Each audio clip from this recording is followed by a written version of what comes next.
Hello, everybody. Sorry about that, but it looks like we're all set to go again. So whenever y'all are ready. Okay, yes. I don't know what happened. That was not Right. me. That was a clone or something.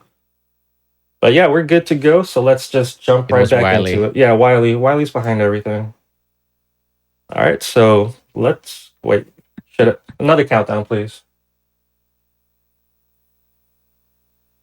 3, 2, 1, go. Okay, I see the game audio. So again, welcome back. And Megaman 1 is again an incredibly buggy game in my opinion because there's a lot of messy things with it. Starting out, Mello is going to be doing Cutman stage. Cutman stage doesn't really have too much of a mess. There might be one little thing that we might be seeing on the way back down. But as of right now, I guess I could explain a little like convoluted trick for this game. It's not really hard to do, but it's used a lot in the run. I got the first try corner if you jump. Pause with the select. Oh, that's very nice, actually.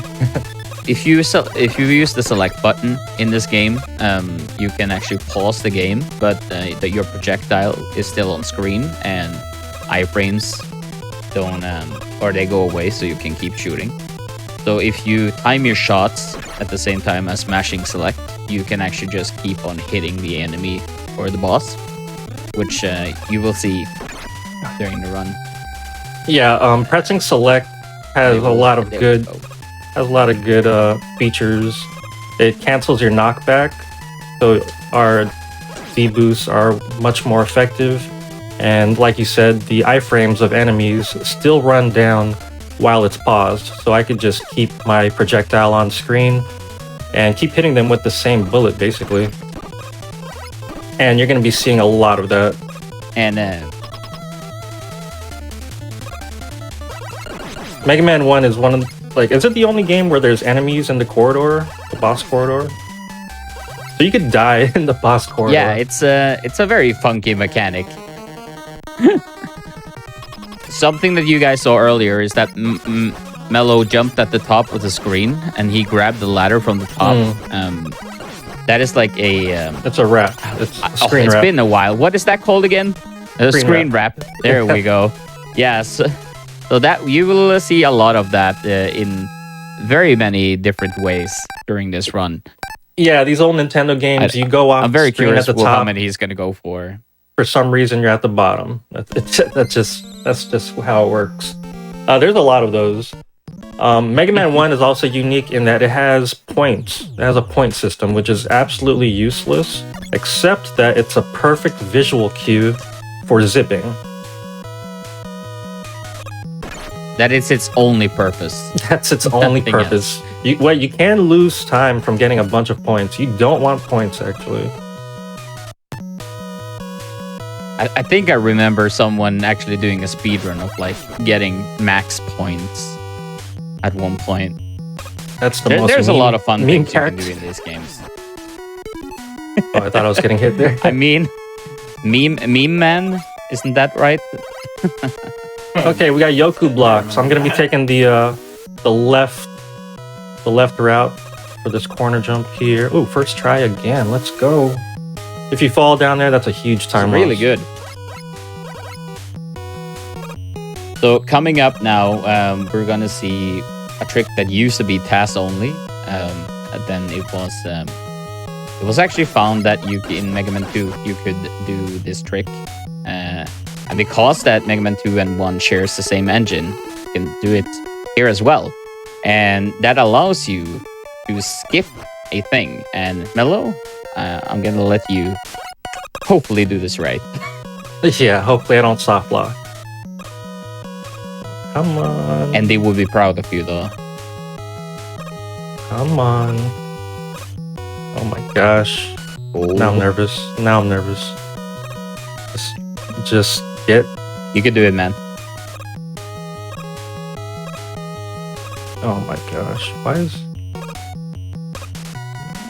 Okay, there we go. Oh. Just tiptoe. Yeah, play alright, it safe, alright. play it safe. Should I top exit? Oh, no. Okay. Okay, forget it. Let's just get out of there. Okay, so So what happened there, beam. basically? Oh, yeah. Yeah, so the magnet beam, you want to talk about that first? No, you go ahead. It's too much to explain. So what he did there was that he set Megaman up using the ladder. So Megaman was a little bit into the roof. And then Megaman zipped all the way to the right. And he's kind of screen wrapped to the other side. And a lot of glitchy madness happened. And if he jumps up there, he can actually like put Megaman inside of the wall and kind of like sneak in and get the magnet beam instead of going and get Gutman's weapon first, which saves normally a lot of time. Normally you got to throw those blocks out of the way with Guts power, but we could just get in the wall. This climb here with magnet beam is pretty tight, climb. And yeah, that was perfect. It was really good.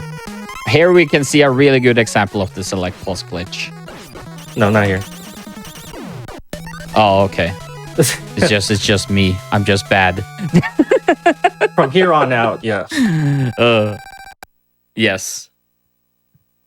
But yeah, this run is like it's a really fun run in my opinion. There's a lot of super short stuff in it. It could be even shorter because there's a ridiculous glitch that just skips the whole game, takes you to the credits, which is why we have this category called All Stages, which is the main category. That actually kind of reminds me that Cool Kids that any percent run that you're talking about. I think his run is 4 minutes and 20 seconds. Yeah, you hardly And play the game. If I yeah. It's the same as today's date. It's funny. Yeah. Okay, so All right, so here we will see stage. a zip setup. Hopefully. Yes, hopefully. Nice. Nice. Okay, that's Nice. the main one. That's the main one. That's a huge relief that I got that first try. So that is also using the magnet beam as a platform, putting Megaman between the top of the screen and the magnet beam, so he will kind of like wrap to the bottom. So if there's a screen under where he's normally supposed to fall down, he will like go down there.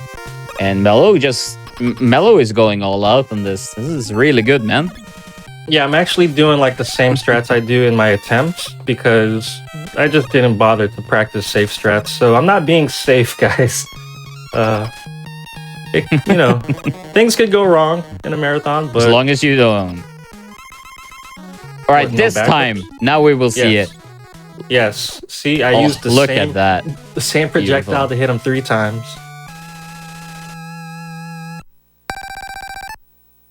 It trivializes this game a lot with that trick. It does, yeah. Which is why I will never play glitchless. Okay, being very careful with my stage selects. Of course, Mega Man games being the rock, paper, scissors type. You want to make sure you choose the right stage in the right order. Ooh, first try. That's a pixel perfect. Very zip. nice. Most of the zips are pixel perfect. I think but there's I a still bunch of use, buffers. You can also use the ladder all the way over on the side. That yeah, is like that's a very totally old slow. strat. That's the point. It's okay, Chrissy. All right, Okay, I missed this. yeah, I'm just old. You know, it just happens. Sorry, there's a backup right here.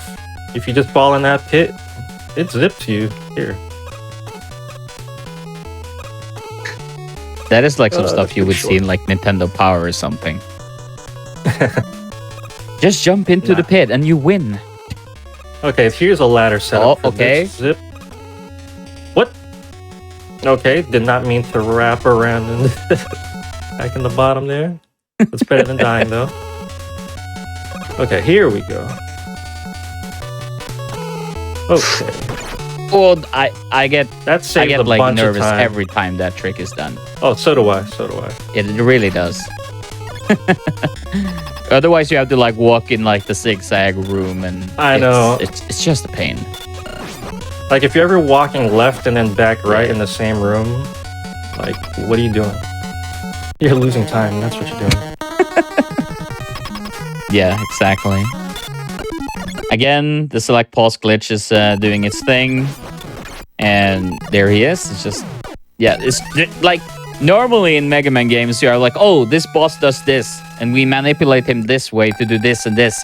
In Mega Man 1, it's just like, I'm just going to spam select a few times. Now he's dead. I'm just gonna, yeah, just kill him.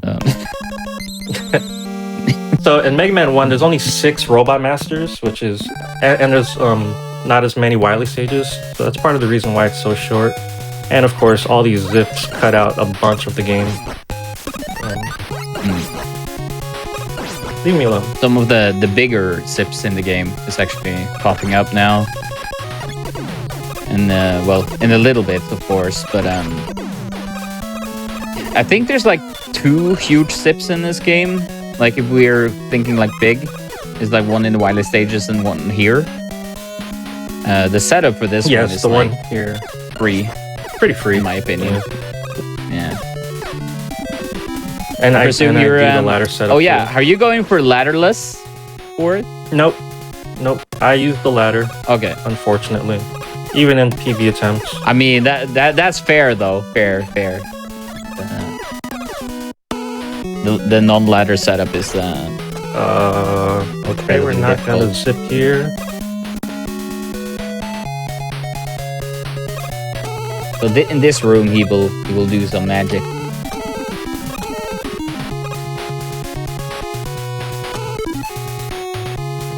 Damn. It's just like, how do people find these things? You know, that's we're not, what I think always. We're not even like in the actual room. We're just falling through that blackness. And then somehow just right back inbounds. So it's fine. Okay. We're going to get some help from Bomb Man later in the run to do something even crazier. But yeah, I'm not going to spoil that. But yeah, that was all the Robot Masters. So I guess it's Wily time now. One more. Oh, I keep forgetting about him. Yeah, he's forgettable. His stage is so short. That is true. It's a very hard things stage. Things could go wrong. These conveyor belts at the start here are on a global... Oops. Magnet beam gets stuck in the walls unless it's wider than the wall. So you want to make sure... If you go for this strat, you want to make sure it's wider than the wall. So I don't even bother with those conveyor belts because I never get there at the right time. Oh, that is also something we should mention. If you do the select pause glitch, you actually cancel out the knockback thing. So like you should just jump into an enemy and then I said that. Press the select and you can basically walk again. Oh, okay. Yeah, that's like... But yeah, that simplifies the jumps there a lot. Mm-hmm. Yeah, if you're gonna take some damage and maybe fall off, make sure you select to cancel that knockback. Okay, I'm gonna try for some corridor zips here. They are pixel perfect, very hard to do. Nope, not one. Didn't get that one. Ah, that was close. That was like 1 pixel off. All right, no corridor zips. Sorry, guys. This fight though is very fun. It could go. Yeah, it could go. Really pretty bad. Yeah, perfect. Depending on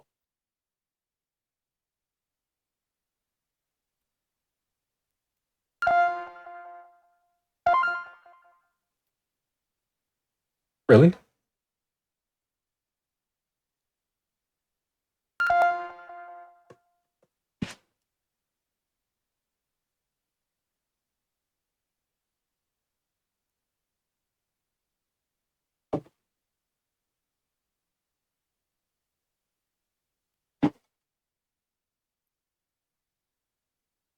I see it on OBS, coming through on OBS. How is it now?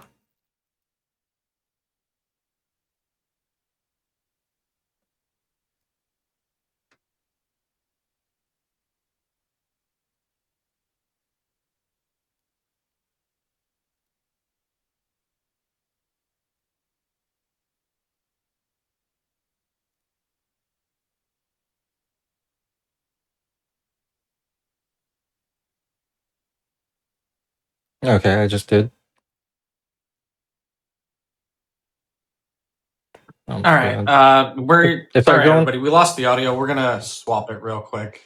Or we're gonna go to a break real quick to get it fixed. We'll see in just a second here.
All right, everybody. Sorry about that, but we have everything fixed. So whenever you're ready.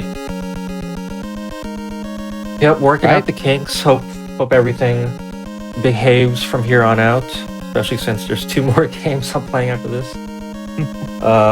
We're still gonna be below estimate. Trust me. All right, so we are back, and we're going to be going into the Wily stages now. And of course, Wily has his famous spaceship. Yeah, this is And the those worst looking eyebrows. one.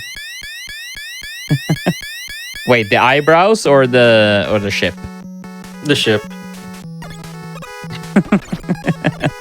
You know, that hot pink color. Still has the great sound. What do you effects, mean? though. That's a perfect color. Yeah, he's way out of his time. Okay, huge zip here. Right, If you and here initiate we it have too another fast, zip. you die. Did you manage to do it? Really nice. Yeah, very good. And the fleece. Yeah, the flea. All right. So on this, This next game screen, could get pretty laggy. we will see Another another screen wrap. screen wrap using the ladder. It's really easy to do as well. You just jump and hold. Is it hold down or up? I forgot. Up. It's one of them. All right. But yeah, Yeah, Mello, that's we're coming up to like probably the most infamous Mega Man boss ever. Yeah, the yellow devil. And my health is actually low because I took some damage that I shouldn't have, so I could die here. So We you're have a gonna do it death warp glitchless, to do right? at the end. Yeah, right. How many? Yeah. So he's trying to not get hit by the parts of the yellow devil here. And then he just uses just a like pause glitch here with the thunder, and yeah, just Yeah, look at that I health. stand in There, a- easy. I stand in a particular spot where it doesn't matter where his eye spawns, the vertical projectile will hit him. Not a lot of people do that setup. Most people jump and shoot based on the eye level. Yeah, just jump up and then just like do it. Now for this stage, in this stage you can do you can do a sip as well. Are you going for that as well? No, I will not be doing the sips in this stage. But where's the hole? Okay. So while he's fighting the boss here, you can actually like go at the top of the previous screens at the top there via magnet beams. Cutman. I'm taking damage from Cutman. And you can kind of skip like the boss trigger by just jumping and doing screen wraps. Yeah, you could actually skip but all I think of the, if you do it in the second room. But if you do it on this, if you fail it on the second one, you can soft lock. So I mean, if you want to go for it, you better be sure that you're gonna get it. So yeah. There's plenty of opportunity to soft lock this game.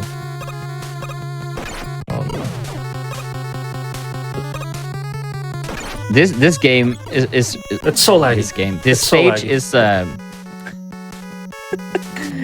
this level right here has a lot of like downwards screens. So we will see Mellow set up a sip here, then do a sip, and there we go. You have to press down is just and falling B down on here. the same frame to do those ladder setups. All right, cool. I got the jump. All right, easy. Little wiggle out of the wall. We're good. All right, so we're facing and the now copy it's robot. The copy robot. He copies whatever weapon you have. So I'm on fire. He's on fire. And using Fireman's weapon here also like trivializes the match. It's just like hit him with the shield and push him away. You know, it's I'm not poor guy. I'm losing the rhythm here. Okay. You got him though. It's fine.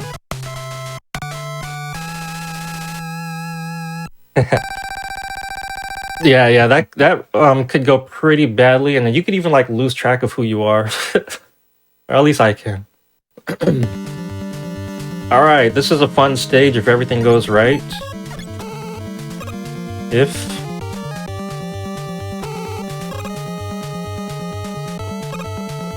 Yeah, this room there or this level has like the biggest sip. So hopefully, yes, nice. Get in there. And we're gonna just glitch all the way to the boss gate. We don't have to do the walk of shame, thankfully.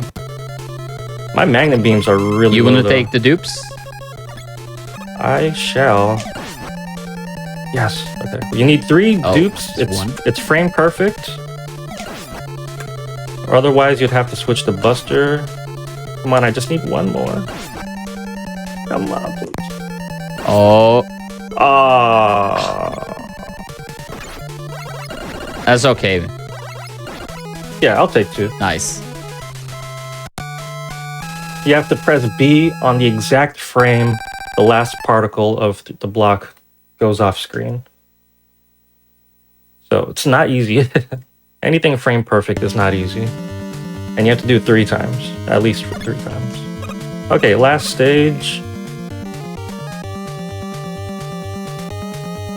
So this last stage has probably one of the most broken ones. Mellow is going to set up a tip here, which is going to put him into the roof. I'm actually right going to here. reset the room to get more magnet beam. So I am doing a safe strat. Smart. So he's going to set it up right here. Frame. Very nice. I mean, pixel perfect. Very extra nice. And now let's get the refight skip, please. Oh wait, how many lives do I have? Oh no. Okay, let's hope you have enough. saved me. Yeah, if I game over, oh my gosh. Did I die? Oh, you're good. You're good. Okay, yeah, I'm good. So what happens there is that there's so much lag when the bomb explodes and with the magnet beam that if you spam start, you just keep getting the knockback animation, right? I think that's how it works. And then Megaman gets pushed into the wall and then the roof, and he just keeps like sipping on the screens. And Yeah, it just when keeps he going dies, upwards. And then all of a sudden you're in the floor of the upper area. Okay, that's game. GG. Thank you. Even with all the technical difficulties, 9 seconds below estimate. That was a terrible refight skip setup, but since Bomb Man threw an extra bomb, I still had enough lag to get up there. It was great, man. It was great. Thank you, thank you.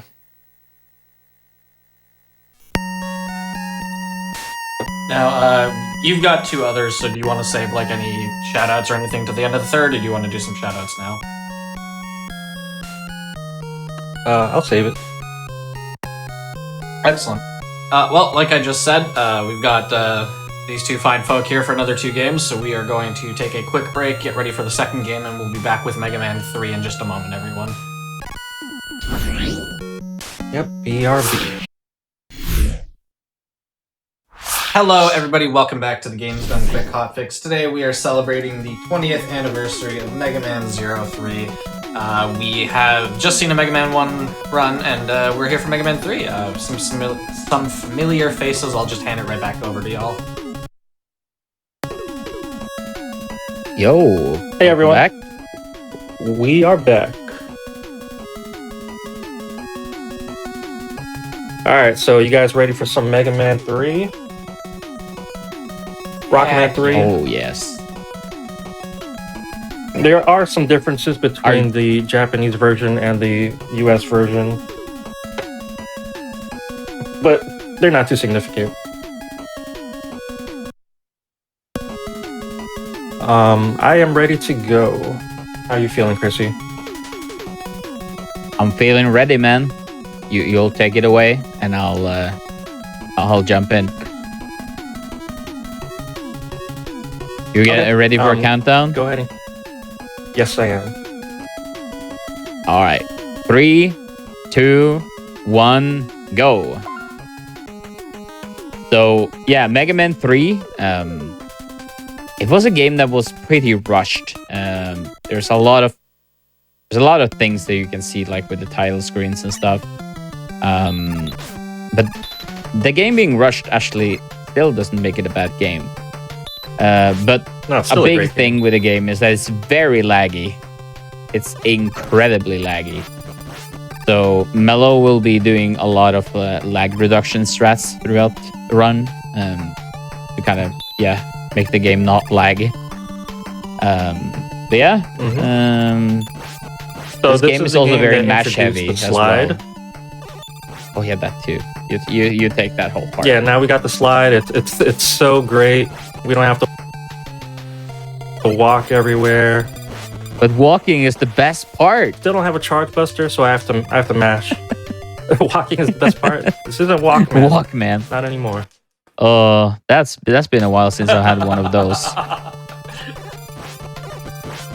But yeah, the slide is pretty unique actually. It's a bit shorter than the other Mega Man slides. You can always jump out of your slide, unless you attempt to do so within the first 8 frames of the slide. So I won't be doing any one-tile jumps, one-tile slides, just to play it safe. I'm also not going to be skipping that last top. If you die trying to skip that last top, you go so far back. Alright, Top Man fight. Hopefully I can do this in the 3 cycles. So here he's timing his shots to hit him, Top Man, in between his iframes. And very nice. Yep. The Beyblade guy not bad. is gone. Also, in this game, you need to be at the center of the room after the boss dies because you lose control of Mega Man. And if you're not in the center, then you have to watch him walk there before he collects the power. So we don't want to see any of that animation. We want to just be in the center already. Now we're coming up to probably the hardest stage in this entire game, which is a Shadow Man stage. Shadow Man is like... if you don't have top spin, which we got from Top Man, his fight is like, in my opinion, almost impossible to do. Yeah, who's this guy? Who is that? Is that? Never seen him before, man. He just disappeared. Maybe we'll find out later. So yeah, here we can see Mello actually killing all of the enemies as he's progressing through the room, and that is like, yeah, foreshadowing his shots. I really like this room. Yeah, it's a There's really a lot fun of room. movement in it. This last room here is super long and dangerous. I won't be going for the fast strats because it's so easy to die, especially with this really wonky weapon top. Normally, like the fast strat, you would kill these parachutes and jump over the gaps in one jump. But the thing about top is when you kill something with it, it pushes you backwards. So not only do you have to time your jumps and all that, you also have to turn around at the exact time you hit an enemy. So really hard to do that the fast way. There we go. There's a glitch in this boss that if you use top spin and I think it is if you're in his hitbox, is that right?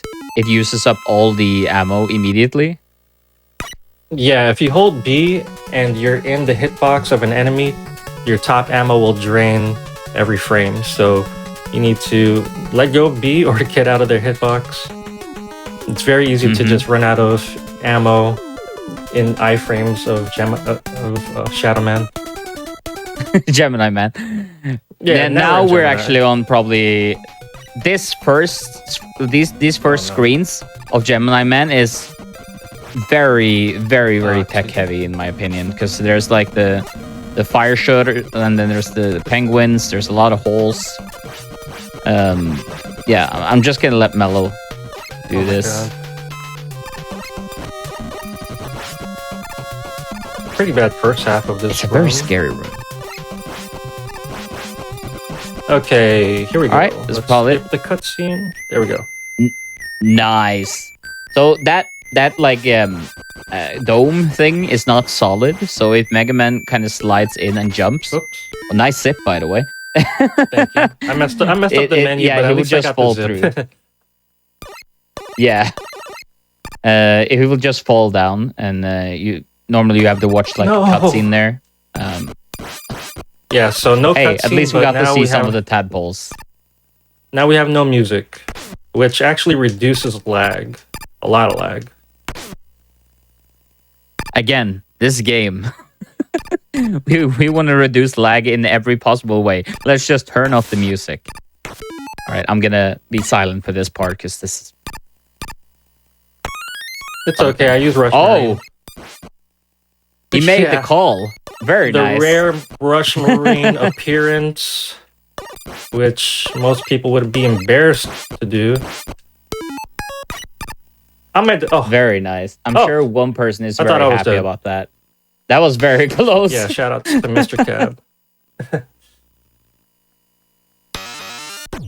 Shooting two blades on the ladder there so I could wait, just stall a little bit to let the Bicky jump again. Otherwise, he's really hard to avoid, and he does a ton of damage. And yeah, Gemini Man switches up into one. And Shadow Blade is just like an incredibly versatile weapon. And yeah, that was an easy fight. Very nice. Very. Yeah, that fight could go so wrong if you get like off sync with the shots. But that wasn't too bad. Now I feel like this game kind of eases up a little bit, in my opinion. Gonna go into Needleman stage. Every time I see Needleman, it just reminds me of like how I met Mello in the first place, which was like a Mega Man 2 for Game Boy tournament race. And Needleman in that game is an interesting fight. But yeah, that's the story for another time. So for these round things that are that Mello just killed, they cannot be hit while they're stuck. So you want to mash in like 1 or 2. Is it like 2 or 3 buster shots for those? Which one? Instead of using Gemini. Those cannons? The cannons or the porcupines? Cannons. What am I doing? The cannons are 3 shots. They're not too bad, but the porcupines are ridiculous. I switched to Gemini to take him down with 1 shot, but if you have insane mash, you could just mash him down. That's faster. Saves the menu. We have time for one. The menu in this game is actually really fast. Mega Man 3 is probably has the best menu in the series. I'm gonna let you take down Needleman first here. And hopefully I don't noodle up. Do a laser, bro. Jump. Okay. Nice. There could only be one. You could only have 1 projectile on screen. So if you miss your noodle up, if you miss your laser, it'll just bounce around and you can't do anything about it. You can't despawn it. You can't pause. You just have to hope it hits him while you stand around. So in the menu in this game,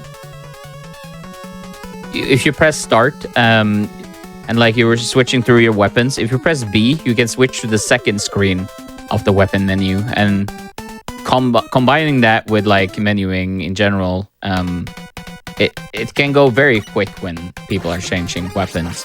It's a really cool menu, as Mello mentioned. Yeah, the developers did make one oversight. Normally, like I said, you can't despawn your projectiles while it's on screen, but you can if it's a buster shot from your jet or coil. And that lets you do some funky stuff that I will be exploiting later on. That was a really bad room, but it's okay. Snake, banger. This whole game is full of bangers. Oh crap. These pole vaulting are pretty annoying. There's a really cool thing with the snake, the big snakes. You can actually sit through those by sliding through them. But the safest way is just to fly over with jet. Yeah, it doesn't save that much time to zip through, and it's really precise. That's like a world record strat, basically, or a 33 strat.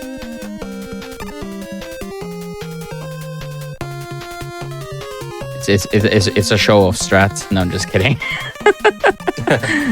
But yeah, both of the strats are really cool.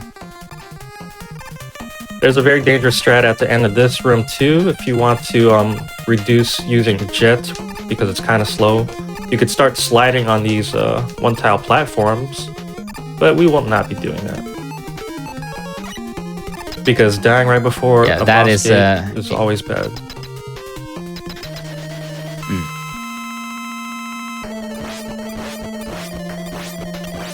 And good fight. Yeah, that's the best Snake pattern. Yeah, you don't want Snake Man to shoot because then it gets laggy. Oh, also, the fanfare doesn't begin until all of the boss's death particles get off screen, right? Yeah, that is true in this game. In Mega Man 3 and Mega Man 4, the fanfare does not begin until all of the boss's particles get off screen. So you want them to die as close to the center as possible.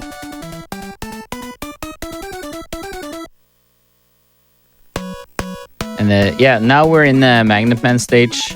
This first part is really fun because those things in the sky actually pull you up. So if you time your jumps and stuff correctly, you can actually kind of use them to get up on on higher platforms. Yeah. So you use them to pull you up, like Chrissy said, but I messed up. Oh, it's him again. Yeah, I like to use Shadow Blade on Proto Man because my mash isn't that great. So Shadow Blade does more damage, so I might as well just use that. Please.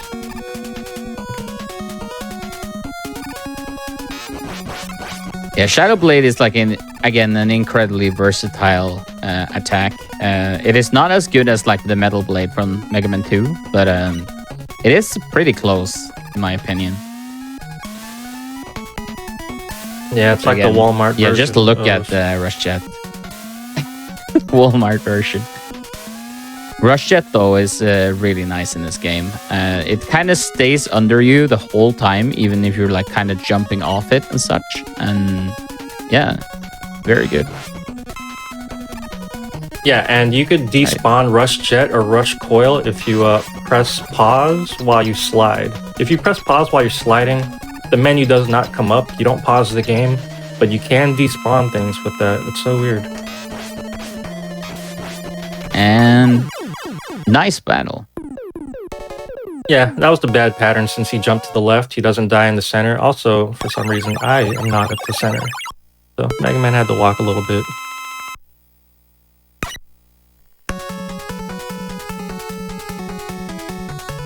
But yeah, Rush Jet is super broken. If you keep jumping on him, it only consumes weapon energy if you're making contact with Rush Jet. So if you keep jumping, you could kind of make it last forever.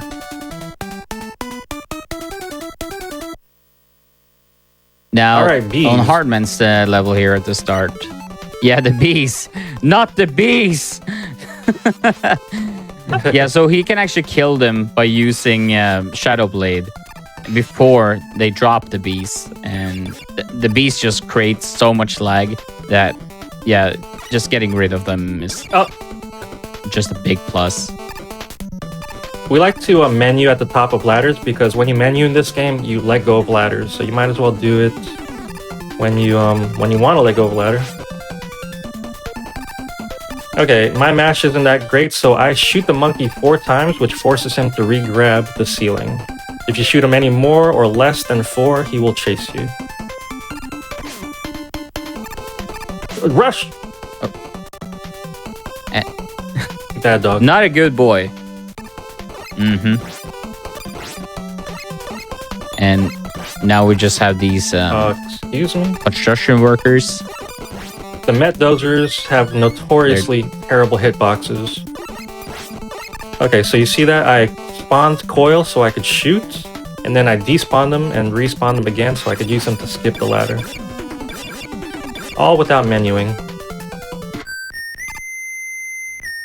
Oh, nice landing. Oh, and I'm gonna take really the health nice. just so I could do the fast fight. Technically, taking the health and doing the fast fight is slower than just doing the safe fight.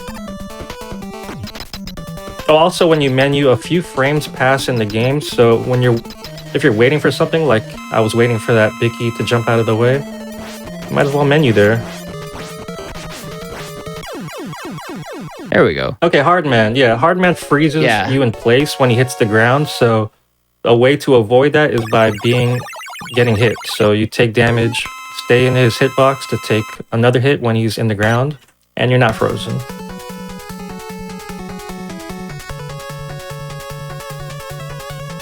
Now, which one's left now? Spark. It's like I lost.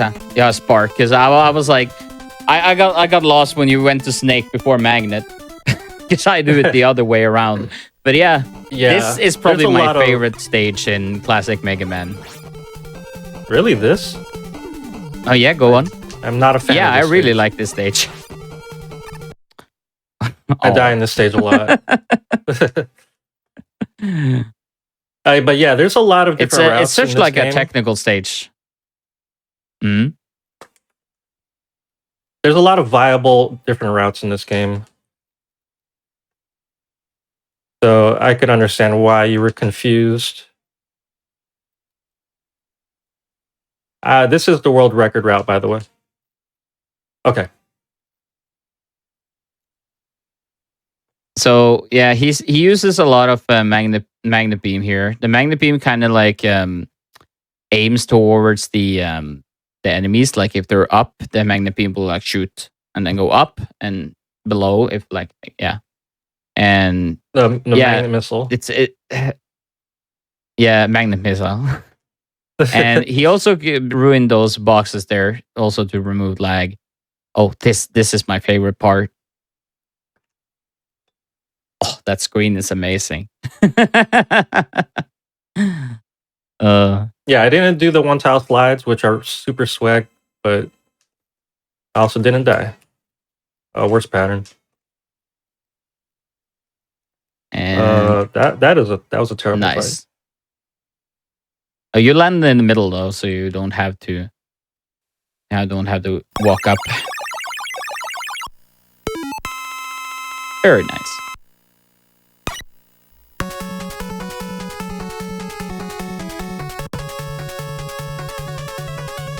Okay, so That the means 8 that robot then- masters are down, and now we get to go into the dock robos.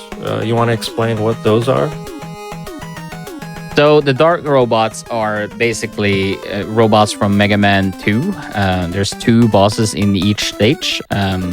Something that is incredibly annoying with these stages is that if you die at the boss, like the first boss in each level, you have to go all the way back to the start of the level, which in the speedrun is very, very time consuming. Also, these stages are also harder versions of their previous counterparts.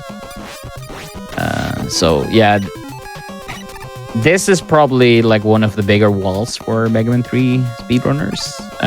Like new, I wouldn't say for the old ones because they're so used to it, but yeah, the new ones, these stages they're not a joke.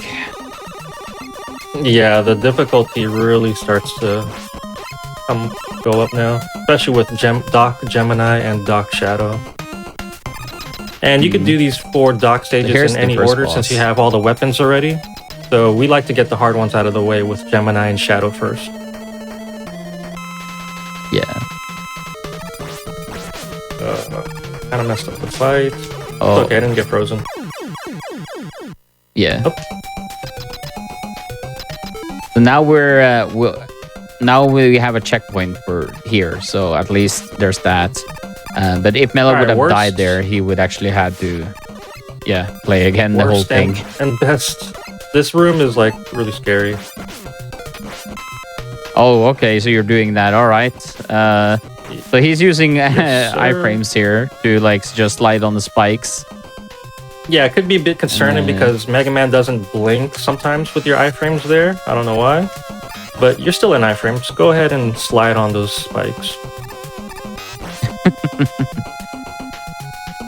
And there we are at the second boss of the stage, which is Yeah, so we had Flashman and now Bubble. So just like in Mega Man 2, he could give you 1 bubble, 2 bubbles, or whoops, D-pad issues.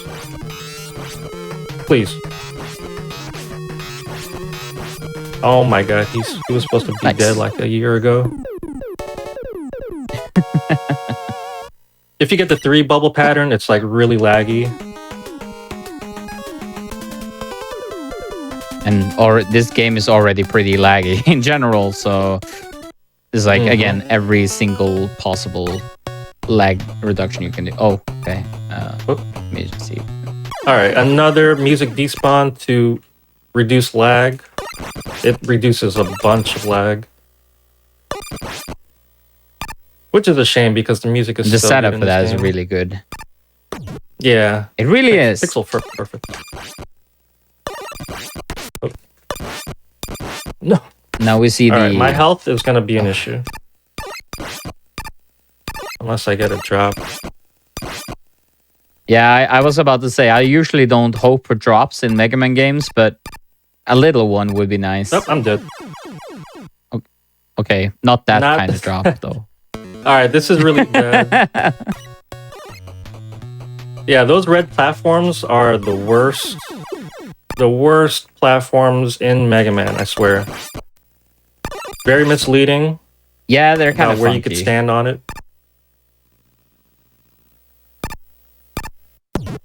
Alright, here we go again.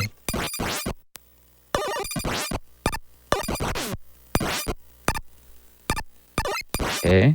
As soon as I messed up the grenades, oh, here we go again, bro.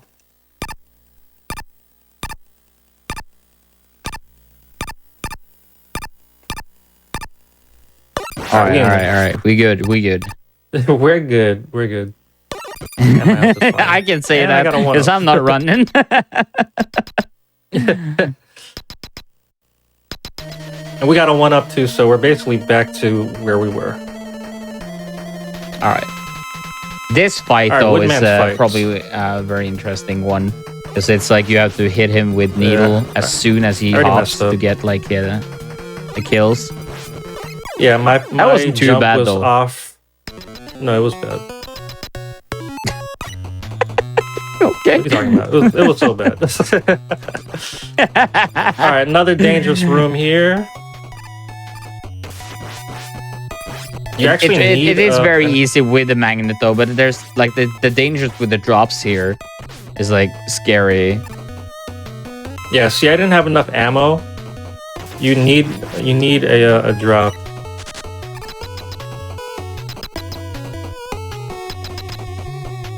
And then we have another top spin fight here. And Yeah, for this Heatman. guy hits a little bit harder, in my opinion. So I got a double hit, nice. So nice, recycle. very good fight. to get a double hit, you have to hit him on the first frame that he's vulnerable. And that leaves Doc Spark and Doc Needle left. Yeah, Doc Needle is very long, kind of boring.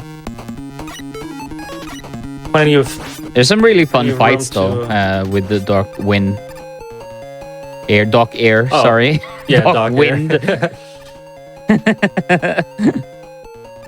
I swear I know how to talk Mega Man. Sometimes. It's because you know so much Mega Man, you're mixing it all up. Yeah. Oh yeah, Windman is actually a guy. Yeah. But Mega yeah, Man 6. yeah, the game that I play all the time. No wonder it's on your mind. Yeah. So Okay, for so this fight, oh yeah, you know take what happens? You take it. I'm gonna shoot a lemon Yeah, but you with take Rush Jet. I menu too soon. All right, so I shot a lemon with Rush Jet, and then I paused. I menued, and then I switched to Spark. Those lemons remain on screen and turn into sparks. So, what happens is you shoot a lemon. Whoop. I'm so dead. Oh my gosh. You talk. I can't do both. So for this section that Mello is in right now, you can see him jumping at the top of the screen. This kind of brings us back a little bit to Mega Man 1 with the screen wraps. So Mega Man is basically ending up at the bottom of the screen right now. So he can kind of just smooth through this whole area. He can also pick up like ammo at the bottom of the screen there that you showed that was under. But yeah, Yeah, that you was could pick up the... very easy. I could still totally die. You know what? I'm gonna E-Tank, because I don't want to go back to that part. Yeah, and this should show how long these stages are. And yeah, just mashing Snake on top of that upcoming God. mini boss just removed it. And Lag. Yeah, It's so laggy, hard to play. Go. and there goes the And other one. I would have totally died. Now we have a fun boss. Do you like this one, Mello? I do, because you can manipulate him. He jumps Ooh, when you shoot. Tell me more. So just shoot in the air and let him jump right into it. 2 hits. Very nice. Okay, I messed up on that last one, but all good. Yeah, it's all good. Then that means that we just Doc Spark left. I there's like gonna be normal some, Spark, but I don't like this one. But yeah, what? There's gonna be some more places where we use that glitch where I shoot a Rush Jet or Rush Coil Lemon and then switch to a different weapon, so that the lemon that's on screen take on the properties of the weapon that I switched to. That's like one of the best glitches, I think, in Mega Man speedruns. It's definitely up there with a lot of really good ones. It's I feel like it's a thing that is often in most of them in some shape form. But yeah, this level has a really, really annoying last boss.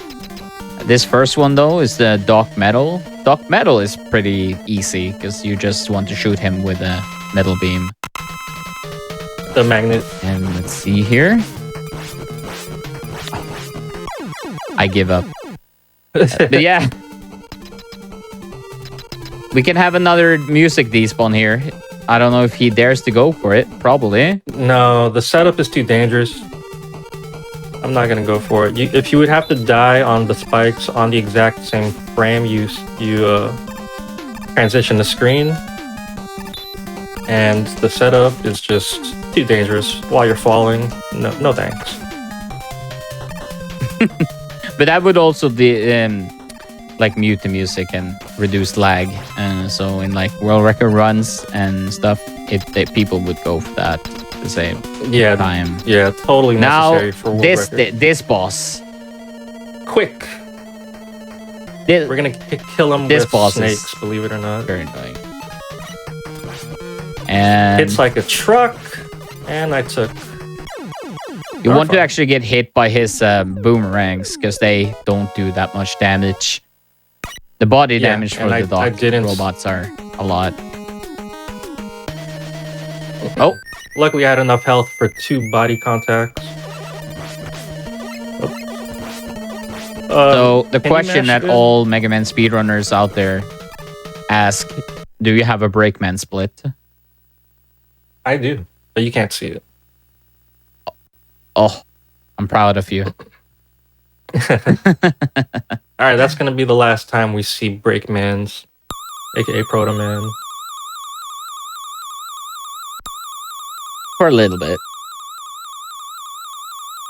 And now we're probably coming into the absolute easiest Wily stages don't in history, don't in say my that. opinion. No, you're setting me up for commentator curse.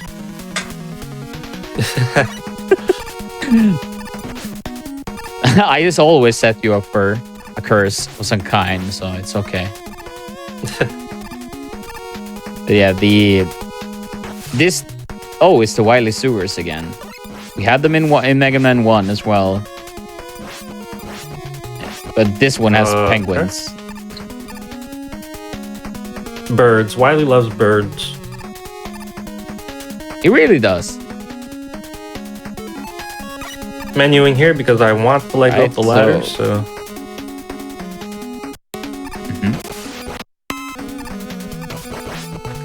We're gonna use magnet. Yeah, we're gonna use magnet here to get rid of those 2 enemies, and then we're gonna fly the rest. And we're also gonna skip the Yoki block section because who has time to do those? I think those are skipped in every single Mega Man game. All right, let's hope for good turtles. Yeah, this is the biggest RNG point of the game. These turtles. Oh. It could take a long time for the turtle releaser, the Kamegoro maker, to release the turtles. And you could lose a lot of time here. But the turtles always come out in the direction right, left, right, left, right. Go ahead and write that down. Very important information. Okay, my hardest split, the hardest stage for me, Yellow Devil. Because jump return for a really revenge, man. Yeah, and he's way harder than he was in Mega Man 1. We don't have a glitch to help us this time. His stage, though, is basically what you're seeing Mello doing right now. That's basically all it is. Just like a long hallway with some bees and spikes. And a lot of E-tanks. Alright, Mello, I'm gonna allow you to focus here. Okay, so we have to let Yellow Devil form himself, so you kind of just have to wait around here. There's a good opportunity to just bang your head against the wall. Standing inside of him also doesn't deal damage. Yeah. So I'm gonna stand in a really particular spot. Oh no, my D-pad. Yeah, I accidentally pressed right, so I got off the mark. So we're gonna have to see a second cycle. Unfortunate. 2 cycle is not that bad. Two though. shots It's short from pretty the quick kill.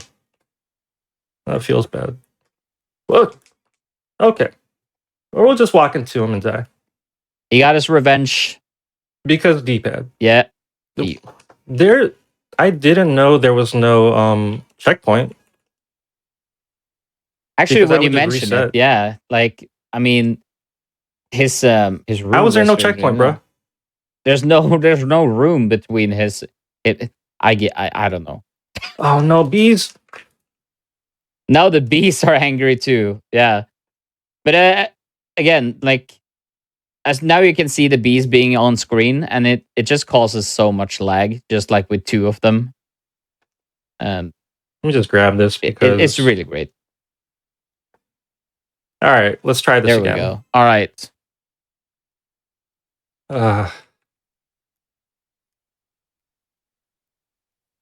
Now you really deserve these headbangs, Mega Man.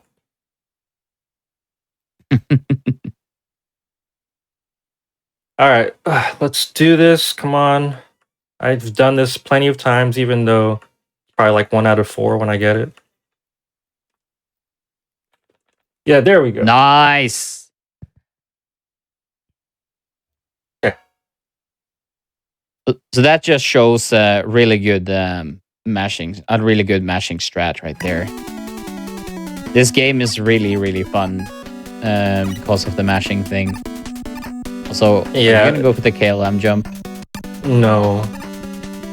Nice. That Oh, was I not thought the that KLM was jump. the KLM jump. I have been No, living a it's- lie. I've been living a lie, man. Oops. Shoutouts to I was supposed KLM. to. Yeah, shout out to KLM. I accidentally menued while I wasn't in a slide, so the menu actually came up when I was just trying to despawn coil. Okay, so on this boss fight, I'm going to shoot a coil bullet and then switch to top spin. And so that bullet is going to then take on the properties of top spin, which pierces enemies and does damage on each frame. So that will allow me to kill the holographic Mega Man with 1 shot. It's such a lovely strat, like jumping up with coil and everything. I really Yeah, like it works out so well because you need to get up there anyways. So coil and then use the coil bullet to become a top spin, and he's dead. Now had we're gonna died, make it our would- way down to the refights room. Yeah, refights. With all Refights the in this garbage game are robots. super fun. People with good mash could kill those guys, but I have to deboost. Our health is That's a bit low A-okay. because that was bad. So I'm gonna take some of these Robot Master health. Mega Man 3 is probably one of the most difficult ones to speedrun, in my opinion. Super optimized. The movement is very tight.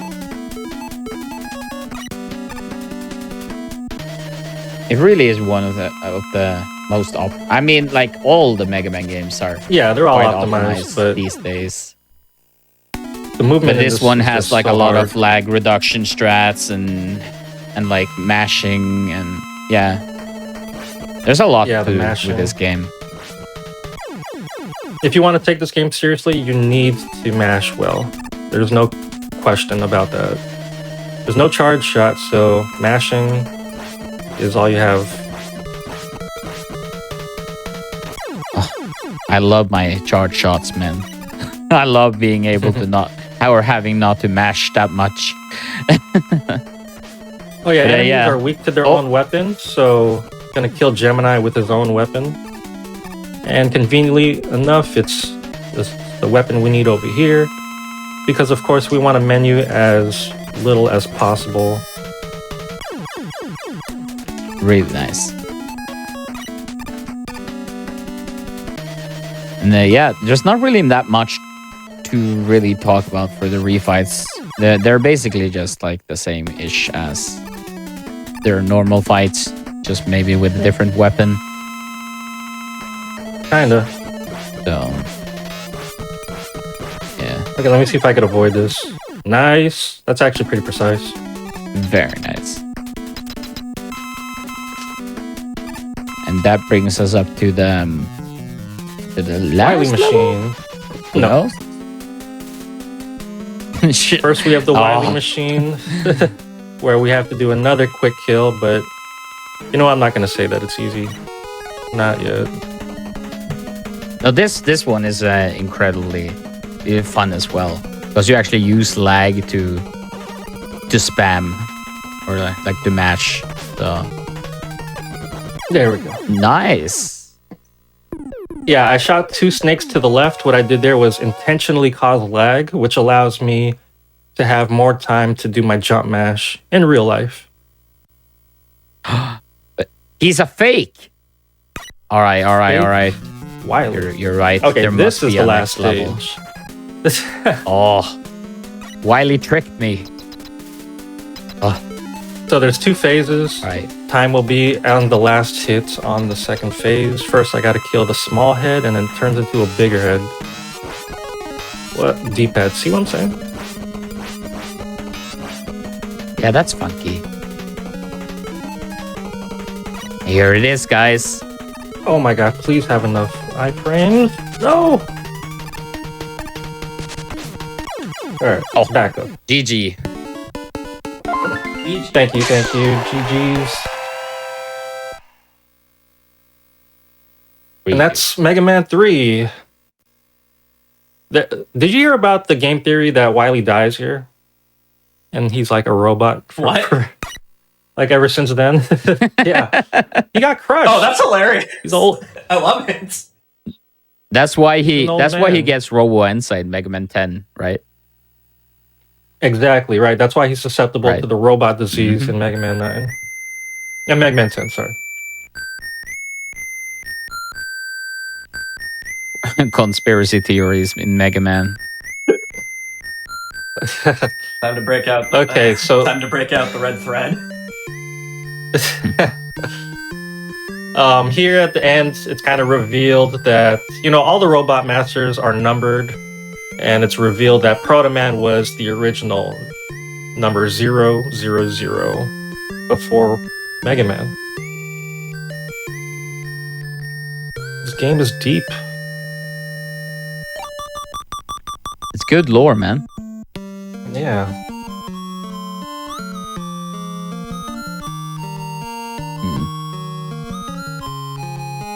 Y'all have anything else, or do you want to move on to the next one?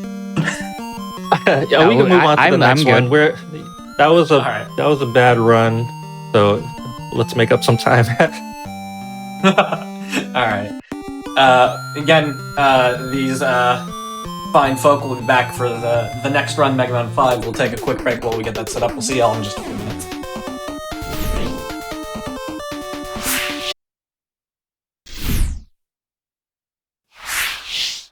Hello, everybody. Welcome back to the Games Done Quick Hotfix. Today and tomorrow we are celebrating the 20th anniversary of Mega Man 03. We're showcasing a bunch of Mega Man games, and we have Mega Man 5 here. I'll hand it right back over, y'all. Whenever y'all are ready. This is a fun game. Yes. Welcome back, everyone. Mega Man 5 is next. I'm just over here in the password section because I need to avoid the intro cutscene from playing. Chrissy, do you know if this works? Like, if I go in the password section and don't let the cutscene play, am I fine, or would do go the normal way just in case. I would go the normal way. I should still reset? just in Okay. case. Okay, Yeah. will do. Are you ready? Yeah. Let me reset. We can just now. start. All right. Yep. 3. No, wait, wait, I have not to that reset. quick. Yeah. Yeah. Okay, now. 3, 2, 1, go. Right, so this is my favorite Mega Man game, so I'm going to talk so much about this game. So we're gonna start out with Starman. So Starman stage is, I would just say, it's just like a water stage because that's what it is, because the gravity is just like that. We actually go to this stage because we need a side weapon that you get from beating Starman. And yeah, you can see the gravity here from Mello's jumping around.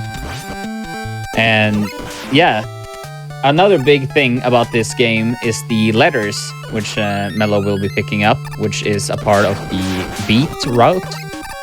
If you collect all of the letters from all of the Roadmaster stages, you will be getting beat, which is a extra weapon that a lot of the later enemies is weak against. Herb. So yeah, Mello is just making quick work of things in this stage. Yeah, Beat is really nice. He's a really good guy. Let's see. Super overpowered in this game. Yeah, I was about to say if you go for the doubles there, but yeah, that's all right. That's all right. Taking the boost there to fall down to the ground quicker. Now for this boss fight, you you can actually shoot through a Starman shield if you're close enough. So let's see Mello do that. And you also want to charge up your Buster, because this is the first game. This is not the first game. This is the second game that has the Buster. But in this game, the Buster is really, really strong. Yeah. Oh my gosh, this fight is so bad right basically, that's all right. Oh, okay. So he's jumping here just get a skip. Let's see if he gets it. No. All right. So if he would have gotten it, Mega Man will get the Oh, sorry. The feed was lagging on my side. The feed was lagging on my side. My bad. But yeah, if he wouldn't have gotten it, Mega Man would have fallen slow like he would with the normal gravity in the stage. But yeah.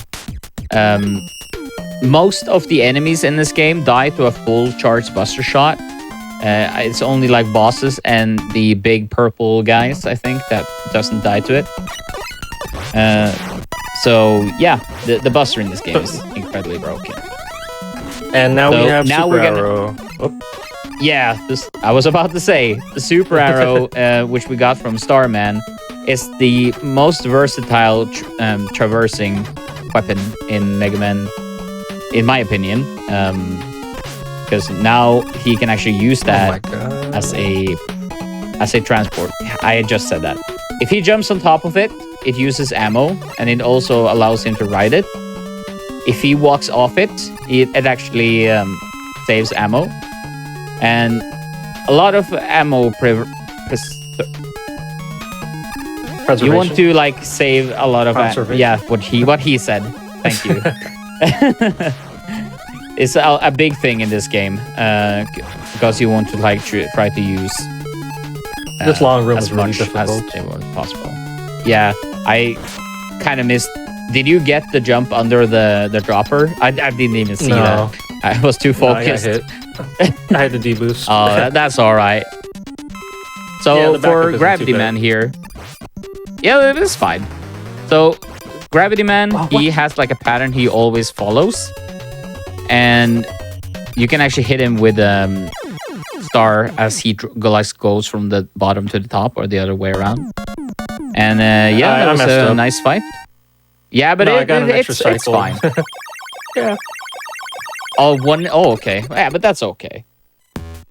It's not called bad gravity for a reason, you know? It's a fun stage. Fun boss.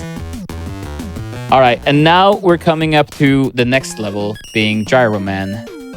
Gyro Man is one of the stages where we're gonna see a lot of use of the Super Arrow.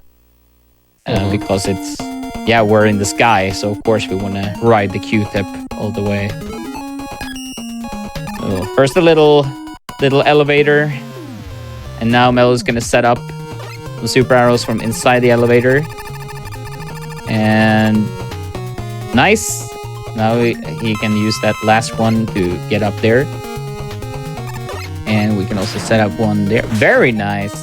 So he actually shot an extra arrow there to kill the top. What are those? I'm not gonna start naming these things. The balloon thing. Yeah. But yeah, like this stage really shows the versatility of the super arrow. Now we're gonna pick up the third letter from the section here. I wish I could slide chain. Jinx anything. Yeah, that could be really like wonky. It really can. Those falling blocks could eat your jump. Lyrics is the name of them. Thanks, Baron. So this is just like the elevator again, but now it has spikes. Very nice, Wiley. You did a good job. And then now we have more of these things. So this screen is very fun because here you have to mix a little bit of full buster shots, half buster shots, and just like normal ones. And yeah, if anyone has like photo, the flashing images, there will be flashing on the screen now. Oh no. So iframes. Here we just want to try to hit Gyroman in between his iframes. So Mello accidentally used one while he was still in iframes. So he had to switch to Buster. I blame Mega Man 3. Mega Man 3 has really short iframes. And now this is not Mega Man 3. This game really likes its iframes for bosses. Like, you can't hit them. Even enemies, regular enemies have iframes too. Pretty ridiculous. And that Gyro Man fight, you use Gravity Man's weapon on Gyro, obviously, and that's a exact ammo fight, so there's really none to spare. You can also buffer your stage selects, but I'm too scared to do that. Yeah. Imagine going directly to Wave. That would be funny. So now we're going into Crystal, my favorite stage. A lot of people's not favorite stage. You can actually skip this, but that is only done in 48 Robos and Beatless. Beatless is actually faster because you don't collect the letters, but you have to be very lucky with RNG. And yeah, now we can see how tight the use of the super arrow can be in this stage. Okay, I didn't want to jinx anything there, but that was nice. That was the hard part of the stage. Yeah, now we're just cruising. And we have... now we're actually going to collect a new item, which is the M-Tank. The M-Tank actually fills up all the weapon ammo and your health, which is used for preserving and using the super arrow ammo optimally. Yeah, that word. so you can use it more. And it sometimes the M-Tank is just in our way, so we just pick it up. And yeah, now we're gonna come up to a fight where we're gonna use lag reduction. So Crystal Man shoots out like 4 crystals, and if you hit all of them, or at least 3 of them, you can reduce a lot of lag and make the fight go quicker. I want to just say that I think you can only hit 3. You cannot hit all 4. No, if you make all 4 despawn, he's just going to do it again.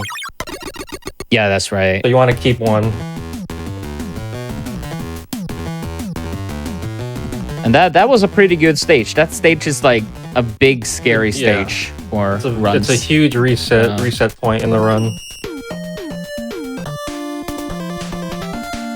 And then we have Naple Man. This first part is really fun because we have like these tigers. These tigers only react to B presses. Or if you get too close. So here you see Mello shoot once to activate the tiger, just to manipulate it. And yeah, it's just a really fun enemy to work with. And here we have some chain shots to get rid of those drills. And we're gonna see more use of the super arrow here. And another one. And he's also gonna tiptoe off to save some ammo because we need some for his upcoming room. Is that too low? Ah! Oh, it's fine. Oh. Alright, we got the next letter. There's going to be a little bit more flashing on the screen now for anybody sensitive to that. So we're going to use gravity here to get rid of these missile guys. There's also a strat where you can use crystal eye, but it's much safer using gravity. Yeah. So now any we're going to weapon switch to crystal. Any weapon that hits Yeah, the whole go on. screen is always nice. And now I'm going to be silent so Mello can do this fight. Oh, iframe. Oh, it was good. So basically what's happening is that if Mega Man is close enough to Maple Man, he will change from his missile shooting attack that he was doing to shooting bombs up. And that is such a laggy attack that we want to try to keep a distance from him. And if we kind of like dance the ballet with him, I don't know how to describe it, he will stay away and only do that attack. And we can get in a lot of, shots. Yeah, when he shoots his Now- actual napalms, it gets really laggy with the explosions. And first room this is stage impossible. is one of the longer. This stage is incredibly long, actually, but it's a very. I find this stage cozy, man. It's a cozy stage. Also, don't forget the letter. Thank you. Yeah. In all casual playthroughs I've seen, this is the letter that people misses because they're like, "Oh, but I didn't see it." And it's like, yes, it's hidden. But yeah, here we're also going to be charging up the Buster again because it actually kills like most of the things in the game. I'm actually very And thankful for then that we drop have- there. Yeah, because like you lose a lot of health in this this stage, and yeah, there again, conserving the ammo for Super Arrow by tiptoeing and allowing it to like go, because it actually only uses ammo if you're standing on it. So if you're kind of jumping onto it or tiptoeing, it will preserve ammo. And now we're out, so Yeah. we're switching to Rush Jet because we still want to fly. True. There's a lot. This Rush, he does not follow you like the Mega Man 3 one, but he is. I think he's pretty solid in this game. In like Mega Man 4, he wants to like just push you and kill you. So yeah.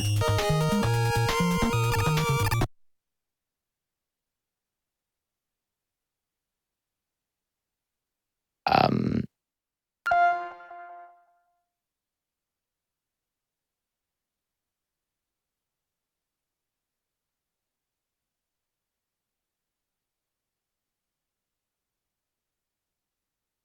Yeah, the Discord thing. Yeah. Mm.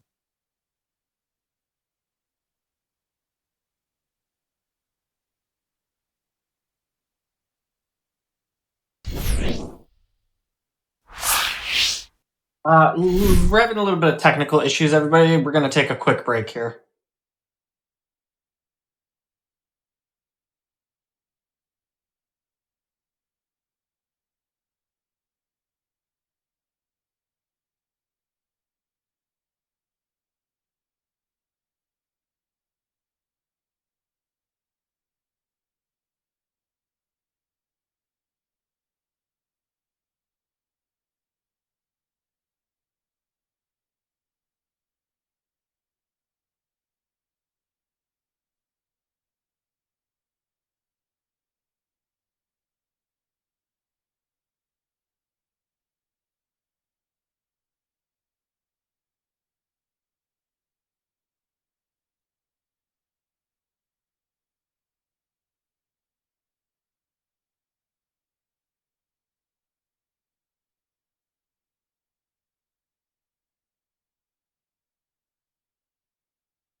Hey all, sorry about that. We are back. We're ready to go whenever you're ready. I am ready. All right. Unfortunately, you guys missed Let's me just take go. down Stoneman. Was it a happy stone though? That's the question. No. He was an angry stone. Oh, So it's a good thing you guys didn't see oh that. man. Yeah. Oh, man. All right, time for Charge Man, the angry train. This stage will have like a lot of the use of the super arrow already from the start here. So Mello will be sliding and walking off the arrow to save ammo. And now I'm gonna be. This is really low. Okay. Oh, it still Saved worked it. out though. Very nice. Yeah. So yeah. So this just like you can just like glide over the whole Skip that section. whole screen. Now for the chicken room. The most Who fun gets room this in chicken this- room, Mello? It's got to be Baron, Oh, very nice. the legend. So using the crystal eye here, you can actually hit the mice Ooh, on the ooh, floor ooh. as well. While I walking. got drops. Oh, I got some okay, ammo. okay. Here we go. Right. All right. Is that it? Is that Nice. it? It's not Oh, it. almost. So you can actually, if you get a drop, you can actually like glide through the second part as well. Yeah, but it's a 2 But yeah. pixel window, I think. I'm supposed to be charging. Alright, whatever. Alright, who wants to see the worst Then weapon we in have Mega the Man? angriest boss. What do you mean? It's such a good move. You get invincibility and stuff. Oh, you're talking about that. But dude, that's the best one.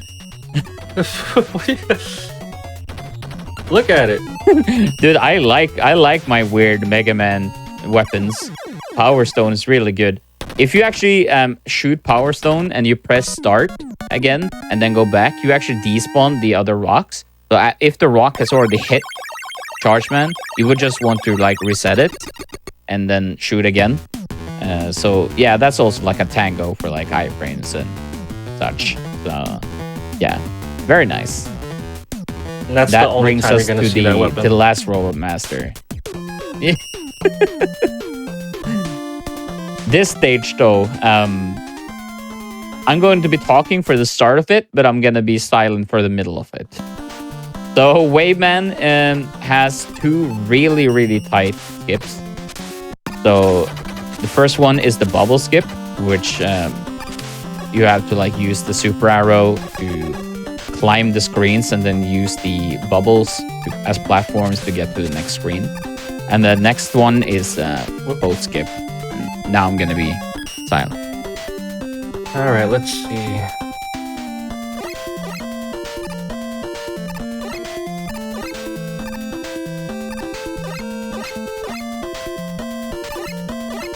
Okay, that's 1. Okay, I can't do it. I can't do it. My match was off. I wasn't able to slide on those arrows. You need to mash at least 2 arrows close together so you can slide across them and skip the trigger for this boat. So I am riding the boat of shame, unfortunately. But hey, you got bubble skip. So that's it was That's there. more important. That's way more That's important. nice. You're right. You're right. That's. Thank you. Hmm. Half glass full. So now we're gonna fight Octodad. Not the game, by the way. The boss this time. And there he goes. While you're on the boat, you can only use the Buster, and you can only shoot normal shots, as you can see Mello doing here. So there's no charge here, and there's no other weapons here. So this boating section is, yeah, it's basically, it is an auto-scroller. A very limited auto-scroller. But if Mello would have gotten the boat skip, he would have What am I walked doing? around as normal Mega Man, and he could switch to anything. All right, and there was the last letter as well. Yeah, I thought it was coming much earlier.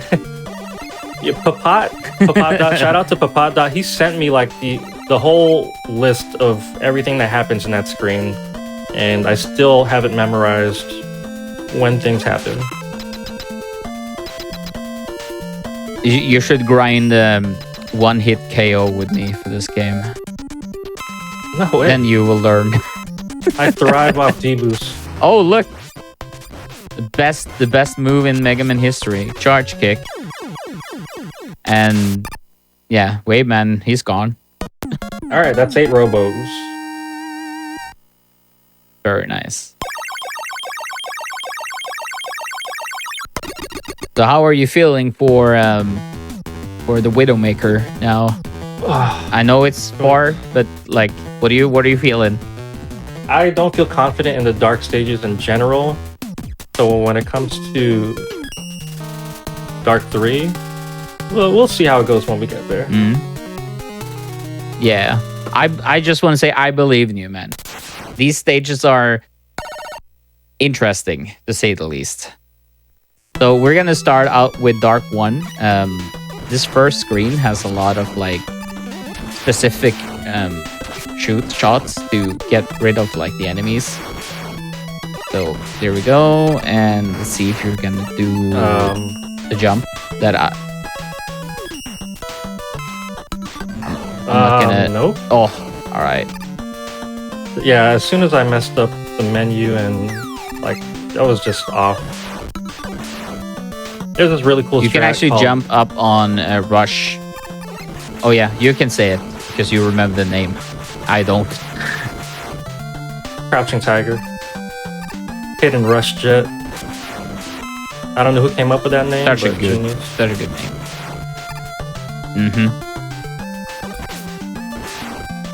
And then yeah, in this stage there's a lot of use of the Rush Jet. I don't know. And we also are gonna come up to some Yoka blocks here. And again, as tradition, we don't have time to do them. We're just gonna skip them. Very easy. Yeah. Okay, that was a Now pretty it's ugly time stage. for the first boss. But at least we're not dead.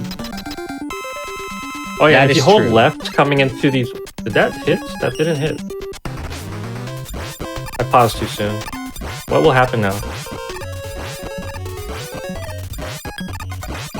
So if you see the you saw the weapon shot that the boss shot, if you kind of mix that with when you shoot the wave cannon thing, you can actually like manipulate so the tank doesn't like dash into you, and he just like does a little like pixel movement. Yeah, I was very bad at explaining that, but yeah, like you can manipulate his movements. I usually At just some point do he the goes thing crazy. and it works. Yeah, he really does at the end. So you want to be careful with that. And now for Dark 2, starts out very calm. Now the room that we'll be coming into now is a nightmare if you get a drop, because the drop will eat your input. So let's see here. Well, you're supposed to have full Okay. health. Yeah, If you took but if you end up damage, not then, having then full yeah, health, it's scary. then Yeah. But, and here we're gonna take a what the- D-boost. The ladders, man. They just like Ladder man, Just hardest boss. you. Ladder man. There's a lot of men. Really good. So Alright, worst this room. upcoming shot here, gonna see if he can get two of them in one. Nice. All right, works. Fine. As long as you don't end up getting shot off the ladder at the end, you're okay. That would be a shame. And then we have some tigers again, but now we just busted them. So now we're gonna see the first use of beat, and you can actually manipulate this a little bit because beat only reattacks when he gets like behind Mega Man again, and yeah, you can see Mello like not staying like too That was- back, but he's like staying far enough so Dark 2 will get hit again because of the iframes. And you want to kill the bosses on the sides because you just want their you want the least amount of those particles, those explosion particles on screen as possible in this game because they get pretty laggy. I killed them pretty close to the center, so that was bad. Also, I wasn't timing iframes with beat. I'm a really bad bird controller. It's okay. I What am I forgive you. So now we're on Dark 3. I'm not gonna say anything bad because I'm afraid of commentator's curse. It's So called this the is a great Widowmaker. stage. Don't say it. But yeah, this stage is really fun because here we will see some really cool super arrow strats. So let's see. All right, so is that high enough? That is high enough. So if that's not high enough, you'll hit the cannon guy, and if that is not what you want because then you need to use more ammo. And now, boom. Oh my god! Get down! Oh god! I couldn't get Alright. on the lower arrow. Oh my gosh! All right, well now we gotta ride the snake. This unfortunately that's like a really cool strat too. So what I don't he know how to ride this did thing. there was that he puts up 2 super arrows and he basically rides the bottom one and then like under those spikes and then kind of jumps back on the other one to get like in between those platforms and the spikes that you can see. And then he just takes the D-boost onto the telly there. Yeah, luckily They're really good. the, the checkpoint is right there, but you don't have the arrows to go for it again. But we also still use like the last arrow, and the last arrow of this entire stage, which Mello just used, is actually just an B plus A. It's probably the easiest arrow in the entire game. What? You have to slide No, under it's the not. enemy though. What do you That mean? last enemy No. The last time you're supposed to just be able to like pause before, aren't you? Oh no! I meant the one that you slide under in the Alright. middle. All right, now Yeah. we're just off the rails now.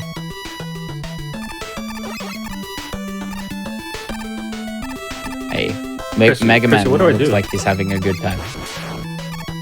Play the Do I game, just Mello. jet? Play the game. Yeah. Oh yeah. You want an actual. Yeah. You use rush jet. Look how laggy this is. Oh my gosh. Wait, is this Megaman 3? Okay, I've never played this room. So we're gonna see how this goes. I guess we're fine. You'll be fine. Now what? These big doser guys are scary. I would just More say jet? like, yeah, or the snake, whatever you prefer. What kind of transport you want? If you want snake or if you want dog. I want to not die. Ah! What the- I knew it was falling. All right, I so just for didn't this know boss, when. Mello, you can talk about this boss if you want. No, All right. this So actually for takes this so much boss- concentration for me. So this boss, you can actually manipulate him. When he shoots those 3 donuts out, you can shoot like jump up, and they will shoot like sideways up as they were, and then you can just stand there and shoot him over and over again until he like flashes and do this again. And yeah, that is just it's just an easy fight overall, like that. So yeah, that's why they call I'm it the too Widowmaker. focused. Yeah. If you get frozen by him, you just like stay there, and the stage also it's Slide. yeah, interesting. Now for the primal tower. I'm so ready Oh, for slide, you please. to do this now. It was pretty bad, but Very nice. I'll take it.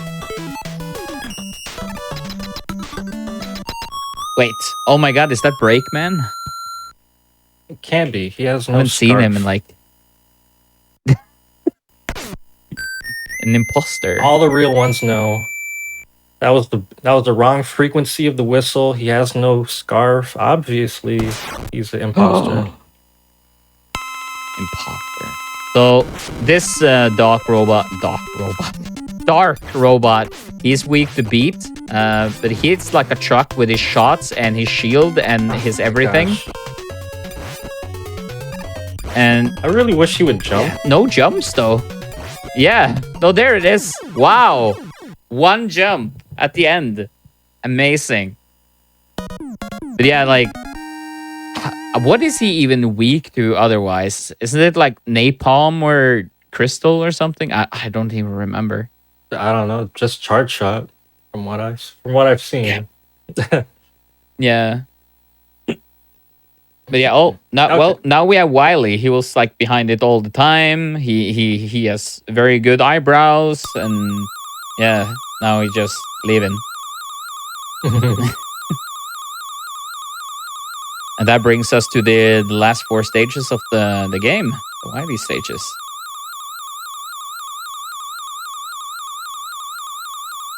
Yes, so now it's revealed that Wiley is behind it all. That dark robot was just another one of Wiley's machines. So now we're going to one of Wiley's many castles. I like this castle. It's like an observatory. Yeah, he must have a lot of money being able to like pay for all these castles. Also, we picked up another M tank there. That will be used to fill up the super arrow very, very soon. Now we just have a little section with these thrower guys. Something. The pooper scoopers. The poopers. Oh no. So here, Mello will be using the M tank to fill up the super arrow. We're gonna see a cool super arrow right here. Look at that. So smooth. Very nice. And we're gonna stay on the arrow. No, I won't. Don't talk about this next room.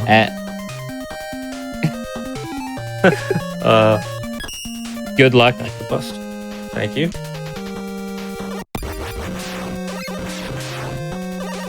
I'm dead. Oh, I'm fine. I'm dead. Yep, dead.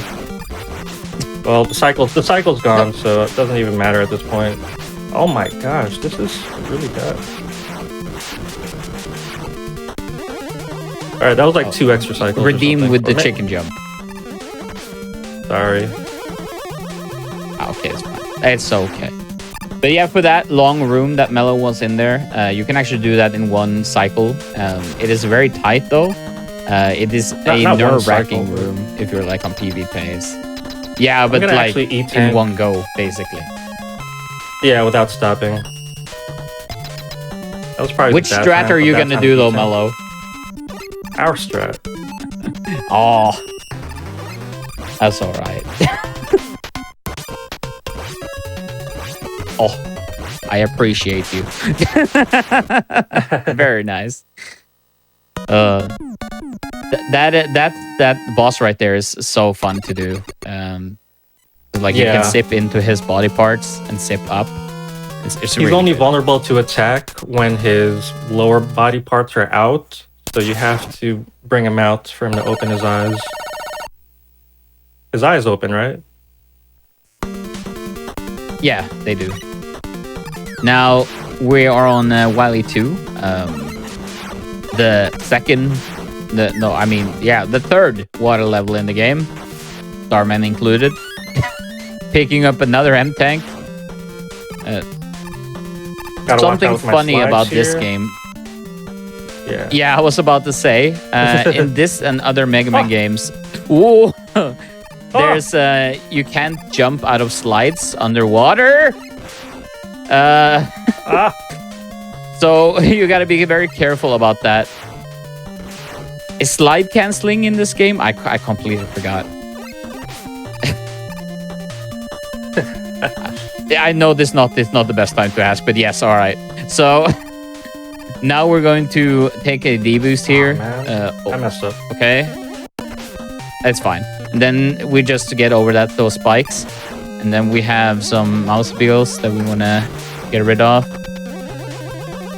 And then we are soon at the boss. And I should probably say that shout outs to Papat. This is his favorite boss in all of Mega Man. But yeah, this boss of this stage has probably the biggest RNG of the entire game. He opens at random times, but he can open right away at the start. Let's see if Mello gets that. Okay, 50. So can only hit him while those two doors are open. U9 is incredibly annoying. Oh, yeah, this is okay. That lasted like 10 seconds too long. It's okay. I didn't need to like E-tank or anything. Yeah, it's fine. And now it's the dreaded refights. Everyone knows that the refights are very long, but they're really fun. So I'm sure Mello will make quick work of them. Yeah, I can't wait to fight them all 8 again. Yeah. They're really good bosses, right? I like them. They're really nice. We're gonna start off with it's Napalm Man. Why do we start with Napalm Man? Oh my gosh, iframes. His fight is the most RNG heavy. Yes, yes. This... Alright, whatever. All right. Very nice. Alright, where's the... There we go. Oh yeah. We went to Discman instead. What do I need here again? Where is it? There it is. I don't go for doubles. So this is another RNG heavy part. Wily could go back and forth up there 3, 5, or 7 times. Yep. So of course we want the 3s. And we're not getting 3s. The difference between 3s and 5s and 7s is like really big. I think I saved like 13 seconds just getting all 3s one time. It's a really painful thing. You want to explain the double strat that the top runners go for? Sure. So the double strats in this game right here is that you would use the super arrow to kind of time and jump up when you see Wilo is about to go down. Because then you can hit him with 1 star, and then you can hit him with another star when he's at the bottom. And if you're really want to save time, you can do it 3 times. Yeah, that is really tight. Shoutouts to Baron for arrows. Like making a strat that we could use that is kind of consistent with using the sides. I dodged all of his lasers. I don't believe it. And I took body contact. Amazing. And now we're gonna get to the last fight. The Wily car, as I call it. So and it of course it's weak to the right. super arrow. And we are gonna E-tank right now because I'm freaking out. Smart choice. There we go.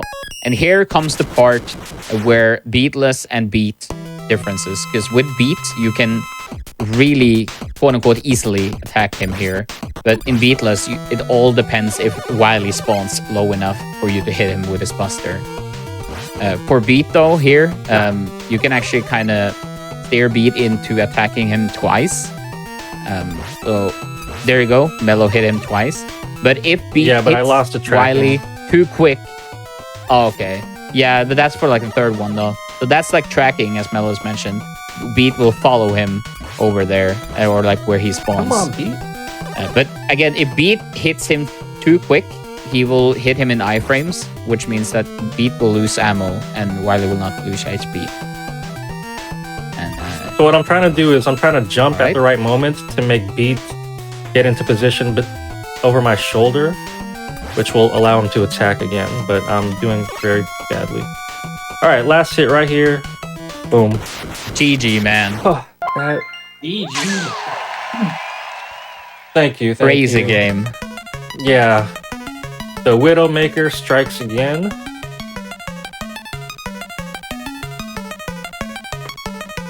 I think that was pretty solid, man. You did a really good job.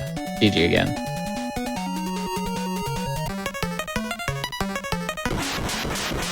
Oy, oy, oy.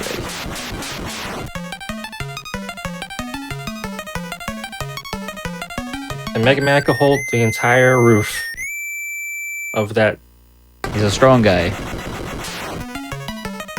I should probably say this now before I can't say it, but the credits music in this game is probably the best credits music ever created. It's pretty good. I like Mega Man 3's better. Oh, all right.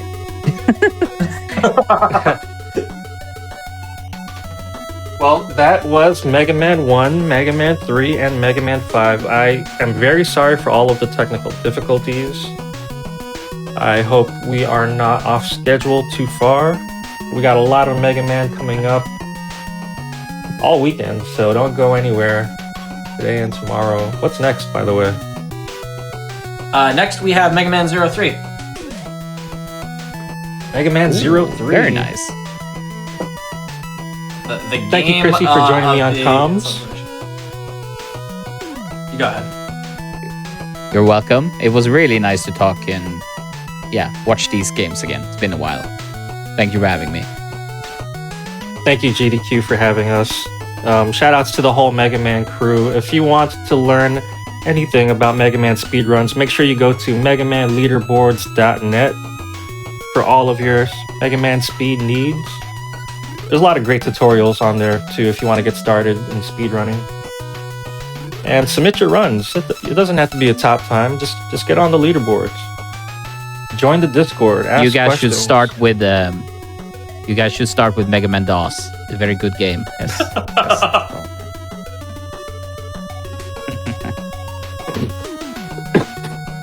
Yeah, that Yeah, and, will be it for me.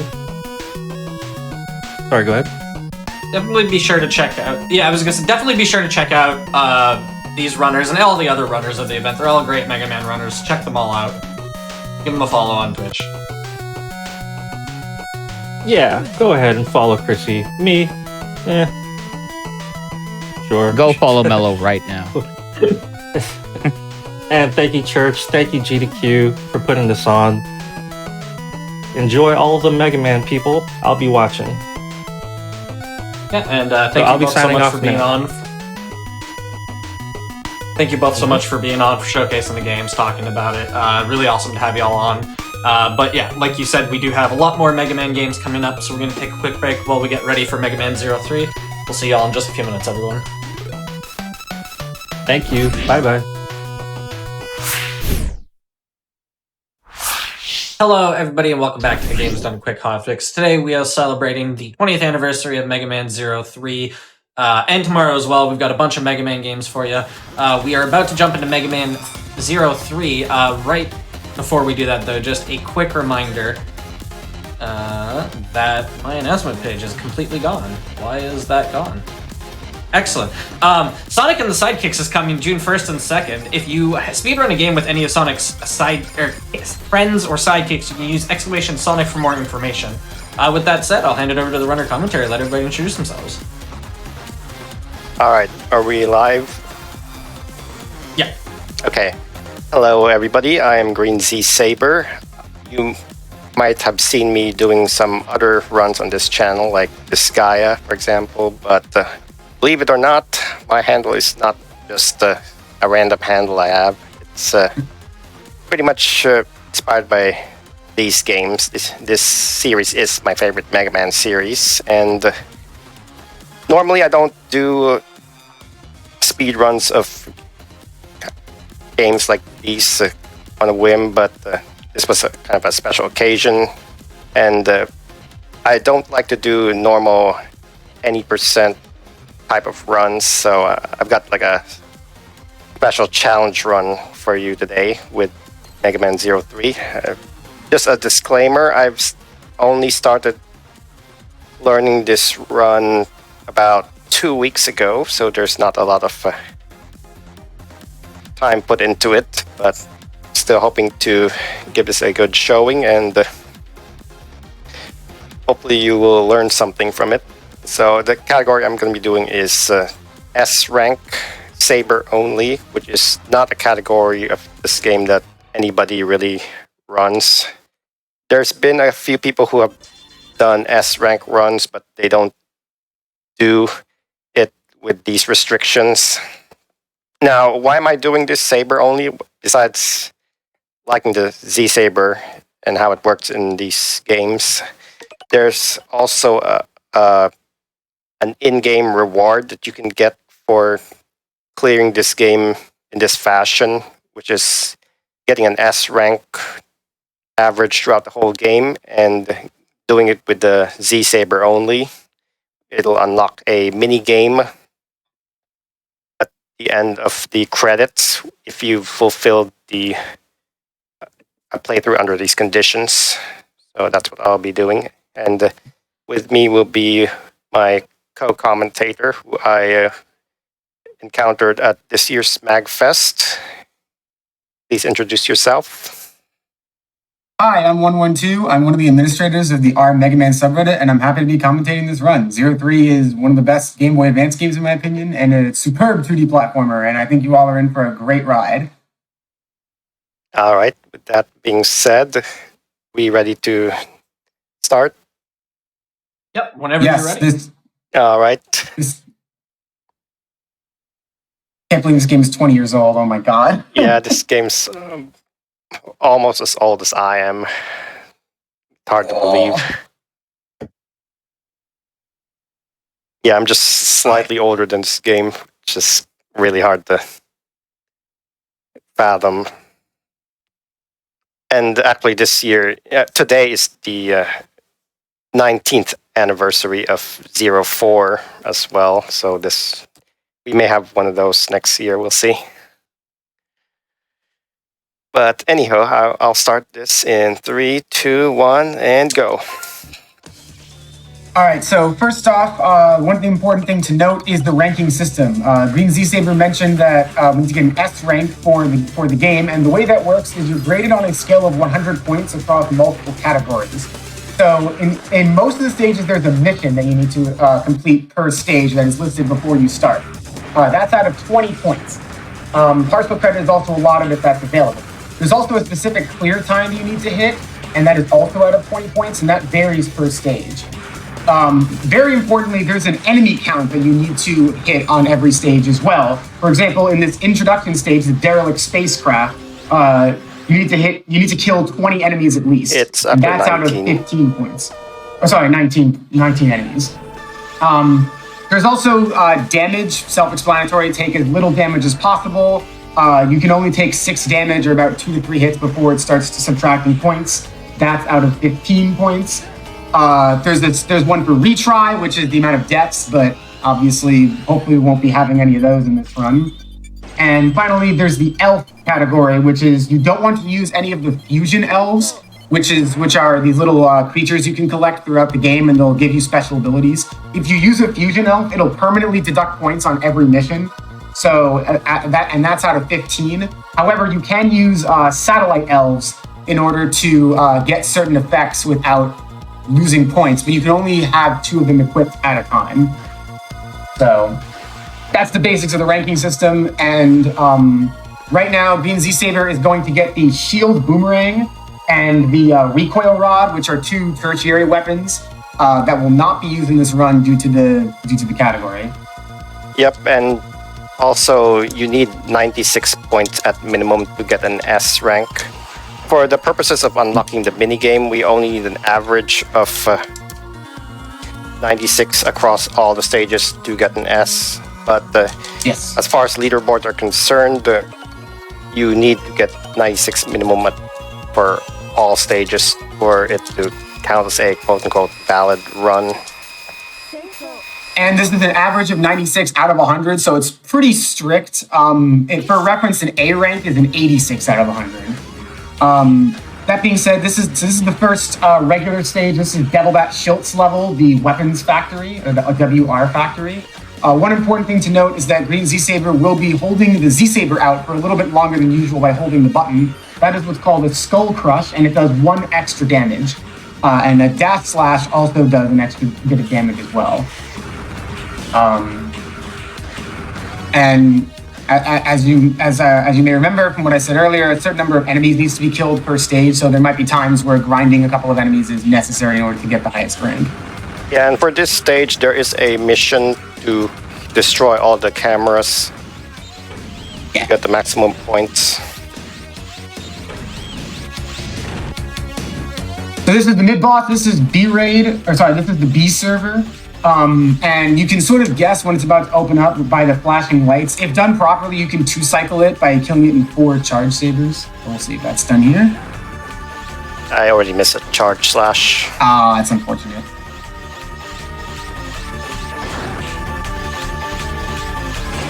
Okay, still got 3 cycle.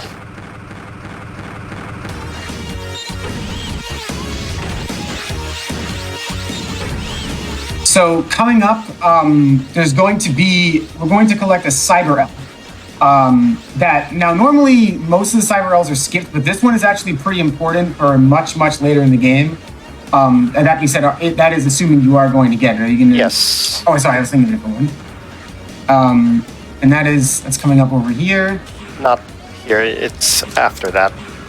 Ah, okay. Yeah, it's after the next vertical section. Right here. Oh, okay. So this Cyber Elf is known as Berate. It's that one, that 053. That will become important a lot later. But basically what it does is it saves you from falling into a bottomless pit. So that'll be very useful towards the end of the game. Next up, we have Delbat Schultz, the first of the 8 gentle judges. And he'll always do this sort of electric move first.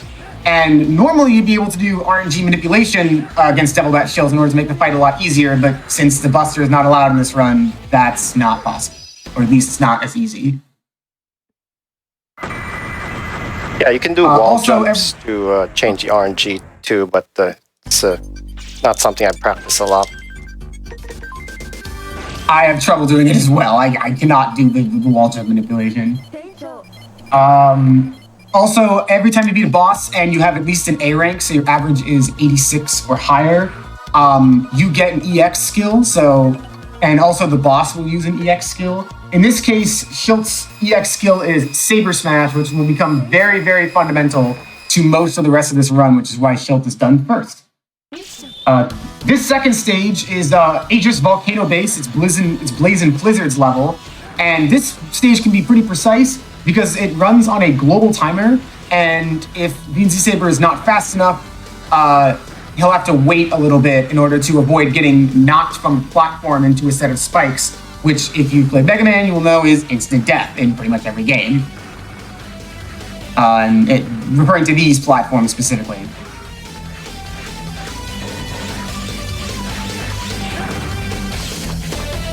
Oh, nice. Also gotta be careful of the lava, because the lava is also instant death. Alright, I got through that part. It's one of the Nicely done. most dangerous looking parts in the run. The hitboxes for the platform's floor are actually a lot more generous than you might think. Yeah.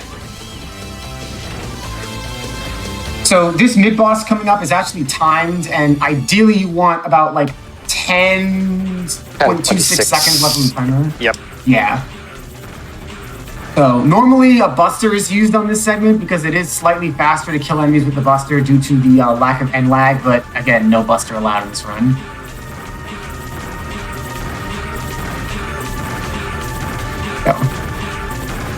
Alright, 10:26, perfect. Wow, exactly. Good job.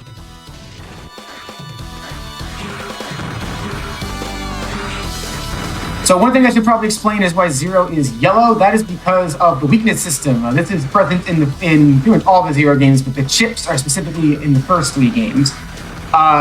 When you beat an elemental-themed boss, you will get a chip, specifically for the first set of bosses. In this case, the weakness system is that electric the electric attacks beat the fire bosses, the ice attacks beat the electric bosses, and the fire attacks beat the ice bosses. So in this case, since Blazing Blizzard is a fire boss, electric attacks will be used. A little more specifically, the charge attacks are what uses elemental abilities. So Charge Saber into a double slash will be the primary method of attack, like this. And then Saber Smash. There you go. Also, some of the EX skills have an innate element imbued into them, like the down stab. If you're electric, it'll automatically have the electric property. And if you're any other element, it'll have a non-elemental property. Blazing Blizzard's EX skill is Burst Shot, which will not be used in this run because it is not a Saber skill. It's Buster. Yeah, it's a pretty good EX skill, but for the purposes of this challenge, it's not used. The next stage is Children in Erebita's level, which is the Oceanic Highway runes. And this mission requires you have to hit the buttons, to be a little more specific. Also, one of my favorite fun facts about this game is the two navigators you see that warp Zero into the various missions. Their names are Rouge and Jaune, as in Rouge and Jaune, the French words for red and yellow because of their hair color, which I think is awesome. Yeah, most of the NPCs have French-sounding names. Yeah, they're named after, I think it's birds, and then CL is skies, which makes sense since she's the leader.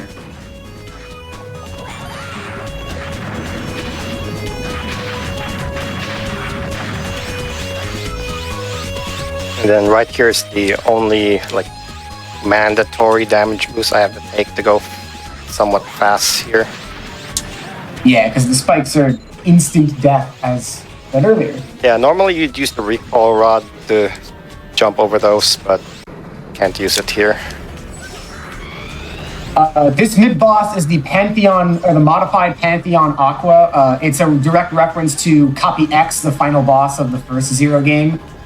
Technically, you could use a Saber Smash here, but it's pretty risky because the hitbox is not very generous on this boss. I got one hit off at the start, though. Good job. It's just not easy to get the other hits in without taking a damage boost.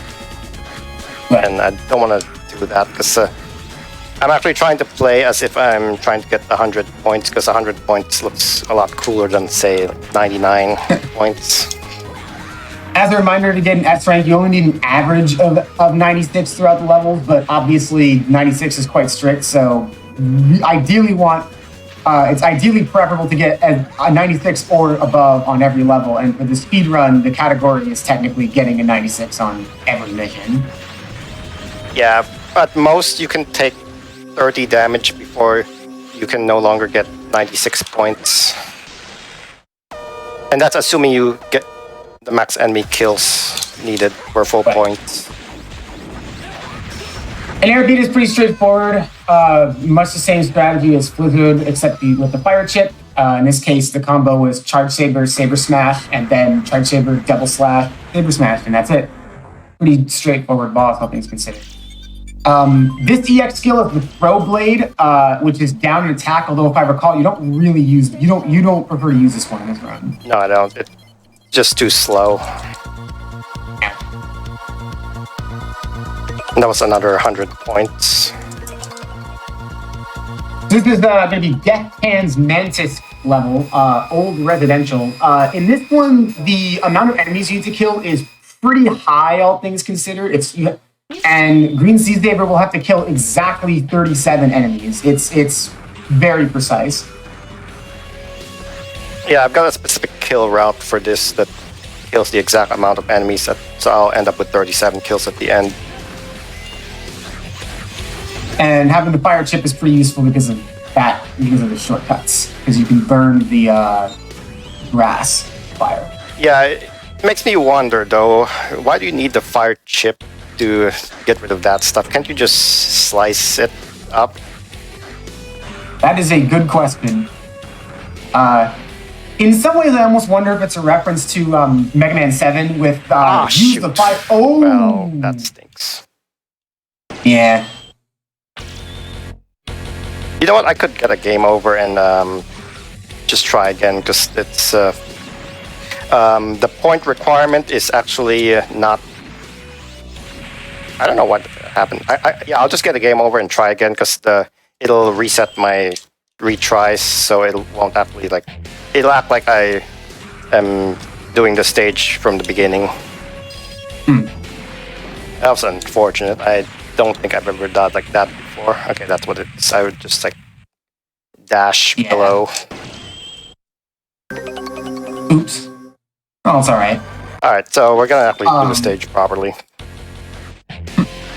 I almost wonder if the fire is using the fire to destroy the woods is a reference to Mega Man 7 in that Proto Man tells you to use the fire weapon in the woods and that allows you to get beat in Slash Man's stage. At least that's what I always interpreted it as a reference to.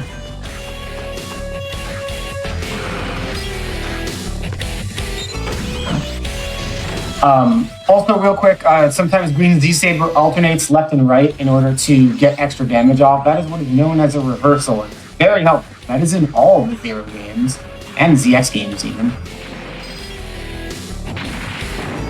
Okay, this time I'm not actually gonna accidentally dash. So this game has a double tap the dash, which unfortunately I can't disable, and that's I think what caused that to happen. Yeah, you only get to disable the command dash in Mega Man 04, which is a little strange.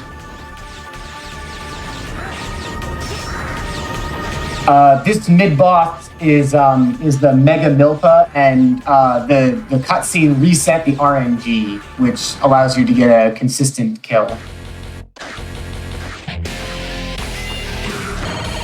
Coming up, normally there'd be a sub tank up here that runners like to get, but you need the recoil rod to get it because you bounce off of an enemy, and obviously there's no recoil rod in this run, so no sub tank. Alright, so I'm gonna try to kill this enemy here on the way down. Nice. And then I will kill these turrets. Then after that, I'm gonna go back here and farm that plant enemy because it gives me 3 kills. And then I should have 37 kills by the time I finish the boss off. I think so. So, this is Death Hand Mantisk. Yep. Strategy is pretty straightforward.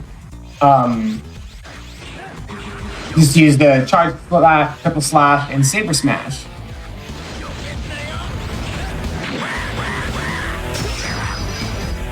There you go. Alright, so when I get my points, you should see a skill. Yeah. Yes, it's like that never happened, basically. Yep. The EX skill for Mantis is the 1000 slash, which may sound like a saber EX skill. It's not, unfortunately. It's a recoil rod EX skill. Now that the first 8 gentle judges have been defeated, we're at the Missile Factory, which is the intermediate stage. And notice I said 8 gentle judges. These guys are not Mavericks. That is a common misconception. Technically, you are actually the Maverick because Neo Arcadia has labeled Zero and the Resistance members Mavericks. So you get to play as the Maverick, technically.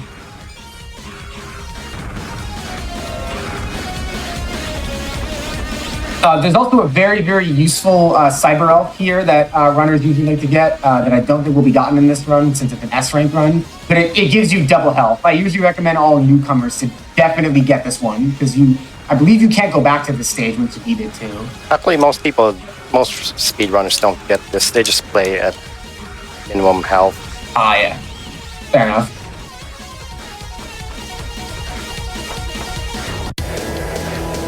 Now comes one of the coolest segments of the game. You ride on the top of a missile.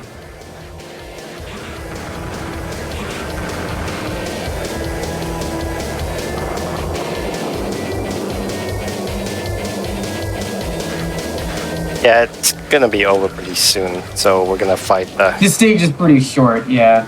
yeah. We're gonna fight our first dual boss.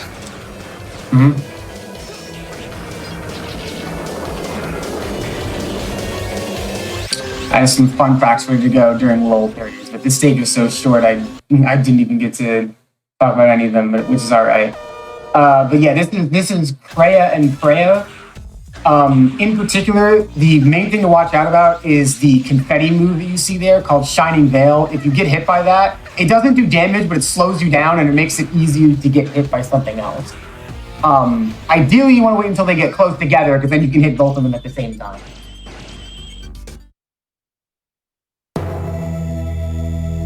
Now, the next set of bosses is very, very cool because these guys return from the first Mega Man Zero, but are upgraded. Yeah, and we're gonna go to our first one, which is Hana Machine. Yes, Hana Machine are in the Forest of Anatre. And it's basically a throwback to the Forest of Dices in 02. Yes. And Notice, I guess. Just like in 02, you can also use the fire chip to destroy the leaves one wanted to. Also in this stage, remember, Mega Man 3 came out after the Mega Man Legends series, even though in the timeline it takes place before Mega Man Legends. As a result, there are Mega Man Legends references sprinkled throughout the game, and one of them is in this stage. Namely, you'll notice these glowing red eyes throughout this segment of the level, and those are Reaverbot eyes from Mega Man Legends, which is a call forward in a weird way. So there's an example of the Reaverbot eyes. Also, this is pretty self-explanatory, but above all else, you do not want to get crushed in this segment because that is instant death. Yep, the stage is pretty short. I'm almost at the end. Yeah. Normally, people would use the casual players tend to use the recoil rod in order to push the chests or the squares onto the switches to hold it up, but you can also just dash. There's also sub-tank here that also requires the recoil rod. This is Hana Machine, double slash, charge slash, very simple boss. In the first game, you could stun lock him, which was hilarious. Unfortunately, I don't think you can do that as well here. Yeah, he's become resistant to getting knocked back. But we have EX skills to wipe him out pretty quickly. Yes. And the EX skill from this boss, speaking of which, is very important. That is the Split Heavens EX skill, which is up and attack, and it's used with fire. So, sort of a Ryu engine from Megaman X4 type move. In fact, I'm sure that's supposed to be the intentional callback. Yeah, most likely.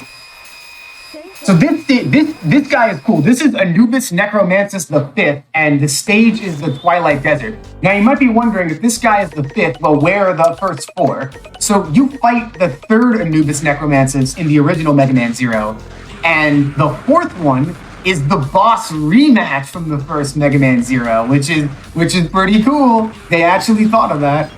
So what happens if you skip that by failing the missions and never get to fight the first one? You break the cannon, I guess, because it's still Anubis the Fifth. I don't know, maybe one of the first two Anubises died because a plane crashed right on top of him. So we'll say that the fourth one also died due to a plane crash. That would be quite poetic.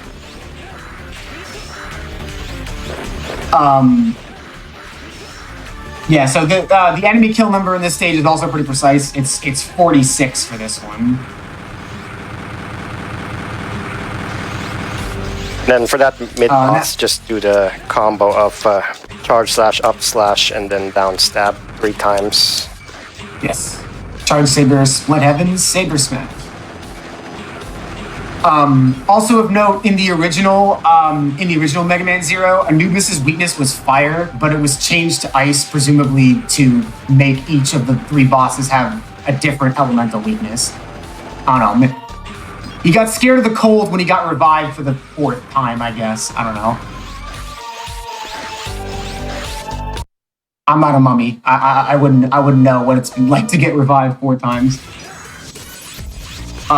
For this one, the main thing is to just not let Anubis do a ground dive twice, because that wastes a lot of time. You might do it.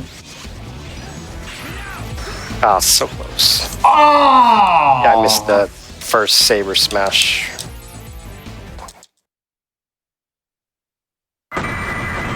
It's fine, though, still. Yeah.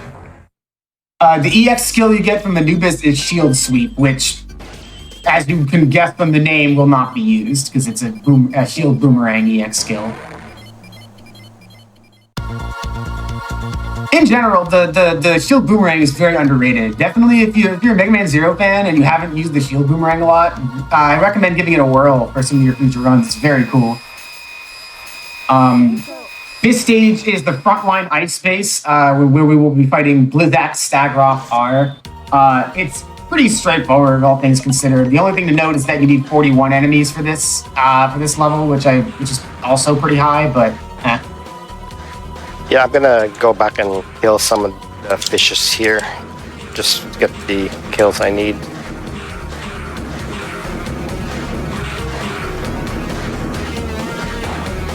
I guess I can talk about some trivia for this one, since the stage is pretty straightforward. So in the original release of Mega Man Zero 3, you could use the e-reader, which is a peripheral for the Game Boy Advance, in order to unlock extra content. And as a result, there were some references included with that content. For example, if you used the Death Tan's Mantis card, it turns the elevator in the Resistance base into Vile's Trap from Mega Man X1, which is a very, very cool reference. Another example of a reference is the Totten card makes the crystals, the E-crystals, look like the weapon pickups from the first Mega Man X game, and the Hanu Machine card makes the health pickups also look like the first Mega Man X game. One of my favorite e-reader cards is there's a couple that adds some Resistance members from the first Mega Man Zero into the base, and there's one that adds this one woman Resistance member who asks if Zero remembers her. If you say yes, she'll give Zero a kiss, but if you say no, he calls Zero a terrible robot, which is pretty funny.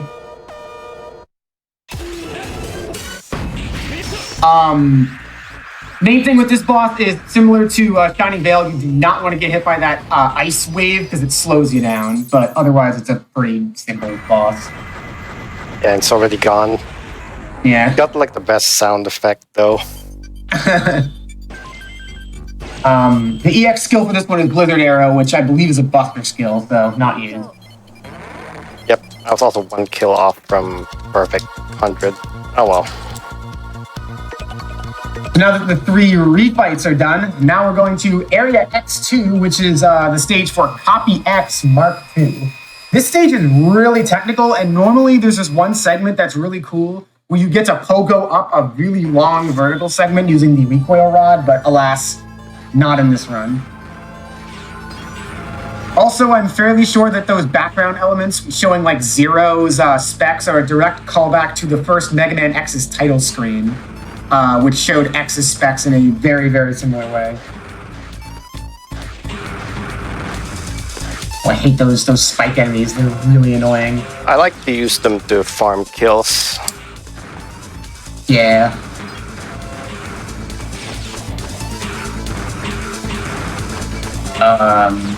So I guess a little more trivia. If you have in the original GB. Oh, by the way, real quick, if you play on the Zero ZX Legacy Collection, you can also unlock the e-reader cards. In this case, they're tied to the in-game achievements, which are the ZZ cards, but you can unlock them in order to mess around with them, which is pretty cool. I think they're in the original Zero Collection as well, but I don't remember how you unlock them. Because there were actually 2 Zero collections. There's one on the DS, and then there's the recent Mega Man Zero ZX Legacy Collection, which is what Green Z Saber is playing on right now. And that's on the Nintendo Switch, PlayStation 4, Xbox One. This did not make it into the re-release, but if you played on the original Game Boy Advance and you inserted and you had a second Game Boy Advance with Mega Man Battle Network 4, you could trade between them and get some cool stuff. But I'll elaborate on that in a minute because now we have another boss. This boss is interesting because Copy X Mark II, if you let his health get too low and don't kill him in time, he can heal himself, which is very bad, as you can probably imagine. But thankfully it was interrupted right there. That's 100 there. Nicely done. The EX skill from Copy X is the Reflect Laser, which is actually one of my favorites, but it is not going to be used in this run. Oh, right, this stage. The next stage that will be played is the Snowy Plains with the ever so infamous Glacier Lecaque tank, who is sort of the unofficial mascot of the Zero Series speedrunning community. It's pretty funny. The name of the game with this one is riding the snowboards that are featured throughout the level. But you need to be careful because those Pantheon base enemies that you'll also find on the snowboards, they do a lot of damage. So some precision standing is required. Like there's an example of that. Also, don't forget to get the quick charge chip at the end of the level. It's right here. Yep, there it is. I gotta break open the box first. There you go. Pretty self-explanatory. It just increases the speed at which you can charge your weapons, and that's able to be equipped after you beat stage. Yeah, there was another cyber up we could have gotten earlier in one of the stages that could have had the same effect. Yeah, that's Clockle, which was in Blizzard stage, I believe. Yes. It increases your weapon charge time, but the game wants you to use the recoil rod to get it. You actually can get it without the recoil rod. It's that one box that you might remember from earlier that you could put, and then there was a bed of spikes. That being said, it's a very, very precise jump if you don't move the box over with the recoil rod, and the odds of dying to it are so high that it's usually not worth it if you're doing this as a saber only run. Yeah, as far as the marathon goes, it's not worth it to get it because I'm probably gonna die more often than not trying to get it. I never try to get it without the recoil rod because it's so precise. I think I've done it like twice ever without the recoil rod. So for this boss, this is Glacier Lecaque tank. The important thing is Green Sea Saber stood still at the beginning of the fight so that he would jump, which is I guess a little bit of RNG manipulation. Yeah, that's pretty much what that is.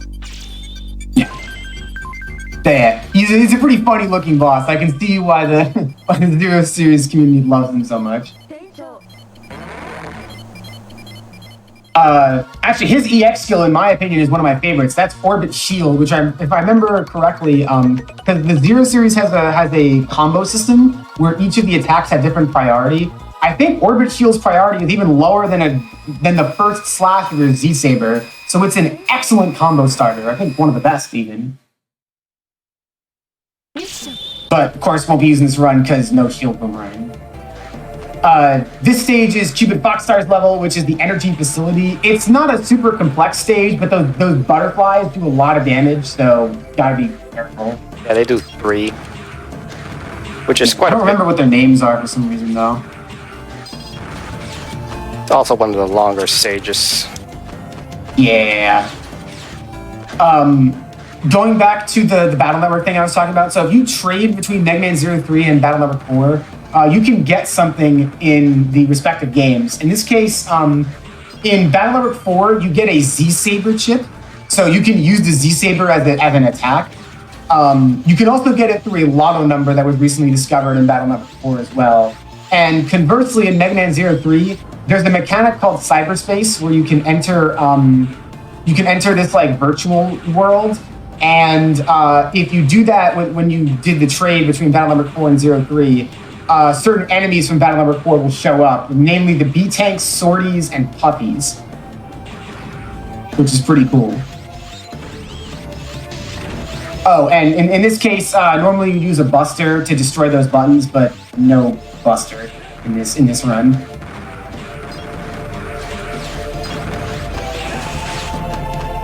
Yeah, the saber also takes a while to push those buttons in.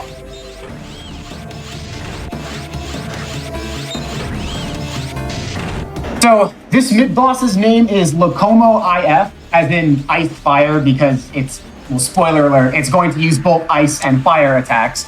There will be one instance of intentional damage in order to make sure that a 2-cycle can be done on the boss, because you need 4 charge slashes, and that was the intentional damage.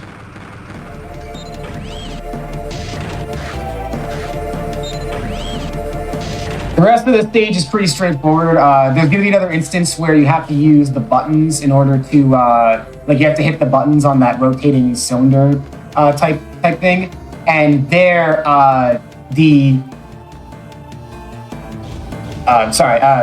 for that one, I need to use the triple slash and not the forward slash.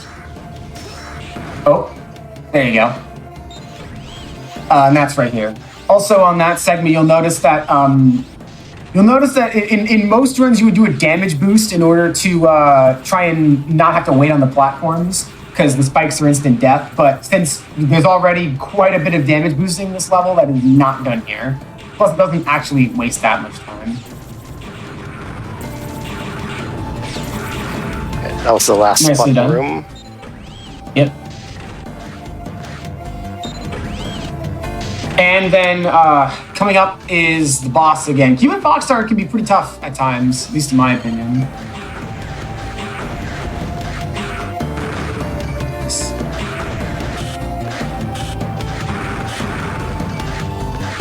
Coming up right over here.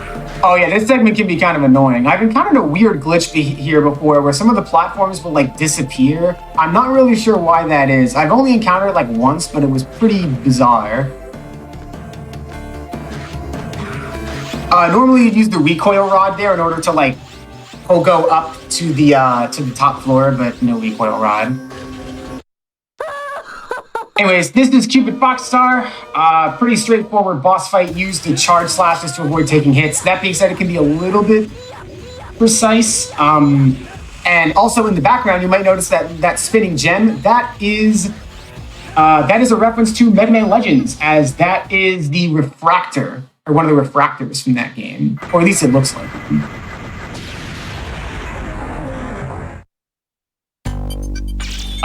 The EX skill gotten from this one is Soul Launcher, which is definitely not used in this run. Yeah, I don't think even regular speedruns use that.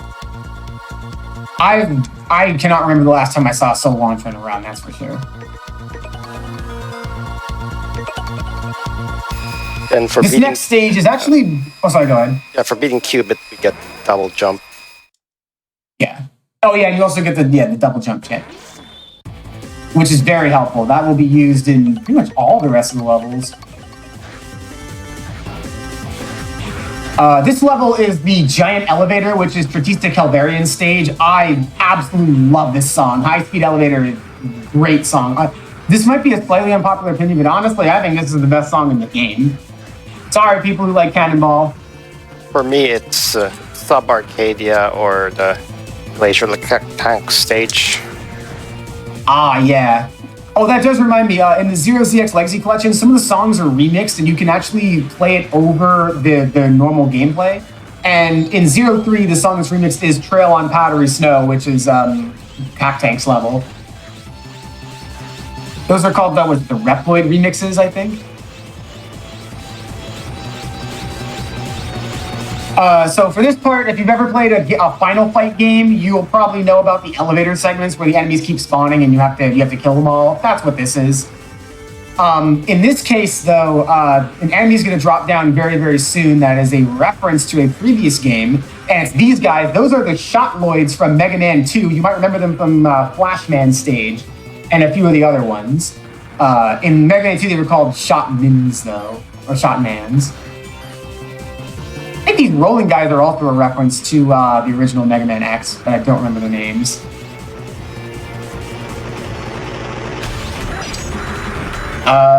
This guy's name is Spearuk. You can stun him with the ice or the electric chip. like that. Ideally, you would use the recoil rod to push him over to the side, but I mean, can't use it in this run. Also, it's not a hard mid-boss in my opinion. Yeah, the recoil rod would have been useful for these guys with the shields too. Yeah. These guys are called Pantheon Fists. You definitely don't want to get hit by them because they could punch you clean off the stage, and that's death if that happens. If that does happen, though, I do have the elf I can equip. I've definitely had that happen before. It sucks. Also, a bit of a a bit of a lore fact is that Tristisa Calvarian is based off of Cerberus, the mythological creature. So, if you remember, Cerberus is the guardian of hell. Well, guess what you're doing in this stage? You're taking an elevator down into the core of the base. Almost like you're taking an elevator to hell. Interesting reference.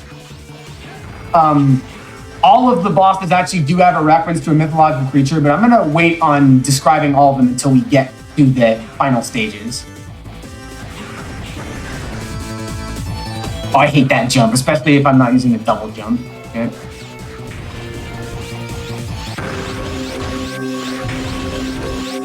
So this is the Tristisa Calvarian. He's gonna have 3 heads, like I said, reference to Cerberus. In this case, the main head is the hitbox. It's also got 3 health bars too.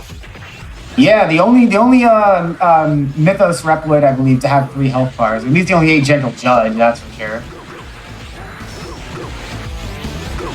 Which I guess makes sense since he is a big boy. Ooh. I like this guy's death blow. Hold on. NANI?!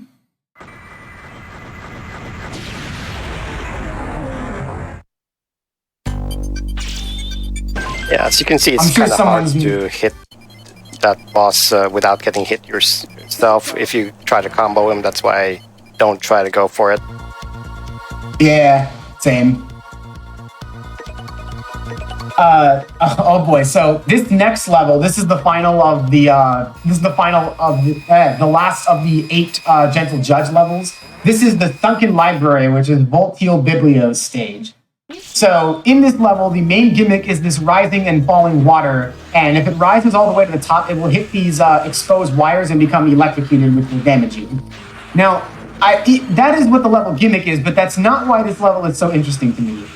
So this is one of my favorite Mega Man stories in general to tell. Back when the Zero ZX Legacy Collection first came out, there was a poll that was run by Capcom to determine the fan favorite character in the game. And if I remember correctly, I think Zero won, which makes sense. But there was one person who voted for their favorite character to be the Sunken Library, as in the stage The Sunken Library as their favorite character. I genuinely wonder how that's possible and how Capcom didn't catch that, but it is absolutely hilarious.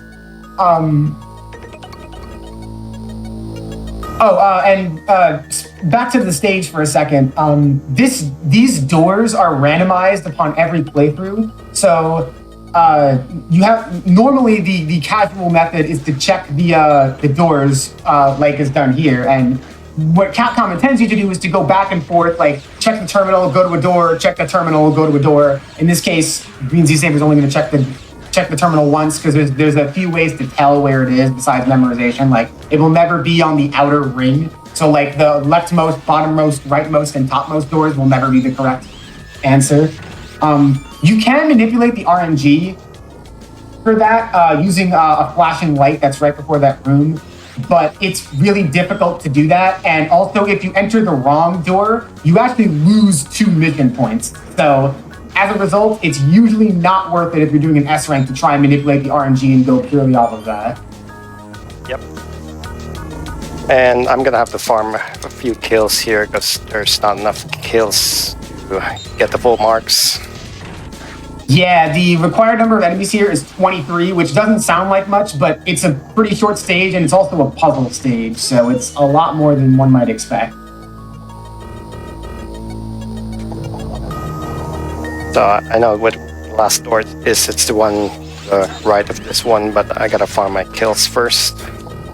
Indeed. The terrain, by the way, the boss fight will take place in the final room that you enter in order to get the disc, because the lore reason why you're here is you're reading up, you're trying to find answers for questions that CL was researching. And when you find the final disc, Voltil Biblio will do a surprise attack. The terrain for this boss is actually not consistent. You could theoretically get one of the other terrains that was seen earlier. I think you said you actually didn't want the flat terrain, though, unfortunately. Yeah, this is fine. As long as I don't see him show up at the top hole, that's all I need. Yeah. Like that. Well, like that. Oh, one. Yeah, that was terrible RNG, but it is what it is. So it goes. The EX skill from this boss that you get is the V shot, which is a buster skill and is not used. So that is the final of the 8. That is the final 8 gentle judge level, which means that we're now on to the final few levels, the fortress level, so to speak. It may seem like there's very few fortress levels because there's actually only 2 of them in this game, but that's because of the intermediate. There's more intermediate levels than usual. I believe there's exactly like 16 missions in every Zero game, but I'd have to count again. But like, because most of the games don't have as many intermediate levels. So you might be wondering, why is Green Sea Saber entering cyberspace? Especially because every time you do that, you lose some points. Well, the reason is because there's an exception in this, in that we're going to do an extra boss fight. Yeah, most regular speedruns will never, all speedruns will never fight this boss, but I decided this was a nice opportunity to show it for the fan base. Yes, this is Hidden Phantom from the first Megaman Zero game. Originally in the first Zero game, he blew himself up, so he's dead. Because cyberspace has undead reploids. And in this case, this is the only time in the game where you can enter cyberspace and not lose points. But you have to win against Phantom as well. And you might be wondering, why would you enter cyberspace at all? Well, normally all of your cyber elves would activate at once, all of your fusion and satellite ones. So it's good for casual play, but not recommended for more hardcore players. And that, after you beat Phantom and you beat the stage, you will get access to the ultimate foot chip, which has every other foot chip combined in their abilities, which is very helpful.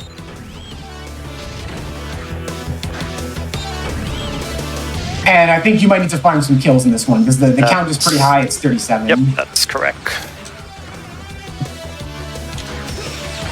I always wondered if those junk pantheons, the Pantheon Fists, are a reference to Mega Man 7's Junkman stage, because a lot of the developers who worked on Mega Man 7 would later become Inti Creates and make this game and all the other Zero games, the ZX games, the Gunvolt games, etc.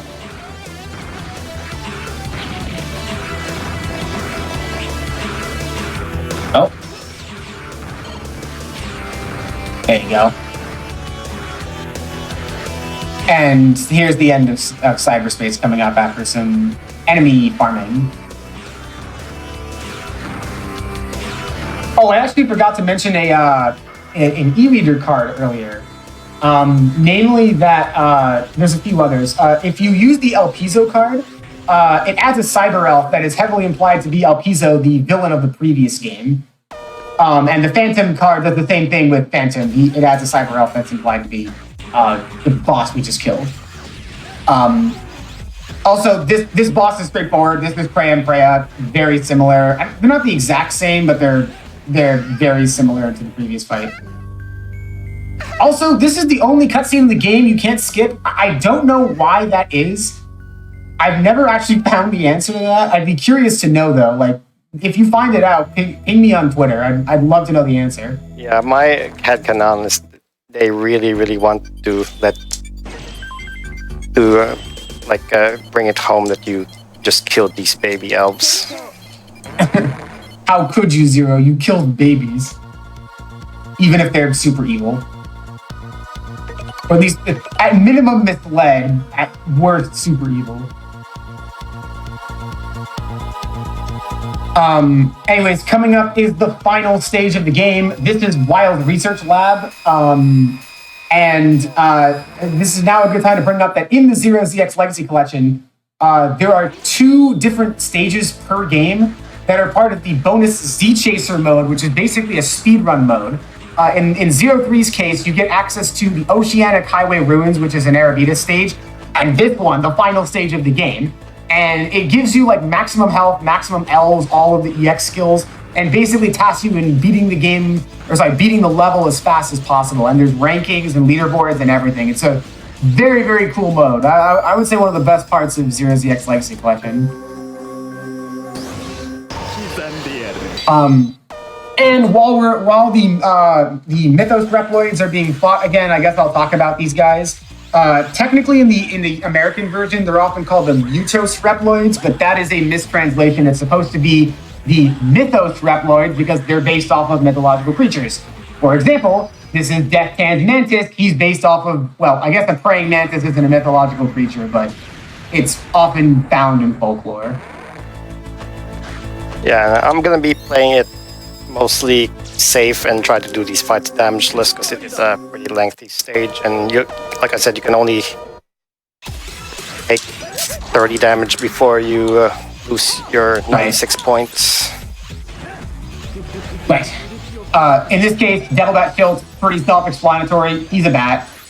I know some people have compared him to like Dracula before as well, but I think he's just supposed to be like a vampire bat.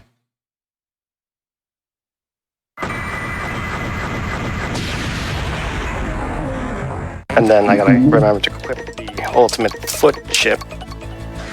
Yeah.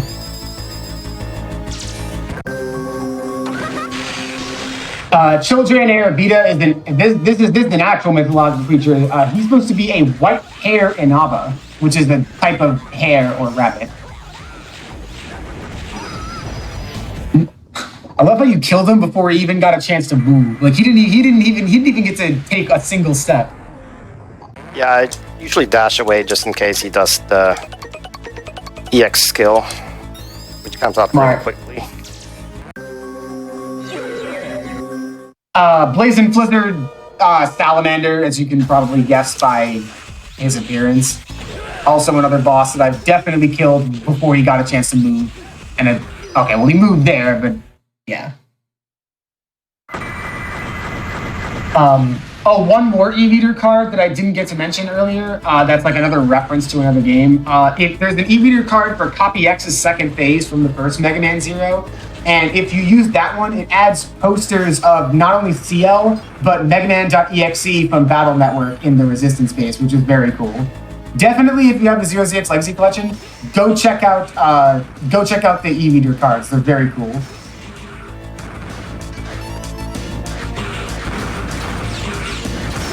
And if you're wondering why there are times where Green Z Saber is able to dash through those red lasers without getting spotted, that's the Shadow Dash chip, which makes you invisible while you dash. Very, very useful. Yeah, the ultimate foot gives you the traits of all other foot chips. Yeah, all the other ones. One really cool thing is that the bosses are organized by the same elements on both of the both sets of the boss rush rooms. In this case, the ice weakness is in the top right, the fire weakness is in the bottom left, the non-elemental boss is in the top left, like Tragista Calvarian, and the electric weakness boss is in the bottom right. That's something you taught me, actually, Green Z Saber. I did not know that before you told me earlier. And in this case, I mentioned this earlier, but Tragista Calvarian is a Cerberus. It's actually a mistranslation. It's supposed to be Tragista Kebarian, but Inti Creates has had some translation problems with this one. Also, Nani? I love that he says that.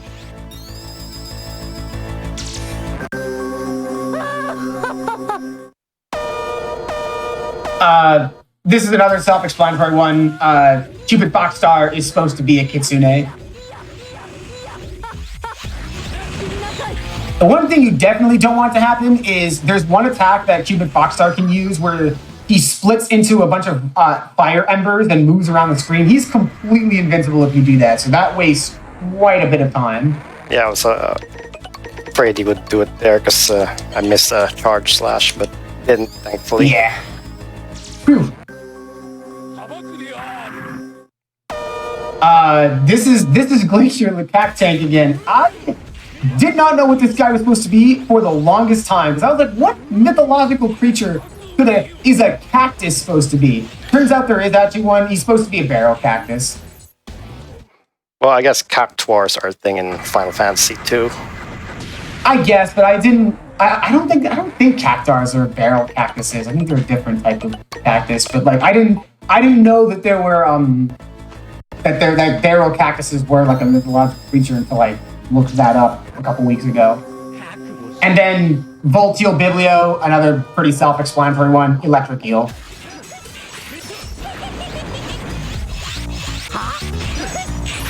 I love the boss theming in the Mega Man series, you know, between the elemental robot masters, the animals from the X series, the mythological creatures from Zero. ZX has the Pseudoroids, which are like kind of animals. And then Battle Network has Net Navis, which are, again, element themed. And then Star Force goes crazy. Each game has a different theme.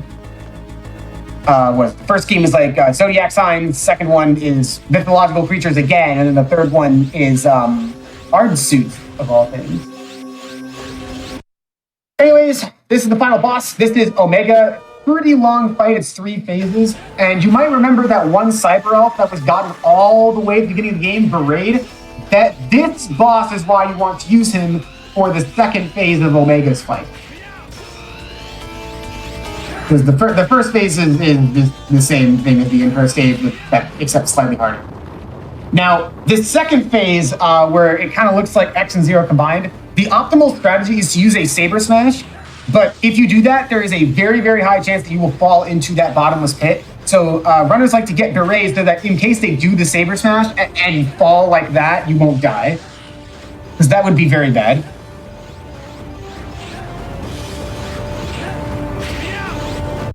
Nicely done. And now we have the hardest boss of all time, Omega Phase 3. Oh no, what a travesty.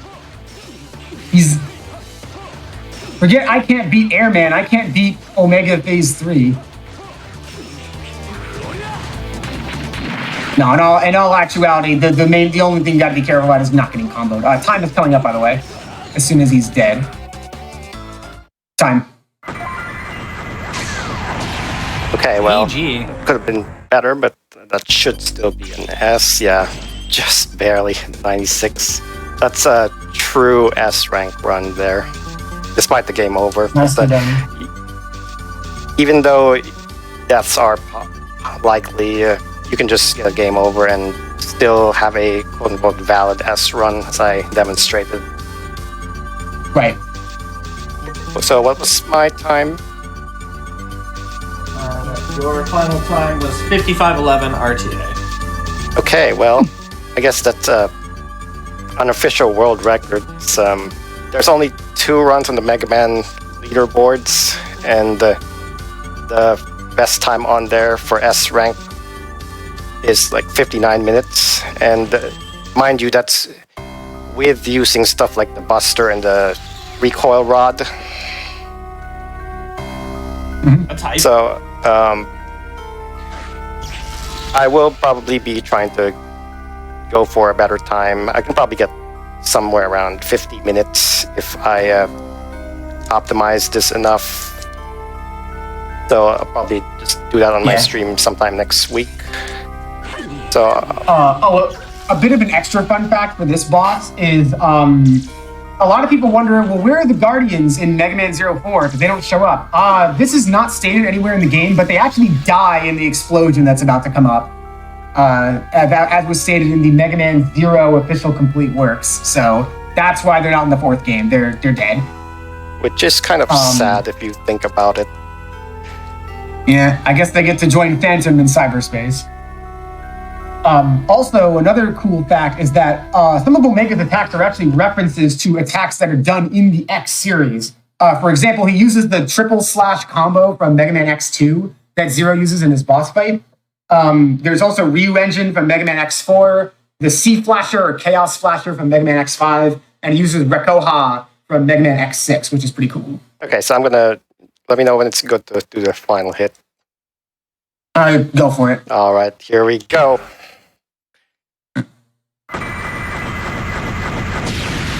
Bye-bye. And that's the last we'll ever see of Omega, right? And of course. It's not like he shows up about 100 years later in one of the most annoying boss fights ever, especially on hard mode. And No, that would be ridiculous. for your final reward, for beating the game once, you get hard mode. Then I'm gonna unlock 3 minigames, so that's 0 minigame for just beating the game. And then this is the CL minigame for getting an S rank. And then there's the minigame we were trying to unlock with this challenge, the Harpuya minigame. So I guess probably should try out the minigame since we went through all the trouble to unlock it, doing this challenge run and so forth. So I'll just play a round of it just to show you what it's like.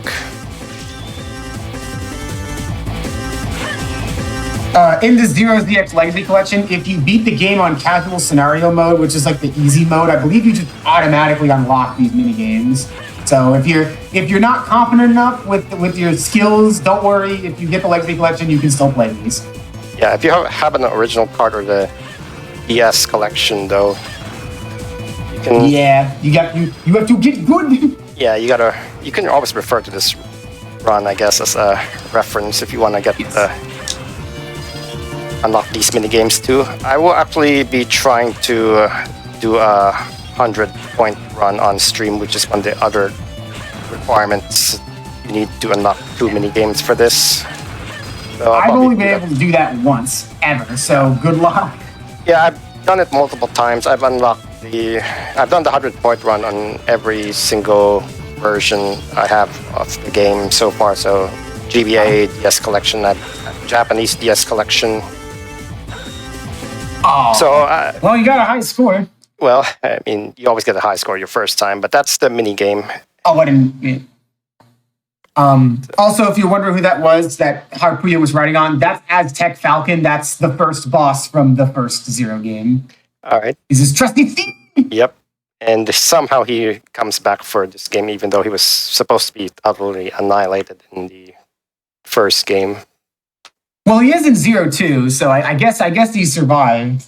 Yeah, I wonder how that works. Well, I guess we can blame the literal necromancer. I guess that's one theory. All right. Well, I mean, I guess for final words, if you want to see more runs like this, more unconventional runs like this, you can feel free to follow me on Twitch. I also have a YouTube under the same handle. I will probably be trying to go through all the other games in the collection because I'm trying to work towards doing a marathon of every game in this collection at some point next month. And I will probably also be trying to get a better time for the S rank category.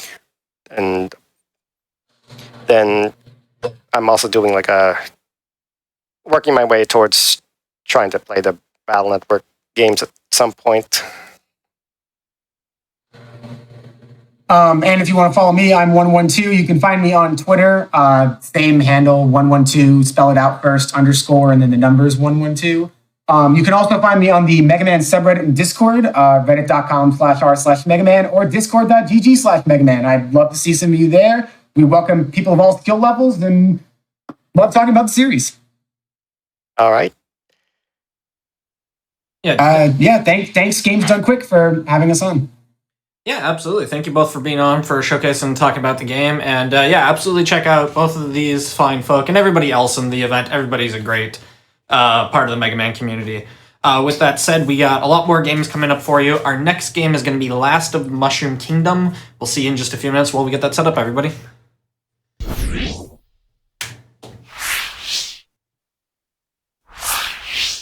Hello, everybody. Welcome back to the Games with Quick Hotfix. Today and tomorrow, we are celebrating the 20th anniversary of Megaman 03. We've got a lot of Mega Man runs for you. Before we get back into it, just a quick reminder, if you haven't missed any of our live content, our shows or events, anything like that, you can go to youtube.com/gamesonquick. You can check out all the VODs there. Our stuff gets uploaded within a few days, usually. Also, if you are over on YouTube, don't forget to press the like button, share the video, anything like that. Subscribe to the channel. It does really help us out with all this kind of stuff, so...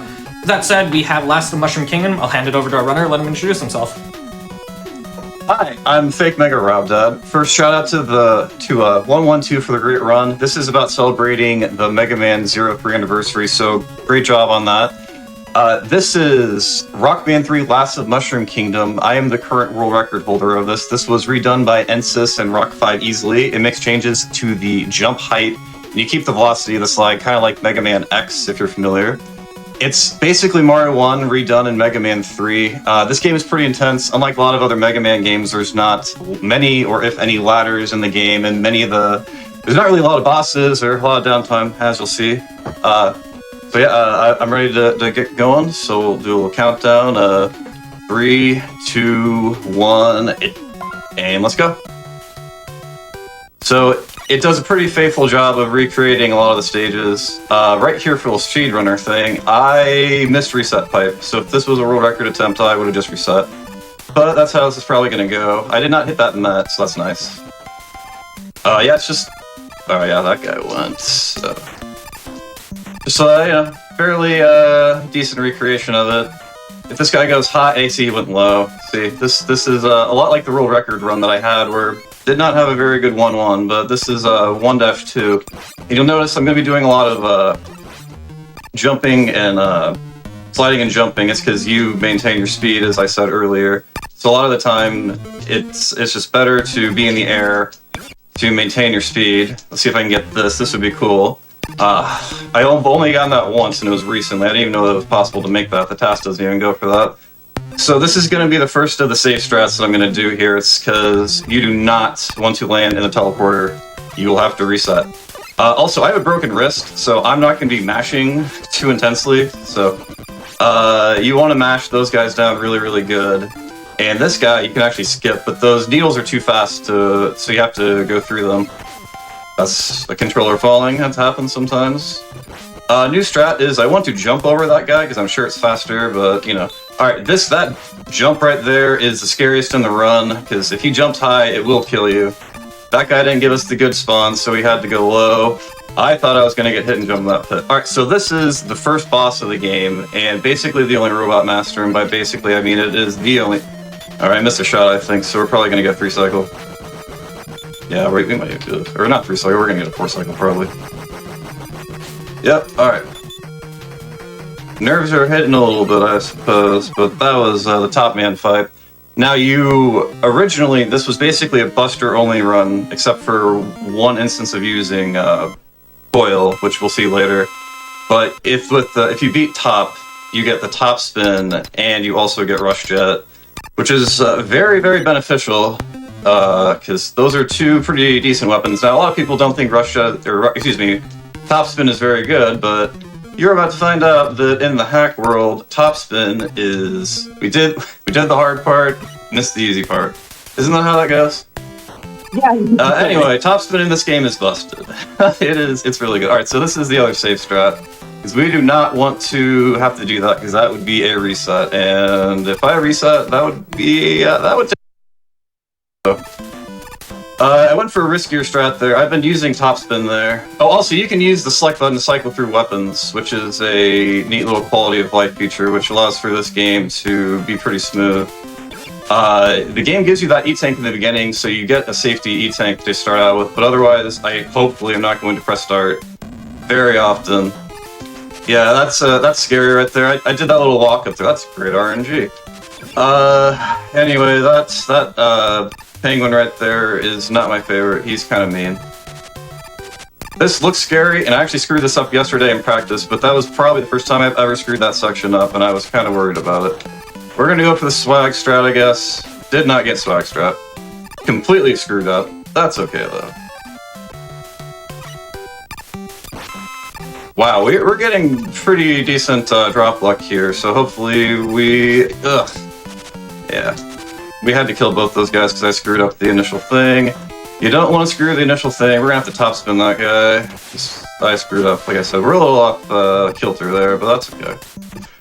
Alright, we did that good. Yeah, so I'm basically going to do all the things I screwed up on are going to be the things where it's going to go good, and then the things that I didn't screw up on are going to go poorly. As is tradition, we're talking about the run while you're doing the run. Yeah, so this game does a pretty good job of looking a lot like the game is supposed to look like. And so topspin, as I said, good weapon. It clears out the bullets, which allows for you to do this. Oh, oof. Yeah, if I wouldn't have slid there, I probably would have made that, but I slid. So that's what you're supposed to do. That guy can be mean, and he gave us the mean drop. Yeah, I was talking about the run. Alright, so now we're in Wily's Castle, so you're probably wondering what the deal was about none of these stages. Well, they are all in one. And yeah, if you slide into them, you're not supposed to get taken backwards, but of course I ended that slide before the slide happened, before the thing with the stuff happened. Anyway, normally you would skip a lot of this stuff, but missing the select button again. But we want to make sure that we have all of our top ammo, but it appears that we did, which is weird. So we could have just skipped a lot of that, honestly, but you don't usually have all that. Yeah, getting that slide afterwards is really tough, but that ends up leading you into the pit, which is kind of sad.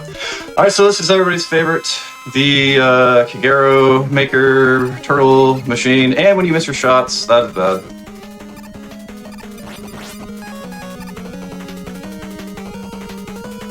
And we're getting bad RNG. The turtle machine is absolutely on a rampage right now.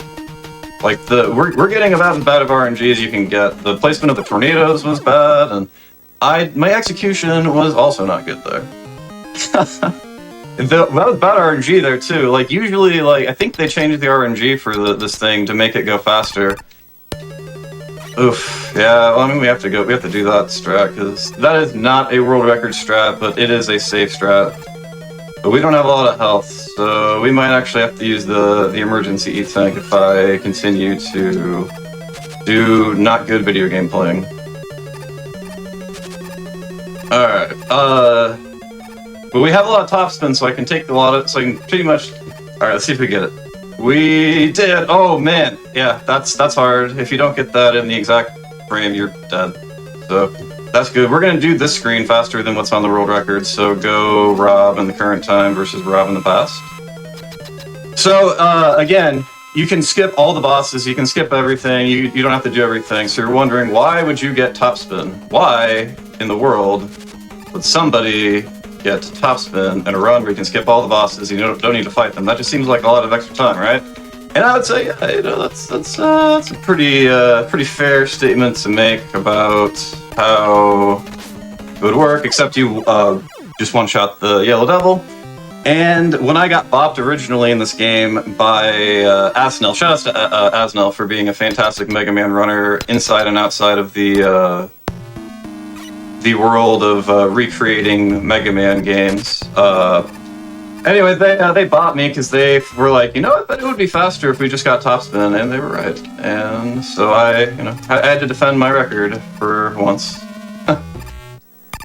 Someday, hopefully they will come back, but I'm going to play Shadow Game coming up sometime. Alright, this is nerve-wracking. Oh, yeah, we gotta use the pity thing.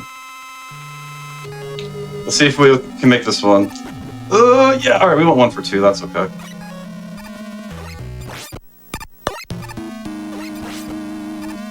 Sorry, yeah, it's a little... Ooh! I messed up the very, very end I didn't tap my toes or anything, but... I think that's faster. Oh no! Oh no! Hit me, please. I usually have iframes there, so that's definitely a hit me thing. I was gonna say, that's a new strat. So is that, actually. Adding the walk back there is a new... It's a new strat that I came up with while I was figuring out new strats for this game. That is a huge drop. That's cool though. Alright, so here's Proto Man. You might think, boy, I sure hate fighting Proto Man, I gotta mash him. Well, you can just use topspin and hit him a bunch. Just use the thing and do the stuff. It certainly works when you're trying to go fast. And then there's the next pity tank. So, alright. I tried messing around with seeing if topspin was faster and if you could have enough ammo to kill all of the bosses. Yeah, good English Rob. Anyway, we're trying to fight Wily here. Again, I'm messing this up really bad, but that's how it's supposed to go. You're supposed to have 0 health when you fight Wily. We're gonna have to probably do the slow fight to end it. There are 2 fights that you can do against the final boss, if you can believe that. It's crazy. This game has everything. It has multiple ways to go in. That was supposed to be a walk. Oh, wait, never mind. That was supposed to be a walk. We're getting health. We're not getting top spin ammo, because we got a bajillion drops. Alright, here we are. Get hit, and we have to get shot by the bullet, because I'm pretty sure I'd die if I... Yeah, I would have done that. And that is GG. GG. Yeah. Good game. There's lots of recreations of the Mega Man games that I would definitely recommend if you're interested in that kind of stuff. But before we get into any of that, yeah, I'd like to shout out the GDQ chef, Church and Starge, and Ray, and everybody else that helped put this on. Shoutouts to the creators of the Mega Man and the community in general for the speedruns, and just Mega Man in general. This is what this is all about, is our love for Mega Man and being able to share that together. Again, shoutouts to Ensis, Rock 5 Easily again, and shoutouts to the crew, LSM, Casual Tom, Kuja Killer, Pure Sabe, Timaeus, Last Beat, STK, Magnet First Bro, and everyone else keeping the hobby alive. And of course, VOG Goats, Kumba themselves, PogChamp Guy. Thanks everybody for watching. If you have any questions about this game or anything like it, feel free and DM me on Discord. And join the Mega Man Leaderboards Discord as well. And if you look in the other tab and scroll down 3 spots, you'll see what you're looking for. You can join the Discord right there. And yeah, I guess I'll go back and read what the chat had to say. Yeah, I don't have much to say otherwise. Good times, not a terrible run. I don't know how long that took. I suppose I'll find out here in a second. 9:37 was the 9:37. That's. I was hoping for a 9:30. Still pretty good. That's considering okay. You have a broken wrist. That is true. Yeah, I haven't really speedrun much because I fell and I broke I fractured my hand. I partially tore my thumb, and I broke my wrist. And that was a bad thing. I don't recommend going to California for a month doing some work and coming home icy January 28th or 29th and falling, breaking your wrist on some ice. Yeah, I went from California to an ice storm or whatever. It was a bad time. Well, hopefully that all heals for you rather quickly. And I mean, considering I think you did a phenomenal job of showcasing the game. Oh, thanks. I appreciate that.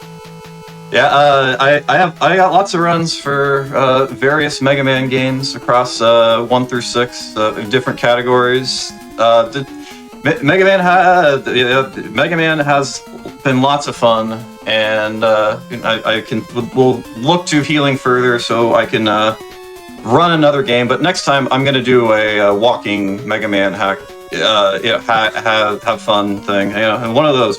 Gonna do a walking Mega because that is a little bit easier on the hands. It's hard to mash and slide at the same time. Mega Man 3 is a little bit easier than, just given my personal injury, like holding the charge down and sliding and trying to do precise stuff and then releasing it and then having to mash afterwards is harder than like Mega Man 3 stuff. But like these games where they increase your movement speed and stuff like that, like you're inputting stuff like crazy and it's super technical. But it's really fun. Like this game isn't as technical as some of the other ones, even though you're inputting super hard, because you're basically just top spinning the whole game, to be honest. But not all the games are like that. Like Kumba runs a lot of these where there's a lot of like zips and stuff that are really technical. And yeah, like shout outs to everybody that's involved in the process of this. I wanted to talk just so we could see this. So the game shows you your progress right here for how far you beat it. So you'll see that we only did like what you basically do for Mario 1 type of stuff.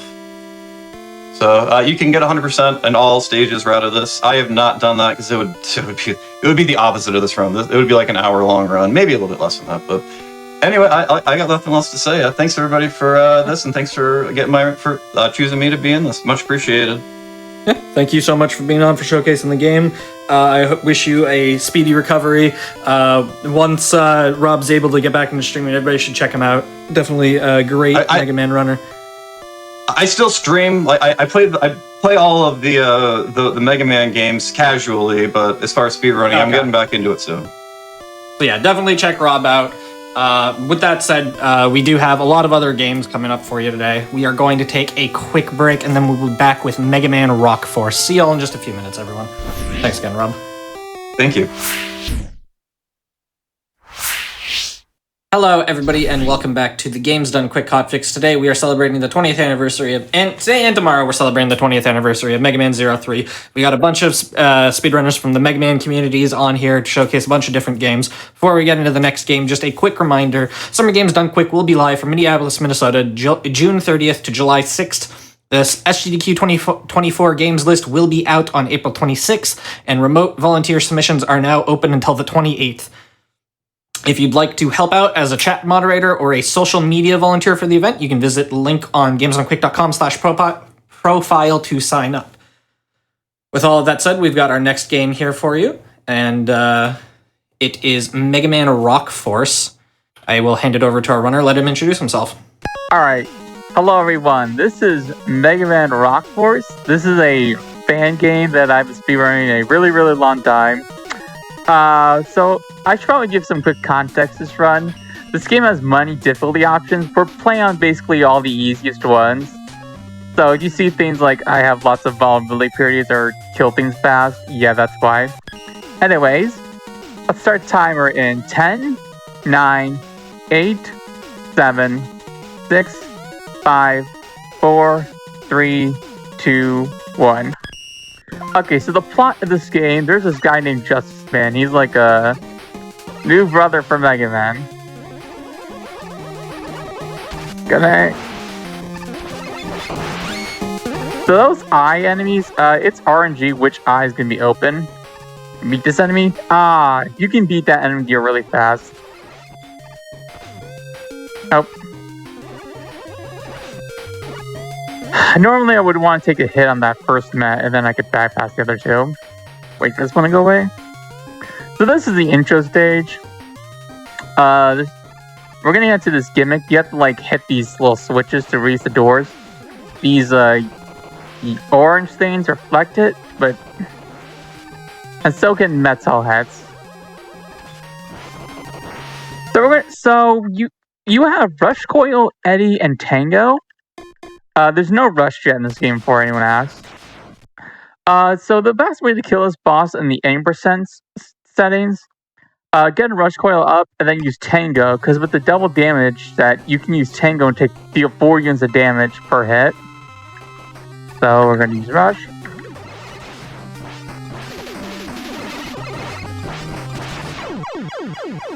Alright, that was good RNG. Okay, so next up are 8 robos. We're gonna go after Pulse Man first. So, fun fact, we used to speedrun on the previous version of the game, the 2014 version, and then start on Fuse Band, but then we switched to 2015 version because they had an update. So in this game, there's Rock Force members that are like captured by each of the 8 Robomasters. In the latest version, you free them, you can actually play as them, and you'll see later, Nitro Man is broken. I mean broken, like he in like a glitchy way. Anyways, we got portals. Jump in one, you go out the other the same color. We're gonna skip this.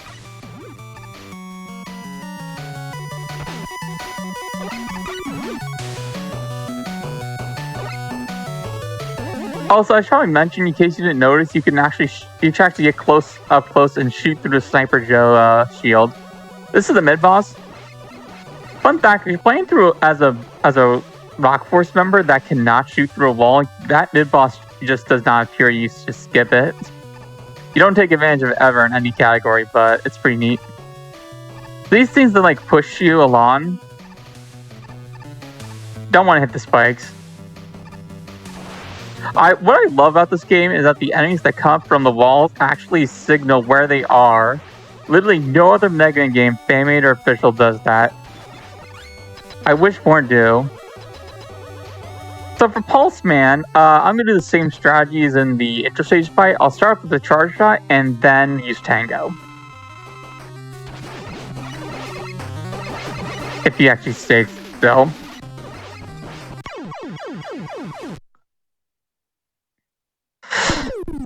Alright, so... Yeah, we get free a Rock Force member each time we beat a Rollmaster and getting a weapon. We won't be playing as Mega Man at all for the rest of this run, so you won't be seeing the weapons, but I'll still explain them. The Pulse Band's weapon is a pretty slow moving circle that can deal consecutive amount of damage to enemies if it attacks. And it goes in all 8 directions. Now I'm going to switch to Nitro Man. So the order of the main Roadbusters does not matter for the most part, except with the last Roadbuster. It has to be one of the corner bosses. It has to be fusion bosses. I'll explain that in a bit, because I have to explain Nitro Man. So Nitro Man, hold down and then attack, you can use a bike. He also has a wheel cutter, like the one in Mega Man 10. When you take damage, though, you can't do the bike.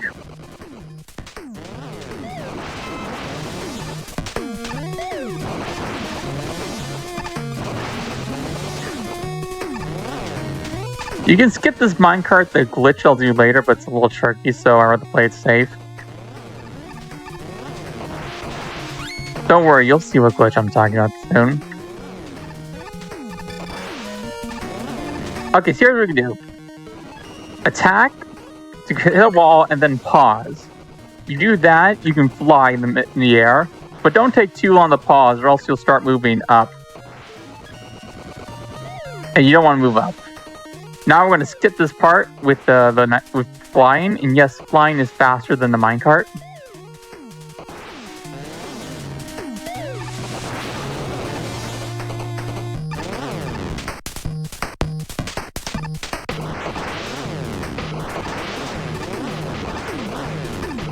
So if you do the glitch while standing on the ground and then walk off the ledge, you can actually fall through the floor.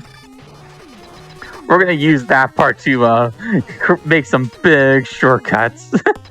And I mean big shortcuts. So the Fuseman fight, what we're going to do, we're going to stand still with the wheel and let go when we're about to get hit.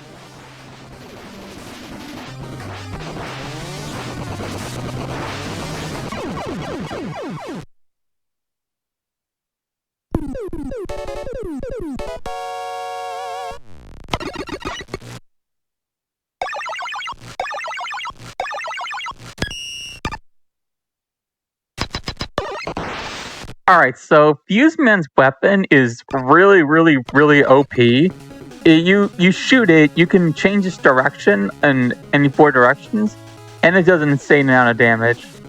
Before we start using Nitro Man stats, we would start with this boss just to get his weapon because it's so powerful. Photon Man.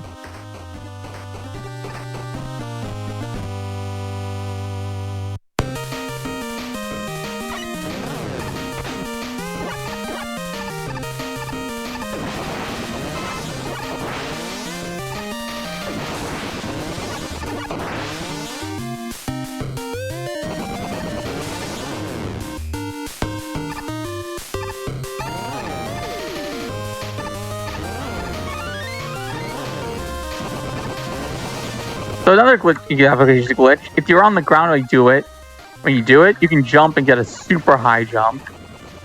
That has like no limit to how high it goes. Woo! That was close. So we're gonna do walk off the ledge, fall to the floor. We're gonna take a little shortcut. Skip the screen transition. Also doesn't load the easy mode platforms, which is pretty funny. No, not that's an issue, because we can just, Oh, wait. So this part right here, you have to, collect this little star things, form the bridge, and eventually disappears. I can skip out the Nitro Man glitch, but since it's like a one-tile platform, it's really, really hard. I'd rather not do that. Alright, Photon Man. We're just gonna try not to get hit.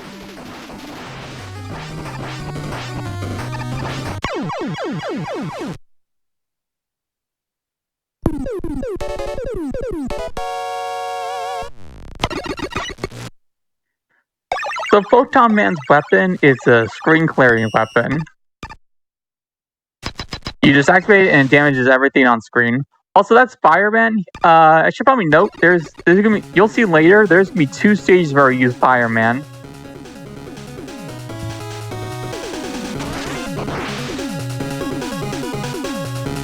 There are what perfect beat parts is. So when you beat a boss without taking any damage, you get a beat part. You collect all 4, you unlock beat. Before the Nitro Man strategy found, we would actually use beat on the final boss, but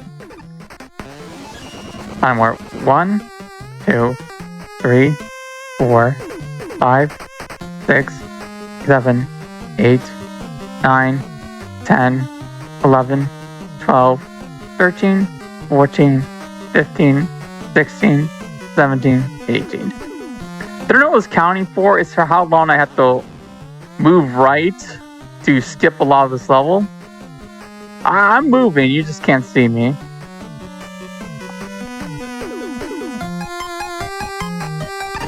So we just get the good chunk of level.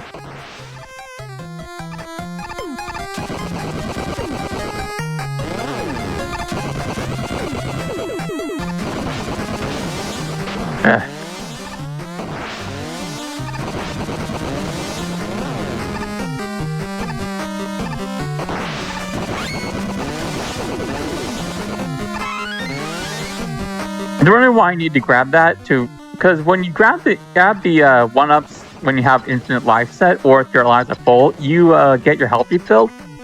Because Cripman, if you go into this fight without full health, he'll throw you an L tank and it wastes like 1.5 seconds. I timed it. That's more than getting the 1-up. Like just a second. So this fight is gonna be really RNG heavy. Because there's attacks you can do, which he isn't, surprisingly. Where you can be invulnerable to all damage.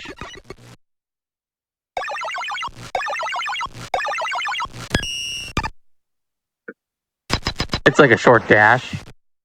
Cryptcloak is a really weird weapon. It's good, but it's weird. Like, you activate it, enemies cannot see you, and you jump and land on something, land on the ground, you'll release like a shockwave from both directions. So this is Charade Man, who, in case you didn't notice, in this version, he can take on multiple different portraits.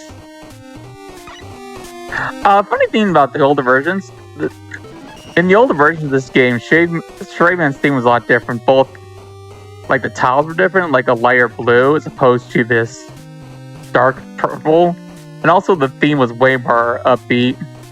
I have no idea why it was changed, but whatever. Oh yeah, doing that skip despawns all the enemies on that screen.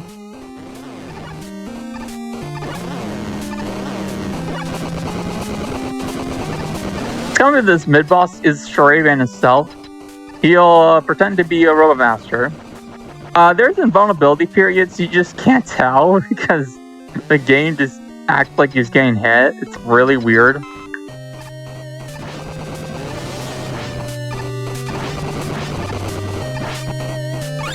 So you're supposed to use these scissors to tell where the platform, the invisible platform is, but I memorized it. I don't need it.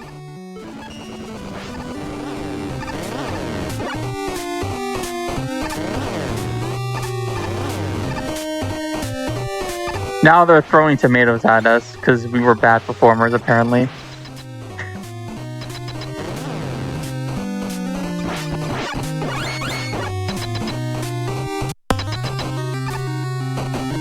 So this fight, he'll jump between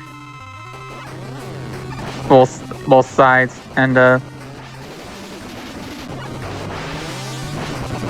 I'll just gotta wail him. And the fights as Nitro Man are not complicated at all, it's just wail on him.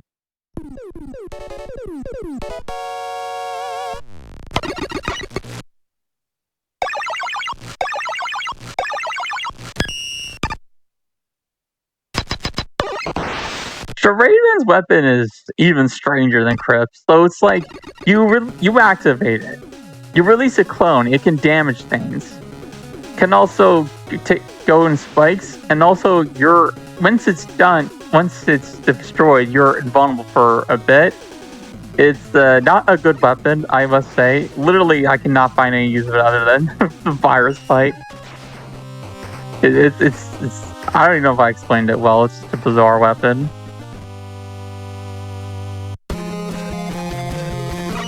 The Virus Man is a little tricky. These virus enemies, if you take damage from them, your directional controls get reversed, so you don't want that. Just the virus ones, though, not the Sniper Joes. Those you can get hit just fine.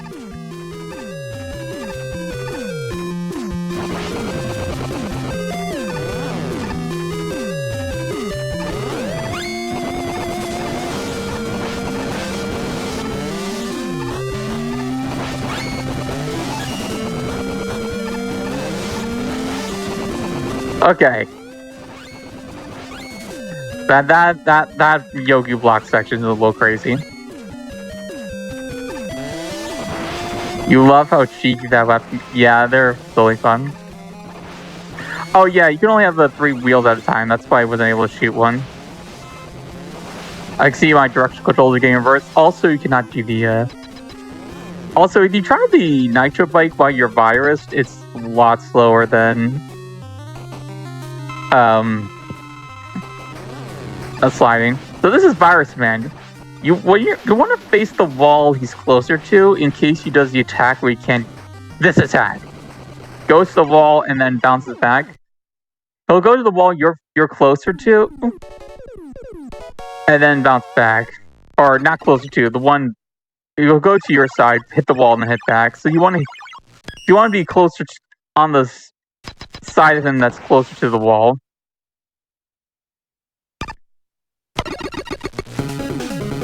Firesen's weapon, it's basically like Pump Shield, but it retracts back. Expands, retracts back. It's a pretty good weapon, I'll say. Alright, Circuit Man.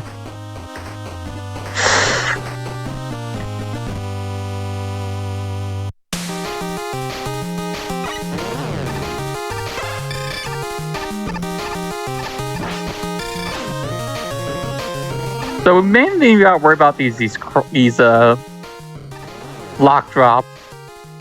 They're operating on a cycle.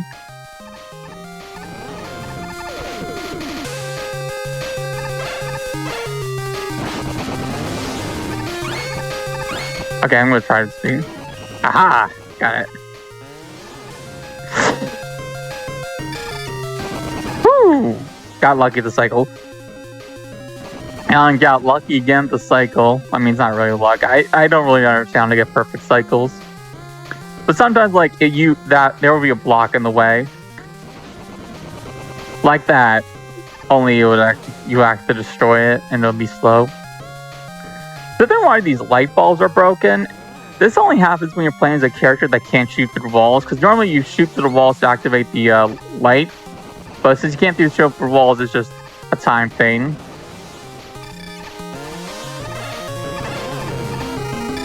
Woo! That is a tight jump.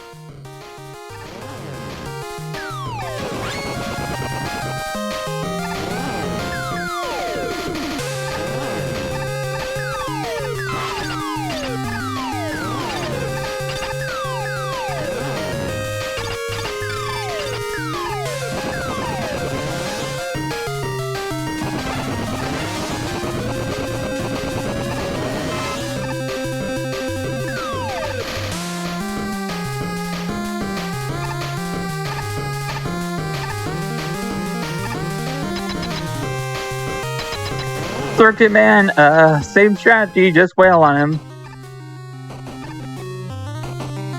Also, you want to use some upward shots.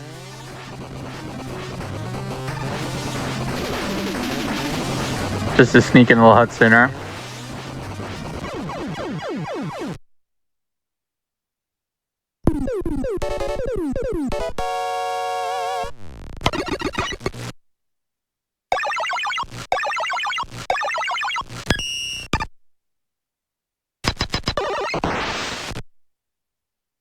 Circuit Breaker is pretty basic, but it's pretty good. It's basically a powerful shot that goes both left and right.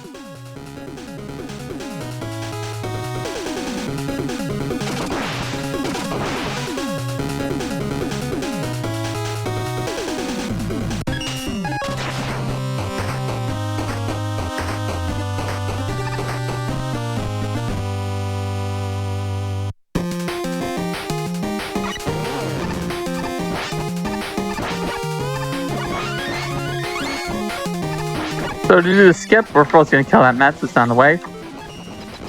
Hopefully this works. Skipping the mid-boss.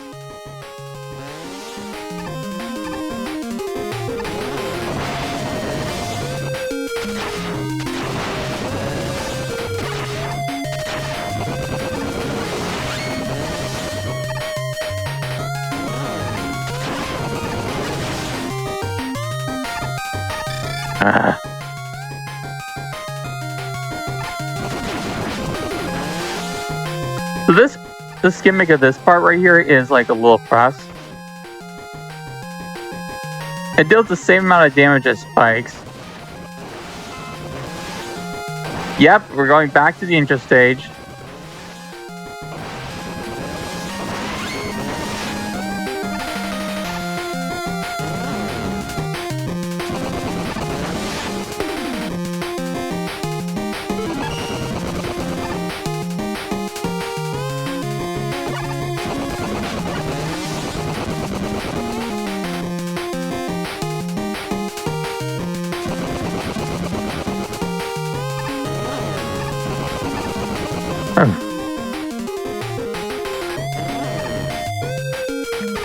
Alright, so I should probably note that when you're in the bike mode, Nitro Man's invulnerable from those electric shocks.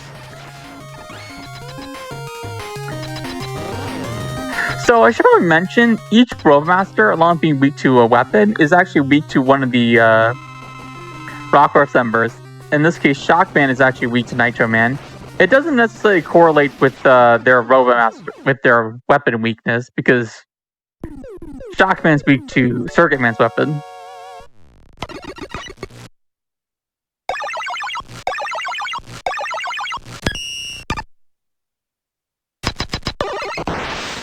Okay, that's the 8 Roadmasters, but we're not going to the fortress stage just yet. Next up is fusion bosses.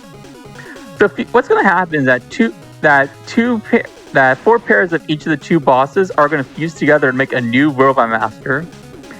Like I said earlier, which one you end with determines which set you get. In this case, we're getting the newer set. So if you haven't played the latest version of the game, first up, that game version's been out for like 9 years. What do people take you so long?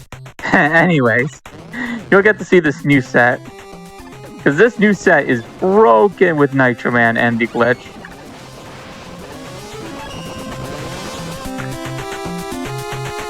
And I mean broken. Look at this, we're skipping all these puzzles. If you don't know what the puzzle's supposed to be, it's you use these little fireballs, you shoot at them to like maneuver them to blocks they have to break. Okay.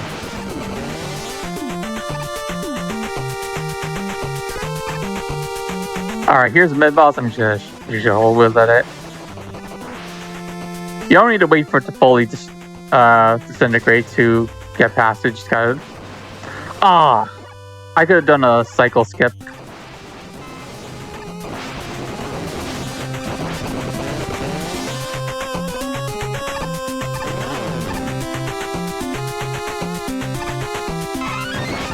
So here we're gonna do fall on the floor. 1, 2, 3, 4, 5, 6, 7, 8, 9, 10, 11. Yes, if you do to get this set, you need to beat one of the corner bosses last. If you beat any of the other bosses last, you get the old set, which used to be faster until the Nitro Man set's found. Now, I don't know how this fight's gonna work. There is no fight. I skipped it. I'm gonna attempt. You can actually do that in Crit Man, but it's really hard and it's only faster depending on RNG. There's one for Portman I recently learned. I'm gonna try it too.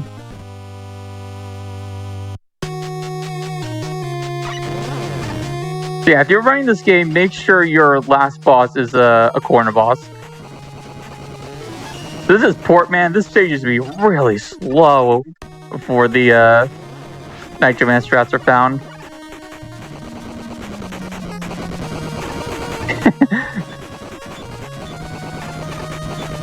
Yep, that's the quick kill for you. You load, you enter in through the inside, and then the game just gets confused, I guess. Here we're playing like an alta. We're just doing like a top down, I guess. You move in L-like directions. Okay. I gotta be really careful not to screw this up. This is a big skip. It skips a lot of crazy puzzling. Okay.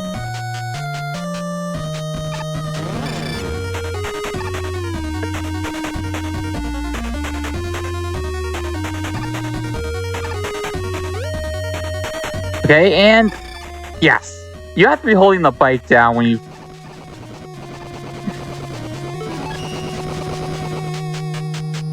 All right. We're gonna quick kill this guy too. World's hardest game. That's a classic. Huh, I'm only golded by like 1 second. Weird. I guess my stage execution is bad. A gold is a gold. True. Actually, it was only a 3rd second, but yeah, gold's gold. Okay, that's the last quick kill. We'll actually fight the bosses legit from now on.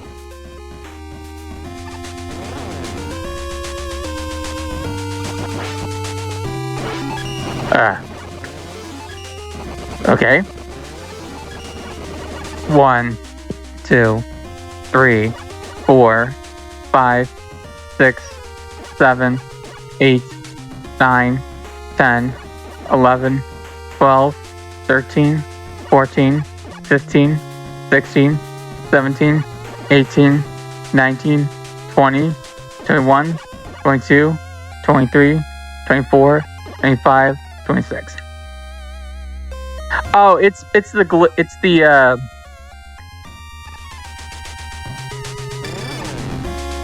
any floor you can go through them if you activate through the glitch. Where you can get this game, I have a link to it on the Speedrun.com page. Guys, unfortunately, the official website got taken down. I don't know why, which sucks because there was supposed to be one more update. Yeah, check the Speedrun.com page. There's a link to this game. Okay, so this gimmick, you got like all this, like move this thing.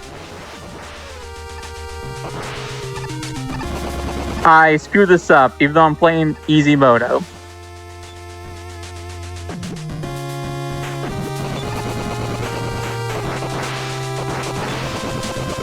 That's embarrassing.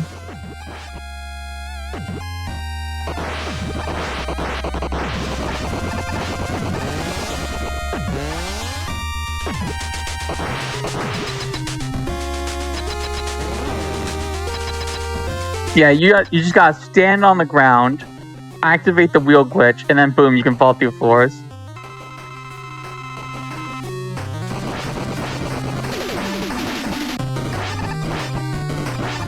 So Nitro Man can actually pierce through Warman's shield.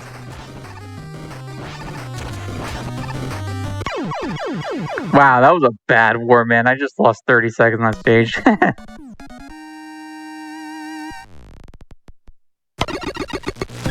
Okay, so this one, I'm not sure if I call it a puzzle. It's more like strategic, which I guess it is. I don't know.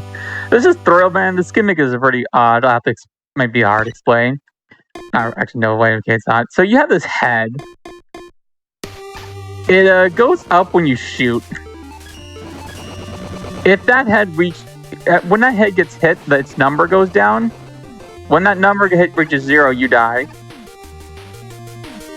Whatever its number is depending on stage difficulty. On easy it's 8, normal it's 6, and hard it's 4.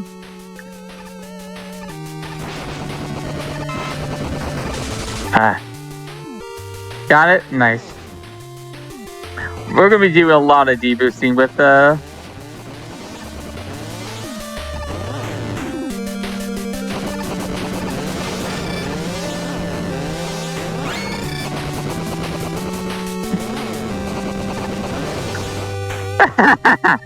I understood that reference.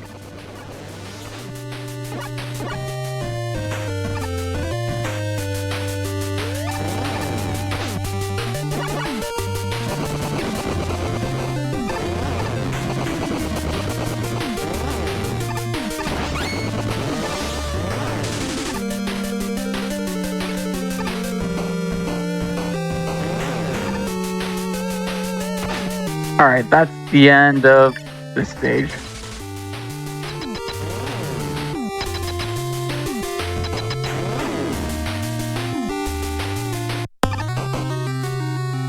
So Throwman's actually also weak to Nitron, so this is going to be a really quick fight.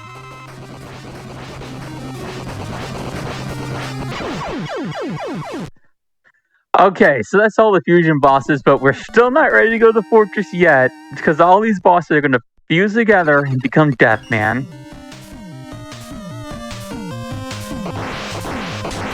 Before we take on Deathman, we're going to go to the shop.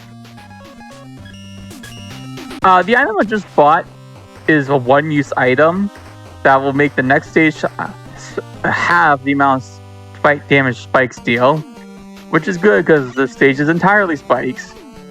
I mean, it's called Deathman, what do you expect?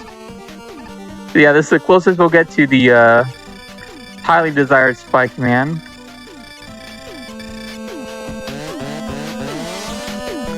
Unfortunately, you cannot skip this auto-scroller.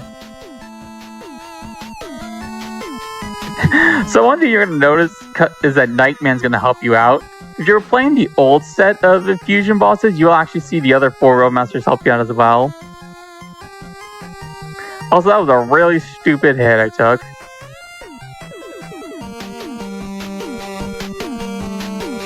I hopefully will not take any more dumb hits. So here, if you're playing as Mega Man, you can actually skip this with the Fuse Man's weapon.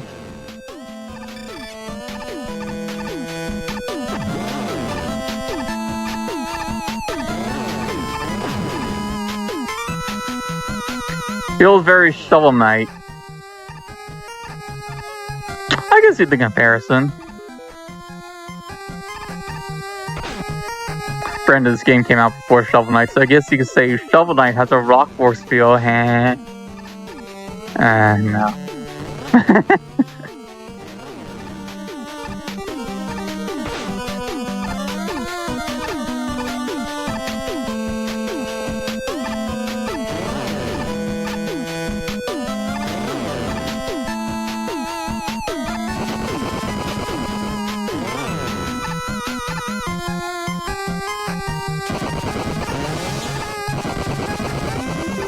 There's a weird glitch that ladder will keep you going up if you use the nitro wheel going up. Okay, we're gonna skip this part. So I don't know what's supposed to be happening. Those blue orbs activate spikes. You're supposed to like dodge the spikes, but yeah, we're not doing that. We're gonna skip all of it.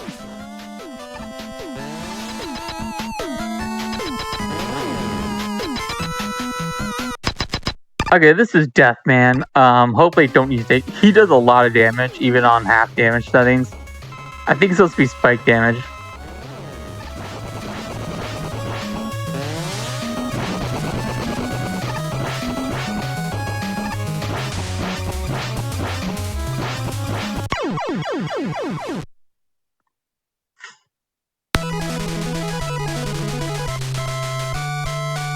Okay, so, oh yeah, it's gonna reveal that Justice Man is now the villain.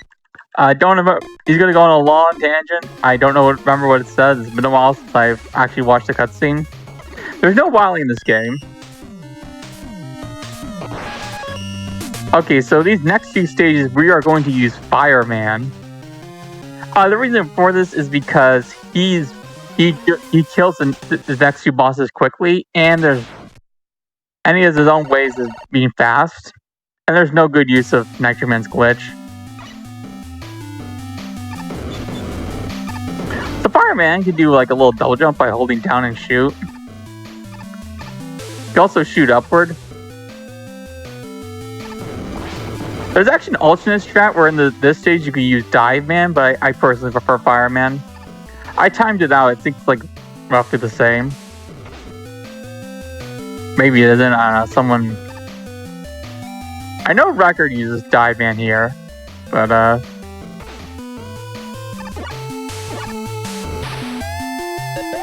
could be just not use Dive Man.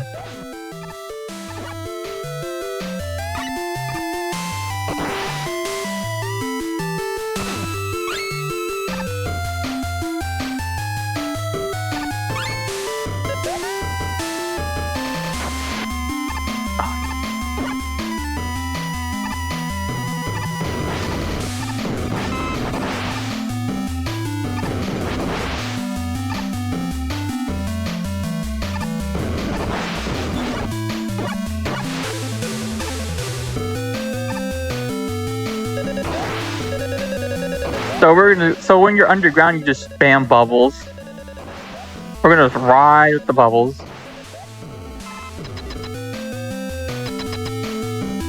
So coming up is Fishman. Yes, even the fortress bosses are robot masters. So here we just sit back and spam bubbles.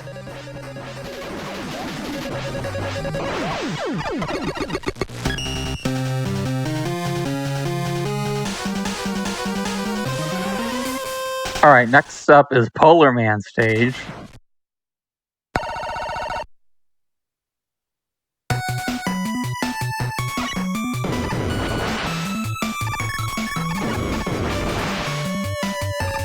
He's needlessly cruel. Nah, he doesn't mind.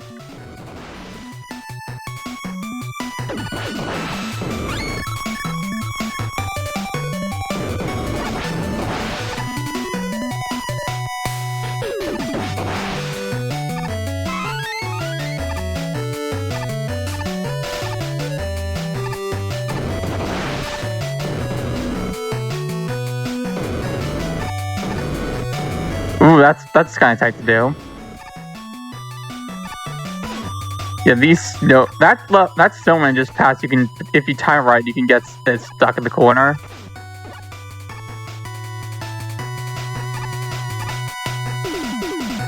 Fireman would help you out in this stage if you weren't playing as him.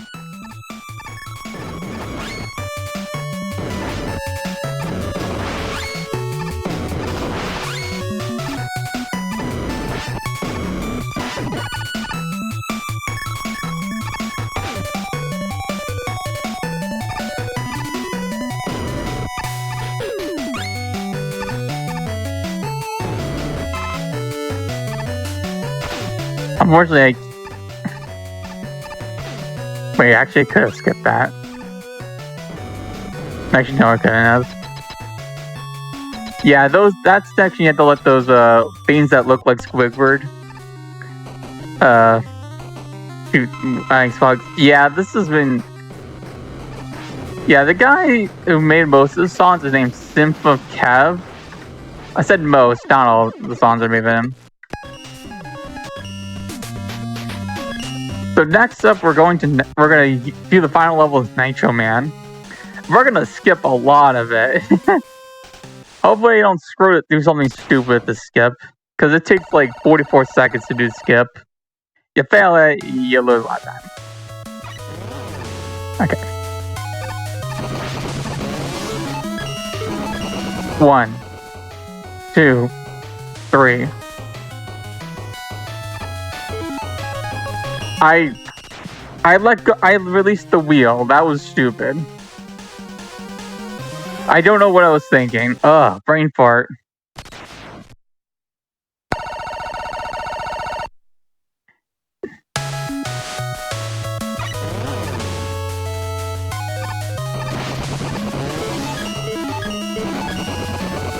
1, 2, 3, 4, 5, 6, 7, 8, 9, 10, 11, 12, 13, 14, 15, 16, 17, 18, 19, 20, 21, 22, 23, 24, 25, 26, 27, 28, 29, 30, 31, 32, 33, 34, 35, 36, 37, 38, 39, 40, 41, 42, 43, 44. Alright. If only I didn't have that brain part, I could have potentially PB'd. Whatever. Thanks, Ooh, that was a nice shot.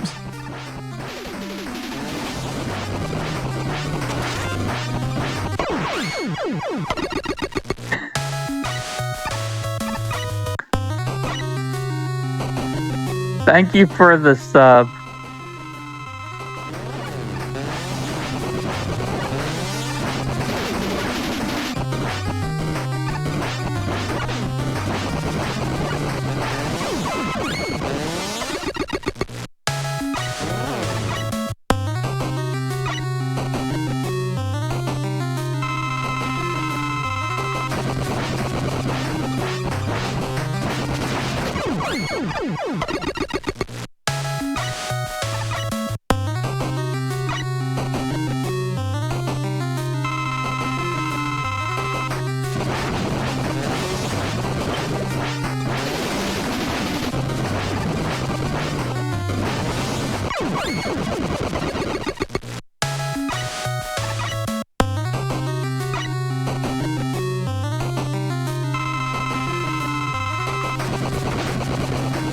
Ah, yes, got it. That was really bad if I had to wait for it to go all the way across the screen.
He T-pose. Wait, who T-pose?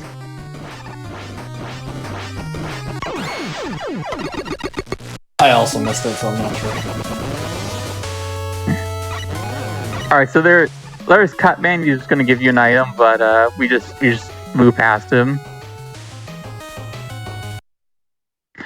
This is our final boss. He has 2 phases.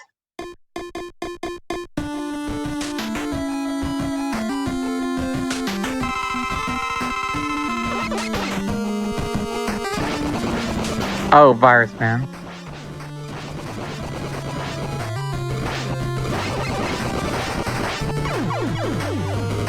Oh, that, yeah, T-pose. So this next phase is really annoying as Nitron because you'll be flying in the air. You can use the glitch and score your head on.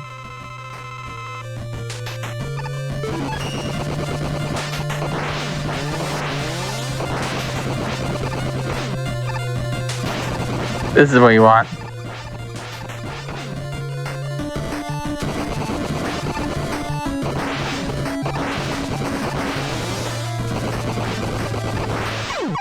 Alright, done.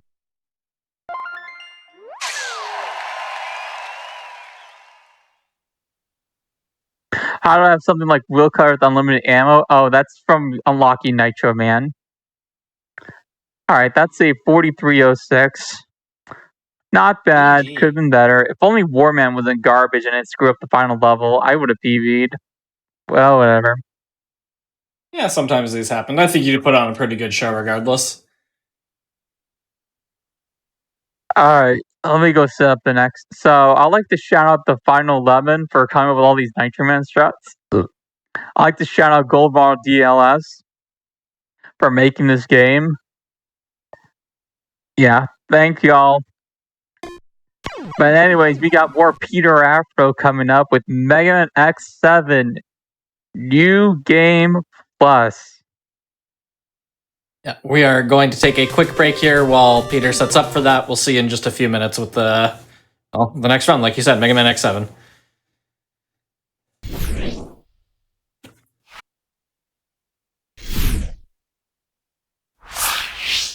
Hello everyone. Welcome to Megaman X7. We're going to do New Game Plus. This is totally not a restart. This is a completely first attempt. There was no tech issues. Don't worry. So we're going to do New Game Plus, which means we got all our powered ups from the get-go, all our armor, upgrades. Yeah. 10, 9, 8, 7, 6, 5, 4, 3, 2, 1, go.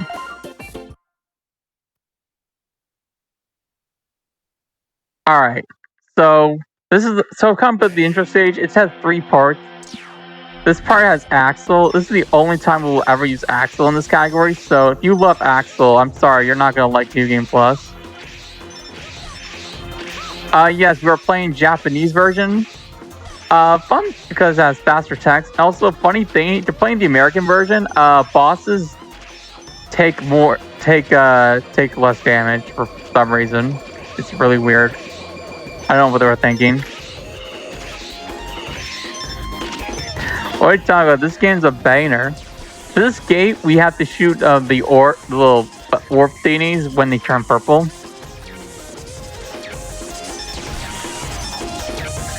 That gun seems to have died off. I wouldn't say died off.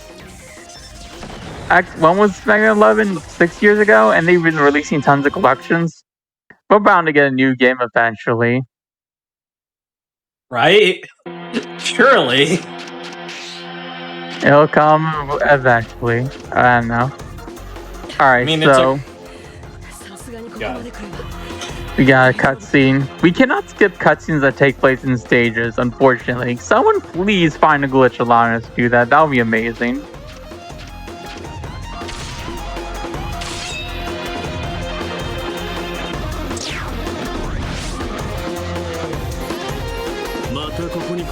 Like, please, can someone find a way to skip this? We will love you forever. Okay, so now we're gonna play as Zero. If you're wondering when we're gonna get X, so normally in this game, X would be unlocked after getting either 64 Replus or being only Mavericks because you like became a pacifist or something. But with New Game Plus, we'll be able to get them.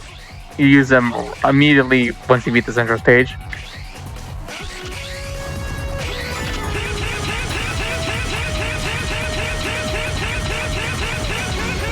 So what I'm doing is a glitch where you hit slash and then cancel with the crouch and then you slash again. It's kind of like SGC from the PS1 games.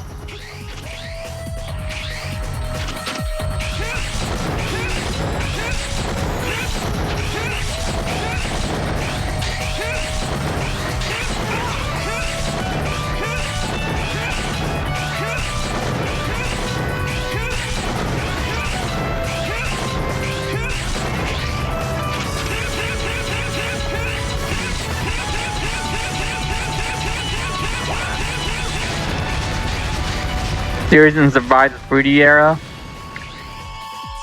Yeah, the only other 3D Megaman games were like the Legends games. I haven't played the Legends games. I heard they're good. I have to play them someday. So this B, we can't. You can only crouch in 2D, so we gotta just mash slash on that B. And yes, this is a reference to X1.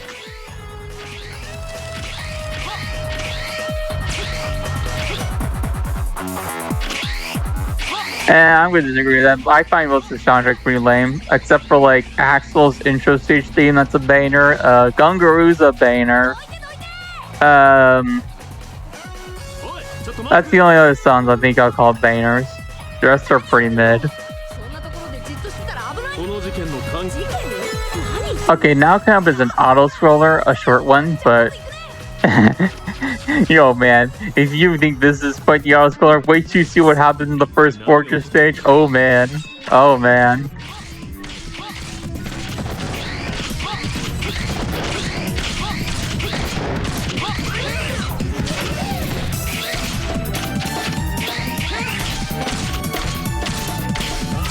They didn't age well.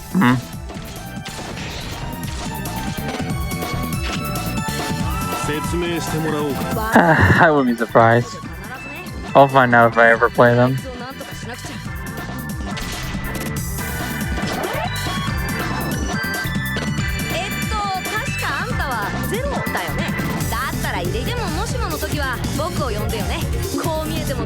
Alright, so this game introduces this concept of switching between two characters mid-stage. We're not going to do that in this fight. We're just going to use Hero because he deals way more damage. This feels very Final Fantasy VII. I've never played Final Fantasy VII, so I don't know how this comparison works.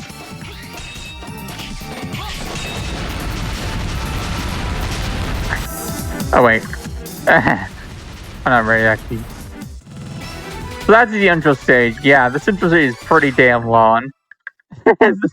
Mainly because all the cutscenes. Oh, one thing that's really great on New Game Plus, so New Game, you have to sit through a really long set of text before you can select your first Maverick, and New Game Plus, it's gone. That's like the number one reason, that's like one of the many reasons you should run this category instead of New Game. Okay, now we got X. Like the armor. And then wondering, there's no advantage whatsoever to using unarmored X. I don't know why you use it.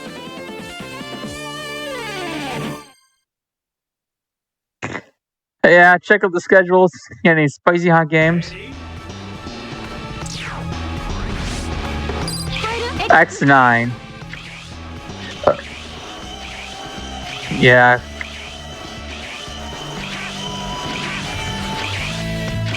They did X9. Would they do a modern style or would they try a retro throwback like they did Mega 9? Ah, I didn't mean to grab that Reploid.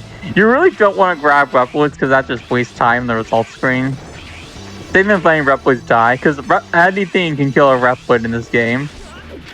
It's like an X6, but instead of Nightmare Bars, every enemy can kill a Reploid. Which also makes 100% terrible. Don't run 100% ever. Do not run 100%. I ban 100%. It's a garbage category. One thing that sucks about New Game Plus is that since you need the charge shot, you can't really take advantage of the rapid fire. You gotta mash this guy out legit.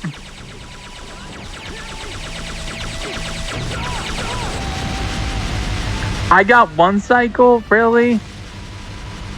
Don't know why I'm disappointed, because that doesn't happen. There's an attack you can do where he spins around for like 15 to 20 seconds. You can't damage it. Yeah, okay. True.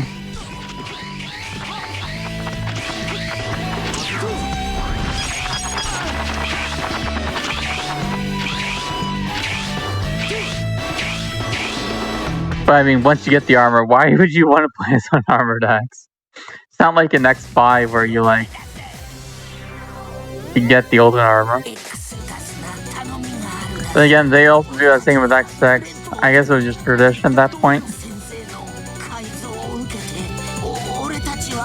Oh no, that's not 100%. 100% just getting all the Reploids, armor, sub-tanks, heart tanks, and weapon tanks. There's no getting all the upgrades.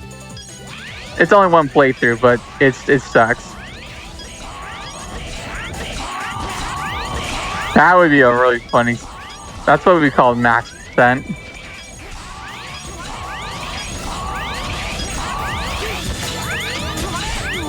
Yes, this is Japanese.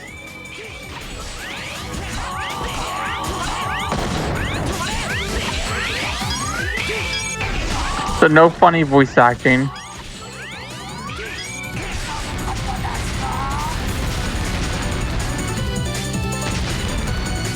We'll get to burn the ground way later. But there won't be any burn to the ground because I'm playing on Japanese.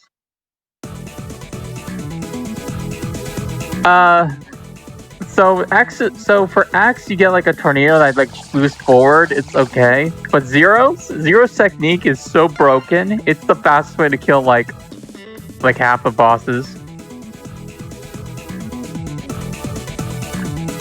Like the weapons that are in this game are insanely imbalanced. It's really funny. Ooh, well, at least I can get a freaking chip. If you get a chip, you lose an insane amount of time because you don't need chips. Alright, next up is Splash or Fly. Yep, no burn to the ground. I'm sorry, yo.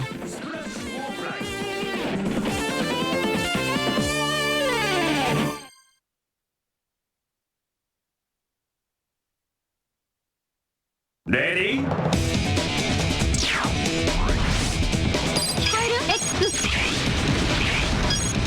An Android version of X1? Oh, I know that version. I never played it here. It's really, really, really bad. Apparently, the speedrun's kind of interesting because, like, you start with, like, I think Sting Chameleon. No, you do Still Penguin and then you do Sting Chameleon afterwards. Or something like that. I don't know, I might be in the surrender ring. Don't quote me on that. Yeah, that's a really basic mid-boss. You just release the tornado and then you spam bullets. No, not Maverick Hunter X. That's the PSP version. Or PSP remake. There's an Android remake. There's an Android and iOS version. That's like completely different. Maverick Hunter X is a banger. I would never say that game's bad. Personally, I think it's better than the OG.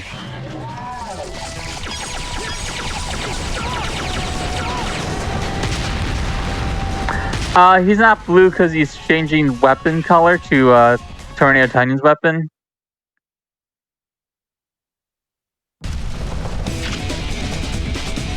Ready? Alright, I'm good. So heart tanks this game only go to the character that picks it up, and I want Zero to have the heart tank, so I'm picking up the Zero. I do lose time, but I'd rather have the extra health for red.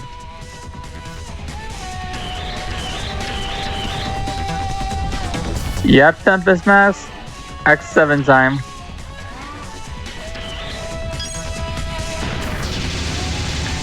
Let's get here. Yep.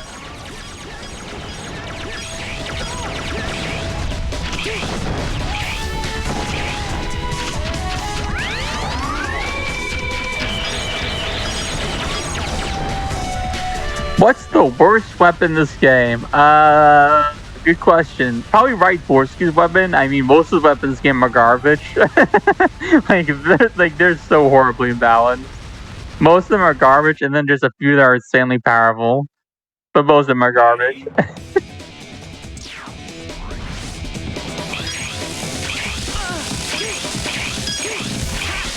So we just gotta run through here.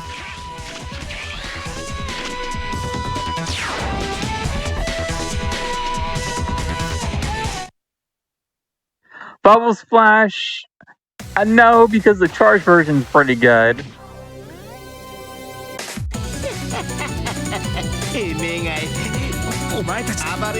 All this is good for disabling Flame High Art's GOAT. Reminder, someone find ways to get these cutscenes. Okay, so here's what we're going to do with Splash 4 Fly. We're going to switch to Zero, attack him, and then we're going to bait him in the corner.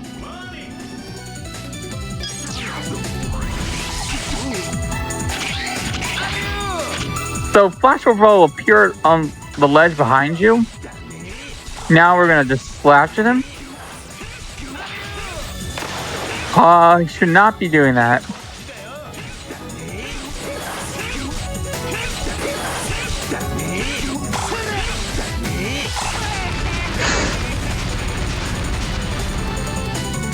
Kangaroo? Yeah, it does use a lot of weapon energy, but damn is it powerful.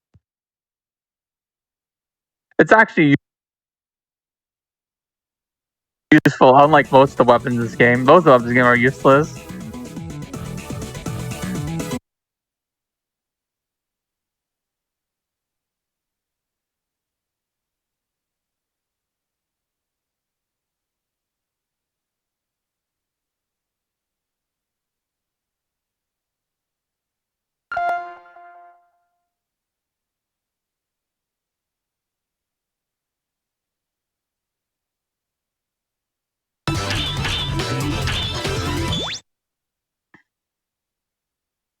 OBS says it reconnected.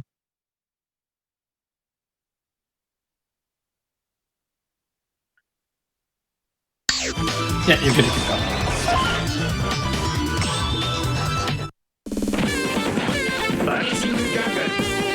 Alright, we're back, everyone. As y'all know, it can't be Peter Afro on the Games Done Quick channel if there's no technical difficulties. Okay, so this is Vanishing Gungaroo stage. We're switching to Zero immediately, because Zero has a double jump, and it's good to skip these, like, enemies that are, like, literally just a wall with turrets on it. Normally got destroyed to pass, but... yeah, third one I attacked. If you time it right, you can do a double jump with the Saber Slash and get a greater height. Actually, no, that's if you want to get the super high height, which you need in 100% to get this one rep without Axel. AKA the reason you do not want to do Hundo. Seriously, do not do that guy, or you will hate it. So we're gonna go run past everything. The stage is fun. And then, Tornado. From the Switch, well, I'm playing the PC version, but basically, yeah. This is like it's a collection. Not Switch, though. I don't own a Switch.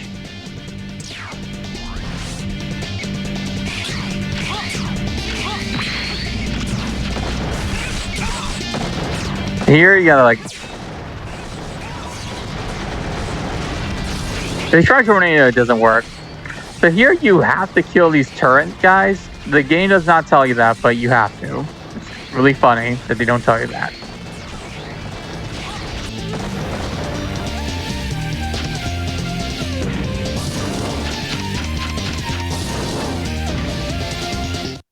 Oh yeah, aren't the loads longer on Switch? So PC has the fastest loads.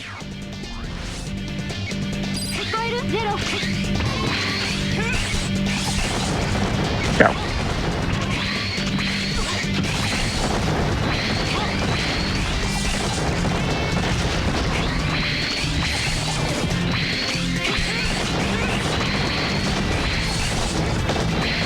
I gotta keep my track of my health. Okay, I'm switching to X. No, none of the collections could include like Coup Command Mission. I think Capcom just wants to act like that game doesn't exist. I don't know why.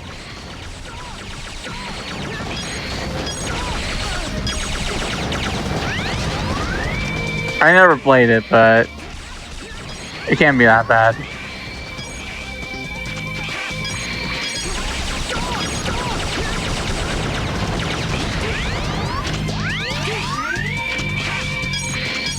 Oh yeah, these enemy spawns are all RNG. Nah, I think Capcom just abandoned Command Mission.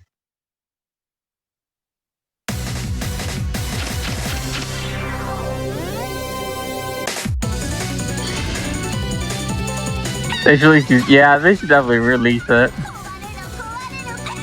Your health? Don't worry, I'm not... Wait.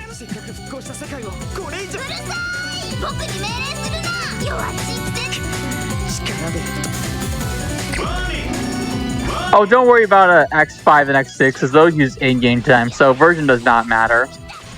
It's just X7.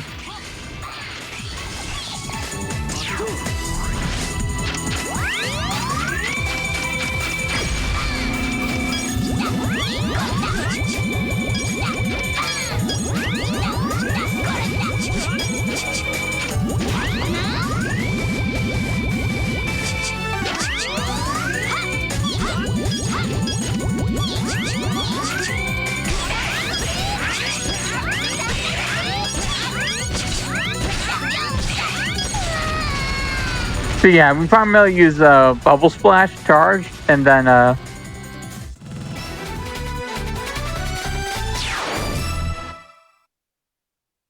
what if we run out, we just use half charge shots. How much scrambles the timeline? Ah, that's something I real fun.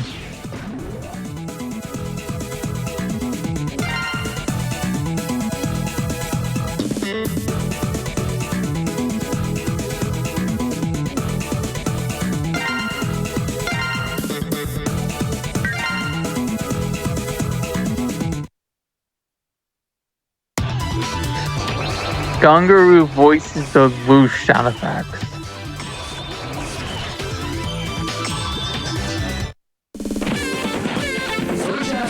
Okay, time for a Soldier Stone Con.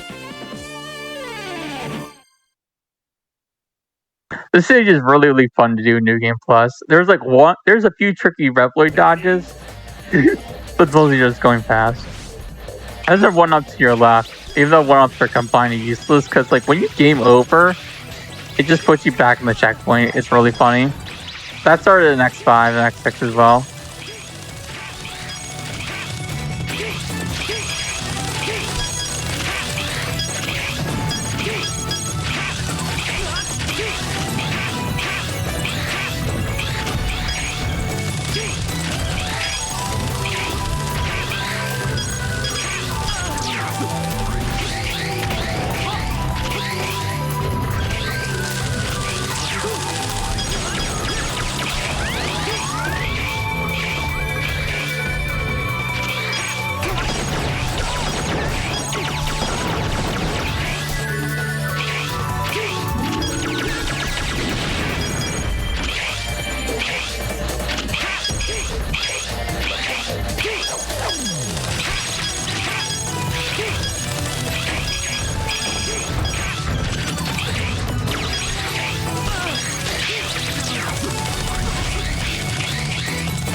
I was not sure if I would survive getting that as X. Ready?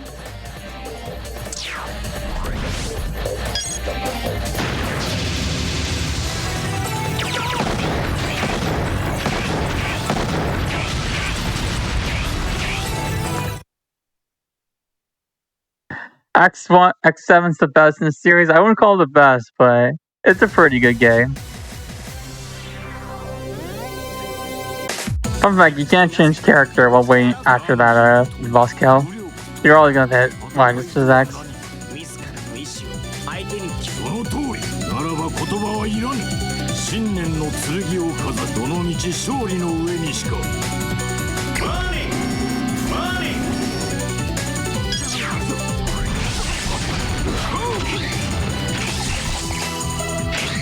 Okay, when he does that, you can't damage him.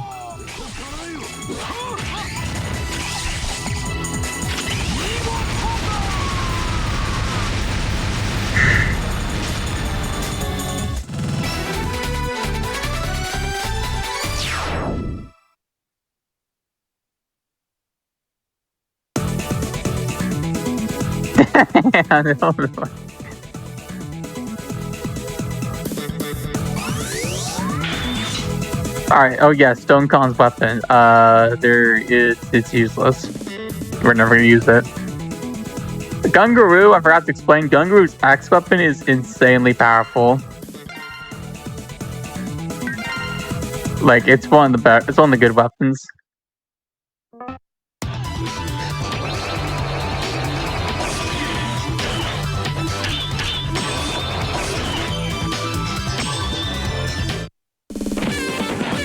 His weakness, yeah, I think that I have no idea what the proper weakness. Like, no, Warfly is weak to Tunyon. The move is just OP. Warfly is the weakness is the one weak to Tunyon. I don't know what Stone Khan's like actually weak to, but it doesn't matter because whatever it is, it's not as good as Tunyon's weapon.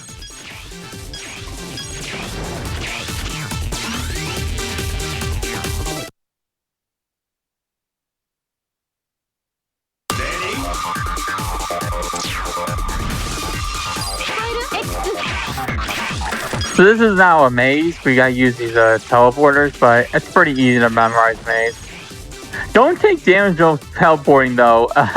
If that does happen, you like fall into the void and die. It's really, really dumb.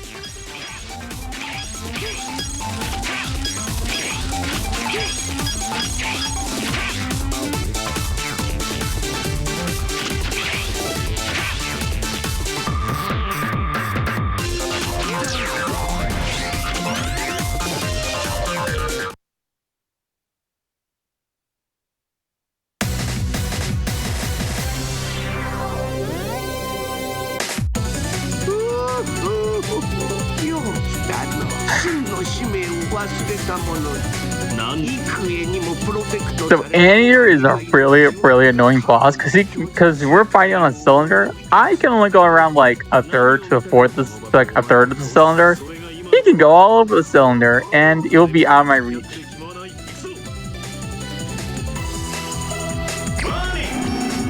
Back to stream balls. Well, we don't need to do that because there's like a little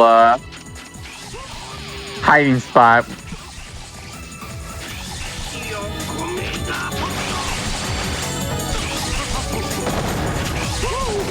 I'm gonna do that fight as X anyway, so. See, that's good RNG. Why can't I get that in runs? Like actual good runs, not this kind of run. Okay, shovels into the trash.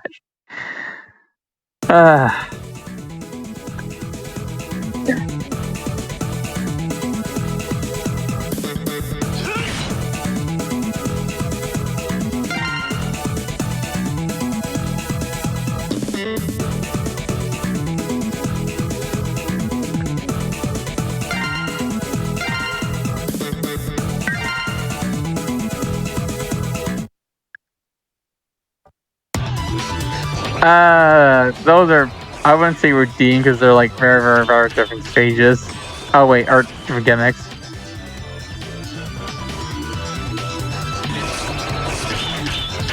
I almost went to the wrong stage. I mean, it doesn't really matter, but I just don't want to mess up my splits. Alright, y'all. It's time for Flame Hiya Nerd.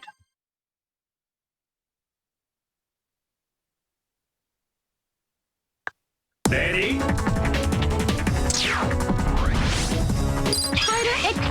I'm just gonna blast through the stage. Fun fact, there's a Korean PC version of this game, at least like when around the time the PS2 one came out. In that version, there's like 5 replicas. Like if you just dash past them, they're guaranteed to die. But in like other versions, they won't. You can like dash past them, they live. It's really weird.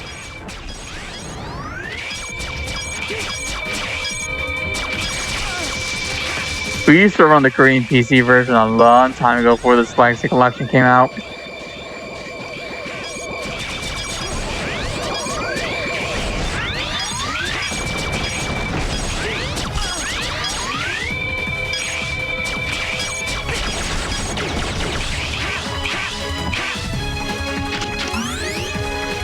Burn to the ground, burn to the ground, burn to the ground. Too bad it's not, I'm gonna say it. We're gonna use Axe's glide arm to skip a lot of this level.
Successful.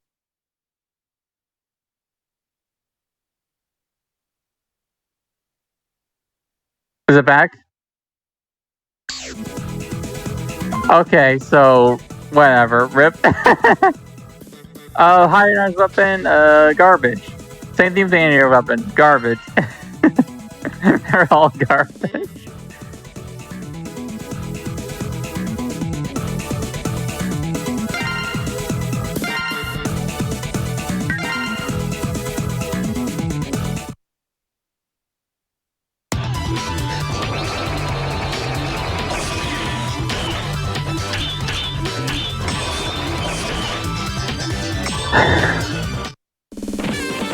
Yeah.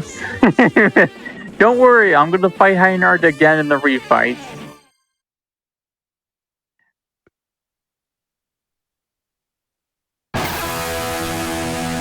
Okay, so we're gonna do, but this stage is pretty fun if you know how to do it. We gotta pick up these bombs. The key here is to like hold on to a bit and then let go.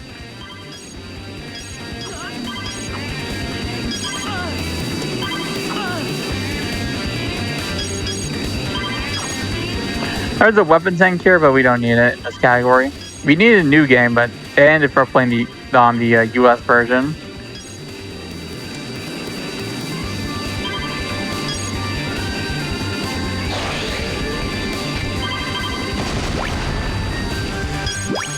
I didn't need to pick up those two.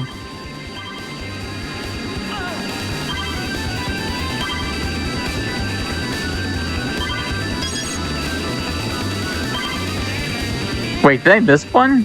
No way. No way I missed one. How did I miss one? Ah, I picked up another one.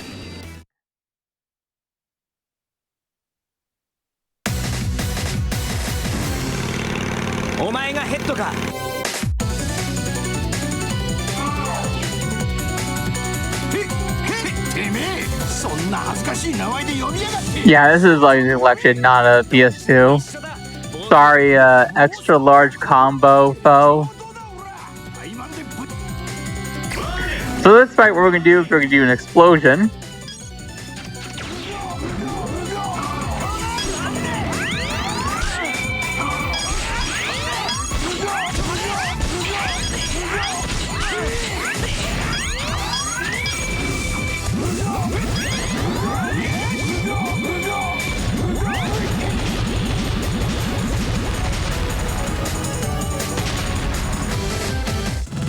Why did they let it go through? That's a good question. I guess the people playing it did not think it was very hard.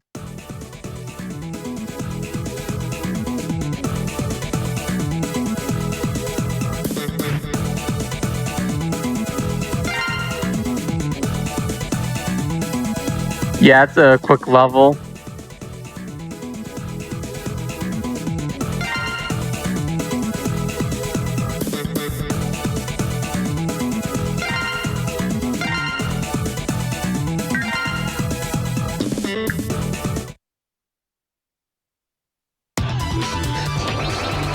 Alright, next up is Win Crow Rain, the final Maverick. Yeah, Mavericks take a while in this game.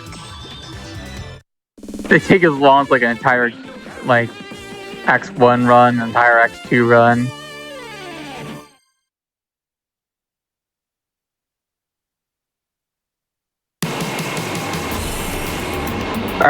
So this is a pretty fun stage. We're gonna start off jumping on airplanes. Japanese product commercial.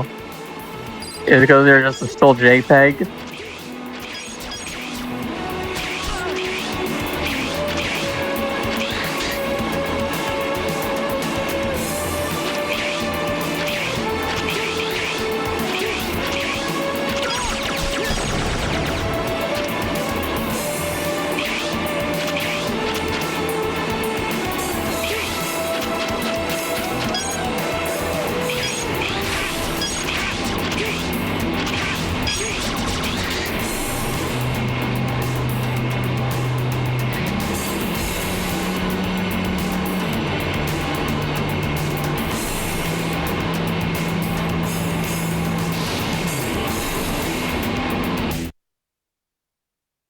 DX Salmon Syndrome stage. I gotta run DX games again, those are fun. Here we're gonna use the Tunion's weapon to absolutely demolish these Tyrants. Now I got this thing that's annoying. This is the birdie. Where'd it go?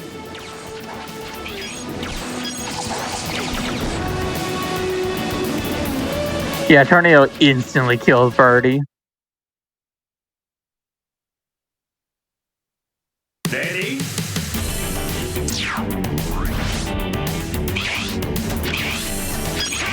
Storehouse. Yeah, Capcom really cannot come with original ideas for this series, apparently.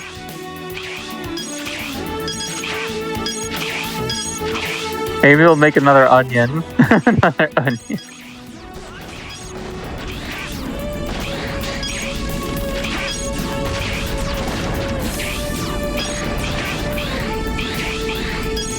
Alright, got it.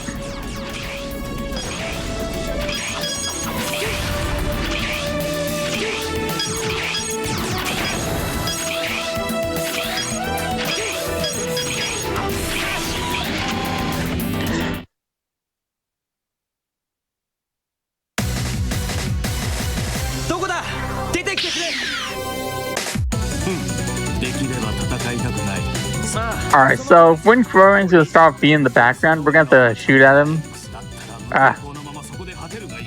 for a bit to get into the foreground. Gotta be like a certain distance from it actually work, the shooting.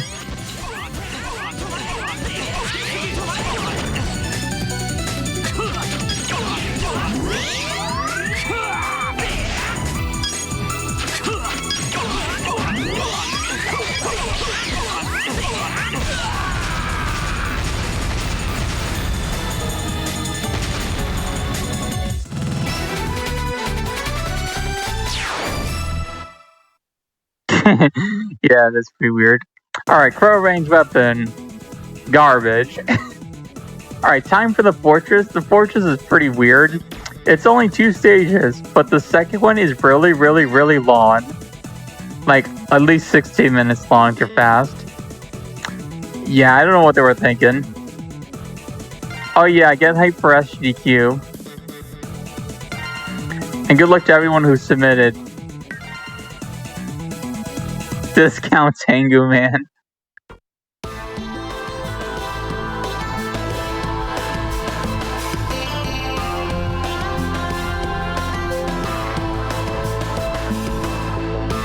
Alright. Time for this really amazing auto-scroller. That's the entire level. It's an auto-scroller. Ready? Thanks for the good luck, Blindstone.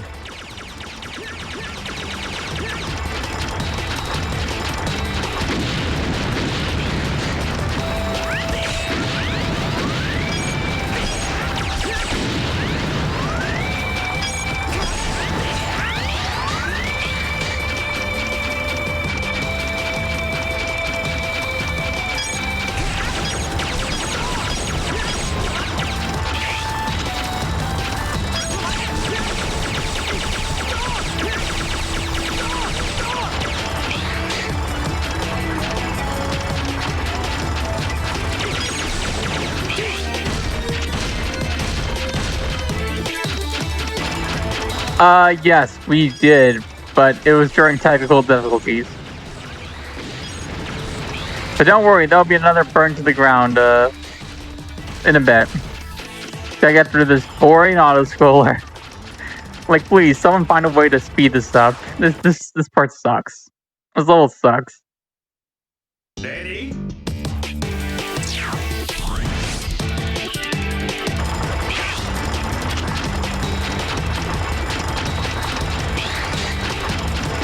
I'm gonna have to focus here, so I can't read chat.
Alright. Why aren't they seriously have 2 Moldos on the road to this place anyways? That's a good... Probably to deal with intruders.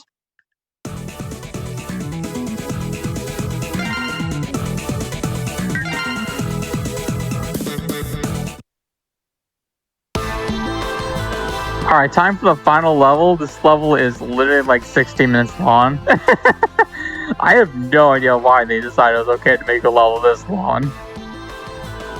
Like, it should have been split into like 2. Yeah, I should have explained it. It was just explosion, then another explosion, and then the fight's over.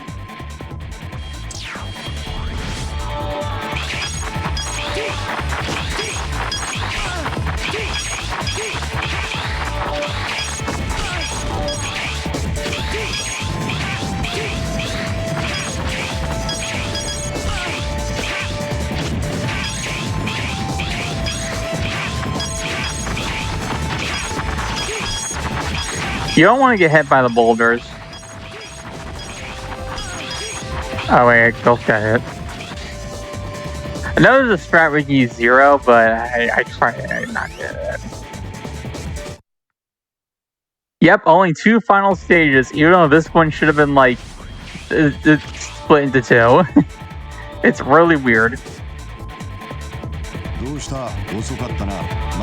I like how all 3 of them are here, even though that's clearly not the case in the game. Like, where does Axel go, or whatever character you now play as, go off into anyways? Why do they only show up for this moment? It's so strange. It looks like that. Okay. So this fight is really, really annoying. There's a manipulation that I recently learned. Wait, return?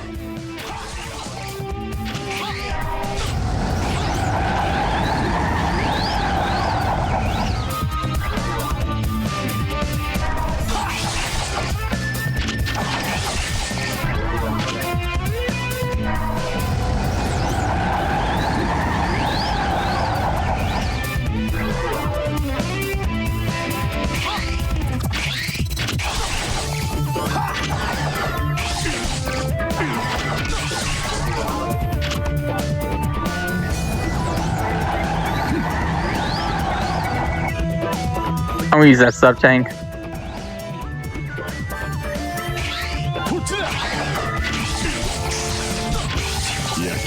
Holy cow, I got a gold split by like 3 seconds. Not bad.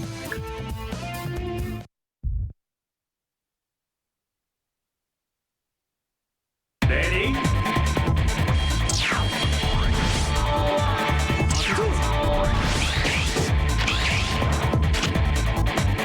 So there's a split path. We go to the right path. The left path is a platforming segment, but the right path is an enemy killing segment. The enemy killing segment's faster. Unfortunate. So, you know, platforming's more interesting. Here we just spam level splash.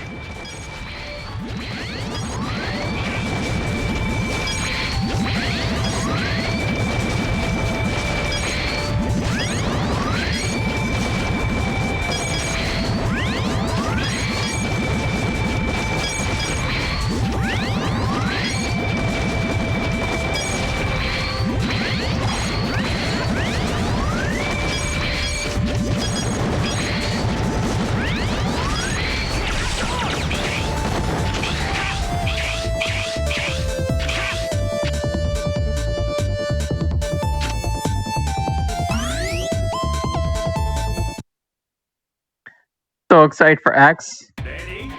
Nice. Hello, Hark the Human. I'm glad you're excited for X.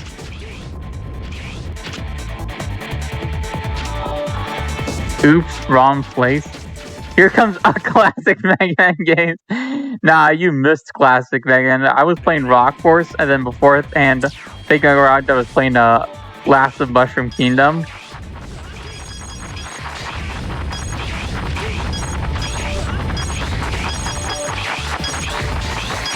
Here we just run through everything.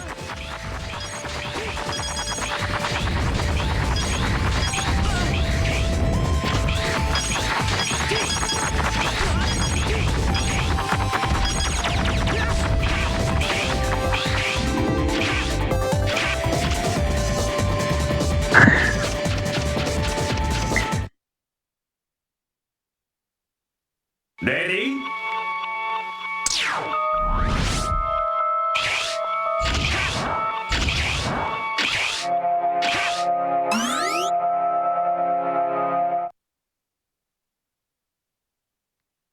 Gate. Nah. OG Gate's way worse. Much worse. Red is like nothing compared to Gate. Oh yeah, in the refights for some reason the bosses take more damage. Or rather take longer to kill.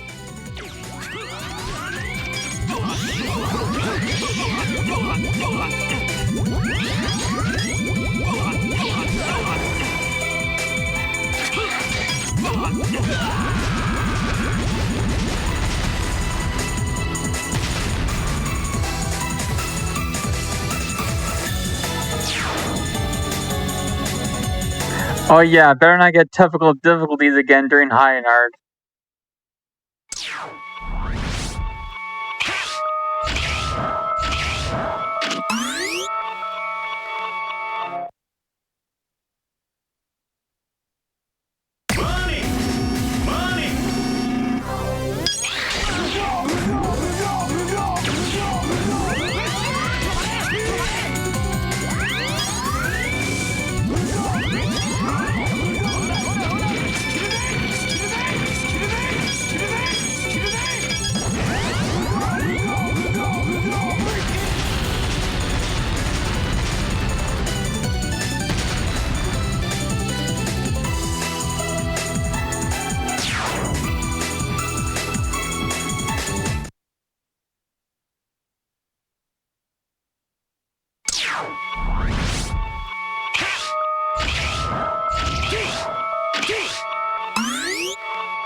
Yeah, you really want to take down the goat, because otherwise it gets really annoying.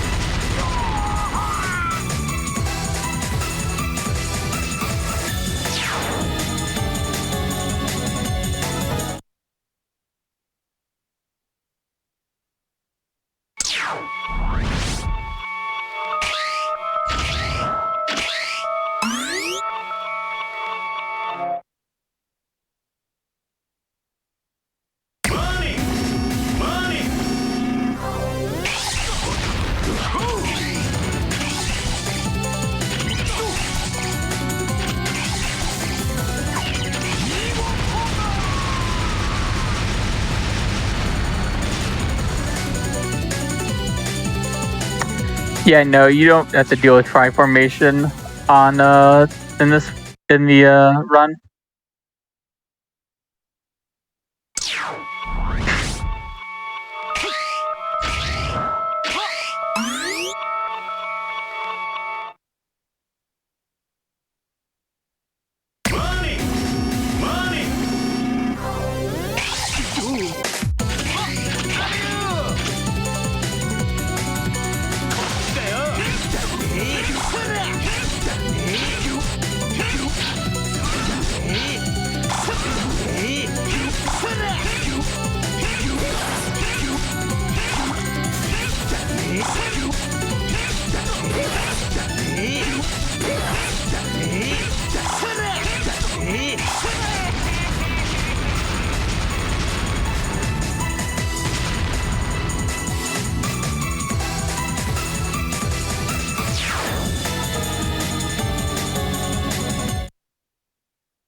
Titanium we're going to use his own technique against him.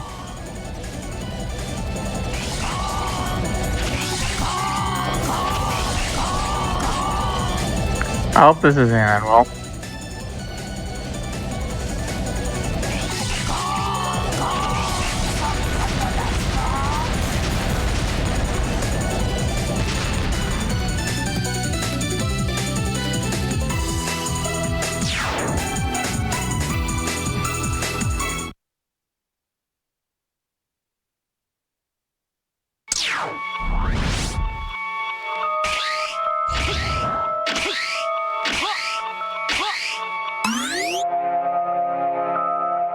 Spin to win. Yep.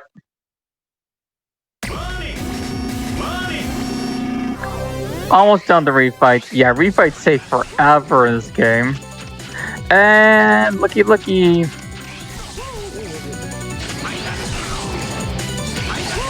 gotta remind you, he's completely vulnerable from damage while underneath the cylinder.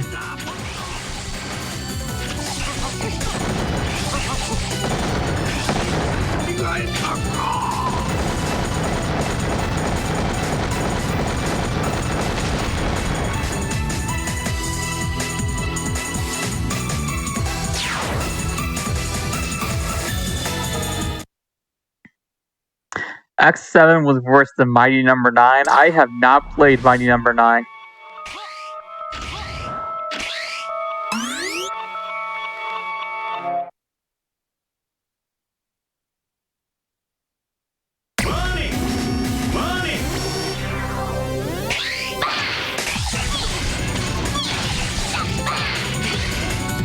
The worst Mega game period? Nah, the worst Mega game is that Rockman and Forte for the Wonder Swan. That game is so bad. Like, really bad. If you ever played it, you have no idea how bad that game is.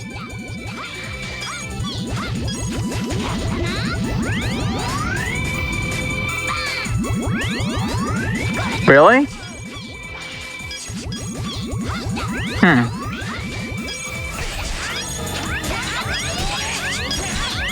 I'll have to keep that in mind in the future.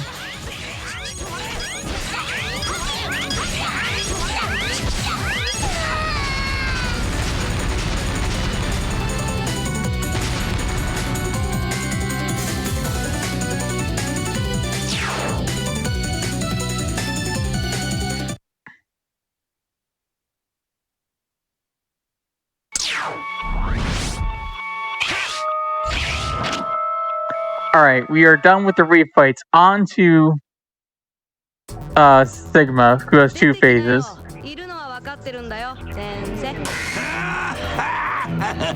The Wonders Fawn is the best Robot Masters. I don't find their Robot Masters anything special. I haven't touched. I literally played that game once, like an hour and a half, and then quit.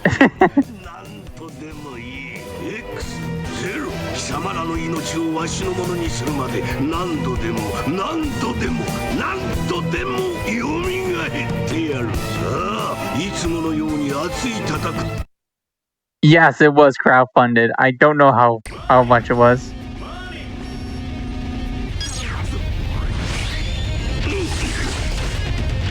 There was supposed to be a Mighty Number on TV show, and that just never happened. Also, remember that other game that they crowdfunded that just did not happen? Pretty sure Mighty Number 9 got like $4 million, which is not an insignificant amount of money.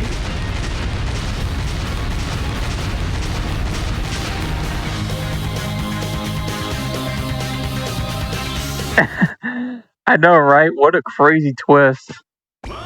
Alright, that was the first phase. There's an attack it could do where he just goes off to the background, you can't hit him. That's really annoying, but that didn't happen here. Alright, final phase. So after this, time is up.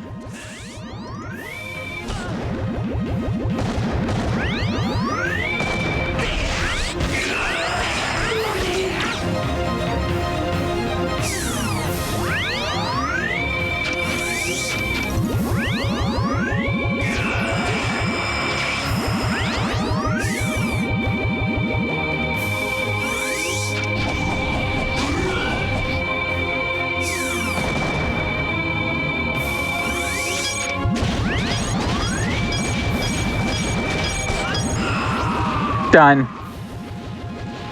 GG. 56-10. Not the worst, but alright, y'all. That was the Peter Afro block. Thanks for watching. If you enjoyed that, be sure to follow my Twitch channel. I don't know what I'm doing next stream, but hopefully something good. Anyways, hope you'll enjoy the run. Thanks for having me on this hotfix. And yeah, is it okay to cut stream now? Yeah, so thank you so much for being on. Appreciate it. Definitely check out Peter and everybody else who's on, but check everybody or check Peter out. Check his stream out. Very good Mega Man runner. We do have a lot more runs coming up for you, so we're going to take a quick break, and then we will be back with Rockman and Forte. That's a good run.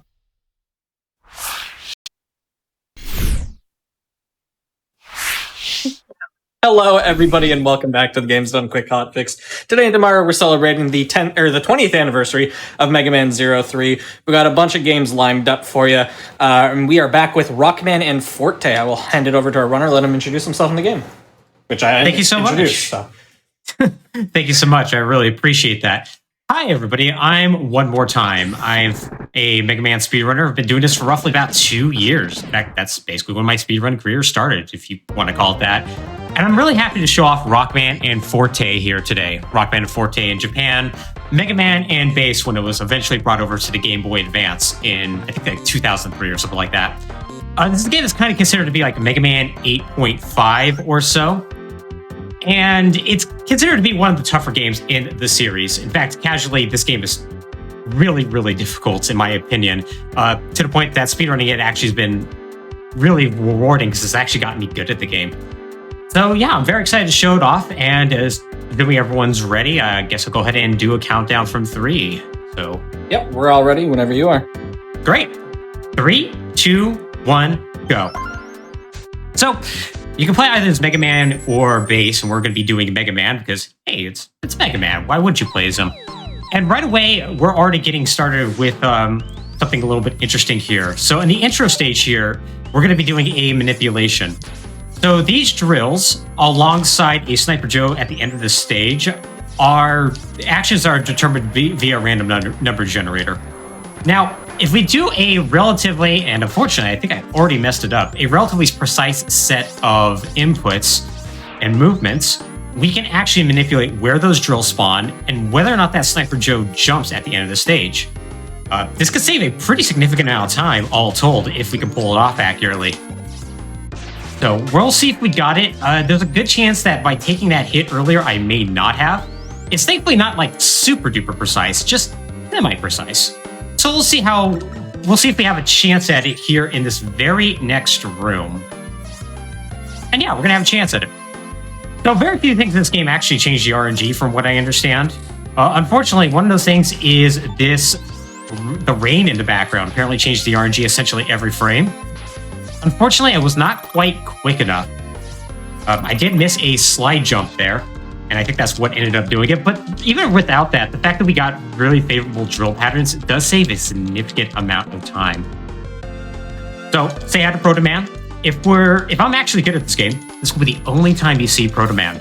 If you see Proto Man a second time in this game, I have screwed up badly. We're going to be off best of it by probably a few minutes, and I really don't want that to happen because I want to be invited back again. So we're going to make sure that doesn't happen as Proto Man goes goodbye and we fight the Green Devil, our first boss of the game. Nothing much to say about Green Devil. He stands still, he spawns these slimes. If he's really, really nice, he will throw a bunch of slimes at me, and he was nice. So good on him. And with that, intro stage is done. So we're going to start off with our first robot master stage, Cold Man. Similar to games like Mega Man 7 and Mega Man 8, you don't have all 8 bosses available to start. You just have a limited selection. So we only have 3 to start with, and we're going to go ahead and start with Cold for 2 reasons. 1, he is the star of the weakness order. And 2, he gives us maybe one of the best Mega Man weapons to ever exist in the series, in Ice Wall. And we'll explain what goes on with Ice Wall once we get it. it is truly a broken weapon. It's what turns this run from a speed run into a all caps speed run. So the start of the stage is not too particularly crazy. We're going to grab this one up for safety. I normally wouldn't, but death is a very common occurrence in this game. So we might as well make sure that we have plenty of opportunity to not get a game over, because game overs are very costly. As we fight Frosty here. Frosty's hitbox is the very top of his head. So you have to kind of do this like rhythmic jumping up and down in order to damage him quick enough and prevent him from jumping all around the room, wasting a bunch of time. So, gonna get through these cannons really quickly. Fortunately, missed another slide, but that's okay. We didn't fall down into that pit and be unable to escape and die, so honestly, I'm pretty happy about that. Really, honestly, not too bad of a stage overall. As we start to make our way to Cold Man, we are not going to use that ice... Oof. Mega Man's really just hugging those ice blocks today. Normally, you'd use that ice block in order to cross that gap. In order to cross the gap, that's just... you can actually jump across, but it's very precise. Unfortunately, didn't happen, but that's okay. Not too bad, a good time loss. And we're going to fight Cold Man. So Cold Man is kind of an annoying boss to fight. He summons these ice walls that unfortunately block Mega Man's shots. Except, as you can probably tell, you can just hug the... You can just kind of hug those and shoot right past them. It turns out Mega Man's Buster just extends a little bit further than you would think. And it allows you to just shoot past him with no problem and destroy Cold Man. And so, yeah, not too big of a deal. And with that, we're going to get Ice Wall. Ice Wall is broken. What it does is it summons an Ice Wall right in front of Mega Man that you can push and are supposed to like push it like right across spikes or use it to give you a little bit of extra jump height because you can jump on top of it and jump off. The thing is that when you spawn it, it stays in place for like half a second or so, and maybe a little bit more, maybe a little bit less. And because of that, you could do some really stupid things with it. Since it stays in midair, for instance, you could use it to basically jump in midair. Also, since it's a wall, you could use it to, say, move Mega Man around in ways that the game does not want you to do, which we will be seeing in the next stage. But first, let's show off how Ice Wall works. So there's a lot of these fake floors all over this stage, and we're going to be basically using Ice Wall to jump through them, and more or less skip the vast majority of the obstacles in this stage, or at least the first half of this. Assuming we could do this well. Oh, we're going to give this one more shot, and if not, we'll just do this normally. Okay, there we go. Believe it or not, this room is not free at all. So, messing that up is unfortunately not a huge shock. I've gotten pretty consistent with it, but not perfectly so. But as you can see, if you do it correctly, you can get through that room pretty darn quickly. Ice Wall also does a lot of damage and hits what seems to be every frame. I think it's not quite that. And so, very beefy enemies oops, well, you've messed up this room a little bit. That's okay. Beefy enemies like those giant apes there can be taken down pretty darn easily. So, going into this room is kind of like a race against time. Those giant floating enemies there will drop fire bombs that, while they don't instantly kill Mega Man, do well over half of his health. So, if you aren't destroying him, you better be moving as quickly as possible. Now, we're going to grab an extra energy capsule there. Not because we don't have enough energy to actually beat the stage, but because if we die on this boss coming up here, it basically might as well be run over if we don't have enough energy. So, this is Burner Man. Burner Man is going to look very, very simple. You put an ice wall on him, you push him into spikes, rinse and repeat. Seems very easy. It is not. Getting those ice walls on Burner Man is a shockingly precise thing. You see, because putting the first ice wall on him is easy. The game then expects you to do another damage source to him. Otherwise, if you try to put another ice wall on him, it just instantly breaks. So what you do is you ice wall him, you push him, you hit him with a regular buster shot while he's sliding around. That gives you the opportunity to put another ice wall on him. If you don't do that, he goes ballistic, starts going all around the room, and will basically ruin your day because it's basically impossible to put another ice wall on it after that point. Very, very dangerous fight that thankfully with that little trick makes it very trivial. Until you screw it up in a run, of course. So next up is Pirate Man. Pirate Man is going to be a good showcase of another thing that Ice Wall is good for, and that's going to be zipping through walls. So every Mega Man game, basically Mega Man has a very interesting relationship with walls, if you know anything about the Mega Man series. And Rockman and Forte is no exception. In this, Mega Man doesn't really believe in walls. So if you put the ice wall in a particularly specific spot there and slide, it doesn't know what to do. The game desperately does not want Mega Man to be in the ice wall. In fact, the game doesn't want Mega Man to be in walls in general. To the point that it's more than willing to, in order to get Mega Man out of the wall, to put him into another wall, as was the case there. We're going to be seeing a lot more of that. Okay, that was a lot more precise than that needed to be. We're going to be seeing that a lot more later on in the King stages, this game's Fortress stages. So Pirate Man is honestly pretty simple. If you have full health and full weapon energy, you could literally just stand in front of him, just use the wave burner, and just destroy him. Fortunately, we did take one extra hit, so we can't quite do that, but he's going to be pretty trivial anyways, especially if he's going to be very kind like that and just constantly jump around. You just can hit him with the wave burner and there's no problem. Wave burner, by the way, very useful weapon. It has a pretty short range to it, but it is a weapon that has a wide arc, and it basically hits every frame. So you can take down enemies very, very quickly with it, on top of the fact that it just has way too much ammo. So we got the remote mine. Very useful weapon.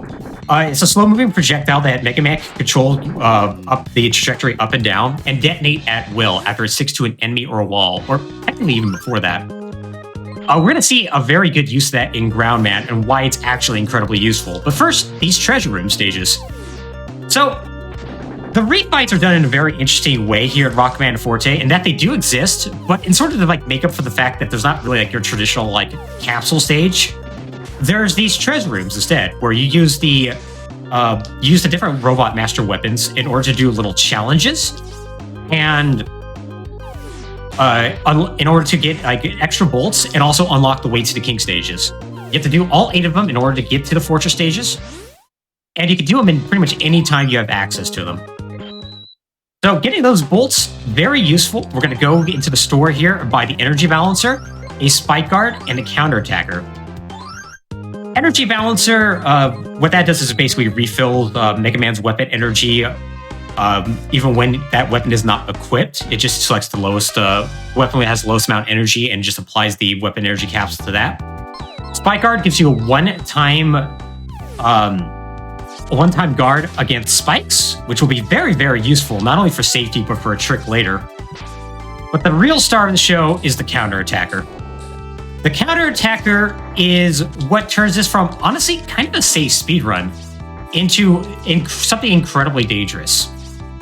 So the counterattacker works when Mega Man's HP gets into a critical range, specifically 8 HP or less.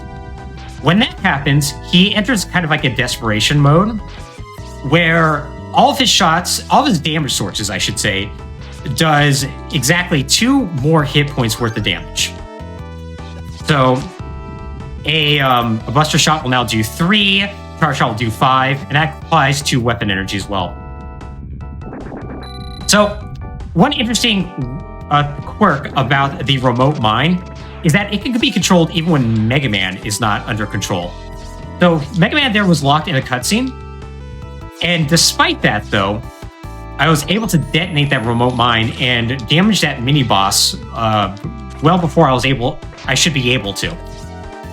It's actually kind of funny. It's very well possible that I could have detonated that far too early, defeated that mini-boss in one go, and then completely soft-locked the game because it would just never give me control of Mega Man back. But you just do a simple delay, and there's no problem there.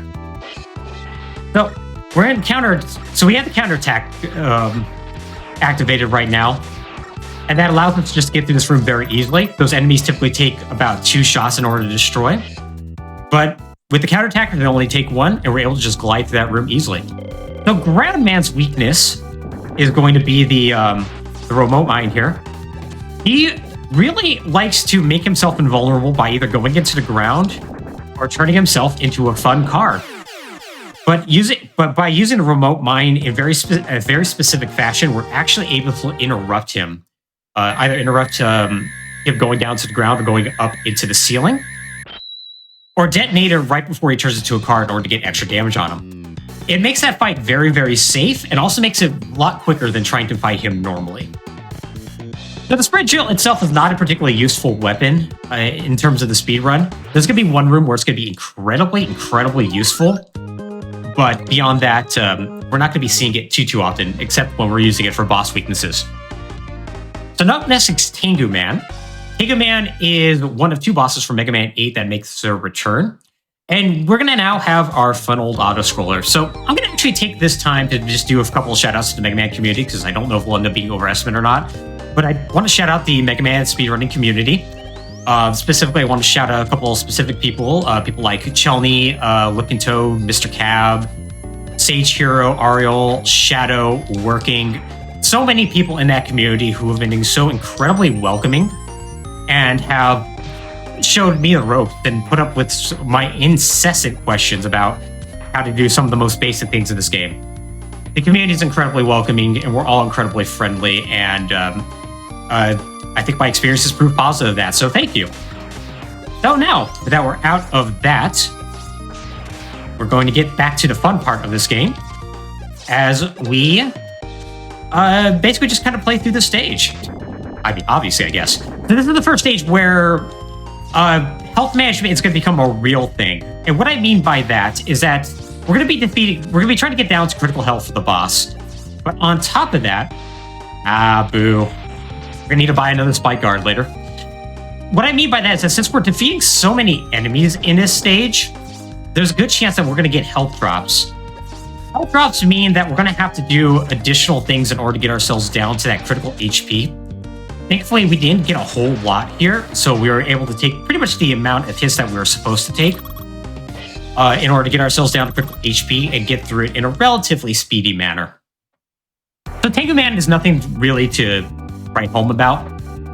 What we're going to do is we're going to just hit him with a drill at an apex of our jump, and basically just kind of rinse and repeat. The drill actually does have a bit of a funky hitbox, so that's actually more difficult to do than it looks. But once you get two drills on him, two of the big drills, you can just split the drills for the third and fourth hit, and you'll be able to defeat him in four hits without any real issues. So with that, we get the Tengu Blade.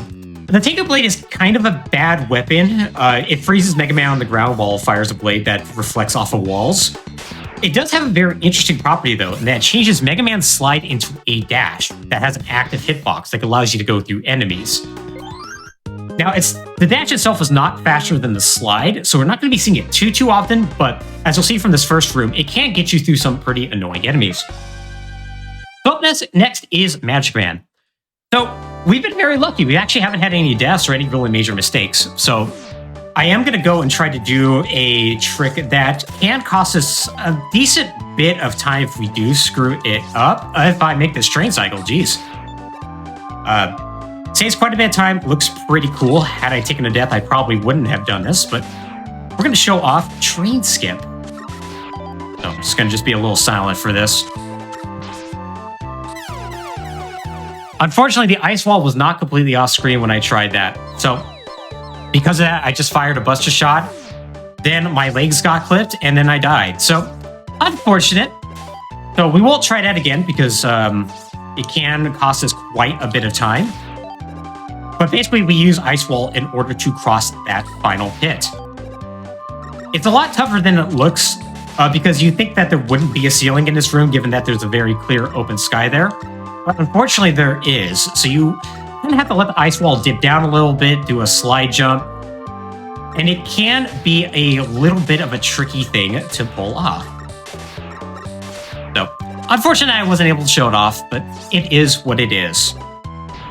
So this coin here gave us perfect RNG. All right, sometimes he likes to jump around the room 4 or 5 times and just kind of make you sad. But he decided not to there, so honestly, quite kind of him.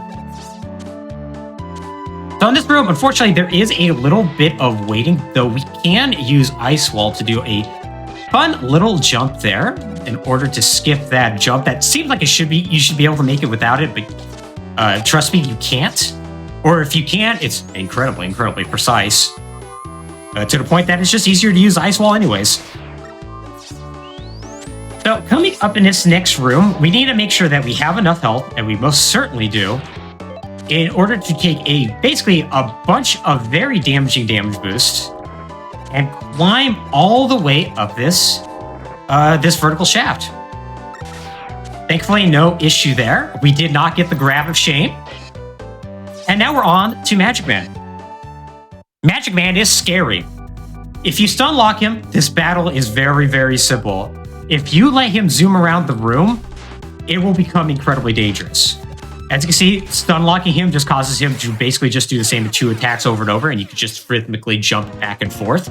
If he starts moving around the room, even if you stun him, he can actually do any number of attacks, and the fight becomes far too dangerous for its own good.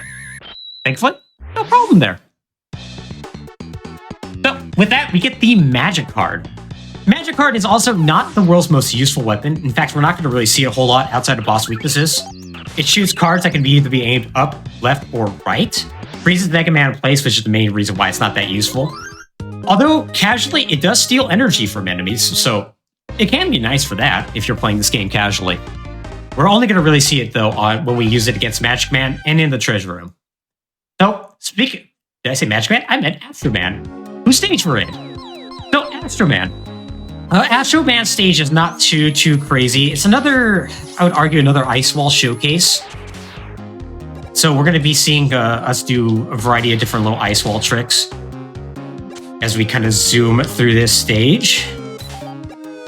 So Ice Wall is really, really good for defeating enemies and just immediately sliding underneath them. Underneath the Ice Wall, I should say.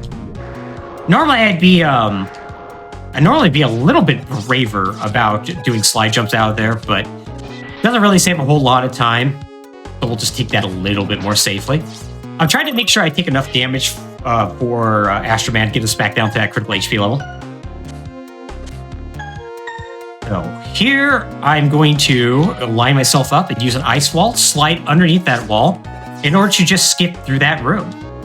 There's a nice little visual cue on that grid in the background that allows you to line that up pretty easily. It's actually a more precise trick than you would think, just because you seem to be suspended just slightly midair since you're on the button. But with that visual cue, it actually makes it pretty easy. So here we go, of course, got everyone's favorite Mega Man trope, the Yoko blocks. They're thankfully not too bad.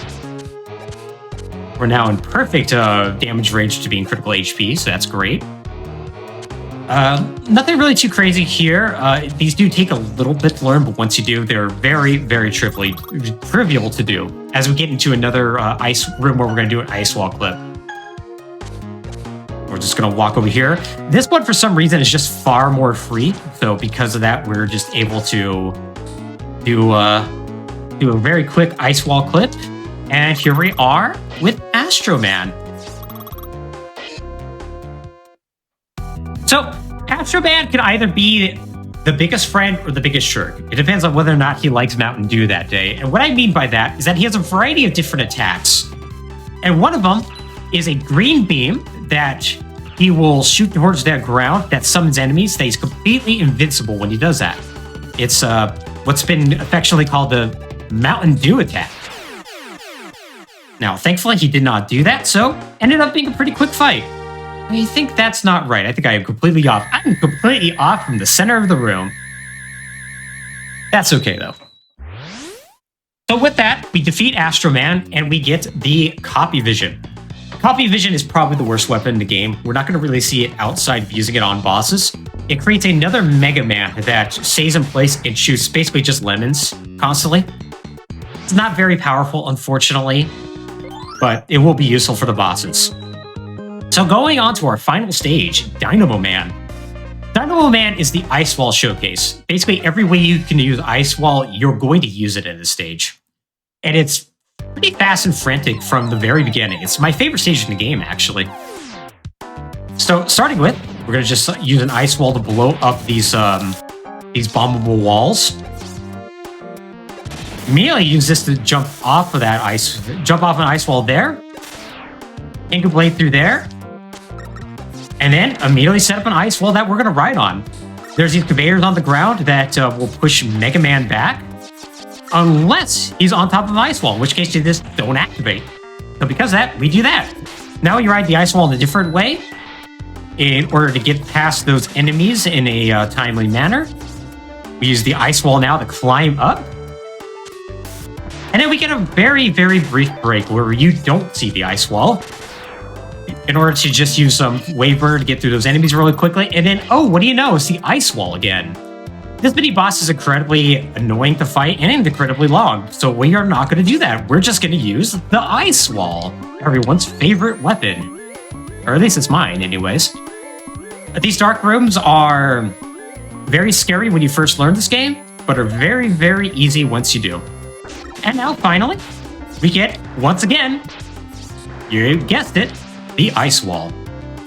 The ice wall has an absurdly large hitbox, so you're able to hit enemies just like that, even though you really should not be able to. It's actually kind of ridiculous.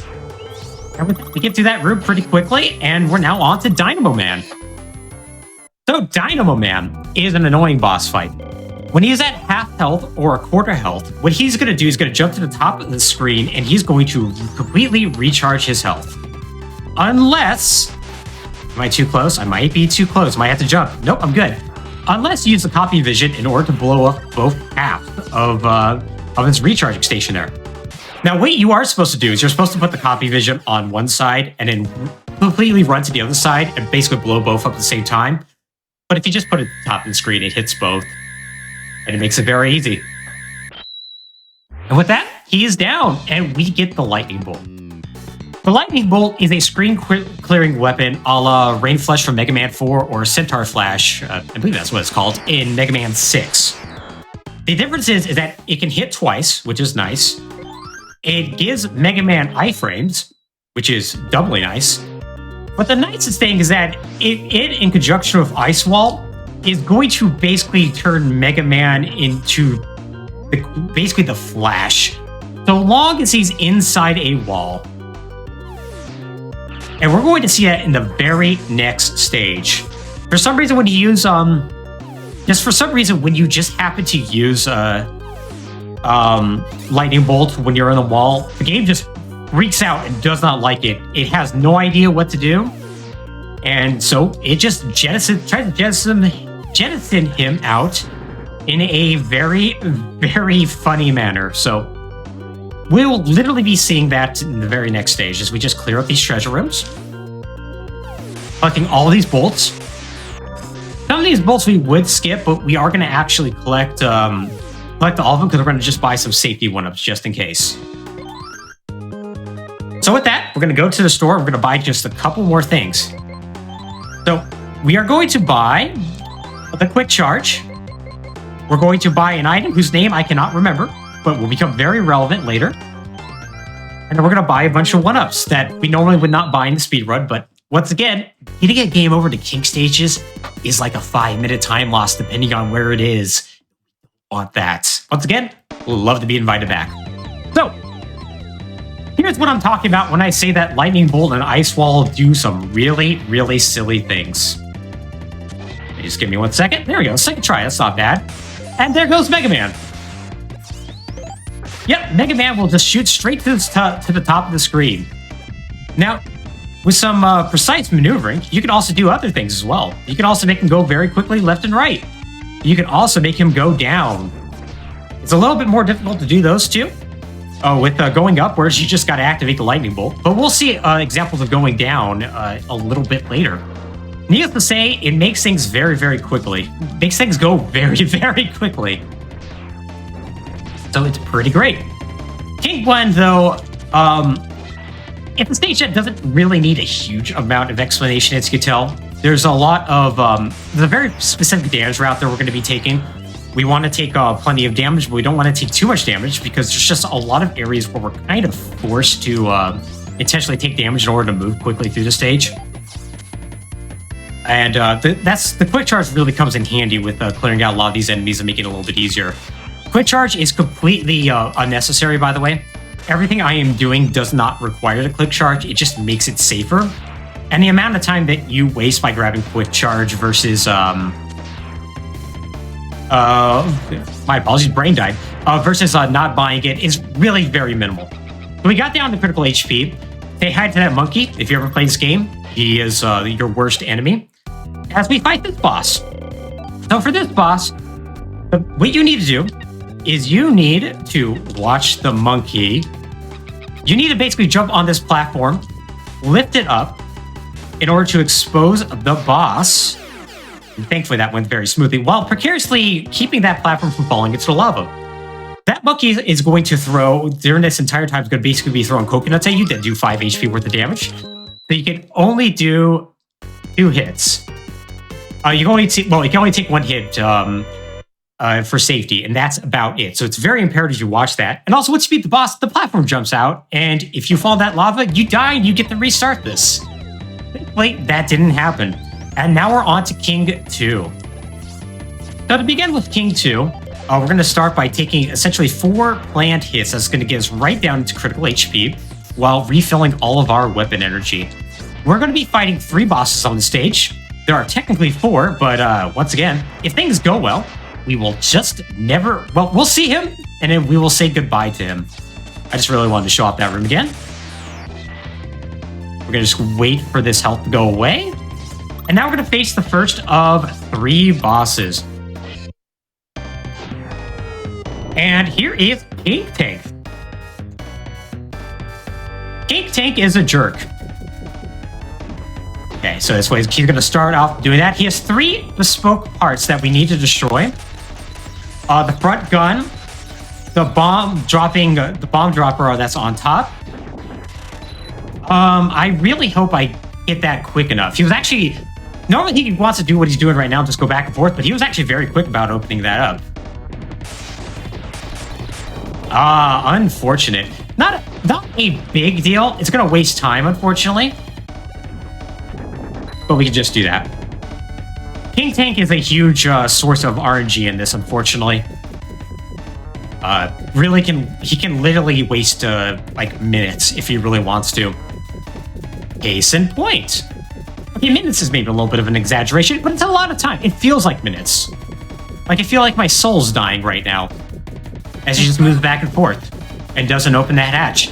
He opened that hatch, but he opened it in the most annoying way that I can't jump up and hit him again. Oh my god. He's the best! I love you, King Tank! King Tank for President 2024. There's nothing I can do about this, by the way. But he's so annoying. He is so annoying. He is the worst, but he is done with. So, now we're into the second half of the stage. We're actually doing really, really good on health. Normally we take another hit in that fight, and I just kind of never did. So what we're going to do here, if we got health, we could have damage withstood through that enemy there, but we didn't quite. So what we're going to do is that we're just going to take a little bit safely. I could have damage boosted through there, but I do want to have an extra hit for the next boss we're going to fight, King Jet, which I think is his name. You think I would actually know like the names of the bosses in this game? I don't. I just speedrun it. I've just played it a lot, as it turns out. King Jet is terrible. King Jet is terrible to fight casually. First off, his hitbox is right at the top of his head. His weakness is the... sorry, I'm just gonna make sure I don't get hit by this. Okay. His hitbox is tiny. You're using the drill, which is not exactly the best weapon to use against him. And also, this hands he shoots out can destroy your platforms. Also, if you hit him while he's in iframes, it actually extends the iframes too. So, if you ever felt like he took way too much hits to destroy, that's why. Upon defeating him, you can just jump down into a pit and immediately transition to the final area of the game. If you don't do final area of the game, final area of the stage, if you don't do that, it takes forever. So you should definitely jump to that pit. Just pro tip: jump in the pits in Mega Man. Don't do that actually. So we are now going to be going on to King. Now, this is going to be the scariest zip in the game. Gonna just be a little quiet here as I try to get this. Uh-oh. Okay, 4th time is the charm, but it's not done yet. Yay. So what you have to do is that you have to get in the wall, you have to jump, then you have to use the lightning bolt. Then you need to immediately pause, because if you don't, you'll go too far down, hit a kill plane, and die. Then you have to hit left a whole lot, do not slide or use soft block, and that'll get you past King. And you don't see Proto Man. Everything is good. And you feel very, very good about yourself. And now you're going to face King and his incredibly cool deck. Now, we would have seen Wily and find out that he's behind everything, but unfortunately, you know, we're just not going to see that. But that's okay, as we go ahead and fight a good old King Tank. King Tank can be a kind of an RNG nightmare. He was actually exceedingly kind. Because sometimes you do shoot out grenades that will fall down from the top of the screen that do a ton of damage. And you basically have to hide underneath that platform that I was standing on. But he was very kind, actually. Honestly, other than King Tank, this has been some very good RNG. You are not seeing Rockman and Forte at its worst, which is both good from a estimate perspective, bad for a representative showing of this game. A mixed blessing, one may say. But now we're into the refights. So, the refights are similar to like Mega Man 1 or Mega Man X1 in the sense of that you don't, I never rebought a spike guard. That's not a big deal, by the way. I just forgot. Pretty sure, right? Yep, I forgot. No worries! It means you just gotta do a slightly different trick. Coming up here. We're gonna have to do things the intended way. Ooh. Ugh, so, it's the worst. I know, right? Absolute worst. So we took a bunch of hits on Cold Man to get ourselves down to critical HP. We basically have to collect that energy there, which takes us right back out, but it's very simple to put us back into critical HP. We just hug Astro Man. And Astro Man, once again, being very kind with us with RNG. Once again, game is actually being really, really kind. Even when I give him another opportunity to do Mountain Dew, he chooses not to. So in this room, what we would do is that we would just dive down onto the spikes and basically just take an intentional hit, essentially. But since we don't have that spike guard, can't quite do that. It's not really that much faster, as you can tell. So not a big deal. So staying down critical HP, we are now going to fight Dynamo Man. We're at a bit of a scary HP here. I would like a little bit more, just in case he decides to give us kind of funky. Yep. And he's going to give us some funky RNG here. Not a big deal, though, because we can just do that. Pretty much anytime we die here, if we do die in this stage, it's actually not that big of a deal. Game overs are bad. Dying is not bad, though, because basically after every Robot Master, you do have a checkpoint. So, not a big deal. So coming up here, we're going to refill Ice Wall. Mostly because we're going to want to have plenty of Ice Wall for a section later that is absolutely terrible if we don't have enough Ice Wall. And we're going to face off against Pirate Man again. Pirate Man, once again, we're going to just take a bunch of hits, but this time more for the purpose of getting down to critical HP. He's being a little bit ruder with... Okay, no, actually, he decided to be kind again. He was being a little bit rude with the attacks he was doing, but it ended up... Okay, not great, but we are going to be fine with that. Didn't really want to take that hit, mostly because I just wanted a damage boost to that Sniper Joe, but we just switched to Wave Burner, and we're fine. So, this once again, very simple. We just Ice Wall. We push him in there twice because we have Counter Attacker, and we're good to go. And this is why we want a lot of Ice Wall. We have to basically dig through the ground using this coin here. Problem is, the coin will do whatever the heck he wants. Coin does not care about you. Coin actively hates you, in fact. Coin's not a nice guy. But if you continuously kill the coin with Ice Wall, he will just continuously fall down and burrow himself down. Now, if I was a little bit more confident with my zipping skills, we could actually do a somewhat difficult zip to zip ourselves all the way down, but it is a bit dangerous because there's multiple times where we could just run into a kill plane if we do that. And so I would prefer not to do that, prefer not to die at that section because we would lose a lot of time in that case. So we'll just do that, not a big deal. Magic Man, we weren't quite in critical HP, so we'll just slide right into him. Accidentally take a hit. He's going to steal some of our energy, so he's going to require one more hit, but that's not a big deal. And we're going to move on to this next section right before ground. We're going to cry because we got a big health drop.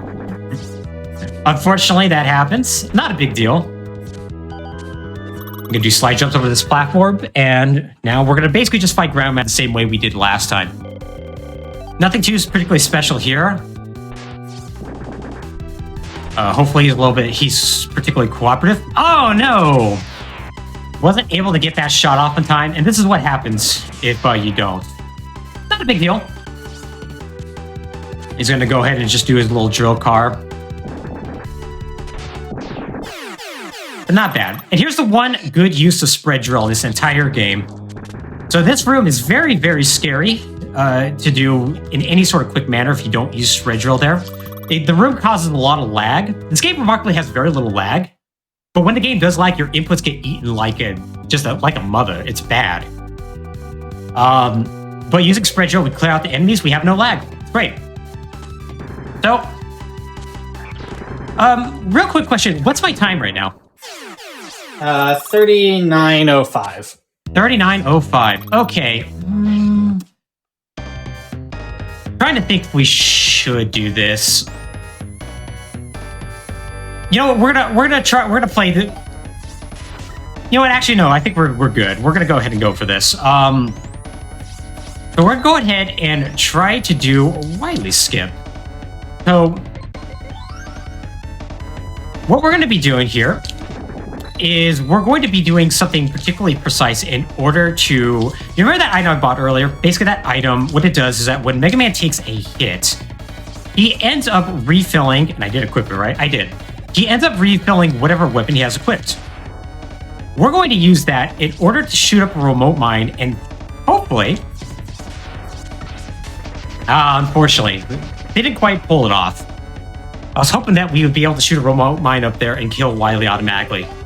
We weren't able to do so, but that is okay. We're safe down here, actually. Just hitting buttons, apparently. So, thankfully, we have... This is the big reason why we ended up getting a whole lot of... Should probably actually equip that. 1 second. Oh, yeah, we definitely need to use this here.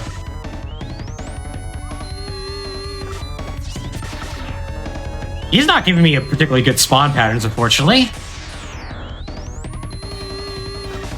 Alright. Sorry, I know I just went silent and all that, but I'm trying to take this as... Okay, we're good. And there we go, time. BG. Oh, thank you. What was my time, by the way? 41:07. I think 1 sec. 41:07. 41:07. So a little bit above estimate. Apologize about that, but still glad. This was actually a pretty darn good run. Really, only one death, and it was a little unfortunate we took that, but honestly, this seemed like it went about as well as it could have. So I do appreciate it. I know I did end up a little bit over estimate, so I will just say my GGs and whatnot. Just say thank you so much for GDQ Hotfix for having me on. Thank you to the tech crew for helping me out and whatnot and getting everything set up. And thanks to everybody watching. Enjoy the rest of the runs today and take care, everyone. Yeah, thank you so much for being on. I think I know you went a little bit over and there was a death, but I think you did an excellent job of showcasing the game. I think you did very well, so thank you so much for, celebrating, the Mega Man community and everything with us. Thank you, I appreciate that. Like you said, though, we do have a bunch more games, so we are going to take a quick break, and then we'll be back with Megaman X1. See you in just a few minutes, everyone.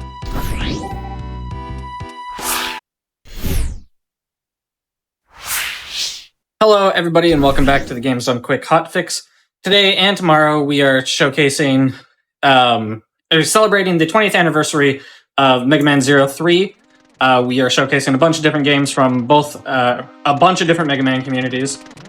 Before we get into it, just a few quick reminders. GDQ Hotfix is proud to present its first Asian American and Pacific Islander American Heritage Month celebration. You can join us on May 18th and 19th for 2 full days of showcases, speedruns, and celebrating AAPI heritage. Submissions are open until April 21st, and the schedule is going to come out on the 29th. You can use exclamation AAPI in chat to get more information. Also, Sonic and the Sidekicks is coming June 1st and 2nd. If you speedrun a game with any of Sonic's friends in it, you can use exclamation Sonic in chat for more information. With all of that said, we have our next game here, which is going to be Megaman X1, and I'll hand it over to our runner, let her introduce herself. Hi guys, my name is Hexen, boo-boo extraordinaire.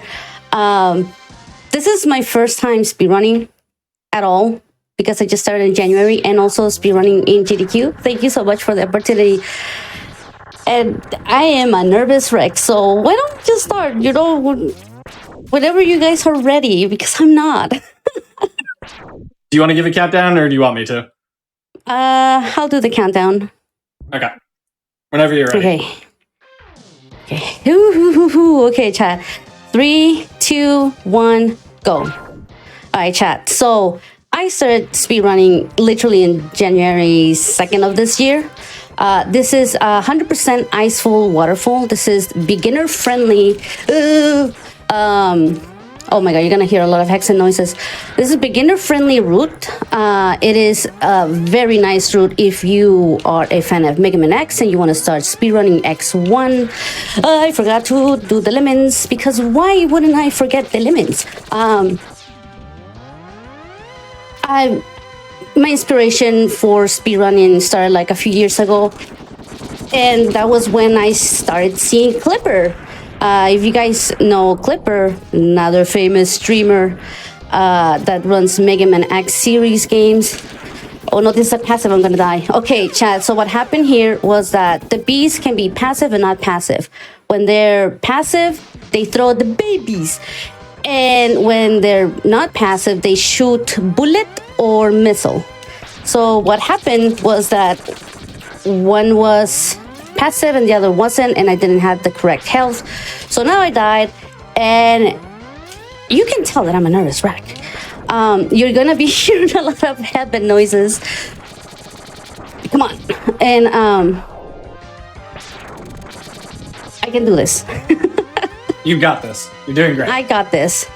But yeah, like, so right now, the bullets do less damage than the body. The body does a lot of damage, so we pray to the Mega Man's elves to get bullet or missile to get hit, because this is the perfect health to do intro. Intro can be a nightmare for a lot of people, because you can be stuck in intro while practicing for an hour. Because sometimes intro is not friendly with you, like how it was not friendly with me. But yeah, I was saying before that I started watching Clipper a few years ago, and she became my inspiration to start speedrunning. But due to personal life stuff, like homelessness and stuff. Oh, do not touch, but don't touch. I could have grabbed that life, and I saw it last minute. I couldn't speedrun until this year. Yeah, I couldn't speedrun until this year, and when I submitted this run, I was like, what they gonna do? Are they actually going to select me? This is a bad ship. And they did select me, and I was horrified. So I started practicing nonstop, chat. What happened here is that I'm supposed to be lining up with the ship so I can evade the cutscene of the ship, like moving that way.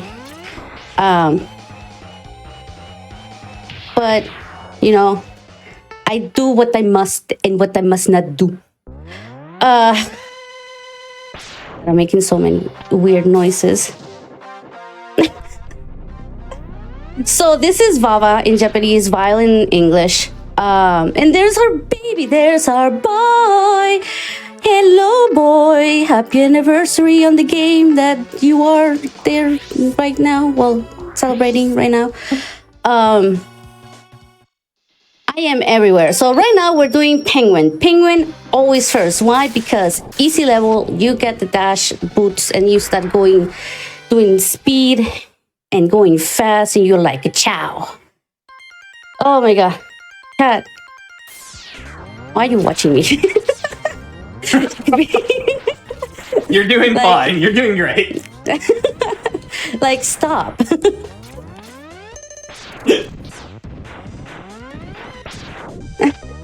Close your eyes. Just close your eyes and enjoy the noises that this amateur streamer does. Like, and like, I could be a Mario Party like NPC if Nintendo wasn't scared of you. But you guys want to see a trick? Nice trick. Nintendo's just afraid of hiring me for Nintendo voices. I messed up those two nice tricks. And I forgot that one too. Totally the professional and not a nervous wreck. Boots are fast. I am not fast. As Zero would say, what am I fighting for? I'm fighting for my life right now because I am showing my bad run to like all of you people. Like, look, that wasn't even supposed to happen, but it happened. And that's fine. You know why it's fine? Because everything is not fine, but that's okay. We just go zip, zoom, bada bing, bada boom, and there we go. We have arrived to Snowy Mountain when big balls of ice cream, no, they're called snowball, English. Big balls of snowballs are falling in X's head because he loves it. He enjoys it. He's like, oh, wow. Snowballs. Persona 5, let's go. My name is Joker Persona X-Man. Jump. Oh, missed the jump. Oh, missed the jump. Okay, it's fine. I can just hit him. Up. Think. I really don't like Penguin. Jump. Because he likes to do think. Come on, I can do this. Oh, why'd you jump?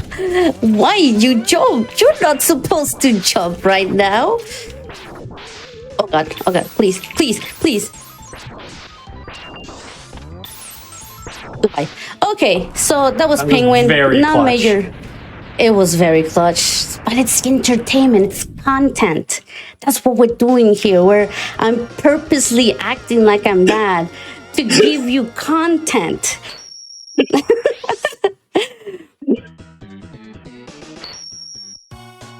Applause, chat, applause. So right now, we're doing Eagle. Well, Eagle is one of my favorite Mavericks. As a little heaven. I was like, wow, when I grow up, I want to be like Eagle. And then, you know, adult happened. And I was like, oh man, I will never be Eagle. Like, not even in height. Because I'm like 5'1" and like he's like 6'7". He's like a giga chad. Okay, guys.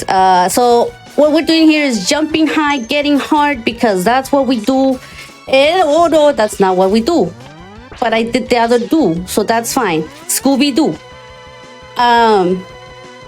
Yeah, I'm a rap god. I sometimes do say things that make not do the thing.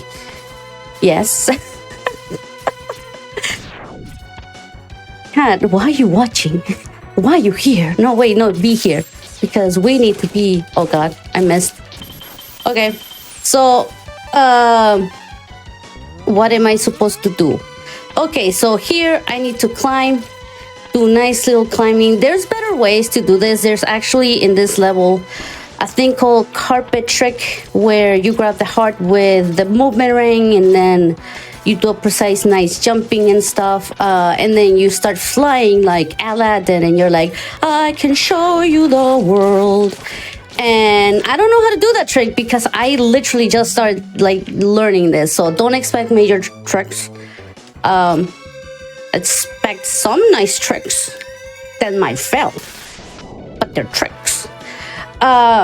You're doing great. Thank you. Thank you, Chad. I'm not a speedrunner. I'm now a speedrunner. You definitely like, are. I mean, now I am. Like, sometimes in life, you're like, man, I wish I could be like that or do that. And then you do it, and then you're like, oh no, why did I say that I was gonna do the thing? And oh, I got hurt. And then you question everything. Chad, I'm just talking because I'm nervous, and you're gonna hear all of this because I'm nervous. Because all of you are Giga Charge. Head bunker get. That. This is a good eagle. Look at that eagle. He's so nice. He's like, I'm gonna let you hit me so much. And I will be like, oh my God, thank you. You're such a, oh my God, why? Why must you do this to me? I am literally saying how nice you are. And then you come in and you sweep zoom babies.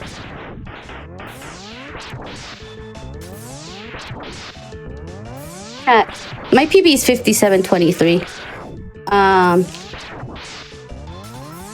I put estimate 55 because I started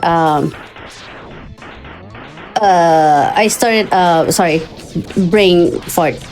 I started practicing this whole week nonstop. So what you're saying is your PB is going to be a 54 by the end of the night. Yes, kiss. Hopefully. It is fried chicken time. But yeah, chat, that was Eagle. I hope I didn't miss anything. I'm like kind of not putting attention. If not, I just have to go back. Next time is Mammoth. Yes, Mammoth. I should put my list right here so I don't forget.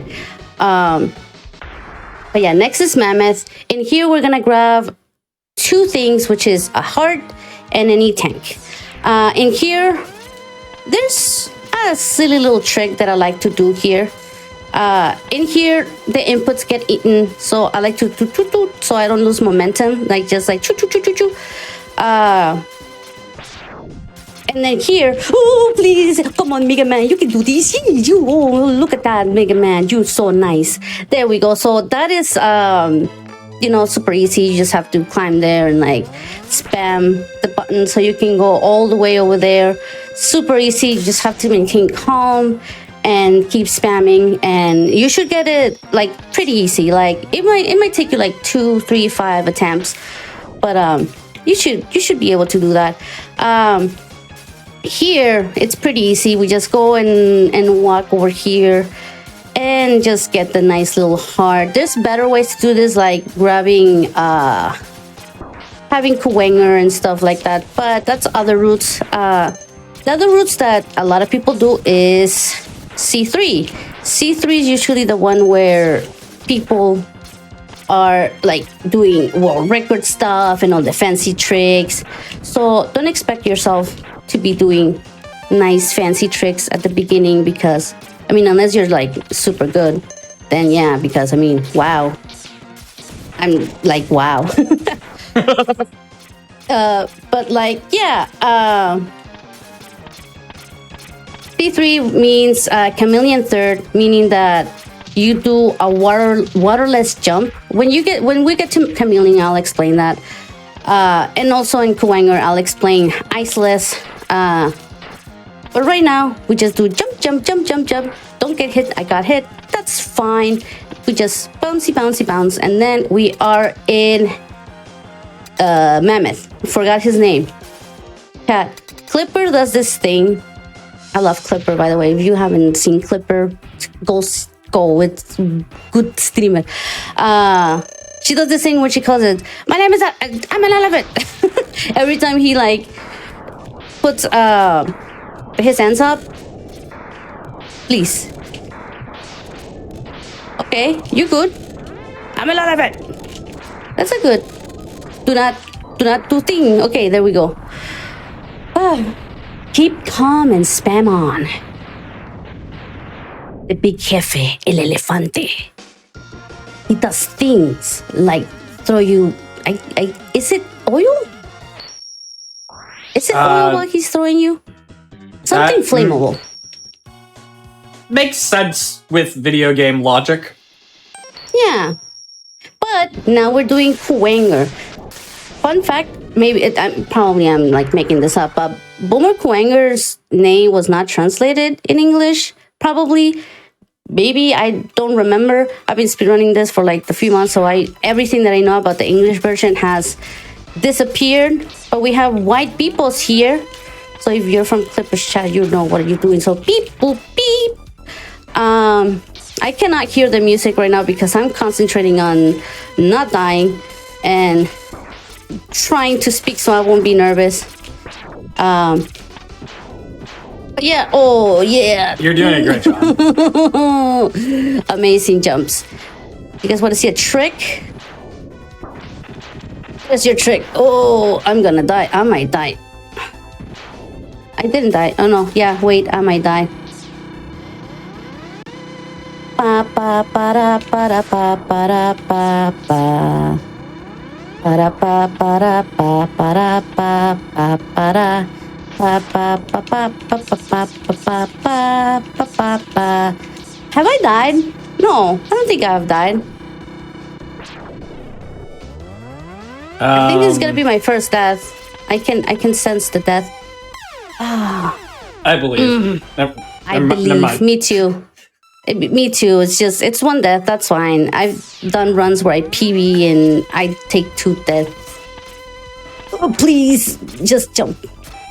Especially if you're still new, like deaths, retrying things. It's all part of the learning process. So yeah, you're not gonna be an expert at the first tries. I mean, again, except if you're good.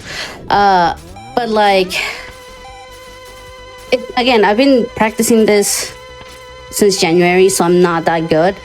But I wouldn't say that I've learned some stuff, some tricks. Like, look at this trick.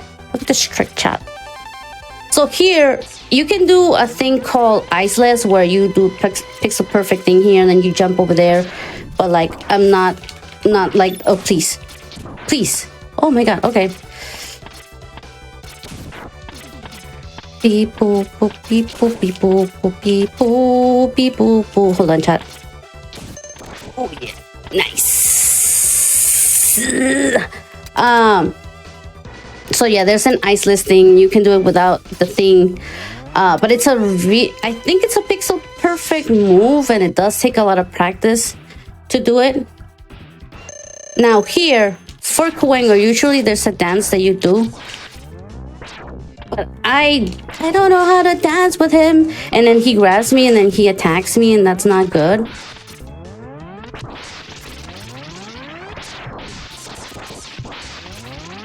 Like, the Megaman X community is probably like cringing at everything I'm doing right now because he hits so hard. At least I'm not dying in the boss.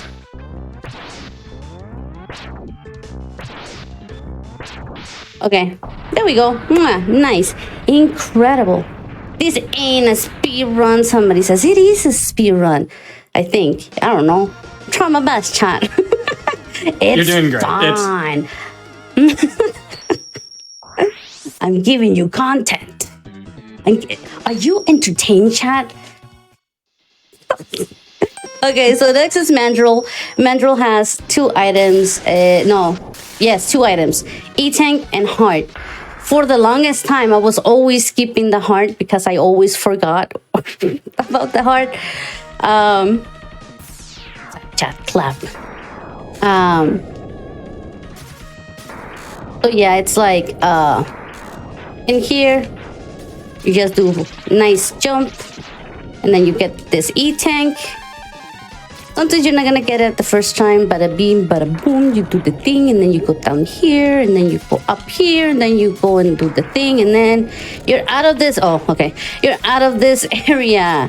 The next area is light bugs. Really annoying, by the way. Shouldn't have grabbed that. But that's fine. Can you please die? Thank you. Cat. Uh-oh. Uh-oh. Uh-oh. I messed up. Please. Provide. Provide. Provide kill. Thank you. Good thing is that the boss here is pretty easy. Hopefully I will save some time in Sigma bosses because that's what I've been practicing a lot the last week or so. Oh, don't mind me. Okay, here's the other heart. This heart I always forget. There's a way to get it faster than this. Like you just shoot a you shoot a oh my god, I can't speak. You shoot a boomerang. There we go. Oh my god. You shoot boomerang and then you get the heart and then everybody's happy and we're all happy.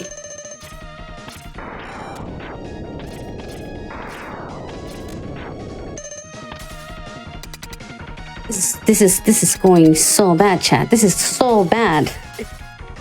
Save, Hexen, save. I cannot save. But mom, this is an online game. I cannot pause. Oh no! Please no. Dude, the flashbacks. I recently moved back to my mom's house because California, and sometimes when she needs something, she's like, "Pause your game," and I'm playing Call of Duty, and I'm just looking at her like crying, like with like that hamster meme. I'm just like, doo, doo, doo, doo. Like I can't pause. There are no save states. Defeated.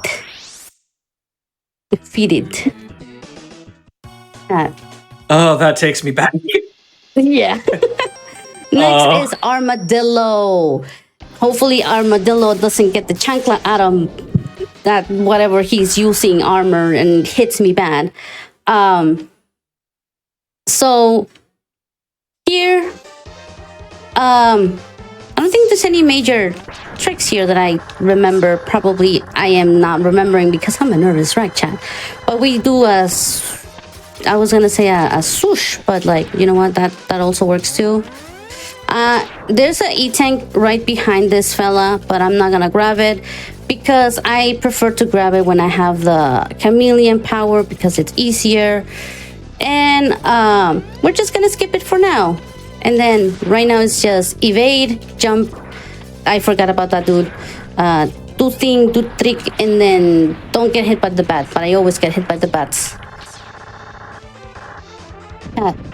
Who's your favorite bat? I like bat number 3, the one that comes in after 4. No, wait, comes before 4. I don't know my number. Sorry, I didn't go to kindergarten. Numbers are hard. Comes It's after fine. 3. 4. Hola, soy Hexen. Hoy vamos a aprender números. What comes after 3? I think the most impressive part is that like you did it in the right intonation too. Like you did it like you did the voice perfectly. Dora's like my grandma. How old is Dora though? I mean, I'm not that young though. I'm like 32, so like. I want to say it's the number is actually I don't want to look up the number because it's gonna make me sad. Why? Yeah, but it's like I want to say 25 years.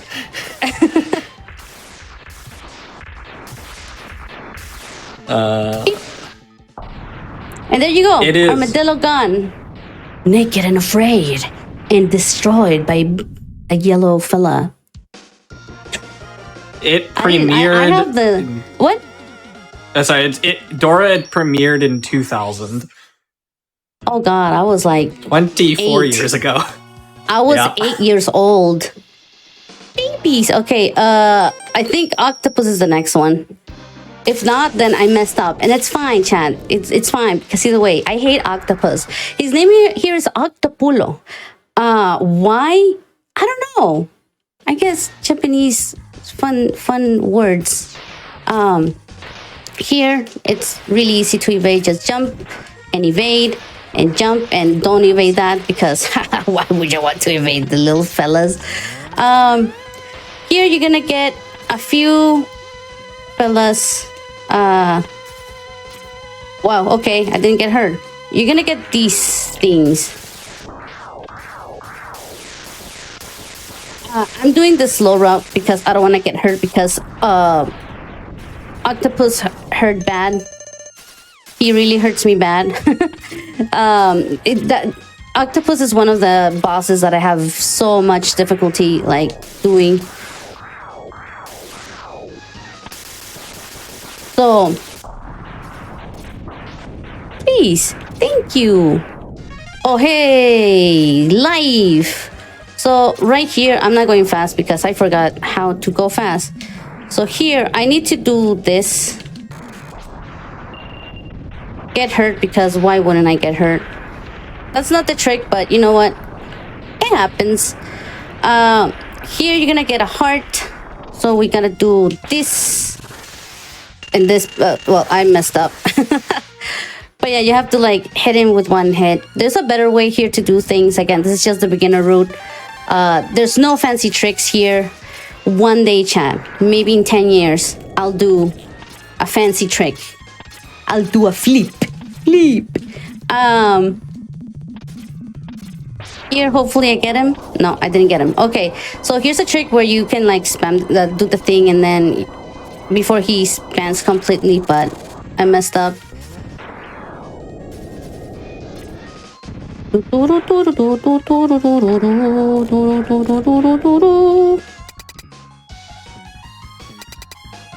And days flip.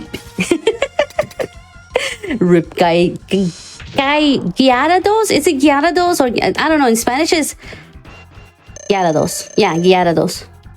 Okay. Yeah, it's Gyarados. Yeah. We do jump, then he does jump, and then beep. Hit. I might die. Hopefully not. You got this. I have health. I'll use my health. It's fine. Yeah, I have a lot of difficulty with this fella right here. I'm not doing even the correct way. Please. Thank you. Top of the morning, guys. I don't know why. Tentacruel. Oh, I love Tentacruel. Yeah. Tentacruel. I don't know. I like Satu. I like Satu and their pre-evolution or evolution. Chameleon.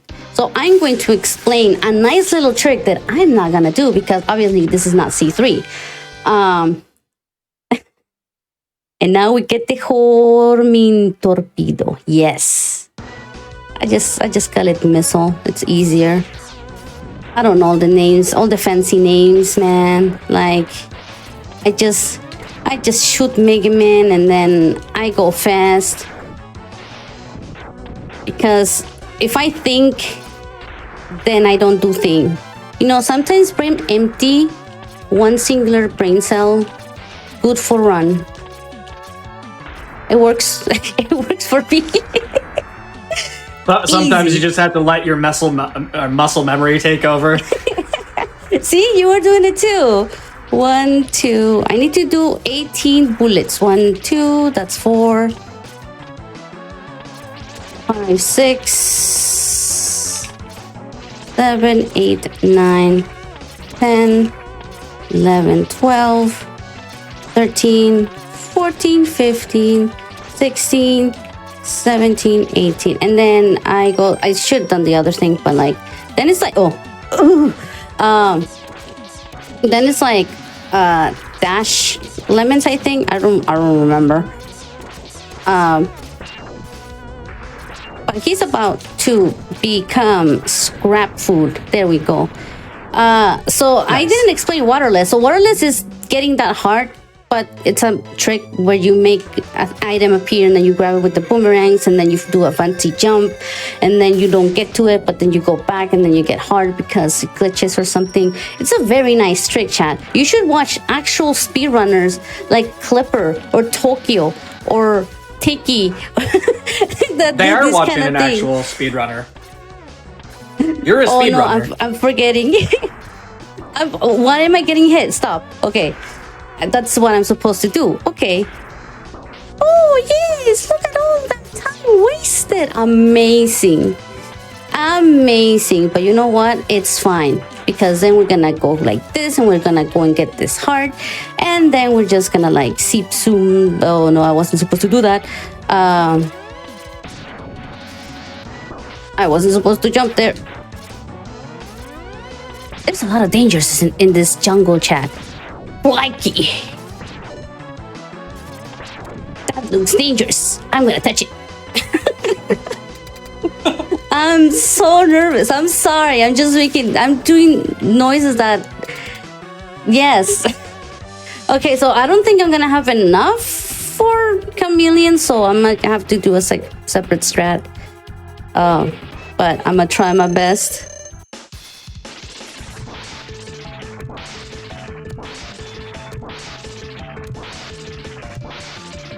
You wanna see a trick?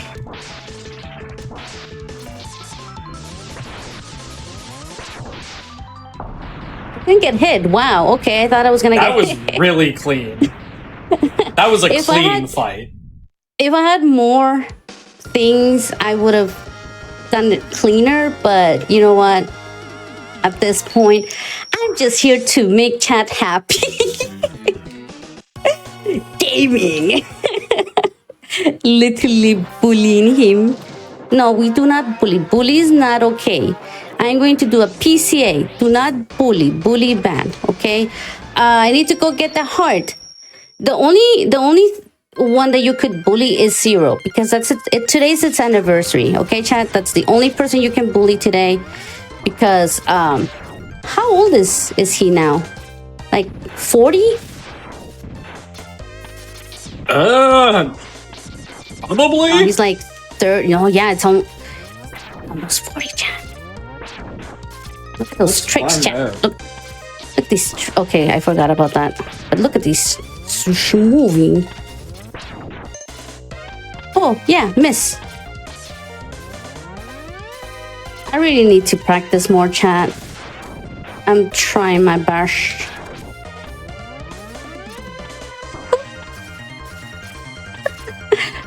A little spook there.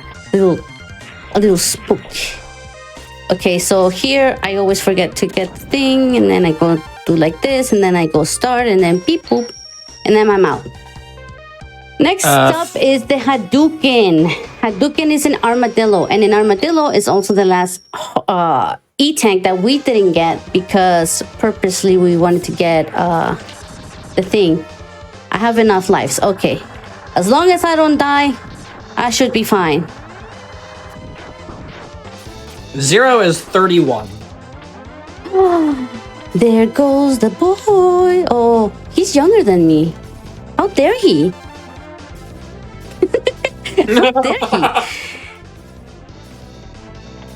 It's fine. I forgive him. I like Zero. Zero's so nice. He burns steaks. He doesn't know how to cook. He's a baby girl. Princess. We pamper him. Oh, please. Did I get the thing? Chat? Did I get the E-tank?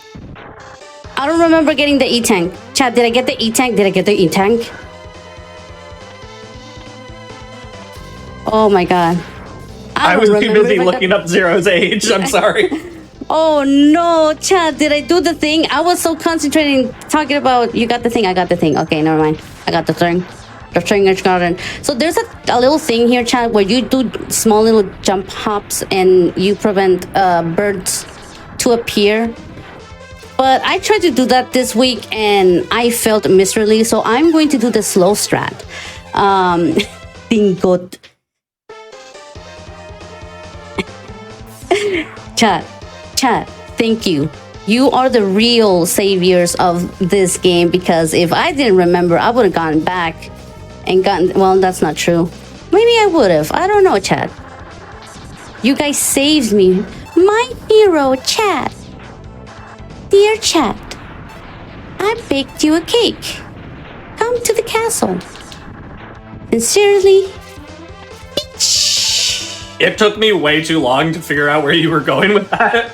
Like, an embarrassing amount of time. I was like, hey, what is this, Portal? I don't remember this. Oh my God, dude, I never played Portal, but did I sound like the robots from Portal? No, but you were talking about cake, so I was really confused.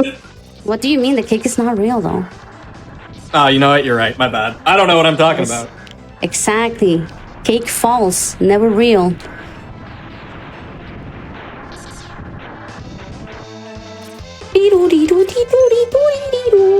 Oh. Hexen, you died. Hexen, you died again. No, shut up, we're talking. You saw nothing. You saw nothing. What do you mean that I have died?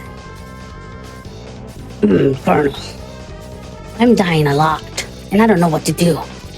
Get the Hadouken, Mega Man. Oh no, wait, that's wrong, Colonel.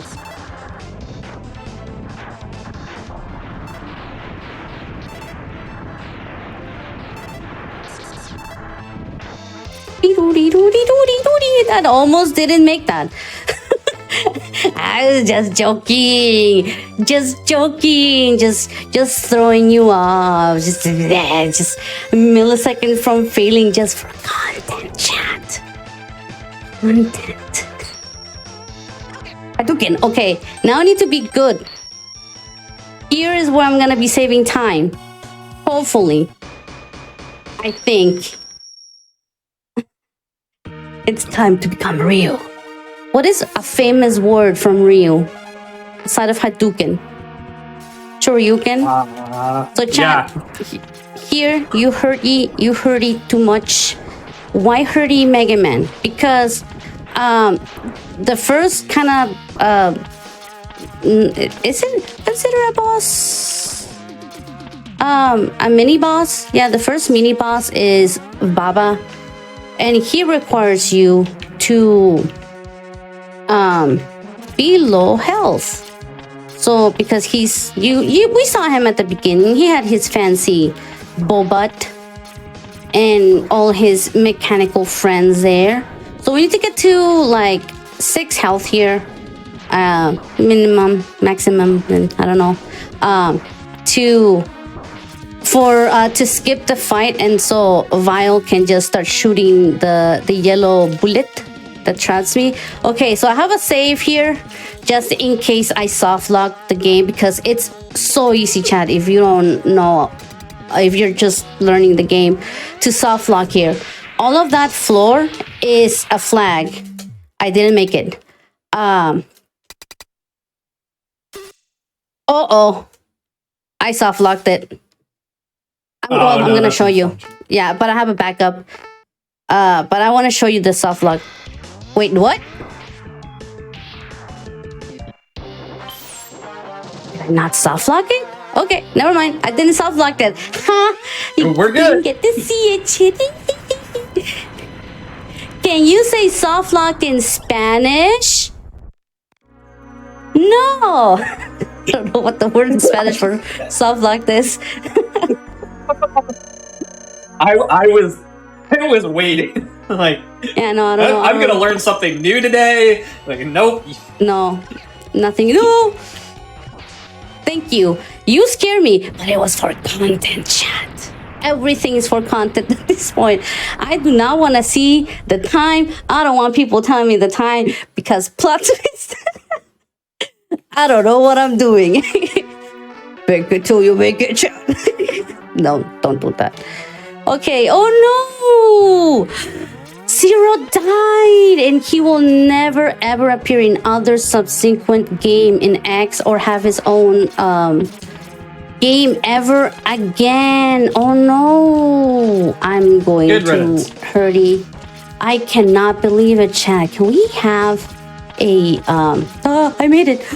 Okay, I didn't get that hurt, but I still need to use one of these because I did get hurt one time. I cannot believe it. He wasn't suave. Hadouken. Nice. That was a really nice pattern. There's several patterns that Kuwanger can do, like teleport in front of you. He nothing personnel, kid. And he teleports. I'm missing all my... Okay, that's fine. I actually needed that. But this was a really nice one. It was so nice. Chat, if you're afraid of spiders, spider warning. This spider can throw babies. It can do things. That's fine. The extra thing. Uh-oh. Okay, that's fine. Okay, please do Hadouken. Oh, okay. Well, we're going the long route, chat. We're doing nice. So what was supposed to happen was I was gonna get the Hadouken there. And I didn't because I messed up. And I'm messing up so bad, chat. Wow, okay. Yeah, amazing. There we go. Land a hit. Thank you. Chat, you can see that I'm nervous. I should have saved so much time here, but I didn't because I messed up. But that's fine, chat. It happens. It's normal. We're here because we are enjoying the anniversary, 0x anniversary. As long as I don't die, I should be fine.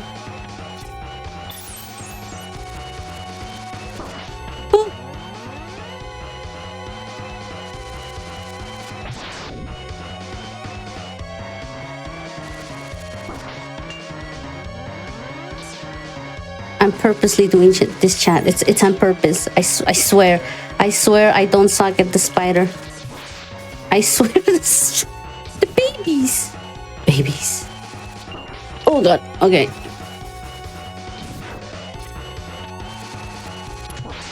There we go. Good. I might not PB. I don't feel like I'm PB. I believe. I believe too. I'm crying. I'm shaking, trembling. Alright, chat. We're doing Sigma 2. Sigma 2. We should be saving time in Sigma 2. I practice the hell out of this stage. Because why wouldn't I practice this stage? You know what? I already messed up. Ooh, ooh, ooh, ooh. Ba, ba, ba, ba, ba. I'm loving it. Okay, yeah, I'm gonna have to use this. Because it's an easy Hadouken, chat.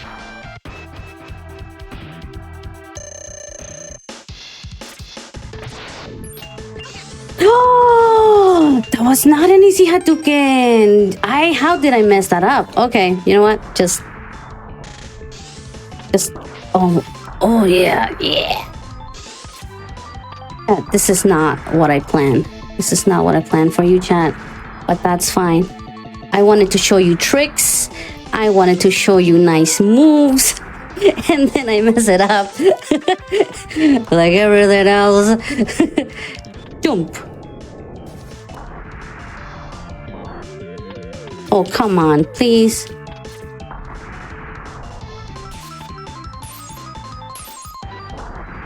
There we go. Sigma Stage 2, best music. True statements coming in hot live on Twitch. Okay, bye. I don't need to see you. Goodbye. I messed up. No, you don't need to see me. Goodbye. Bye-bye. Bye-bye. Bye-bye. Okay, bye. This is not even the road chat, but you know what? It's fine. It is now. It is now the route. It is now the route chat. Oh no, wait, I actually do need this. Oh, but I also need this for the thing. I cannot. Okay, Buster only.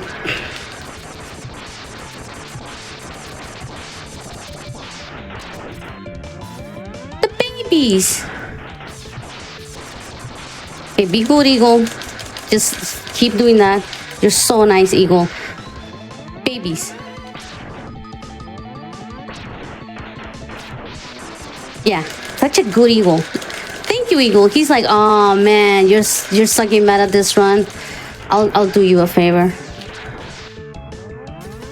He's so. Oh, where are you? Oh, ooh.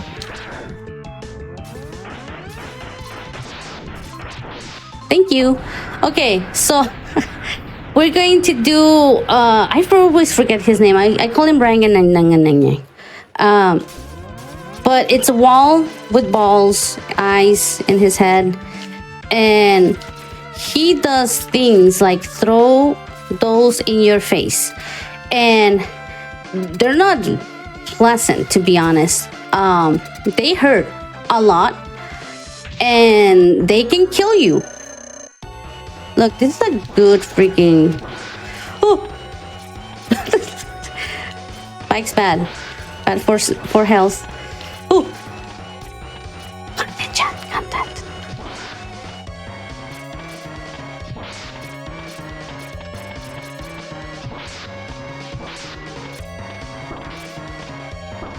Come on. Just hit. Ooh. Ooh. Do not. Ooh. Okay, it's fine.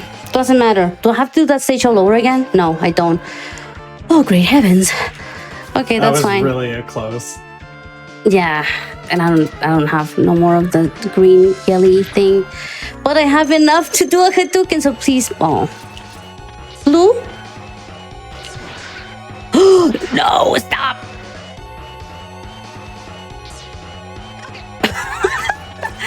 Amazing, great content. Thank you, Hexen. I can still do it, chat. There we go. Look at that, chat. Huge. Huge moment for the community, chat. Huge moment for the gaming community. See, I just needed a second try to show you that I can actually Hadouken people. Such a gamer moment.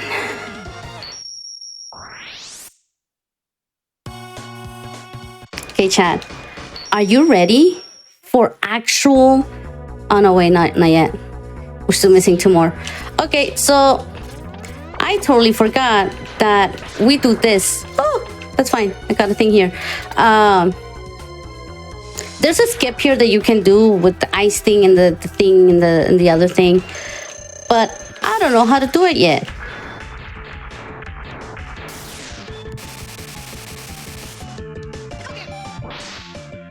See, that's how you do a Hadouken, not like the other things that I was doing, like the other thing. That's bad. Chat, go and do other thing, like not listen to my advices on this. Oh no, okay. So here, there's another fancy trick that you can do. You go do ice, do the sculpture, and then do Hadouken. I don't know how to do that.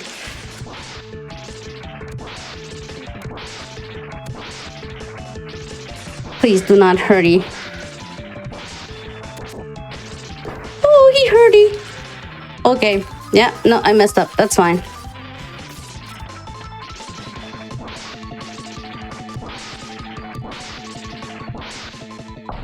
That's fine. I can get some health right now.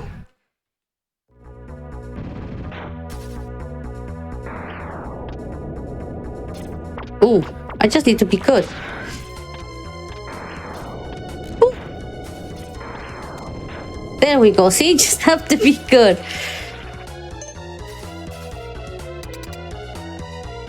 Okay, so chat. I'm gonna do the easy baby mode thing. So I'ma shoot ice and then Hadouken. As long as he doesn't jump.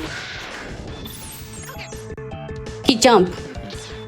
Why he do that? No. There we go. Oh God. I think I'm doing a great job, chat. Do you think so too? I think so too. I'm going so slow, chat. But that's okay. I'm trying to like get extra stuff here. So I'm gonna be honest, chat. I'm not gonna sugarcoat it. Up, down, A, B. He jumped. Okay, you know what? That's fine.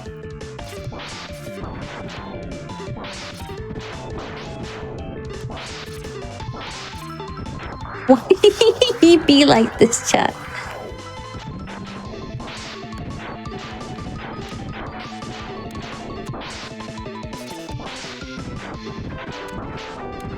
Think. It's fine, chat. We'll save time in Sigma 4.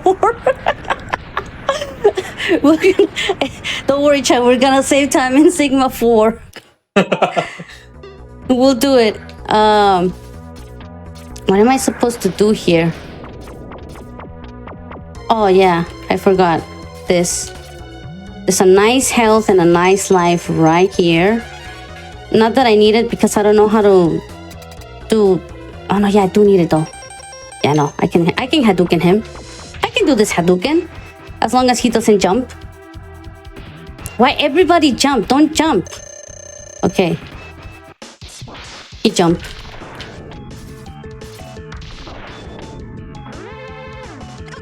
There we go.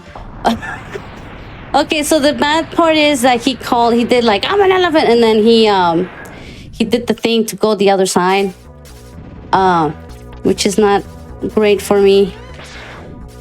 Okay, here, usually you do a nice trick to get a Hadouken.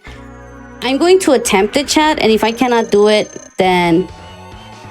Okay, let's go. I didn't do it. Anyways, his weakness is the boomerang, so I'm just going to,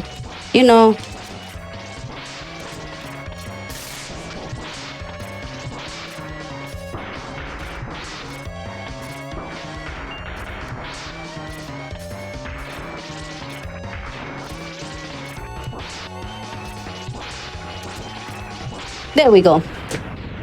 Nice. So what you do there is you step in the corner of his bottom and then you Hadouken the top. It's not that precise. You just have to know how to do it. We would have a drinking game with the number of times she says chat, don't. Okay, last boss? I think it's last boss. Finally, last boss. Chat, please understand that what I'm about to do, oh no, this is not what I want to do. What I'm about to do loses a little bit of time. It is not recommended. Usually you're supposed to already have like, stuff here. Heals, just in case. But, as an expert speedrunner, world record holder, I don't have none. So, chat, we're gonna be just here like a few seconds, chat. Just a few seconds. Chat, tell me about your life. What are you doing? What have you done? Why did you do it? The accident was 3 years ago. You have to let me go. Please. This is all in your head. Oh, that took a really weird turn. Oh my god. I apologize to anybody who's not actively watching it, is just listening. Oh I my swear God. everything is real. I will never be invited to another GDQ ever again, chat.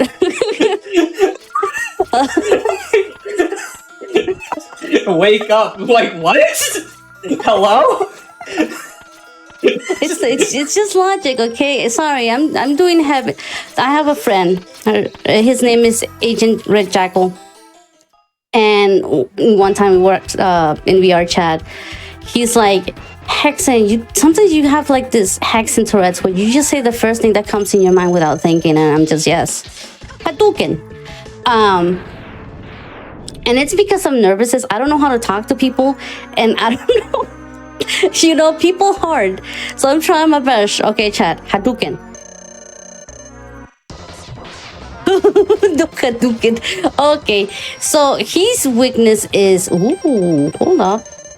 Do I have enough though? Nope, I don't have enough because I messed that up. Okay, his weakness is electrical. And he's Jedi warrior. He does this thing where he does the thing and then he jumps because I am your father. I mean, I don't think he's his father, but like, you know what I mean. You know the reference. You're a Star Wars fan. I'm not a Star Wars fan. I'm more of a, I just like space and I like Star Trek. But I know Star Wars. I mean, it's cool. There's pew pew, and then there's just like Sigma right now. Oh my god, what a coincidence! I wonder where they got that inspiration. Pretty sure Can you stop like, hitting Sigma me? is a Jedi. He's like X, and then he like tries to do the Force, but nothing happens. And then he becomes head with wolf body robot thing. I'm not gonna heal yet until I know what's the first move. Okay. So I just learned how to do. Okay, now I'm healing. Oh no! Please. Okay, thank you. So electricity hurt. Electricity bad. You can land some nice hits if you don't get hit by the thing. Okay. And that's why I got the 2 tanks, chat. Because I didn't trust myself here. I really didn't trust myself here. Oh,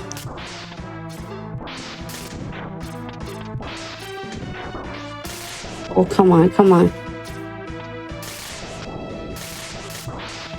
So time is gonna be when Sigma dead. When Sigma head. It's me or him. It's me or him. It was me. Oh no! It's look fine. like that I can do this. too. It was the content, chat. It's for content. Okay. I have enough. I have enough. It's fine. You know what? This gives me a second chance to redeem myself.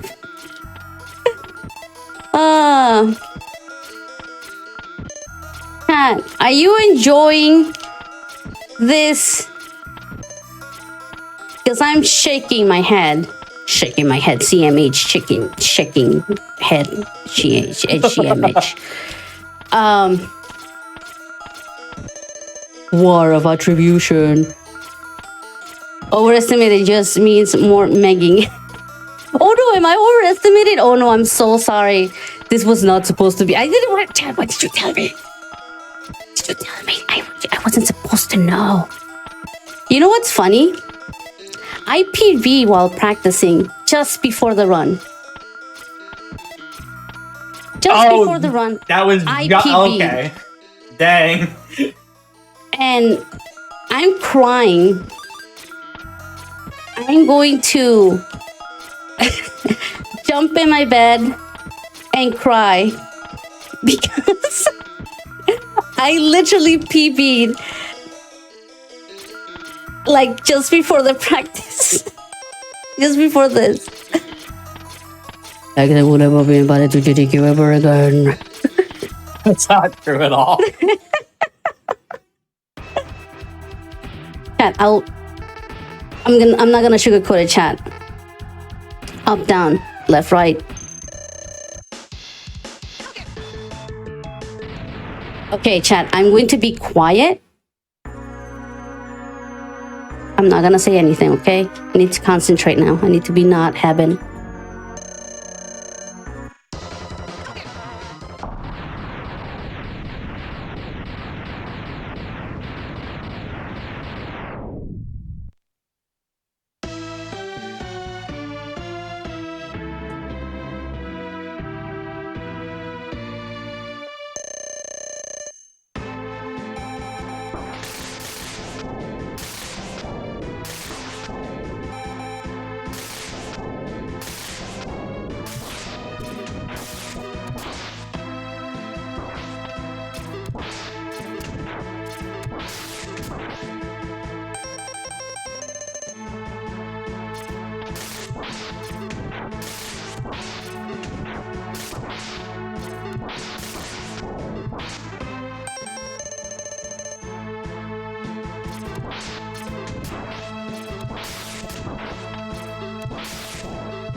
Amazing.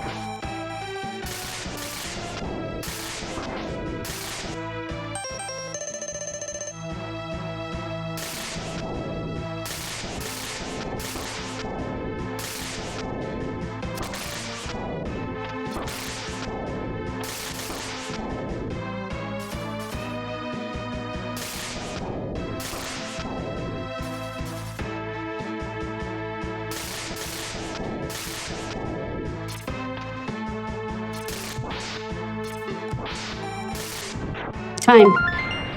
GG. Pat, we did it together, holding hands. You did this. I didn't. This is your PB, not mine.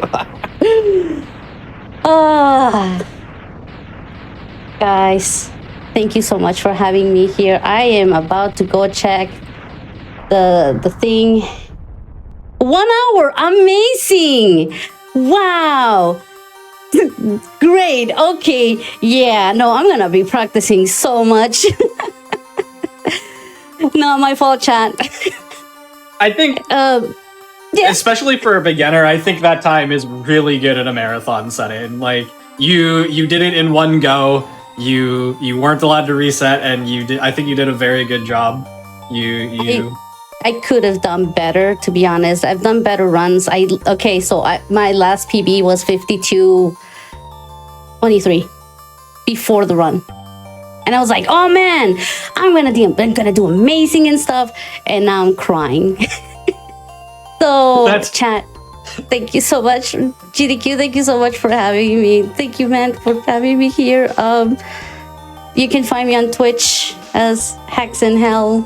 I do variety streaming. Right now I'm playing Zelda, Twilight Princess, and Pokemon Nuzlocke Blue Generation 1. I am shaking, if you can see, and my voice is crying and I'm about to leave, so okay, let's go, bye-bye. Close the stream. Thank you so much for being on. You did a phenomenal job. Absolutely, everybody, you should go check Hexen out. Definitely give her a follow. Can I do something so we can like leave? Can I do like a Luigi? I can do a Luigi thing, and then we can just leave and just go. Okay. Bye bye, chat. Peace.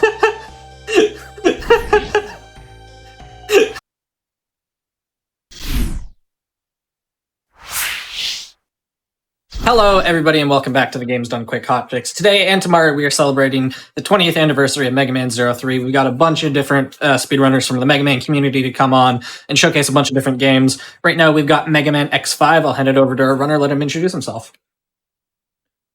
Hello, everybody. I'm Starwin.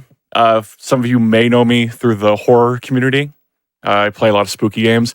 This is kind of my roots. This is kind of where I started speedrunning. I did Megaman X4, Megaman X5 is kind of like my first few speed games. And over this past AGDQ that just happened, I started de-rusting again, and I love this game, and I'm finally happy to show it off. So, what's really cool about this run, just real quick, I'm doing the 80% category. The 80% category straight up just wasn't a marathon viable thing until there was a manipulation found for the cannon and the shuttle, mainly the cannon, to make sure it works. And I'm going to be showing that off today in a fun way, I promise. But I'll go ahead and count us down. In 5, 4, 3, 2, 1, go. So this is a PlayStation 1 Mega Man X game, so you know how it is. We're going to play with Zero and slash dash cancel and melt bosses. But the fun part is we do get to play X2 in this category. We get to use the ultimate armor of all things. But first things first, speed through an intro stage. Nothing new, nothing fancy. A lot of people give this game a bad rap, and I think just because of the text boxes, but it's not bad. It's it has its moments. Like, I think this game in particular has some of the coolest movement in the PlayStation series. But every PlayStation game for the Rockman series is amazing. Fun little fact for people that don't know. So, unlike, in X4, you actually had to pick between 0 and X, and then you just played as one of them. Here, we can actually switch between in between stages, but there's a big difference when you pick a certain character at the beginning of the game. If you pick 0, as you can see, X is going to come in, and his 4th armor from the last game is just busted. So guess what? We don't get to have that anymore. If you pick X for the intro stage, 0 will come in, his arm's busted. Guess what? You can't use the Zero Buster anymore. But the Zero Buster is awful. It's the worst thing ever. It's garbage. If it was X6, it's a different story. Here, it's garbage. Open your mouth. Thank you. Hi, Sigma, bye, Sigma. Yeah, there's there's slash dash canceling if you've never seen it before. Hitting slash and dash, and you cancel, and you melt bosses. It's pretty cool. All right, more text. So, the gimmick in this game, like I had said before, there's a cannon that you can fire and a shuttle you can fire if that fails. And the whole point is going to the Maverick stages and getting parts to make the cannon and the shuttle have a higher chance. And you can just fire it. And back then it was just super low percentages. Now it's not. Now I'm going to perform the magic trick of manipulation. So just give me one second. Not there. We need to go here. We need to go back to the main menu. All right. I'll be right back. I promise you, it's magic. You just have to. You gotta believe me. It's magic. Just 1 second, okay? I'm gonna go do the magic. Just.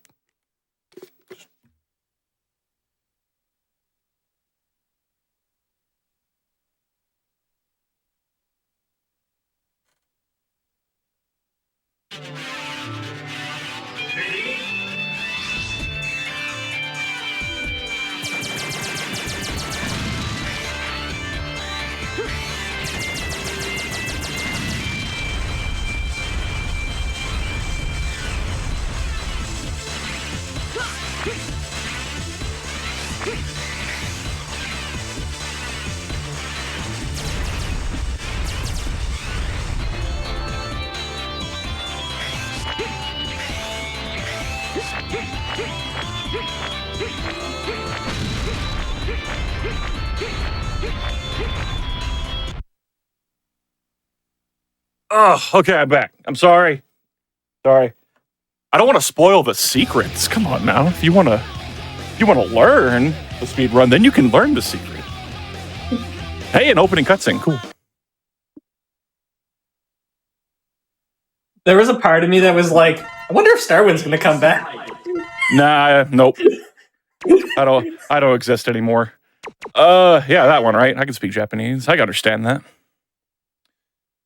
All right, so here Ellie is going to be like, go to these stages and find the things and get stronger, and then you fight Sigma. That's pretty cool, right? No. Especially if we have to go through Duff McMillan stage. Come on, no one wants to do that. No one likes auto-scrollers. Now, if this doesn't work, I'm a fraud.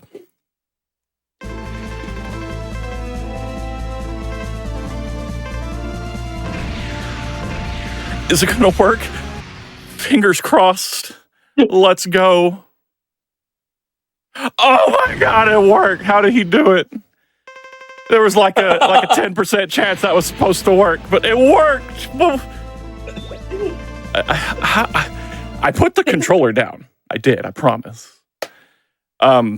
If you stick around, maybe I'll tell you at the very end. Magicians reveal tricks. I don't have the mask like that one dude, but you know. All right, so now we're just automatically at the Sigma stages. Woo! 80% categories, fun. Really cool thing about X5. Lots of throwbacks, because this was supposed to be the last game in the X series before, you know, problems happened at Capcom headquarters, which, whatever, fine. X6 is a great game. So here is kind of like a Flashman stage. And all these, we're gonna have all the big badge. You're gonna see these purple flying zeros flying at us. Those are the zero viruses. That's another big gimmick in this game. You kind of see that meter on the bottom left that says caution. When I absorb viruses, it's not a good thing, but that was for later in the game. Also, real quick. Oh, no, we're doing this right. Okay, there we go. But yeah, now there's zero viruses because of story. And hey, look, it's a Yellow Devil, but it's not. This is Shadow Devil, also known as reset your run if you get bad RNG. That's literally how this run goes. He spawned his eye in like 5 or 6 places. I can't remember the number. We wanted to spawn low, and he didn't because that's what he does. So your best, I think it's 5, maybe 6 slashes you can get. I always usually get 5, but who knows? Because most of the time it's just like, if he doesn't spawn low, like after 2 tries, you might as well just reset the run. Also, that outline will kill you if you touch it. Like, don't do that. We love you, Devil. Giving us all the good RNG.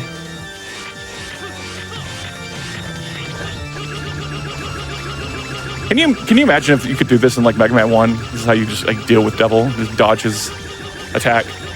Thankfully, he didn't give us the annoying pattern where I have to sit there and mash X even longer. And there we go. Okay, so this is like a typical fight.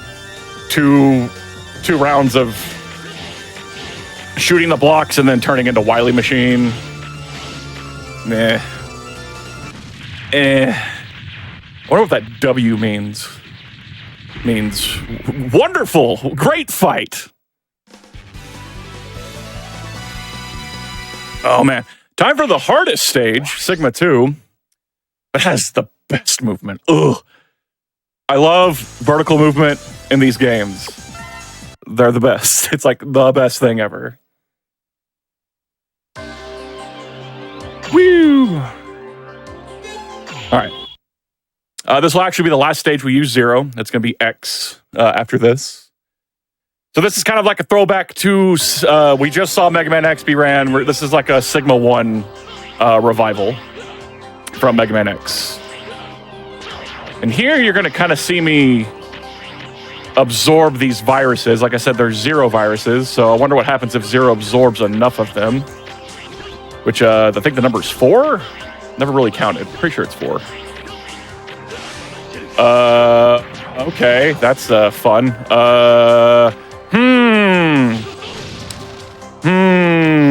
How to play this, how to play this. Not like that, okay. So we're just gonna do this the old school way. Sadly, I got tagged, so we can't do the fun way. I'm just to do damage boosting, which is not a big deal. I can sit here and like absorb a virus, but it's not really gonna matter.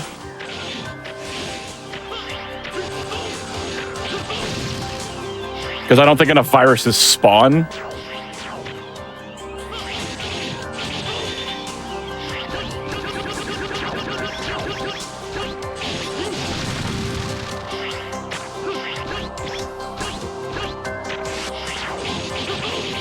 Okay, back on track. Sorry. Now to vertical movement. Well.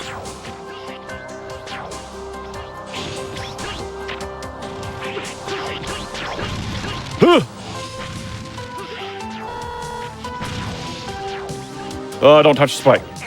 I touched the spike. That's what I get. Good, I wanted to do this cleaner anyway.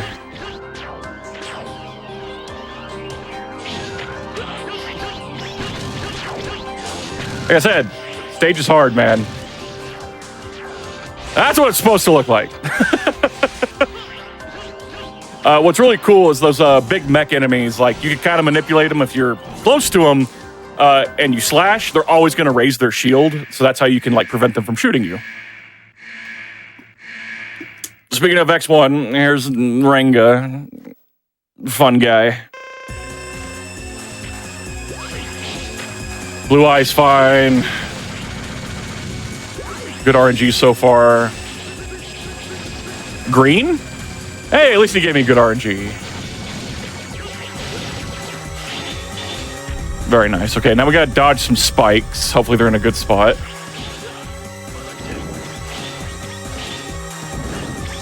Usually you would SDC the nose right there, but because of my health situation, I'm not gonna deal with that. Play it safe. We already took a death, which is perfectly fine.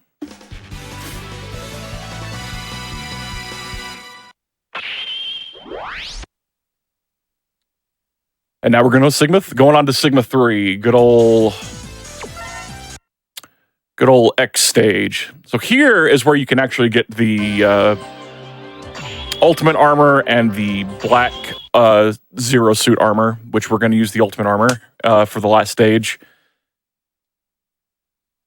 So we have to go through this stage as regular X, which is not really a big deal.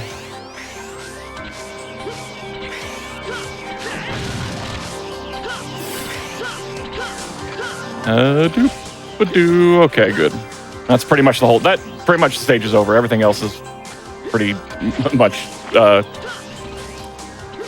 it's easier at this point. It's the easiest part of the stage now. Whee! Oh my god, hidden. Dr. Light's like, man, you crazy coming here. No armor.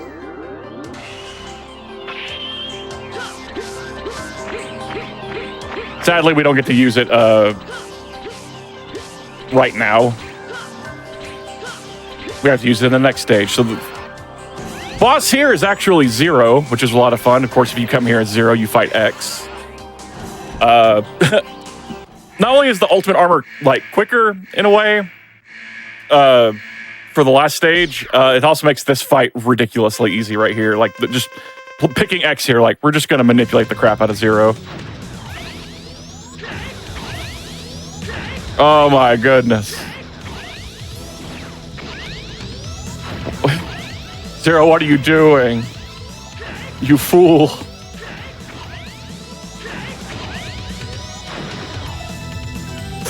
Silly guy. Rakuhoha's not going to do anything.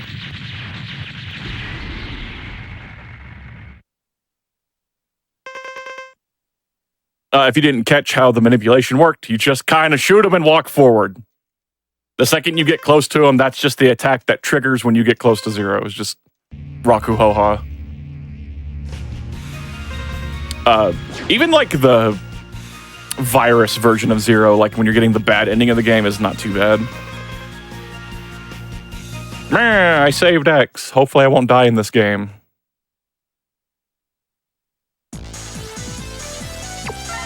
All right, time for Ultimate Armor shenanigans. So Ultimate Armor, you have like a hover, you have a Giga attack, which is literally spamming R2 as much as you want and doing lots of damage to things.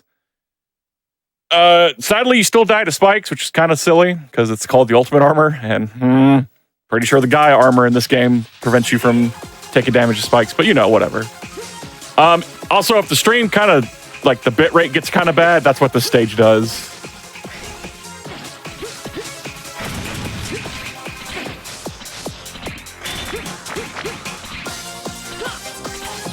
Okay, so yeah, we're going to be coming up to our typical boss rush, Maverick rush, whatever you want to call it. Now we actually do get to see all the fun enemies in this game, or bosses. With their funny health bars. For some reason, levels are a thing in this game. It kind of changes whenever you have, like, certain ranks. Like, you get ranks on the end of every stage, and that'll change, like, the health of enemies, or I should say the health of bosses.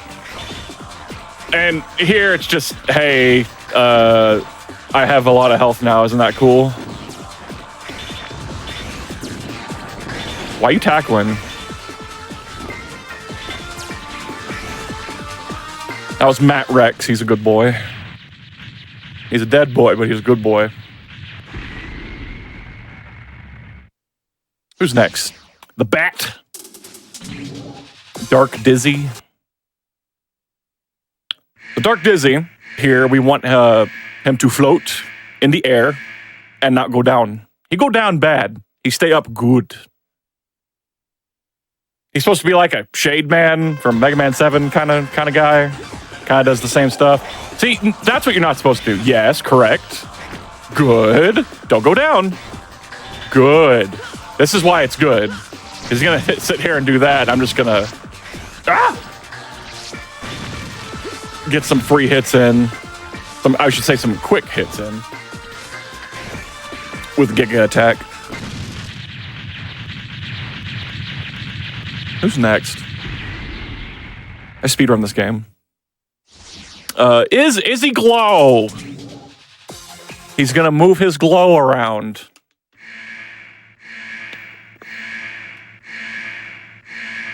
Izzy glows and flies around, and Mega Man has a good time.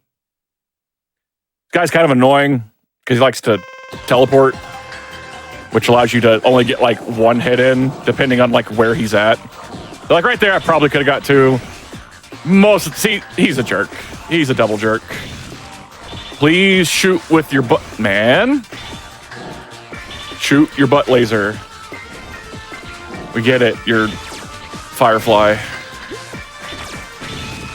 Yeah, butt laser. Do it again. No. That boss is annoying.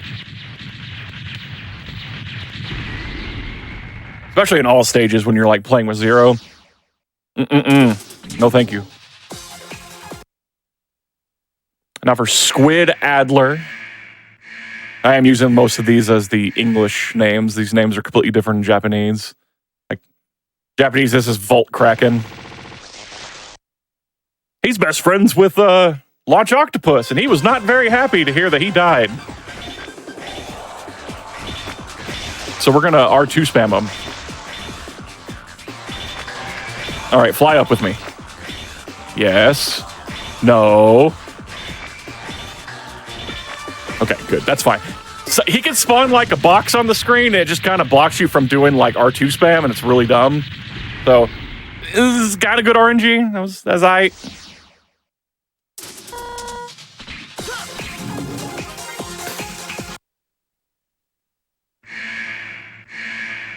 Duff McWhalen. There are spikes. Well, I have a dashing move. You can imagine how scary this fight can be. So we're going to try and be very careful. And hopefully he... okay, he went down first, so I think that's going to give us a good pattern where he stops towards the top. Yeah. So here we can just kind of bully him. But now he's going to go to the next phase where he starts shooting ice blocks at us, where we have to, like, be very afraid of getting like launched into spikes. We have to stay inside of his hitbox, kind of tank some damage. That's a lot better than like you can like R2 land on those like ice blocks and you'll just fly into the spikes and die. It's awful.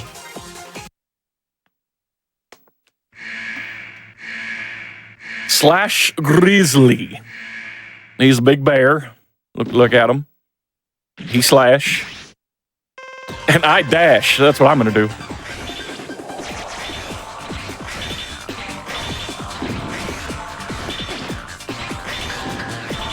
Good. Come from the sky. Thank you. Nom through the wall. And you just got to time this. Nice. Good fight. 2 more bosses to go. We've got basically Gemini Man rehash from Mega Man 3, and then the last one is like a rehash of Storm Eagle. So I love X5, just in general. This is probably the one X game besides like X1 and X2 that I played the most when I was a kid. I rented this game all the time.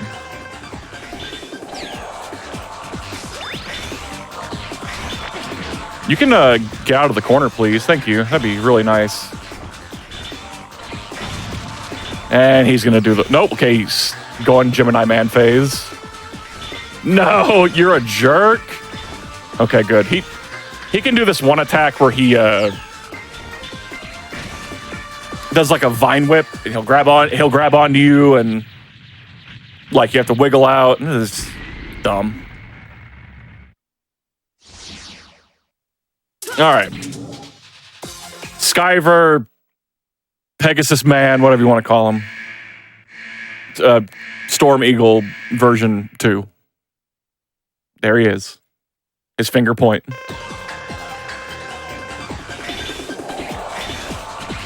Like, oh, this is pretty easy. Look at this. You go back and forth. You don't do anything else. And then he flies off screen. And this is where it gets scary. Because you do not want to get... If you're like anywhere near the edge and you get hit by his tackle, you die. Okay. Also, like when he's done doing that attack, he has a chance of like coming from the ceiling. If he comes from the ceiling, he actually gets low enough to where I don't have to jump and hit R2. All right, that was the Maverick Rush. Whee! Now we just have Sigma. After this section, which is just doing Giga attack movement, which is fun.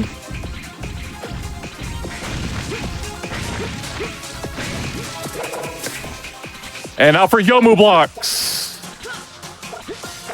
Of course, they have to bring these back at least once.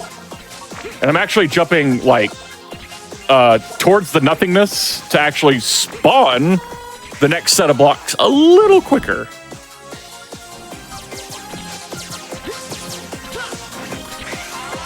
Go ahead and shout out the Mega Man leaderboard. They keep track of all the times, and it's pretty cool. Do you have any interest of learning any of these games that you've seen today? Mega Man community is very welcoming.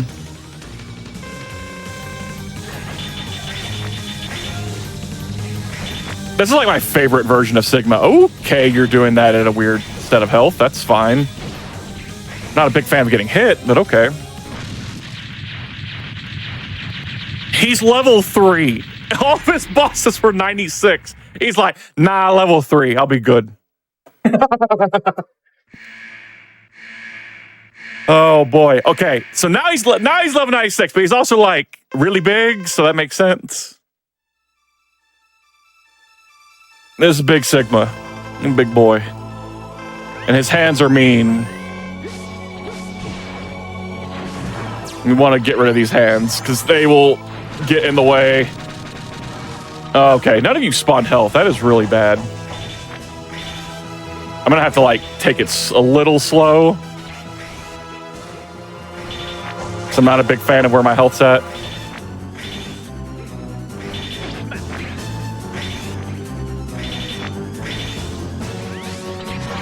That's what I didn't want.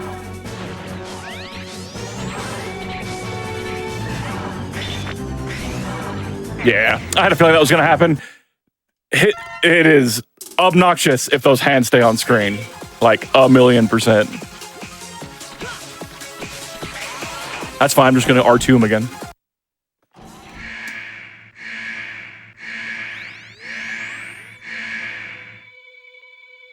Oh, hello. He looks like Bison.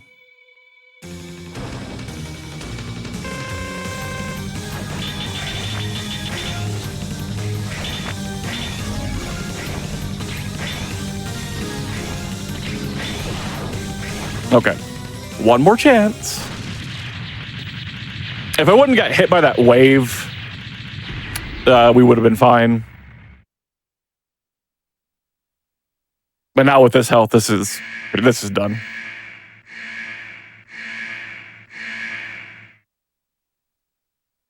Hello again.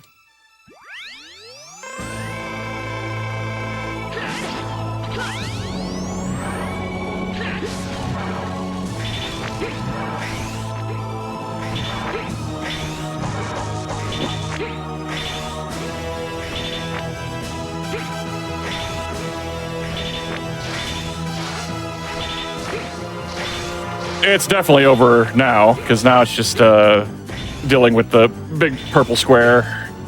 And time. GG.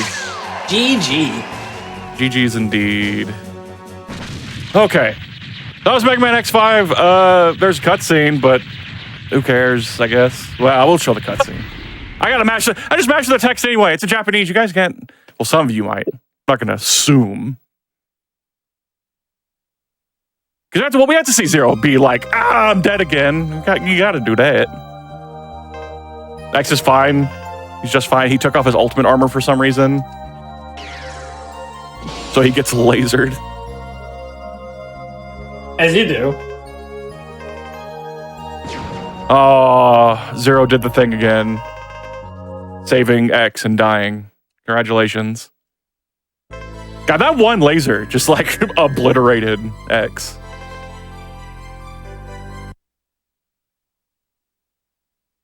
So yeah, surprisingly, even like skipping all the boss and stuff, this is the best ending in the game. This is the canon ending. There's the Z Saber right there, which you'll get to use in X6, which wasn't supposed to be a thing, but you know, things happen. But okay, that's it for me. Hope you guys enjoyed. Twitch.tv/Starwin. I speedrun horror games, Mega Man, other things as well. Thank you for inviting me or accepting my run. I appreciate it. I've never really got to show off Mega Man stuff on a GDQ thing, so I appreciate that. And let's keep on having a good time and celebrating Mega Man 03's anniversary. So thanks again, everybody. See you next time. Goodbye. Yeah, thank you so much for being on, for showcasing the game. It was awesome to have you represent something that you don't normally represent for us. So yeah, thank you so much. True. I appreciate it. Like you said, we've got a bunch more Mega Man, so we are going to take a quick break, and then we will be back with Mega Man Legends 2. See you all in just a few minutes, everyone.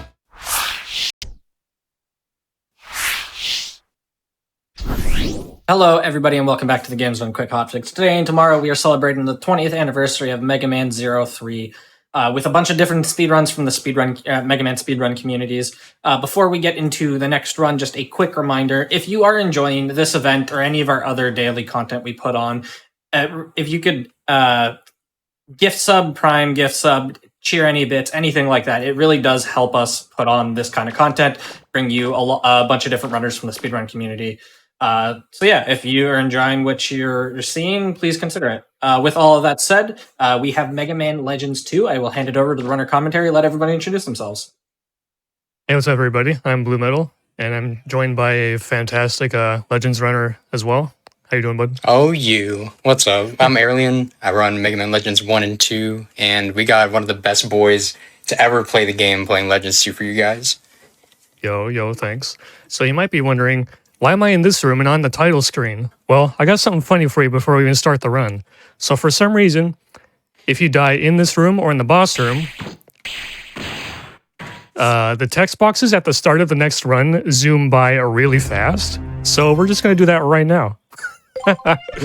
Isn't that entertaining? Isn't that funny? It's a weird thing that was discovered on accident. But anyway, so we're playing Legends 2. This is the PSP version that was released only in Japan. It's faster for a few reasons. And a big one will come up too when the time comes, but until then, yeah, we're on PSP. The controls are a little bit different. Everything's in Japanese, so that's just how it's going to be. And this is called Rockman Dash 2. Legends is called Dash in Japanese, so anyway, we're going to start the run here in 3, 2, 1, go. If you didn't get your fix on Mega Man dying, it's not over yet. We have a mandatory section where we're supposed to be putting out the fires in the flutter.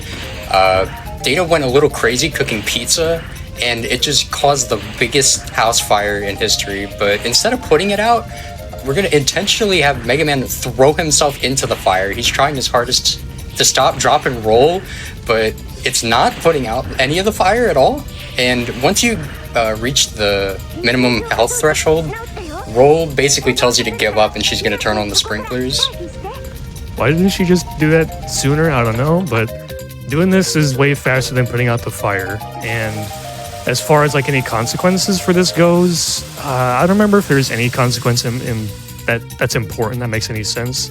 I'll probably have to ask 100% runner if there's anything major for failing this, but whatever, it's faster. And dying at the start is kind of like a symbol of what this game is like as a speedrun. This game wants you dead. This is a very tough speedrun. There's parts where it seems to be like deceptively difficult and parts that are very blatantly difficult. So this game is notoriously just hard to run. And off the bat, we're coming back into the flutter and we're gonna steal all of Gramps' money, 6,000 zenny. Because we need that money to save the world. He's just, he's just sitting there like under the bed and in the drawers. And we need that money. We need that money ASAP. Yeah, we need it sooner than he does because we had to beef up Mega Man, like, real quick. You are going to be seeing a lot of tech involving, like, shooting your weapons faster and stuff, and the damage output increases exponentially with how much damage that we stack on Mega Man. So as soon as we're able to, we're going to be buying some stuff right here. It's pretty cool how quickly this game gives you the jet skates compared to Mega Man Legends 1. In that game, you have to find the best movement tool in a dungeon, and you can just kind of like buy it here and have it developed pretty soon. So we won't be able to access it right away, but what we do have is the spring jump from the first game. So yeah, Blue's going to be jumping around everywhere, and it's definitely the fastest form of movement for a while. Yeah, he's going to be jumping all the time. You just move slightly faster in the air. Yeah, slightly faster movement speed in the air, and unlike Legends 1, when you land on the floor, like from the jump, you kind of still move forward a tiny bit, so it's good movement until you finally get to use the skates. And even after we get the skates, there's still going to be times where you want to jump anyway, because like, when you go to use the jump skate, I said jump skates, hello? I did a fox, didn't I? But, I knew it. But, the wind-up animation for the jet skates is a little long, so if you're in a small room, it's faster to jump across. So there's still going to be times where I'm jumping instead of skating. I'm trying to stay ahead of Roll here, because she's actually very fast. I'm trying to jump, and she's still catching up to me. So we're here in the abandoned mine, and you can just slip around these enemies. They're like they're trying to take out the whole thing to make you shoot them, but you can just go around this way. And in this room is the other piece, the jump skates, the jet skates. The first one I just bought in the shop. The jet springs and the jump skates. My favorite. Our favorite, for sure.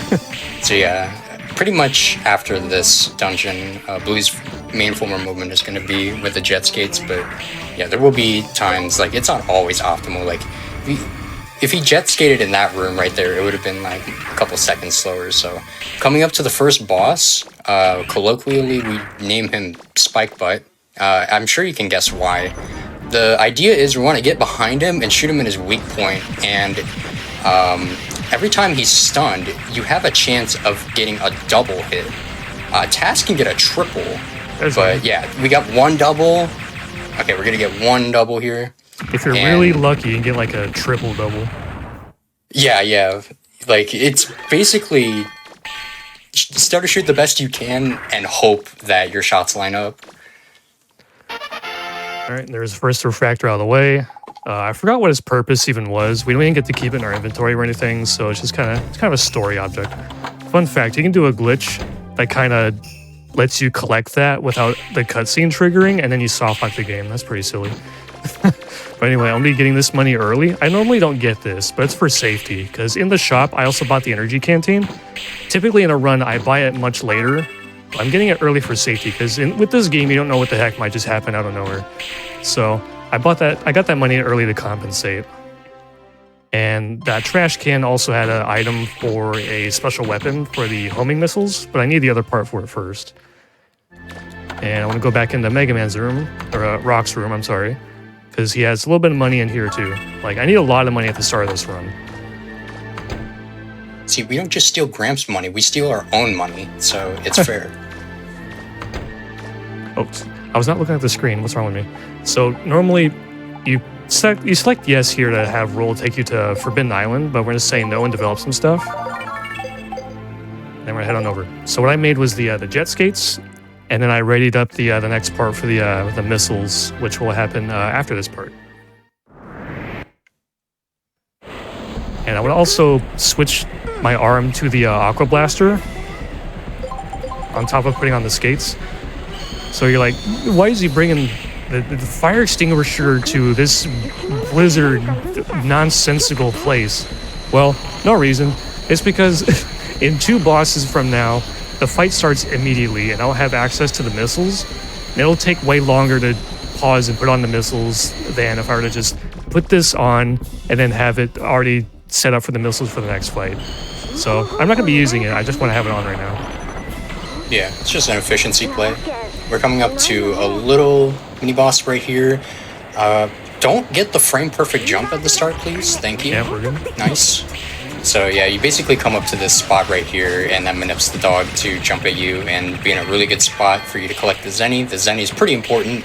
Your money is tight at the start, and unlike Legends 1, it's not random how much money all the enemies drop, so everything is pretty finite in terms of money routing, because you know exactly what each enemy is capable of dropping and such, and you do need a lot of money at the start for how little there is available. So yeah, I'm going to be collecting money from these mammoths. They don't have an explosion like hitbox. There's no like damage that you can take from these guys if they're already dead. So yeah, I got a whole bunch of money there. Am I gonna get it? Let's see.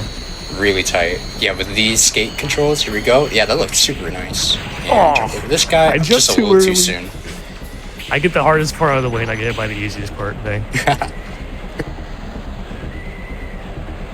I know this boss is notorious for a lot of things, but I'm gonna be abusing the environment to try to get hit by him a lot less. Yeah, Blue's gonna be primarily staying above the boss, and you'll notice that the lock-on is doing so many favors for Blue right now. So yeah, hitting this weak point is nigh like unreasonable unless you're using the lock-on. And if you line it up such that you're hitting both the weak point and the body in the same shot, you're doing near double damage. It's definitely the best thing to do until his tusk or his trunk explodes. And now Blue's gonna be wanting to mash this super stutter. Nice. He didn't get to do the desperation move. Yeah, when he's doing desperation moves, he's invincible, so I waste time. But that fight was weird. He was way up on high ground, tilted back, and he did an early jump, which threw me off. That was so weird, dude. Oh, you played it well. Yeah, I did what I could. So, this place, man, it's for, like, we joke around that this is the smart people music, the Oxford University original soundtrack. And we're gonna be going around and collecting some money, special weapon part. There's actually a shop in here too, and we can buy the other piece of the homing missile. And we're left with just enough to be able to afford the upgrades that we need. Yeah, not really much going on in here. It's just a little hub that you go back to at the end of every dig. Yeah, pretty much. Because we're going to be going to 4 different islands, have a main dungeon, and we're trying to grab a key from each one. Okay, there's the missiles. Change the missiles. upgraded the missiles. So now our missiles are strong. And the next island, we're going to be fighting, if anyone's familiar with Marvel vs. Capcom, we got a cameo of a character from that game named Tronbong. She's pretty cool. And we're going to be fighting her in one of her big old crab robots. I'm joking, by the way. She's originally from this series. But so there's a really obnoxiously precise spot you can stand in and not get hit. This fight is extremely delicate. Like, you have a little visual cue to line up. Yeah, he definitely needed to back up there. So yeah, this is a little unlucky. Basically, you don't want to be too close because you get knocked away, but if you're too far, then the extended hitbox of the attacks can get you. And Tron didn't do it there, but there's also this slam, this crab hammer attack, where she can get stunned and actually contort her hitbox so it pushes you back, even though, you know, it should be like the ball's in your court because you're stunning her. That's actually the bad scenario. Yeah. So we're good. It's a little weird, but it was actually kind of fast, despite how it looked. All right, this dungeon is notoriously difficult for many reasons. Like, one of the hardest dungeons is actually the first one. I love this dungeon. Yeah, it's fairly technical. There's a lot of skate jumps you have to do, a lot of dodging of enemies, and then you come through the same path again, but it's like significantly worse and more difficult. So this place throws everything at you, including the kitchen sink. It takes the towel off the rack and smacks you in the butt with it. Like, it does a lot of stuff, dude. This place is nonsense. Yeah, it gets harder each time. Yeah, you are put through some backtrack sequences, and you will be very familiar with the way frogs act by the end of it. You gotta kill a couple here to make the boss spawn. One of the most chill dudes in all of Mega Man, Bola here, but he wants us dead, so we gotta do a little bit of tech here. We're gonna be simultaneously dodging and during the pausing of his attacks, actually stopping in place to shoot the next missile quicker than normal. So just a little bit of optimization, get some buster shooting in there. It's a lot packed in such a little fight. Yeah, there's a lot more going on than meets the eye. So yeah, the jet skates, I should point out, it's one of my favorite things about this game, is that when you ramp off of like a ledge or something like that, if you're holding forward, you can do like a big old jump, and it makes for some really cool movement here and there. Yeah, you can get an immediate acceleration just by abusing the jump. We're going to see it right here. So he is immediately at top speed by just jet skating at the edge right there. And like, if you're used to Legends 1 jet skating, you could basically be at full speed in an instant. And the only real way to get that kind of acceleration is by abusing the ledge in this game. We're going to have a rematch with our friend Bola. This time, it's like, you want to kind of watch your DPS. If you do too much damage, it'll push him into the phase 2 threshold, and he'll be invincible for a long time. Don't want to do that. Just get enough damage so that you can comfortably take him out when he respawns. Also, fun fact, if you skip that cutscene too early, the game will crash. It was just straight up crash. And if you do it too fast on PS1, it like wastes time. It's super weird. Yeah, that cutscene is buggy. On this PSP version, if you skip it too early, the game just crashes. We don't know why, but it does. So we activated the middle tower so we can get across next time we go back up there. But now everything's woken up. There's more enemies, there's traps and stuff, so it's the same path, but everything's more difficult. See, this trap is alive now, but as long as you get through at the same time every time, it'll always be out of your way. And some of the frogs also, here... fire frogs. Yeah, fire frogs. They're amazing. Like, if you played Legends 1 but not 2, well, there's status effects in this game. If you touch those fire frogs, you get set on fire and gradually lose HP. So you gotta be real careful. And the plants on the walls here, they wake up and they shoot a lot of orange, like, bombs or something at you, and it's scary. And partially RNG.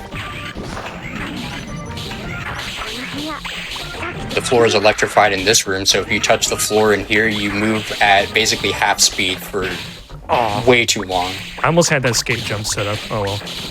Just move. There's everything everywhere. Stop. Get away. Oh yeah, and another status effect. If those dudes who are guarding the door shoot a flamethrower at you, there's like this green flame that comes out and steals your weapon energy, which would be catastrophic at this point. Yeah, it's horrible, and it makes your buster range at pretty much 0.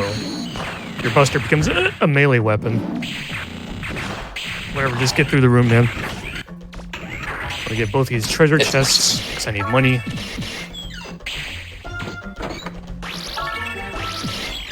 Okay, thanks, chest iframes. Thank you. Yeah, that little dude wanted you. And another chest over here for some more cash. Like, most of the money you're gonna get in this game comes from chests. Because even though some Reaver bots can drop a lot of money, but in the speedrun, yeah, we just want the chest. They just give oodles of zenny.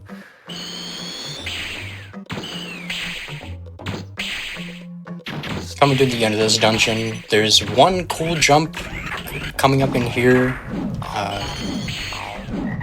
Yeah, you can either hold forward and just take it safe, but yeah, you risk going straight into that fire or dragonfly if you do that, but it looks way cooler.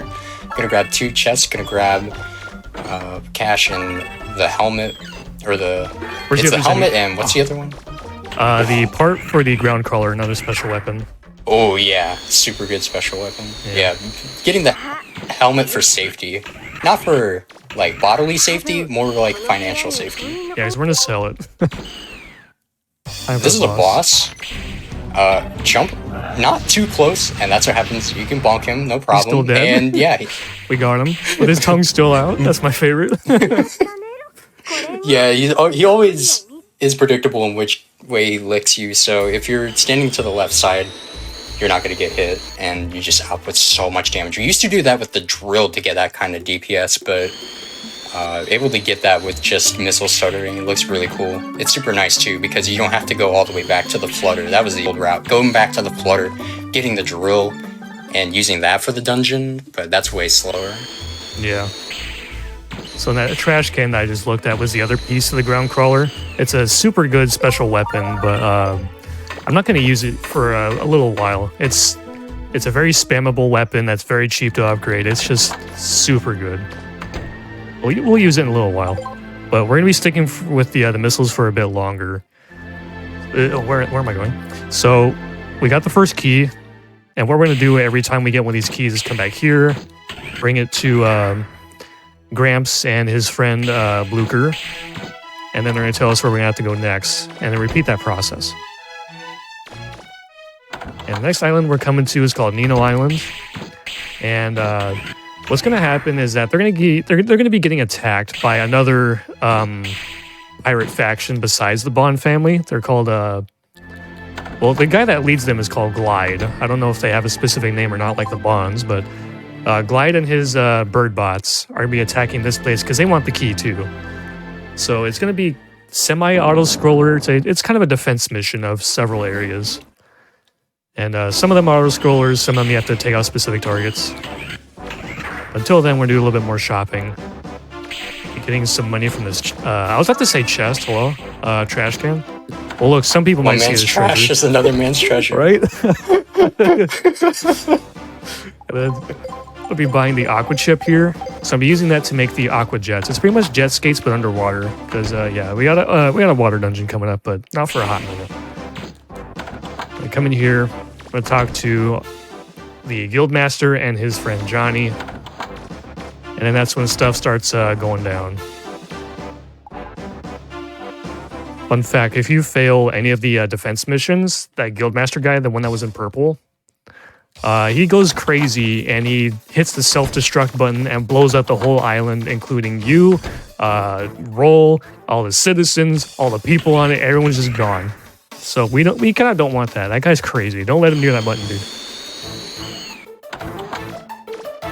Alright, so this first area, it's kind of an auto-scroller, but first you want to take out at least 3 bird bots and get them to despawn off the screen. So we want to just blow them up ASAP.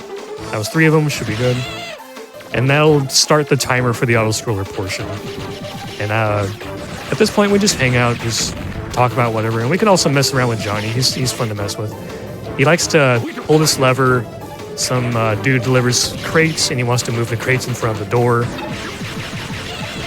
But, watch this. Bonk. Aw, there was another crate here. Hang on. No, we're gonna mess around with Johnny. You better hit that button twice.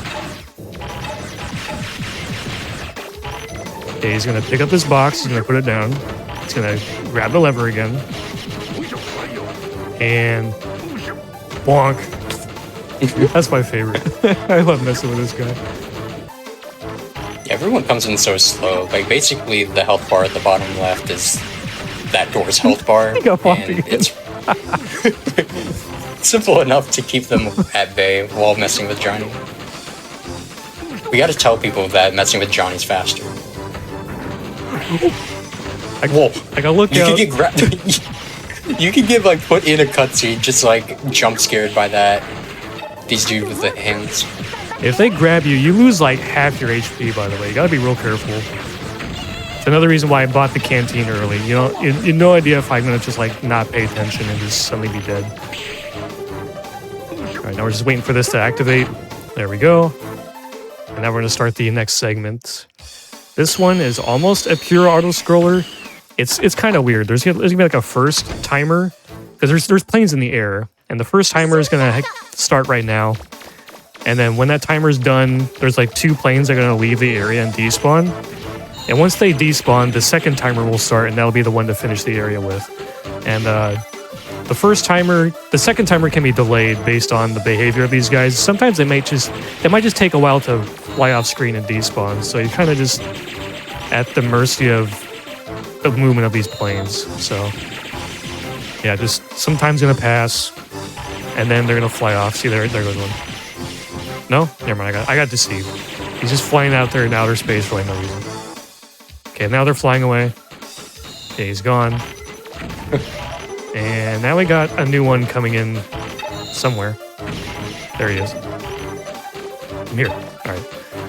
So now, once the second timer starts, you got these planes that are trying to come in and drop off some bird bots to attack the door with, but you can kind of tell which one's which and just shoot them as they come down.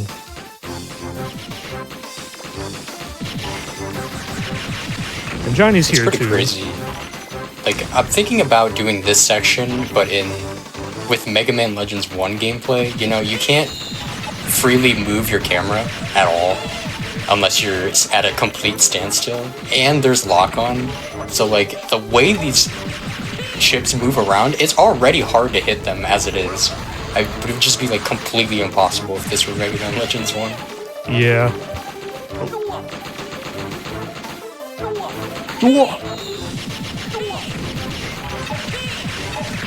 Oh, get away from me. So yeah, they're trying to attack the door that I came from.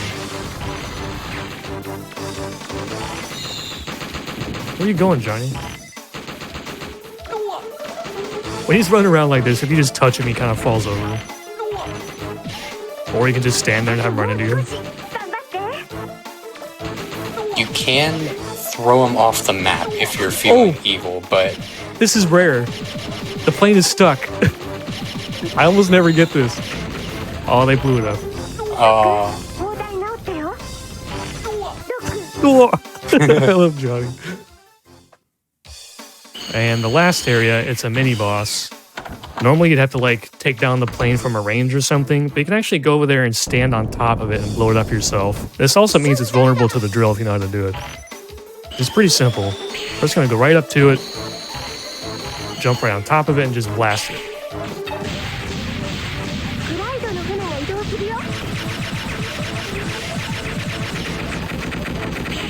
Easy. But the way they rebalance special weapons in this game, you have your green meter on the left, which is your immediate reserve, and then the blue meter is how much you have in total. So as much as we'd love to just like spam, the game does put a limit on it, but it's a pretty generous limit, all things considered. Yeah. Okay, this part, it's an auto-scroller. It goes on for about 1 minute, 20 seconds. Hey, whatever. And I'm going to be trying to blow up some of these planes and have them land on the platform when they blow up so I can get some of their money. If not, it's not a huge deal, but I'm just going to try and get what I can.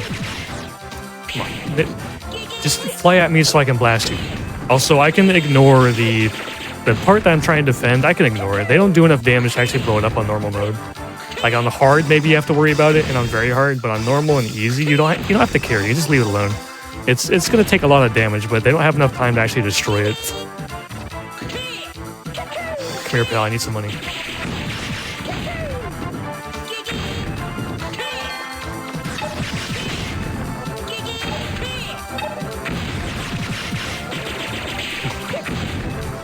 And then once the timer is over, I'll be fighting a main boss of this section. It's going to be one of these planes, but it's blue colored and it's got a lot of HP.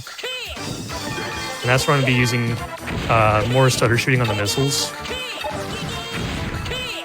And the other interesting thing too is that it preserves your position after the cutscene is over. So like if I'm facing south here, I want to skip the cutscene, I want to be facing the boss. Whereas if I was facing any other direction, I would not be facing the boss. Yo, the triple hit to start, let's go. Alright, I'm gonna be trying to land 2 missile hits per flyby if I can. His flight pattern is kind of random, so I kind of have to just work with what I'm given. After a couple of these reps, he's gonna pause and turn to face you. That's a great time to get some stuff missiles in. Oh, that was nice. The quick kill is tough to get because it's partially RNG, but also you gotta know the timing and everything. He was at a good distance, and I just, man, that was good. That was good. Happy with that. That boss can be very annoying, but yeah, and with enough grinding, you can make some real magic happen. All right, so we talked to the guild master. He's like, "Yeah, thanks for saving us. Now, can you go to their island and make them stop for like ever? That'd be nice." So we're gonna do just that. We're gonna go to Glide's base, and that place is one of the big 3 middle finger RNG moments of this run. So that's gonna be a lot of fun. Oh boy, I can't wait. But first, I'm gonna upgrade the range on my missiles. Even though you technically don't need to, it's just such a helpful upgrade that you really should not skip it. Unfortunately, the same can't be said for the Buster. Used to have an additional Buster upgrade to give some extra range, which makes one of the phases during Glide's base a lot more comfortable, but it's just too much money. Yeah. It's not worth it. Appo and Da. That is the name of those 2 kids. I kid you not. That pun was on Twitter, but yeah, that was nice, slick. Yeah, they got silly names. So their sister also got kidnapped by Glide and his buds. So not only are we going there to stop them, but we're also going in there to save their sister. And relying on the kids to get into the base, it's annoying because like they have to get to the left side of the base, and you have to guide them over there, and their movement is random, and whenever they get hit by something, they purposely run away from the target area, so... Oh boy, this could be a big mess, potentially. Let's just say they're not properly educated. This first tank is also like the first troll of the entire area. Like, you can immediately get ejected from the arena if you're unlucky and you play it the first part too risky. But yeah, basically you're going to be taking out all the turrets here. The missiles try and lock on to whoever's closest to the center of the screen. They actually cooperated really nice. Yeah, this is what happens for you in GDQ, right? I wish it would happen to me in real speedruns. Man. Yeah. So there's a couple ways you could do this part. This part can also be extremely annoying because we saw how like fickle the ships can be when they're moving back and forth. Could be trying to hit them with missiles. You need to hit them in like a sweet spot so they're kind of flying into the missile so they take the full damage from the blast. Otherwise, it's going to take multiple missiles. Yeah, see, that was like a real shallow shot, so... Yeah, he was flying away from me a lot. He was being pretty mean. Yeah, these guys can be super annoying, but yeah, you just have to be a little careful with how many missiles you use. And then this place is just a gauntlet, man. You got to take out 2 turrets, gonna be taking care of the first wave of Burbots there, and this is the part where we're... Oh, wait, they're not done yet? Hey, come on. Stop. Lamenting over the Buster range. Yeah, you have to jump up to reach them with your Buster instead of doing our stutter shooting tech. So to clean up each of the waves, if necessary, you're going to be jumping in. That dying Birdbot just ate that missile. I'm not happy about that. He blocked you. Alright, this phase has been pretty bad, but I came out here roughly unscathed, so whatever. I can't complain too much. And in this fridge is fried chicken. I can go and just let that sink in, and we'll move on. That fried chicken's pretty important. It is. You're going to be using the last of the missiles to try and take care of the tanks as fast as possible. You do not want to let the enemies snowball on you. There are turrets on the wall constantly shooting you, bird bots running around. Just the quicker you get it done, the less painful the chaos can be. That room is really chaotic. Here is the penultimate room. Going to be switching off of the missiles to try and pick up a box here and doing a really nice skate jump right here. Very simple room. If you don't do it fast enough, then those patrolmen can just like catch up to you and ruin your day.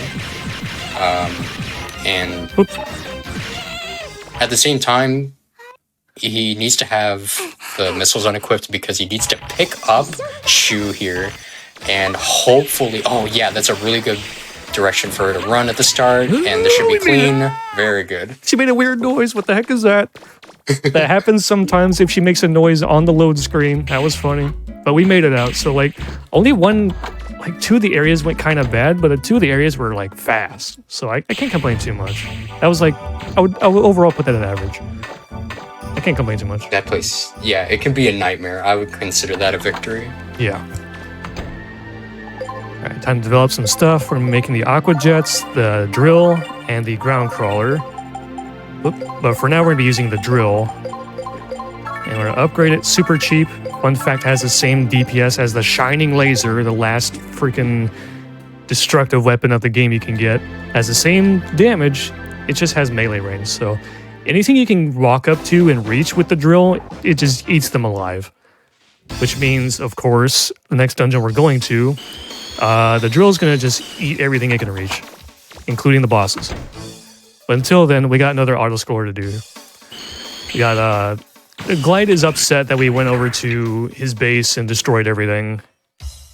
So Roll is going to be fixing up this weapon to use against them. So I gotta just protect her until that timer's done, until it says 99.99%. So just shooting down some missiles. And the weapon, really? I don't understand what it does, because like if you watch the cutscene, everything's like malfunctioning and people are laughing. Like I don't get it.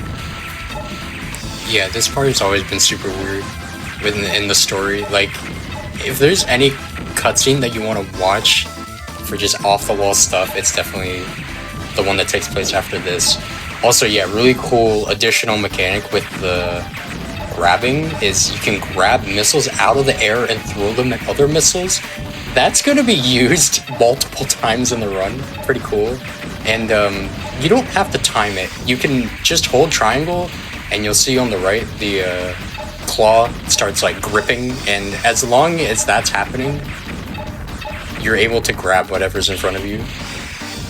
Like it's not like a quick time event or anything. You can just hold it, and whenever it's in range, Mega Man will catch you.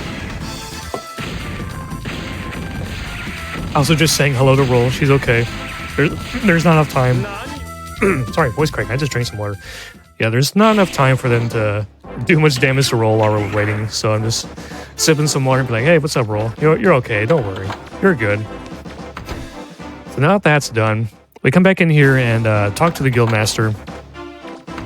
And he's going to give us a key item called the Rebreather. This lets us actually go underwater and not drown. We'll be able to breathe down there. Because, spoiler, wasn't obvious, it's going to be a water dungeon. And this dungeon is notorious, especially on the original PS1 version, for being really slow when the water's present. And that's exactly why this version of the game is faster by a fair bit. Because on this version of the game, when you're underwater, the game speed does not slow down. On the original, it slows down to about 20 FPS. Like, it's intentional. You can actually toggle that off with hacks. But in this version of the game, they toggled it off by default, so the game speed is normal, which makes it way faster and way more enjoyable. Like, maybe it takes away from some of the atmosphere, but I'd rather take the more fun gameplay over that. Not gonna lie. Yeah, I consider the underwater controls to be perfectly representative of being underwater without being extremely slow, you know? Because if you get hit by an enemy on PS1, you just like go flying Matrix style out of the way. It takes forever. It's like extremely punishing, and it's already kind of floating now. So we're going to be doing a really sick trick right here. Skating up to this block, and at the very precise angle, just a little early. I'm going to be trying to keep a hold of this angle though, because the angle is good. Just need to set up the position again. Too late. If I get hit, that was too early. If I miss myself entirely, that was too late. Let's try again. There we go. Yeah, perfect. That's Got the an airwalk and able to skip going around the room. There's a room that's like U-shaped, and there's another box, and you're supposed to stack the boxes on top of each other to reach up there, but you can actually jump on the box as it's falling, and for whatever reason, the game thinks that you're on a stable platform, and you're able to just walk along the air and jump up there. Pretty cool. Only time we're going to be using that in the run. And then coming up in the next room, I'm going to be attempting a PSP exclusive jump. And let's see if I can do it. I'm going to be jumping through these bubble jets that are normally pushing you back. You normally have to use this box and throw it on a button to stop them, but let's try this. And let's go! Oh, you're raw for that. Let's go. Dude, that is so hard. It's so finicky. You can do it for like the left or the right side. I don't really know which one's easier, but he just like he hit it 3 times in a row in practice and then missed it 3 times in a row. It's like a super fickle trick. Oh, right here, he's intentionally waiting for the cutscene to play out a little bit so that Mega Man walks forward. His position is saved here so that he gets a more optimal position. He's able to get right in these jellyfish's face, and these dudes' patterns are completely predictable. Mow them down real quick, grab some money. Those guys are like a nightmare. Like, they're so annoying. They can go invincible if you're not statused. He intentionally took damage to set up his status effect to completely manipulate how the jellyfishes act, so that they're just going around the room. They don't go invincible. They're predictable. That whole fight is like really meticulously laid out. Yeah, for some reason, if you get hit and get the paralysis effect, the jellyfish boss just kind of move in predictable circles. So we just set that up to just have them move in a circular pattern to where they move in front of us, and the drill just eats them alive. And then also, fun fact, the big fish that I jumped off of to get over that red wall, they're exclusive to whatever Japanese version of the game you're playing, whether it be PSP or PS1. They're Japanese exclusive. Because if you play on the English version PS1, they're replaced with a bunch of small fish, forcing you to stack boxes to get over the wall. Well, in Japanese, we got big fish with a platform on their back, stand on them, get over the wall, boom, done. But you have to be careful, because they can get angry, and they start swimming around all over the place really fast trying to eat you, so you gotta be careful if you don't do that jump right the first time. And now we got our best friend, the manta ray, in this big room. He can go one of 2 directions. I want him to go towards me and not away. And that's the bad pattern. Okay. So what's going to happen is he's going to swim around this way to get near that pillar. We want to get on that pillar because there's money in there. And then we're going to skate jump to this pillar for a key. But he went this way, which is bad RNG. It's going to take longer to get there. Did I do that too early? Slightly too early. Let's see. Is he too far away for me to get there now? Come on, rise. When you're on top of him, he rises. I have to go. I have to go now. Alright. So that's annoying. Alright, so we're going to go to the other pillar without his help. We're just going to jump over there ourselves. And not slide off. Yeah, this jump is so scary. There are like madman ways you can pull that jump off, but you know, a lot of times people will just opt to hang off the side of the ledge and pull themselves up afterward. That's a little slow. Blue took kind of the middle ground where he's like against the chest on the side instead of like some people, like the record holder prop will like go towards the front of the chest and like almost fall off every time. It's so spooky because if you fall off, that's a dead run. Yeah. And speaking of things that are dead, there's gonna be a boss, and it's probably gonna be like 5 seconds? If that. There goes Claymore. No, not quite. So yeah, this drill eats everything alive that it can reach. We just walk up to this stationary boss, and he's dead. And he says, just you wait, I'll be back. So we have to go all the way back up to the top of the ruin ourselves without being teleported out. And then we're gonna get a refight with him, and it's gonna play out pretty much the same way. He has access to more attacks on the refight, but as long as you just get up to him ASAP, it doesn't matter. This is the only dungeon like that in this game. I don't know if it's because they wanted you to traverse it with, like, without the water, like they wanted you to do the backtracking because, I don't know, it's like a different experience than the first time you went through, or if it's just because of the boss fight.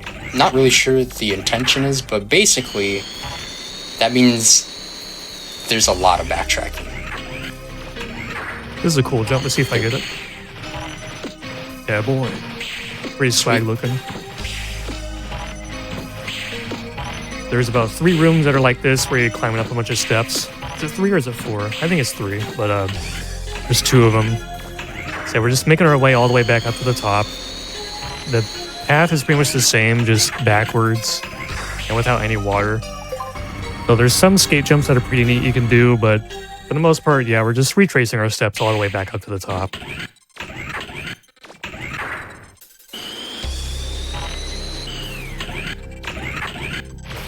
Oh yeah, and another funny thing.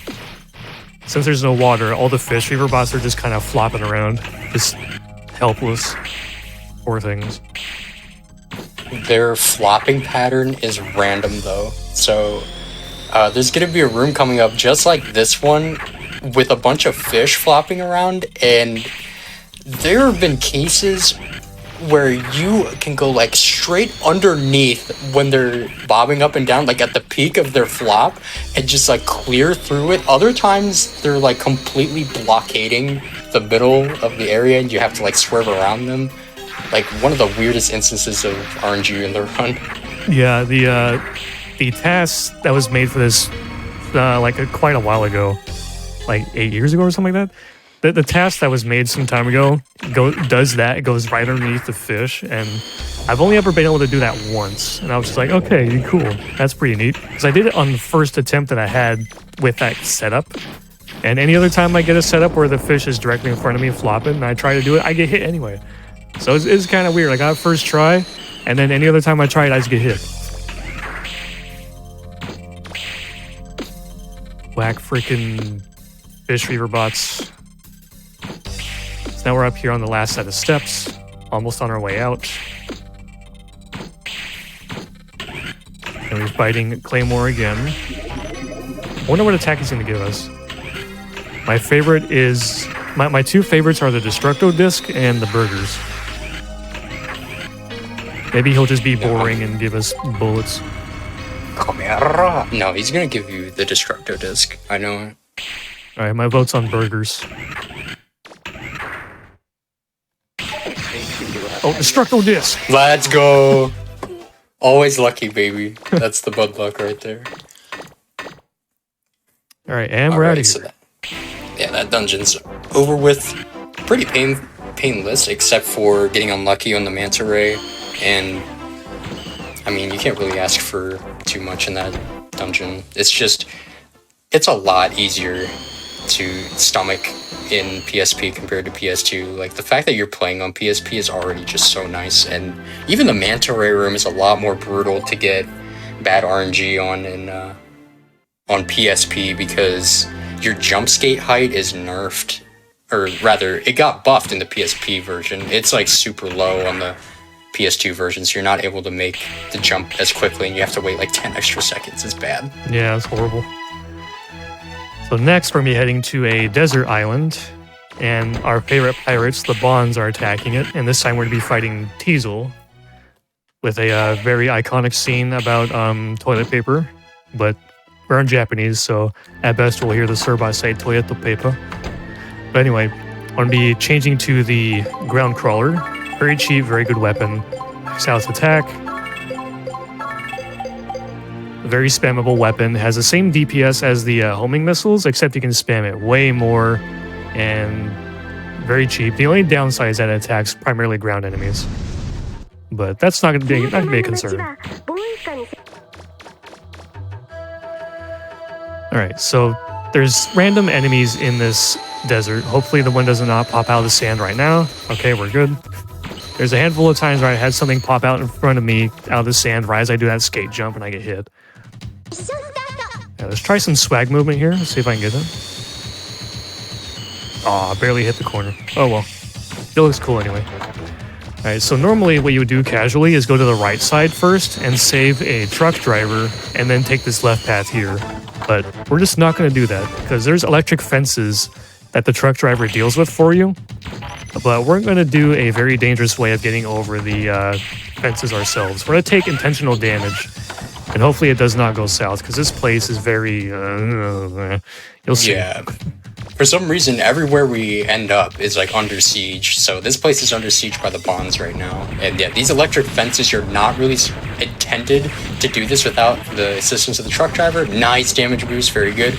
And shoots a ground crawler in midair to have the tank in the back explode. If you're like lucky, you can have multiple blow up at once, collect some of their money, have another big shopping session. We're selling the fried chicken and a piggy and the aqua jets. I'm going to be buying a super good buster part and equipping it right away. We're also getting the hyper cartridge. I forgot if you said that. I was not paying attention. Oh yeah, no, that was what I missed. You're right. Definitely necessary. Worth. So what the hyper cartridge does is it refills your weapon energy, specifically the blue bar, and we're going to be holding that all the way for the final boss. So we're going to be seeing the ground crawlers in action right now. We're going to be trying to hit one cycle on this guy. Let's see if we get it. It's really hard. Too slow, it's going to... Did I just get it though? Oh, let's go. That was so clean. That is very hard to do. You have to do like frame perfect stutter shotting for 8 shots in a row. That is tough. I'm proud of that. Dude, like it looked robotic. The community calls me a robot for a reason sometimes. That was nice. Yeah. So that is very difficult. If you're like a little too late, you'll start drifting to the side, meaning the ground crawler will like spawn off to the side and then have to readjust, and it gets there slower, and you have to realign yourself because every single time you stutter, you're turning Mega Man slightly. You're like doing like a diagonal kind of motion, and especially on like these controls, having to like pinch your way to turning and such with the super stutter, it's like, it's crazy, man. I'm gonna be aggroing these guys and corralling them over here. They drop a ton of money. Yeah, we mainly want that money. As much as you need. Yeah, you can get a little extra special weapon energy as a bonus. I would pretty much say that's just for safety because another one of the big 3 is in this dungeon, and you can get trolled pretty hard. You probably won't need all that energy, but might as well. It's also because I'm going to be not recharging my energy at all until like the tail end of the next dungeon after this one, so... Oh yeah, I forgot about that. Yeah, if I'm lucky anyway. I'm going to be like using a lot of it in here, and also there's going to be just as much stuff at the next dungeon. Because you don't get like automatically healed after this dungeon. So there's the main boss. We can't hurt him right now. We deal with him later. So we just have to drain the lava in the area to fight him later on, and yeah, we just avoid him for now. Yeah, what happens normally is if you try to attack him, he just goes into desperation mode and he drinks the lava, and it makes him invincible. Like you can't just out damage him before he gets to the lava. He just becomes invincible and then goes to drink it. So you have no choice but to do the intended way of solving this dungeon and then fighting the boss. So what we're doing is we're visiting 3 areas, and we're unlocking a lock in each one, and then it's going to open a different door that leads to the lava source, so I can plug that up, and then I can finally make the boss vulnerable. I would do something safe here. I'm going to blow up this enemy first, and then I want to get across. Ooh, almost hit him. There's a more YOLO path you can take through there without shooting that first enemy, but I'd rather just take it safe here. If you'll notice too, sometimes in these narrow corridors, blue is actually like veering off to the side instead of going straight forward. There are traps in the floor that will spring up and like consume you and you have to mash to get out of it, and that's really slow. So instead of going straight into the trap, you're just gonna be like losing a couple frames and going to the side so you don't activate them. Yeah, this dungeon is like reverse operation. You want to be on the sides instead of in the middle. It's not don't touch the sides, it's more like be only on the sides, okay, or you're gonna die. You will die, especially on PS1. Those traps are brutal, and you get like no window to escape them. You can like dodge roll if you react fast enough. Way easier to do on PSP if I recall correctly. Yeah, you have a little bit more of a generous window. Yeah, it's still slow either way. Yeah, see, I'm just on the sides here. I'm staying away from the middle. There's like 3 traps in that hallway. And yeah, this place, it's overall not that hard, but it's extremely punishing because whenever you touch the lava, you're taking a lot of damage while you're in the lava. And then while you're on fire, you take damage over time. So any mistake you make in this place is super punishing. So outside of that, it's not a difficult place overall until we get to one room late in this place. But other than that one specific room, it's overall a fairly easy dungeon. You just gotta be really careful. Yeah, in the sense too that like there's this quirk you can abuse when you get put on fire. It's entering doors repeatedly until the status wears off because you're invincible while you're going through the door, but the status remains ticking. So you can actually like wait out the fire without taking damage. But since like look how big this room is, if he gets caught on fire just by some random mistake, like a common place to happen is during the first or second jump between those platforms, and he's just on fire the whole duration. Like you barely get there in time for it to maybe save 1 or 2 ticks. It's pretty punishing.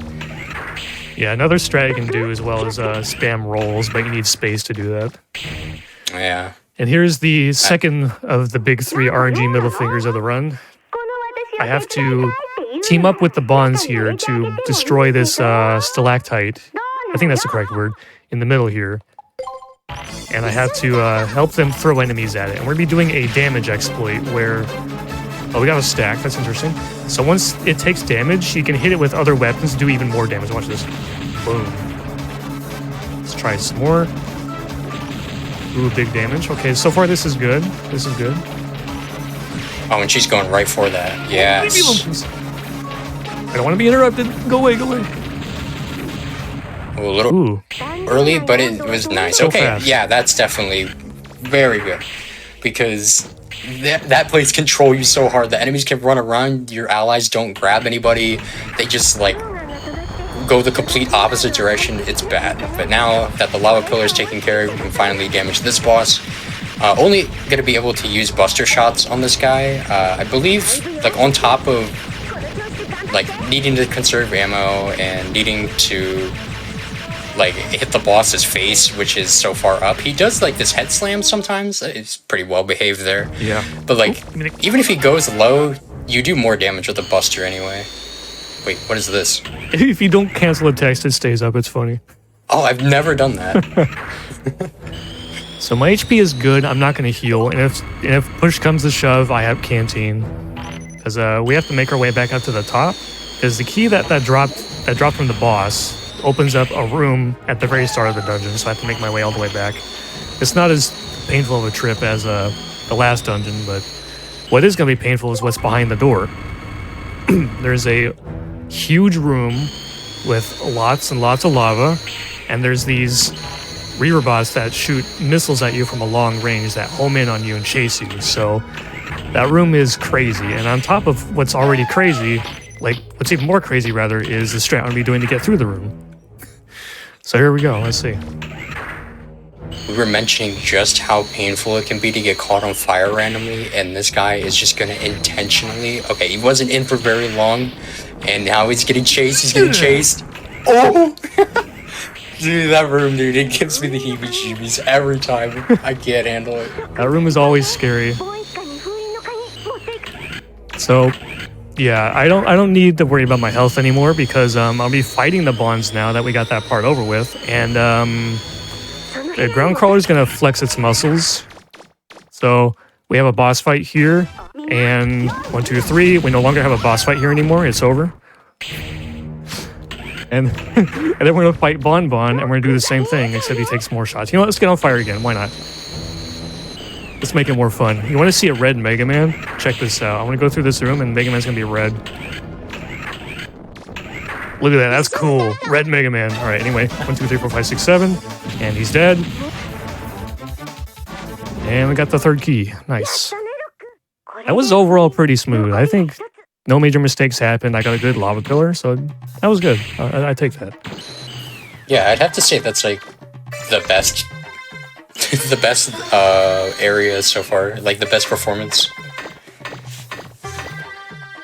All right, so after we return this key, we're going to be going to the place where the fourth key is located, and that is at the first island we were at in the beginning of the game, the snowy place. And then what happens there... Why am I jumping to the left? Hello? I was talking about the island and thought I had to jump left. What's going to be happening there is the Bonds and Glide are teaming up. They built a train to kind of threaten the island and try to force them to give them the key. But we're going to fix a train of our own, and we'll be having a epic train battle. It's going to be split into 2 cars. You got the glide car and the Bond car. It's going to be the glide car first, followed by the Bond car. And the Bond one just sucks. And I am confusing myself by talking and I'm thinking ahead, bro. Anyway. So yeah, the Bond car, it sucks. You'll see when we get there. But until then, we're going to be doing a shopping trip. It's going to be our last one. I've not had to use my canteen, so I don't need to refill it. I'll be coming here to buy a Buster part. And I have more than 12k left, so we're good. Because I need a 12k here, because the next dungeon I want to get 38k in Zenny. So I have 50k total. And then I want to be using all that money on another weapon upgrade. So it's just planning ahead on your money. So we're coming in here. He's going to give us the key to the train. I'm going to take off. I'm going to do some swag movement here. I'm going to try to anyway. It's not faster, but it's cool. Let's try it. You know what? I said it. I'm going to do it. I'm going to do it, okay? I don't care how long it takes me. We're going to do this. We're going up here. All right, I take it back. We're not doing it. We're not doing it. Now you overshot it. Yeah, I overshot it. I was going to jump off of that building. On top of the building I just went through, and I was going to land in front of Roll. It was going to be cool, but whatever, man. Whatever, man. We're on a train battle. This is kind of fun, but also kind of not. So I bought that Buster part, so it gives me some range. My attack power is still the same, but I needed the extra range. So I need to be able to reach this train boss. We'll try to shoot 2 cannons at the same time. Yeah, and then the third right one in after. between here. Yeah, they're smoking. Hello? Yeah. Now that's out of the way. Gotta shoot the body. Once this corner is in range, yeah, he's gonna start stutter shooting. In Mega Man Legends 1, we haven't really touched on how in that game you get like 3 shots in one volley, right? You have 3 and then you have to recharge with normal energy. But in this game, you can have 3 shots on screen. So what you want to do is limit how long the projectiles stay in the air. Like you want to aim at the closest possible spot, so that those dudes were floating, by the way. Yeah.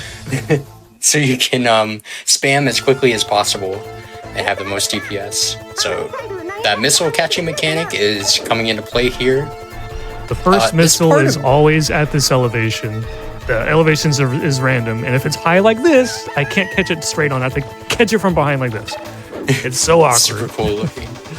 But it is awkward. Yeah, like the first time you do this casually, you're like, you're not thinking like, oh, I'm Mega Man, I should be able to catch a missile and throw it back. It might be a little difficult to figure it out, but World does tell you about it. But it's such a cool section. It is random though, which elevation these dudes like shoot out their missiles, and it used to be bad before the catch from behind strat was discovered. Like you would just straight up shoot the bad missiles out of the air, but Now there are no bad missiles. There's only slightly inconvenient missiles. Yeah. Alright, now that we did enough damage to them with throwing missiles, they start slowing down. And then we can catch up to them and then blast them with the Buster. I'm just putting on the ground crawler ahead of time so I don't forget to do it later. Almost in range.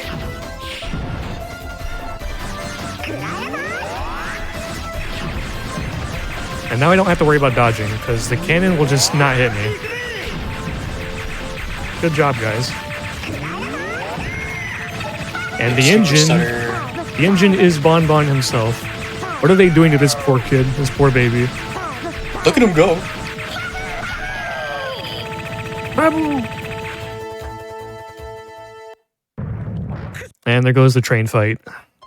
And time to head to the 4th dungeon. There's some movement off here. And the next place, if it wasn't going to be, you know, obvious, it's going to be an ice dungeon. And it's one of my favorites, because the movement there is a lot of fun to do. But there are a few rooms, 2 rooms in particular, that are really bad with RNG. And we'll touch on those when we get there. But until those 2 rooms, this is probably my favorite place to do in the speedrun. A lot of fun movement and abusing the slippery ice mechanics for some nice momentum movement things. Right, 8,000 in the chest. Learning the finite or like the crisp ways you can abuse the ice movement is what really like sets this dungeon apart from everything else, because like at the end of the day, when you go through these dungeons, you're either trying to unlock something, you're trying to go around and get a key, you're trying to platform or take out some enemies. You know, there's some like primary objective, and getting around is mostly the same. You're either jet skating or you're like jumping through the small areas. Like right there was a little bit of abuse on the engine right there. It was like a neutral jump to maintain the slip sliding momentum, because if he held forward in the air or before he started the jump, he would have normal jumping momentum, which is slower. So you can actually get a really nice boost, and right there, like cutting off your momentum before doing the sharp turn, there's a lot of tiny optimizations you could do specifically with the ice movement. That just makes it really cool. Yeah, definitely. In this room, there's gonna be a chest for one more special weapon we're gonna be getting in the end game. It is the Shining Laser, which is fantastic because in the first game, the laser takes way too long to get. It's hidden behind a bunch of quests and items and stuff. But in this game, it's not out of the way all that much at all, and it's very much worth getting. And it's also only made of 2 items instead of 3. Alright, time to drop back down in that one room I was in. This place has a little bit of backtracking, but not much. I'm coming through here again, because I unlocked a red barrier that was covering a hole I want to drop down into, which is in this room. So I came in here, got a key, went back, and then used that key to turn off the barrier. I come in here, and the barrier's gone. And here's the next floor. So yeah, this place has a lot of fun movements.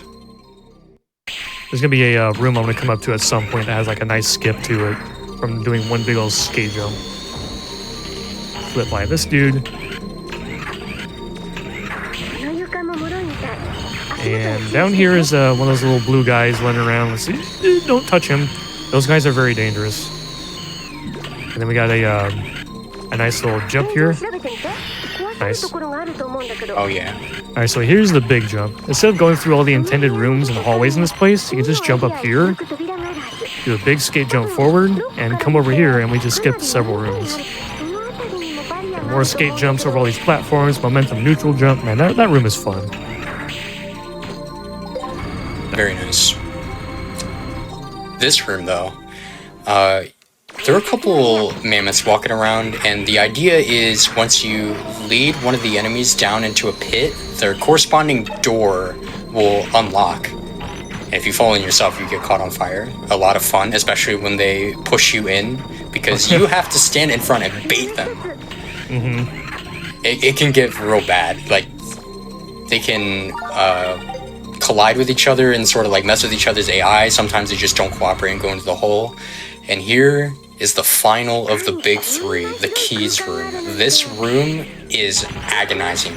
Those blue guys coming out of the ground will inflict blue fire paralysis on you, and it can get way out of control.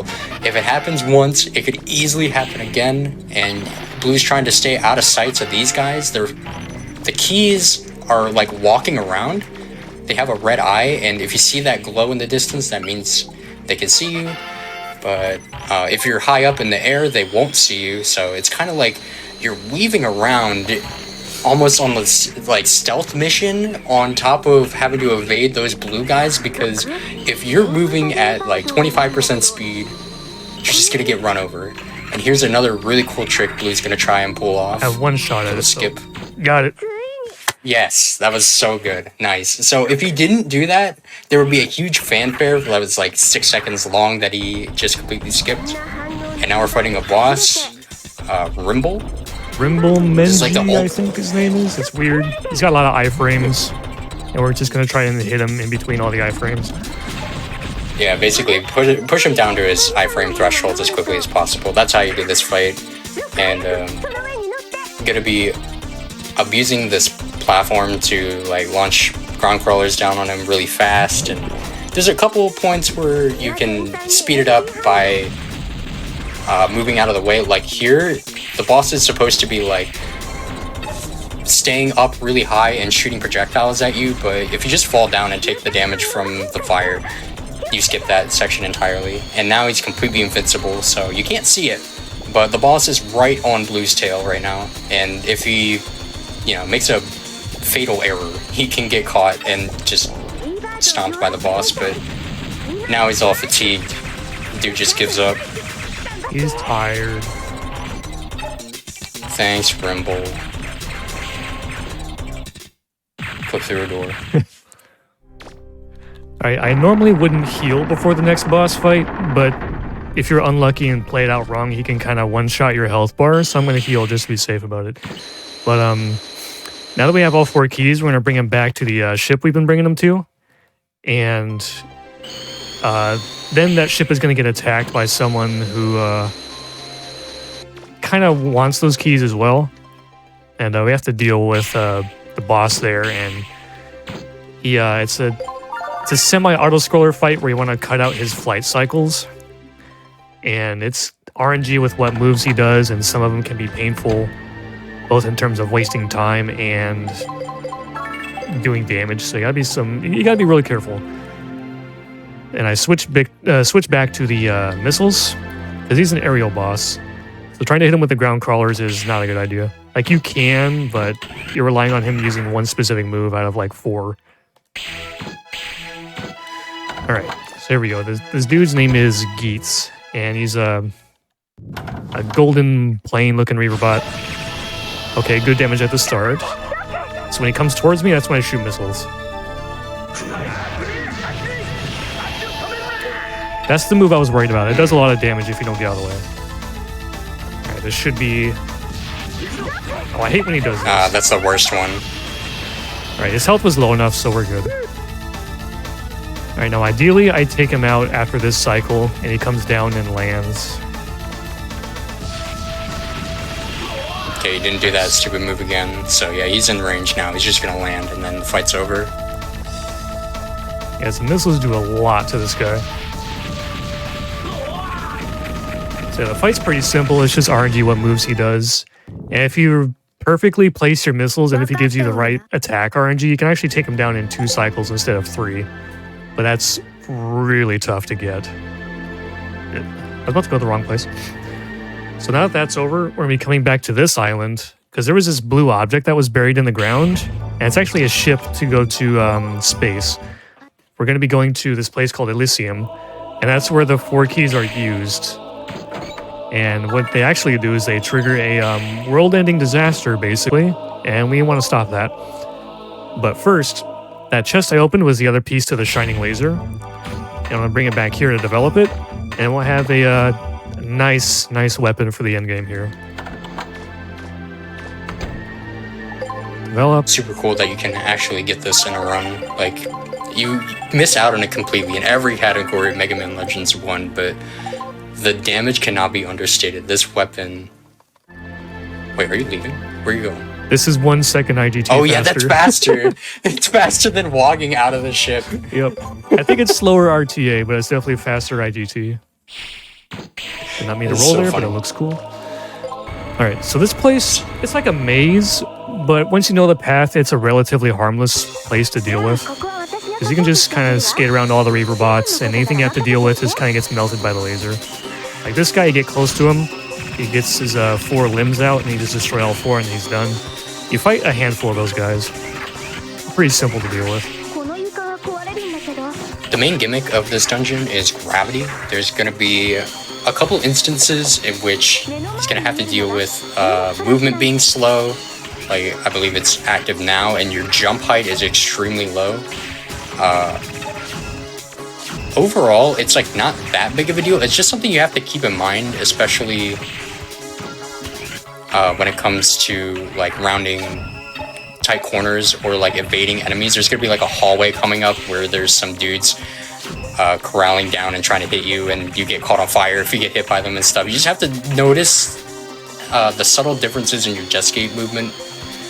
But overall, yeah, it's more sluggish, and it's not really much different outside of that.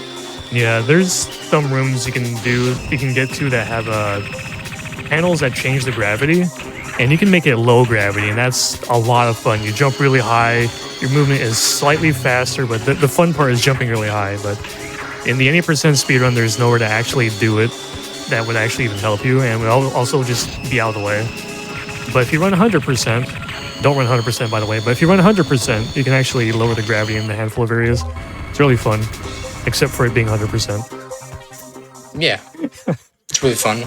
100%, I don't know what you're talking about, dude. I love quizzes. Oh boy, I love having to be educated on random, obscure, real-life facts in a children's video game. Like what 80s year... pop culture. Yeah, like what year did this Van Halen album come out? And random facts about fish and animals and stuff. Like, what were they thinking, dude? Who was the brother's cousin of this dude from the police? And stuff like that.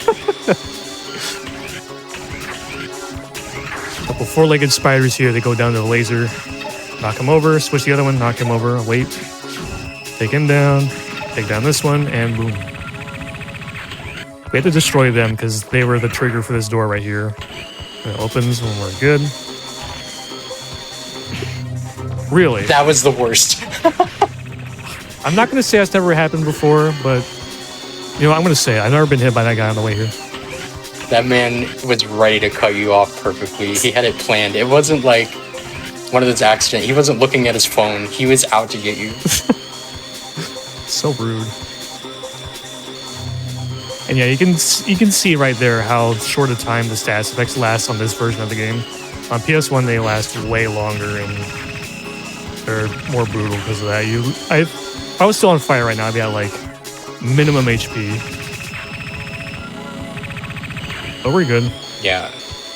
On that version, it might be advisable even to buy the medicine bottle, which cures your status. Yeah. Alright, this is the residential area. Some really cool looking place in the lore, especially where it's this is where people would live up here, and there's these hologram teleporter doors where they're solid on the other side but see-through on one side. And these places are cool, and it's got chilling music and water and stuff. I wish we explore more of this place, but this place is pretty much just teleporters getting to the main central area. Another fire dude. And then we come inside this building. Nice roll. Funny. So we come into this building, and this is where we start the boss refights. Just like every other Mega Man game, we refight some of the bosses. Or all the primary main bosses. In Legends 1, they didn't have this, but in this game, it's here. And we're fighting the 4 main bosses from each dungeon I was at. So first we have the frog coming up. And I want him to use the bubbles. I want him to shoot bubbles at me. That leaves his mouth open ASAP. Okay, nice. That's what I want to see. I'm shooting the edge of his mouth because the bubbles, they tank some of the laser damage for him and you have lower DPS. So I'm just shooting the corner. And the next boss we come up to, it's actually not ordered. So the next boss we're coming up to is the fourth one, not the second one. Whoops. The second one is the most dangerous fight in the whole game. So they put that near the end, which is great. So here's our boy, Sad Reaverbot. He's here again. Except now we have the laser. So we're just gonna be lasering him in between iframes, just like before. Instead of getting up top, we're gonna stay on this platform. And this is like a safe spot. Just waiting.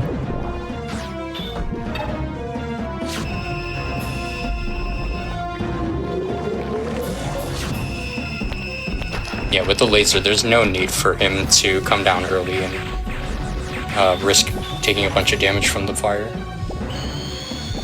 Just like before, we're running away.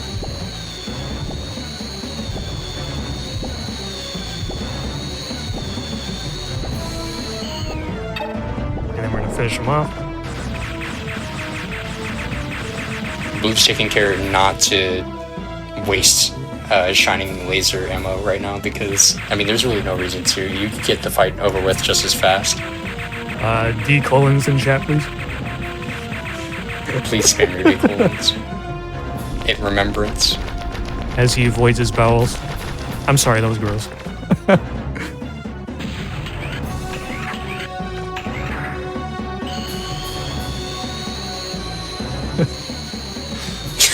I'm watching the restream right now and it's funny. Just seeing it up in the screen is great. Alright, so the next fight is the jellyfish, the second boss. And when there's no water, it's significantly more dangerous. They sit there and spin around with iframes and they shoot sparks all over the place. And those sparks do a quarter of my health each, and I can get juggled into death if I'm not careful. This is the only fight that's significantly different from their normal counterparts. Who's gonna jump and try and shoot them. Yeah, that's a really good amount of damage. Shooting two at once is crucial. Gonna be intentionally taking that damage to get some iframes. And now that there are far less projectiles on screen, he's able to move around the arena pretty safely. These dudes can come around from the back and just randomly snipe you. They like either combo you and spank you into the door or leave you at like a quarter health. Yeah, it's so much damage. That fight can spiral out of control really fast, eat up your canteen, and even kill you after you're already fully healed. A lot of the time, what you want to do is like stay at low health but not minimum health, so that way when you're at minimum health you get like the most value out of your, or rather it's, you want to use your canteen early so that if you get put at minimum health you have a quarter to spare, so you're not like comboed into instant death. I think that's right. Yeah, you pretty much just want to save your canteen for very crucial moments. Because what I see a lot of casual players do is when they see their health low, they just use it. But if you keep it until your health is red, that's when it's most valuable. Also, yeah, we busted that boss. The weird thing about that boss is he has special weapon resistance, so you actually do better DPS with your non-maxed out attack buster. The only reason why that would change, the only time why, there's only one instance where laser is better, and that's when you upgrade the attack a second time, but that costs 300,000 Zenny. We don't have that kind of money. So, yeah, refights are done. Now we're heading towards the final boss. I have a 6-point canteen. My health is 5 points, so if I get into red health, I can refill my health one time. And if I get into red health again, I have one more extra point to get me out of kill range. So I should be okay. Yeah, unlike the last boss, this boss can't combo you into death right away. You're going to get knocked down into your minimum health. So you have ample opportunities to refill with iframes and such. This boss is fairly random. So you're going to have a couple attacks. If you're doing enough DPS, then the fight should be mostly predictable. you want to sort of stay at a sweet spot, like a nice range. So yeah, the beginning, like you want to aim your laser. It's kind of hard to explain, but if you're at a good distance, yeah, even tanking the hits is like want that advisable. Yeah, because you want to see this attack as often as possible. So Sarah's gonna do either charge or there's like a charge or like a projectile shot if you don't do enough DPS, but if you hit that damage threshold, oh, she's doing it she's again. just gonna spam that. My damage was not good enough. Yeah. No big deal. That's why we have the canteen. That's why we have it. If Blue gets knocked into red bar one more time, he can use the canteen again and take basically 2 extra hits. And now use the canteen to get full energy in time for Sarah 2. Also pretty random. This is a bad start. Wait. Okay, didn't spam it, which is nice. Yo, this is perfect. GG. Lasers. We got this. Here we go. We're done. All right. So time will be when the next cutscene starts. This is the perfect attack. You get to stand here and just laser all day. This is awesome. Boom. Wow. And time. That was a good Sarah 2. Let's go. GG's, everybody. What's my IGT? What time did I get on this run? GG. 114. That's pretty solid for a marathon run, especially considering some of the luck I got. A lot of it was good, but a lot was also kind of like really messy. But yeah, I'd take this. This is some pretty solid marathon run. Very good. GG's, everybody. That's Legends 2. This is a fun game to speedrun, but there's a big caveat there. It's hard. This is one of those games where it's hard to get down because it kind of just throws everything, including the kitchen sink, at you. It's also one of those games where like it's the more fun as you get better at it. Like when it's the kind of game where it's fun when you're good at it, but the road to getting good is hard. So that's why there's a lot of people that will come and go out running this game because it just sometimes you just get owned. That's just Well, how you made it it look easy, bro. You made it look real good. Nice swirl. Oh, thank you. So just gonna give quick shout outs to my boy Erlian commentating for me, and also to the Legends community. They're all fantastic people, and I'm always just happy to shout them out. So if you ever want to run Legends 1, Legends 2, Misadventures of Tron Bond, we got resources for you. We got a Discord server. You can go find it on like the speedrun.com page for any of the games. And any questions, we're always happy to help anyone out who wants to learn these games. And yeah, just a friendly bunch of people who is always pretty welcoming. So yeah, thank you for having me. Thank you. Yeah, thank you both so much for being on, for showcasing the game. Everybody make sure to give both of these two a follow. Absolutely great Mega Man Legends runners. And everybody, follow everybody who's participating in this event. But with that said, we do have 2 more games coming up tonight. So we're going to take a quick break and then we'll be back with Mega Man 10. Games Done Quick Hotfix. Today we are celebrating the 20th anniversary of Mega Man 03. Today and tomorrow, actually. We've got plenty of Mega Man runs still to come. Right now we have Mega Man 10. I will hand it over to our runner, let him introduce himself. Oh, yeah. I'm Phil7. I'm going to be doing Mega Man 10. This game came out in 2010, ironically. And today I'm going to be playing the base category, actually. So there's 3 different characters. Mega Man and Proto Man were bundled with the game, but Base was a DLC character. And then he could dash, shoot in all directions, and we'll see what goes on. In 3, 2, 1, go. Alright, so if you're familiar with Mega Man 10, the other 2, actually Proto Man starts with Chill Man, but the normal run with Mega Man starts with Pump Man, but we start with Commando Man here, and it's because actually we exploit a weird glitch with the boss, which we'll deal with when we get there. But the gimmick of his stage is he has these storms, which will push you either forward or back, so that one pushes you forward. If you went down there, there would be another one that pushed you forward, or pushed you back, I mean. So the big gimmick with Base is, as I said, he can dash.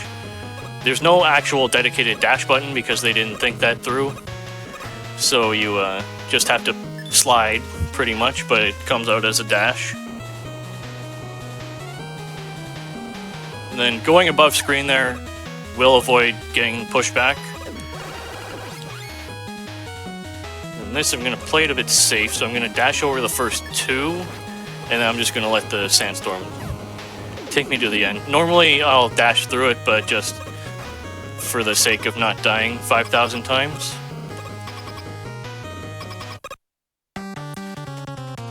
And as you might have seen, Base also has a auto buster, which you can see from here. But the only downside is it deals way less damage.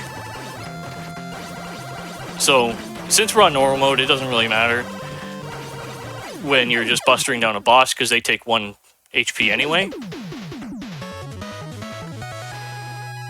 But the big gimmick with Commando Man is whenever he jumps, he loses iframes when he's in the air. So Base, with his auto fire, since you do 1 damage anyway, he'll just take him a bunch of damage. But I played the fight a little bit safer because you can die pretty easily if you play it more aggressive when you're just going for PB attempts. Then we get the Commando Bomb, which, as you saw in the fight and in that weapon get screen, it can come out as a bomb itself, which only does but 1 damage, but if you hit it against a wall, it'll do a shockwave, which is where the real damage comes from for it. So we're going to start with weakness order here with Blade Man. So he is weak to Commando Bomb. But also if you've seen Mega Man 10 before, this is not usually where you go. So the stage will be, well, a little bit faster because of dashing, a little bit slower because of you don't have any of the weapons. I just wanted to make sure I didn't somehow jump there. Didn't die.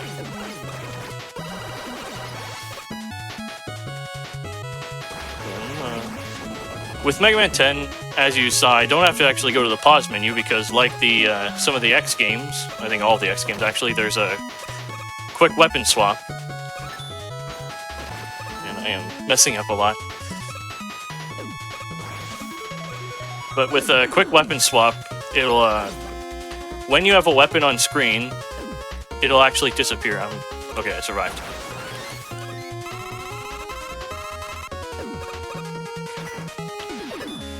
Let's play this a little bit safer.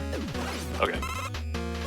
Luckily, unless I mess the fight up considerably, I don't need that much health for Blade Man. I'm playing this on the Legacy Collection, because I didn't feel like setting up my Wii. Alright.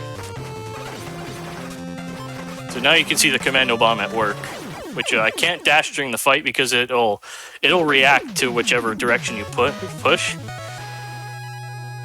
And then Blade Man does have a property where if you place the bomb on a specific area, I did get one of them, you can get a double hit.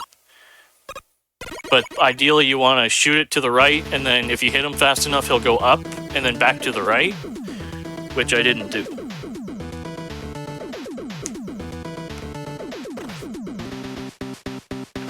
So now we get the Triple Blade, which is actually the strongest weapon in the game. So a big property of it is if you hit something with all 3 blades, it'll do 2 sets of damage. So if it's weak to Triple Blade, it'll do a lot, and then you can just fire a second one in and do the 3rd set of damage, and then just completely ignoring the iframes. So even on bosses that aren't weak to Triple Blade, it's very useful. Which, ironically, or not, that this boss, Chillman, is not weak to the Triple Blade, but he is just easy enough to fight that we can get through him with Triple Blade. So Chillman's a little bit of a generic ice stage, but those ice blocks are kind of new. Those timer bombs aren't very new. But these the ice blocks, I don't know if they have a specific name or if they're just ice blocks. They have a property where if you jump or if an enemy jumps on it, like you saw with these hoppers, they'll actually crack them. So we're going to use our Trouble Boost, which I haven't really explained yet. Its base is a pet dog practically, kind of like Rush but evil. But he's kind of good in this game. I don't really know the story with base. But you can fly and just not take knockback with Trouble.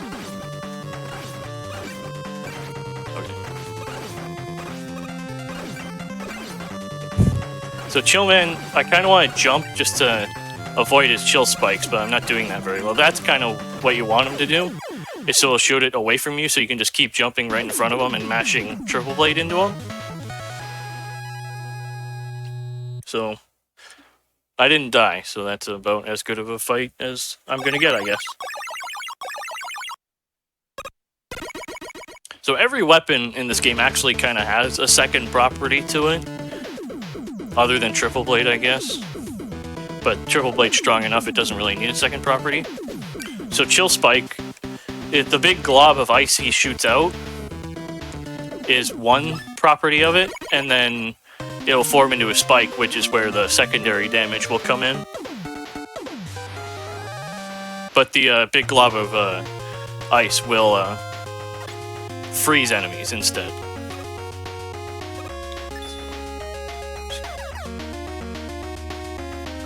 Whoops. I'm just gonna avoid that second set of damage because I took accidental damage early.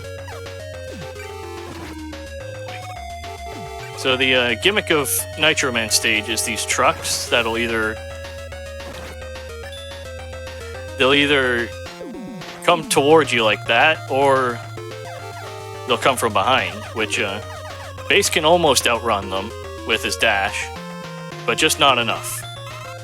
On easy mode, actually, because unfortunately I did start running this game on easy mode with a base back in like 2014.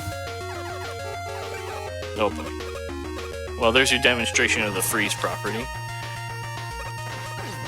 You can actually outpace the trucks immensely because everything's a lot slower and safer in easy mode. But we'll not talk about easy mode. We're going to treble boost here so we can get over it. And we're going to treble boost again because my health is kind of low, even though I took damage again. But I'm not going to trust trying to one tile dash while on that low of health. Alright, so Nitro Man, he can do one of two things to start. So he can jump back like that, or he can shoot, or he can jump back like he's doing. And I'm just going to... Do I have any tank? No, I don't. Okay, so I might just take the death here. No, I'm not. Okay. I forgot that was a W tank in a Chillman stage I got. But as you saw, you kind of want to... If he does dash at you immediately, you can combo him. Or if you're fast enough, you can... So every time you freeze him, he resets his pattern and then goes to the next cycle, whatever he was going to do. And if he does a wheelie, he's going to go up the wall. So if he didn't die there and he went up the wall, I would have died.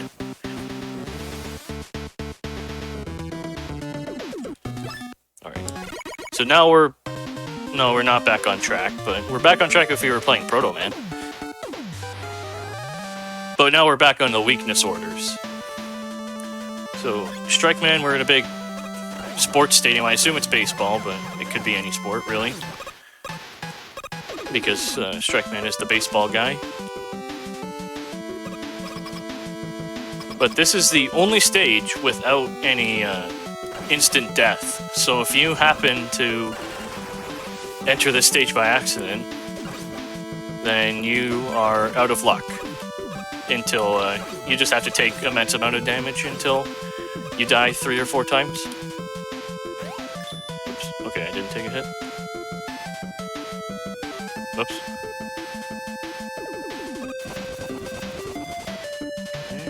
I'm just gonna play it safe. You can... So these spike balls, we're gonna actually see it here where you do push them up. I just didn't want to take a ton of damage because this stage without Solar Blaze, which is a weapon we'll actually get last, is pretty dangerous, so I'm just going to play it a little bit safer.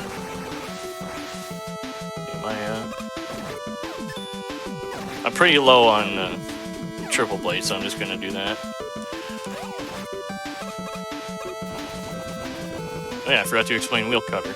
So the wheel cutter is as you see it. It'll allow you to drive up the wall. I'm gonna run out of Okay, so how am I gonna do this? Let's do it like that, and hopefully I won't die. So as you, it kind of just it doesn't eliminate ladders, but it makes them a lot easier if you have a long stretch. Okay, that was good. So that's how strong triple blade is. So you want to fire triple blade immediately, then quick swap into another triple blade, and then hope he jumps up and like that, because that makes it a lot easier. But if not, if he does a short jump, you just have to you have to quick swap a third time, and then he'll just stand still, and you have to mash triple blade into him.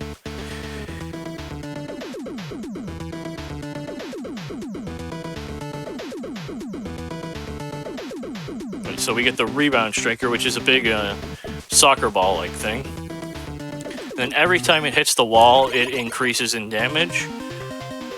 And we'll use that actually a couple times in Pumpman, since we'll have it.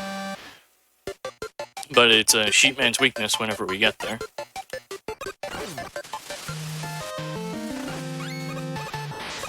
So Sheepman's big gimmick is these invisible blocks. So they're patterned by color, so every time you step on one of them, all of them will disappear. They're not the terribly big issue if you know what you're doing in this game. But so a big thing is velocity when you're falling down. So if you have the chance, you kind of want to jump as the block's about to disappear, just so you can get maximum fall speed. Oh boy. Okay, I still killed it. I fired it way too early, but we still clutched it with the triple blade.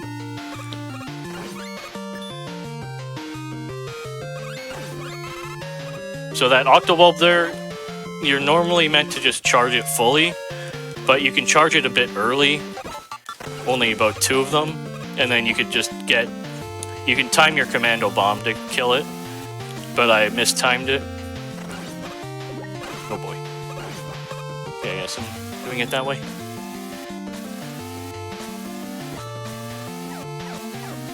And the Return of the Yoku blocks, but they don't actually bother us that much in this game.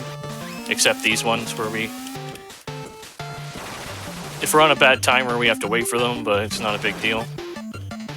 Okay, so this one, I'm going to activate this one as soon as the green one disappears. I want to dash and jump so I can get maximum fall velocity. And when base is falling after a dash, his horizontal movement is also extremely fast, so you just want to be careful for that.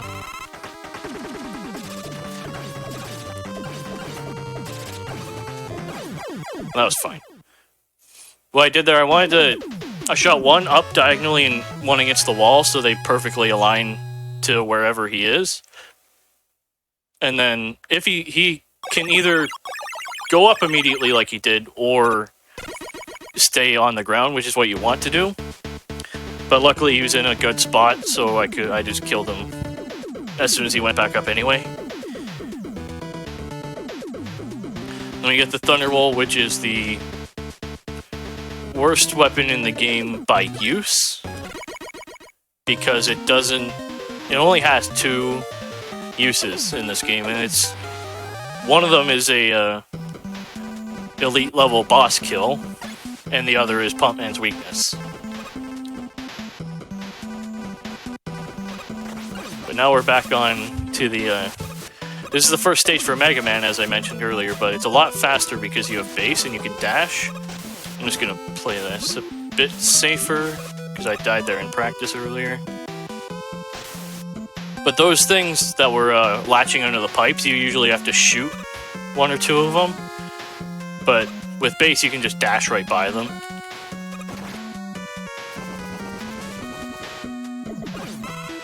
Oh, nice weapon energy. Okay, so this I'm gonna play a bit safe.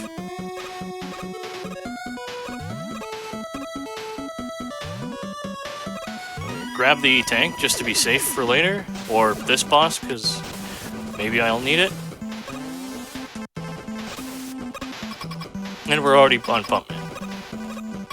So it's kind of hard to... It's a little fast because you have base and all these weapons, but Pumpman stage has all these currents which will push you either forward or back.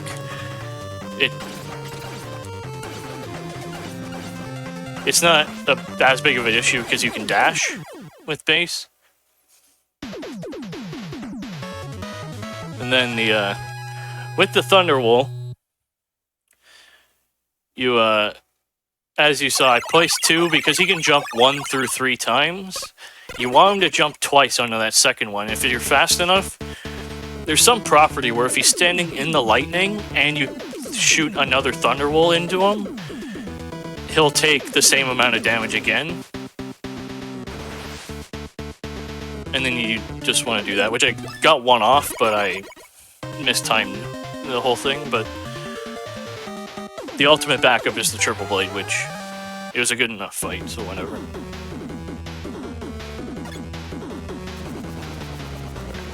So, Solar Man stage is a very vertical stage. I don't know why I did that. So we'll see a lot of the, oh boy, what am I doing? I fell so hard I pressed R2 by accident. Alright. Do that. Don't fall again, please. So this is a pretty difficult stage. Even like when you've played this game for a while, just because like you got to be pretty precise even with like Mega Man when you don't have to dash and all that.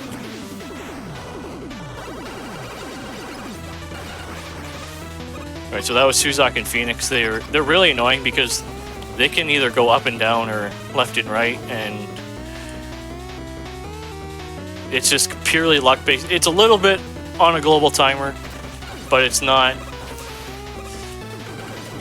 something you should look into unless you have like a very good time in this game.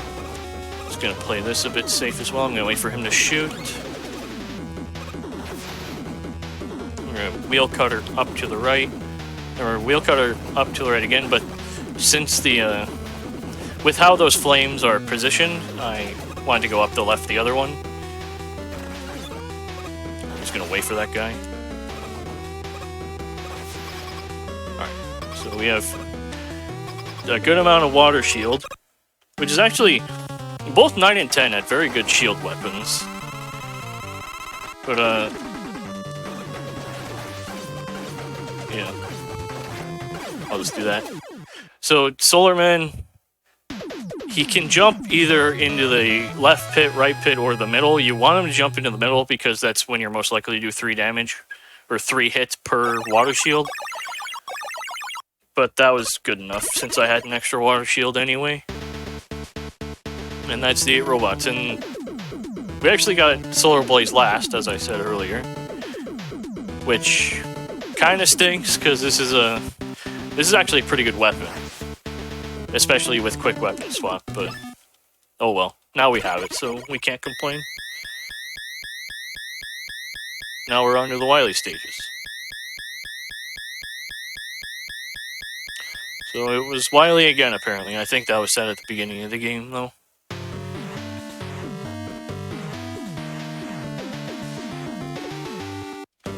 Right.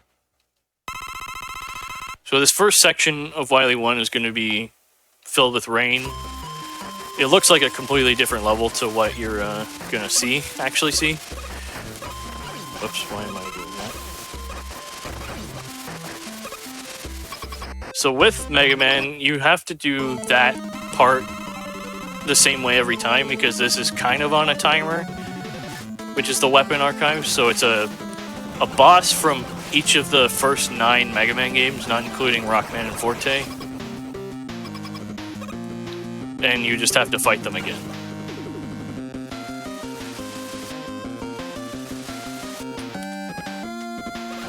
So Wily 1 is it's not awful. Oops. Oh well. I guess I'll just take the damage because I mistimed my triple blade. I wanted to shoot 2 triple blades, then kill the Met with the water shield, but that didn't work apparently. So.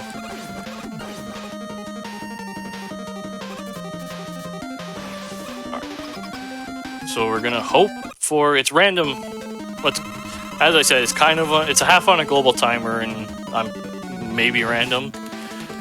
But nobody's gonna play the stage the exact same every time. So you're just gonna have to react to it. So I put out Rebound Striker first, just to hope that I got the weapon I did, but I didn't. I was hoping to kill him before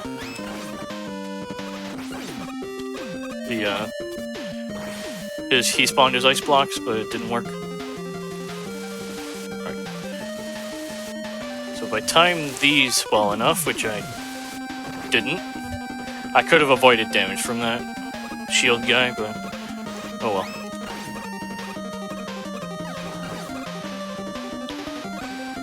Right. So I'm just gonna solar blaze these ones. I don't know what these enemies are called.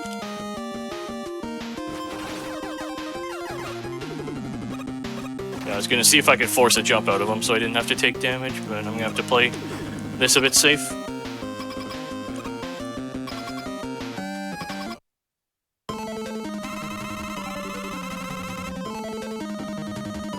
Alright, so okay, that's kinda good if I can get the double hit, which I didn't. Very bad.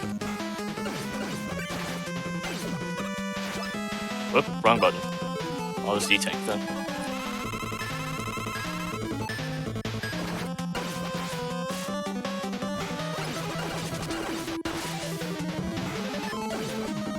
Alright, well that was very bad, but I mistimed everything.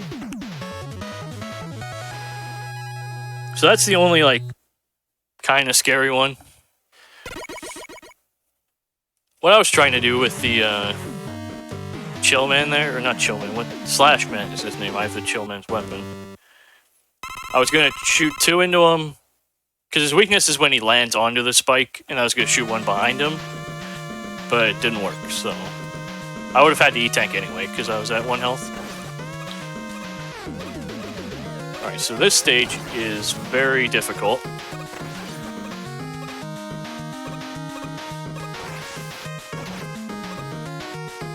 I actually probably could have gotten away with getting that E-tank there, but it's no big deal.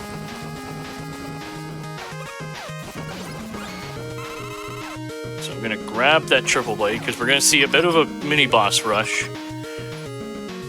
Our first enemies are Suzak and Phoenix again. Alright. So these... Okay, that's... Still took damage though.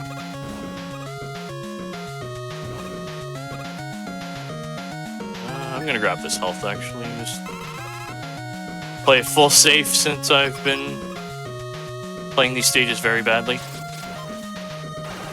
Alright. So I'm not gonna dash down here just so I can grab the M-tank safely.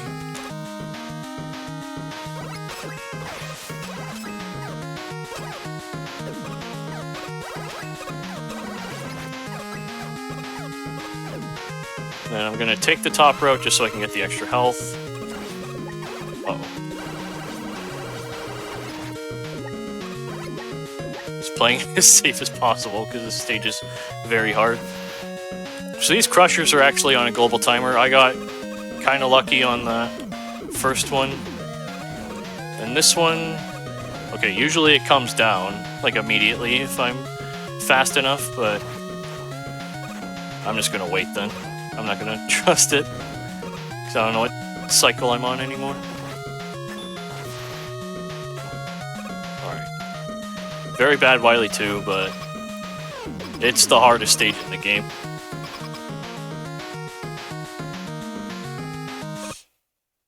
And then we get the, not hardest, but the most annoying boss in the game, which is Crab Puncher. Okay, we didn't even get the free hit. So what we want to do is keep his eyes out. which he didn't do. The actual start button is start. I'm just gonna M-tank this. It's gonna be a waste, but I have 2 W-tanks. Okay, so that's what you want him to do, is stay out with the eyes, but I got unlucky and he tricked me. But yeah, that's the life of Crab Puncher. Then we're gonna M-tank there just so, well, we're supposed to have less weapon energy used, so the M-tank refill will be faster. But since that mishap with the Commando Bomb and Triple Blade, it didn't really work out. Whoops. Oops. Alright. So those stompers, they react to where you are in the air when you see them. So if you're on the ground, they'll do a short hop, and if you're in the air, they'll do a long jump. So that's why you want to stay in the air for it, just so you can avoid them easier. And then, yeah, it's just an auto-scroller, so there's not much to it. As I say, there's not much to it. I jump on the spike. Alright. Let's see if I can actually play this somewhat correctly. Oh, well, that demonstrates that as soon as the, just because it looks out of view, the spikes are not actually gone. Luckily, I didn't actually use any treble booster before dying.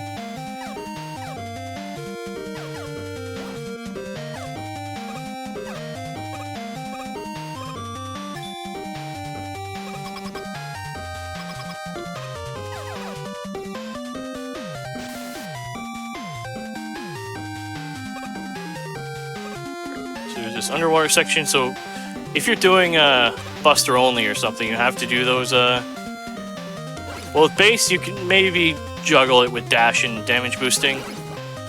I'm not gonna trust it.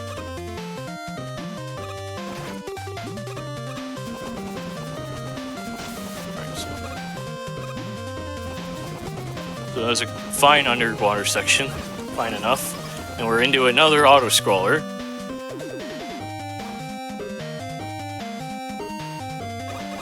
But this one's a little bit more scary because there's more Mets and a little bit more spikes. But most of it is just remember where the Mets are.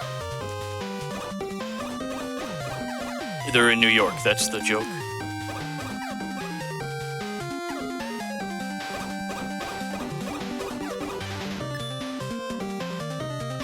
I'm gonna play this a bit safer. Just do that, because the Block Devil coming up isn't a very typical boss, so I'm just gonna be a little bit safe with that, because I've died once already.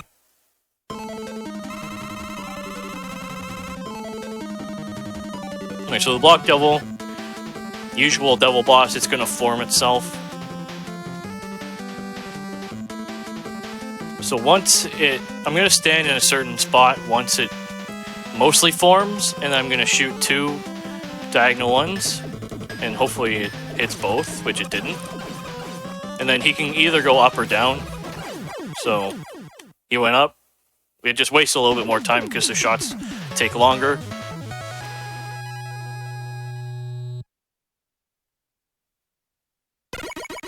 I think I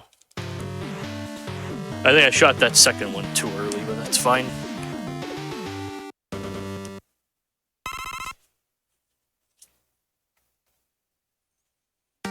And now we're back at the patented boss rush. But we have to do a bit of climbing first, because Wily doesn't make things easy anymore.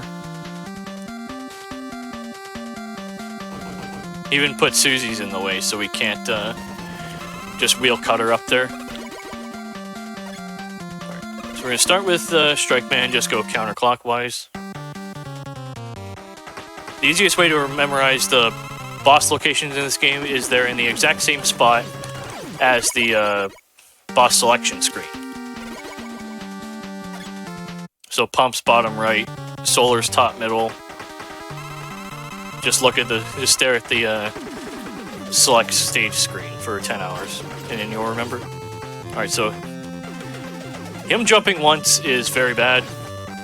You don't want him to do that. Can you jump a third time? Of course not. And of course not. Alright. So that's Pump Man. He is very awful if he doesn't give you good luck. Maybe I messed it up on my part, but he didn't do me any favors either. Okay, so now we have Commando Man with his weakness. And as you saw, I did a lot of damage just from mashing into him while he was in the air.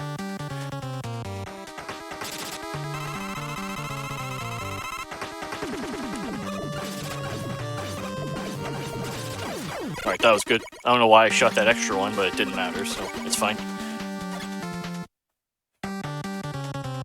That's what I wanted him to do earlier. So I want Solarman to go to the middle. So that's good. Now we have Blade Man again.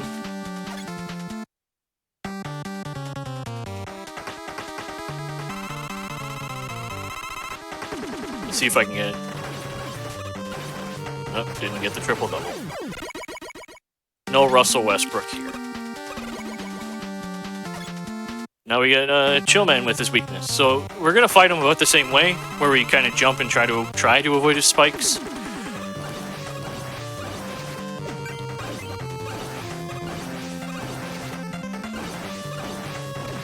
Alright, that was actually kind of decent. I cannot complain about that fight. I'm going to... Whoops. I used the W tank on Solar Blaze there because we need it immediately for the first Wily machine. Oh boy. Whatever. That's fine enough. Alright, so now we have the Wily machine. He's weak to Solar Blaze, and we're gonna see, we didn't actually see much quick weapon swapping in this game, because of how fast we were going with base.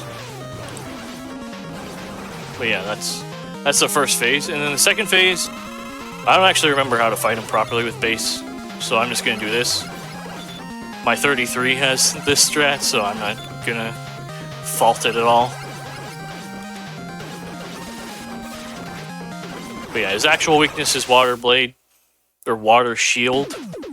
Water Blade sounds epic, though.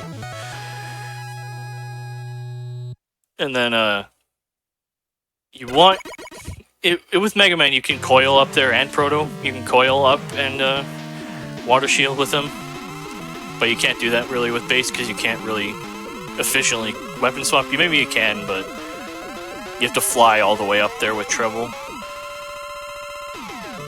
And speaking of elevators, going to space apparently, because again, Wily doesn't want to make things easy. We have to wait like 15 seconds for. Oops.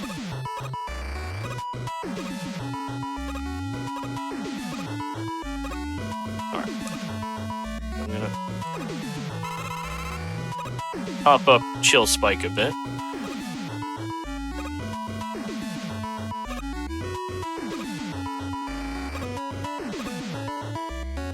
And since we have dash, this is sort of easy and quick. And I grabbed that E-Tank just in case things went very wrong, which they shouldn't, but you never know.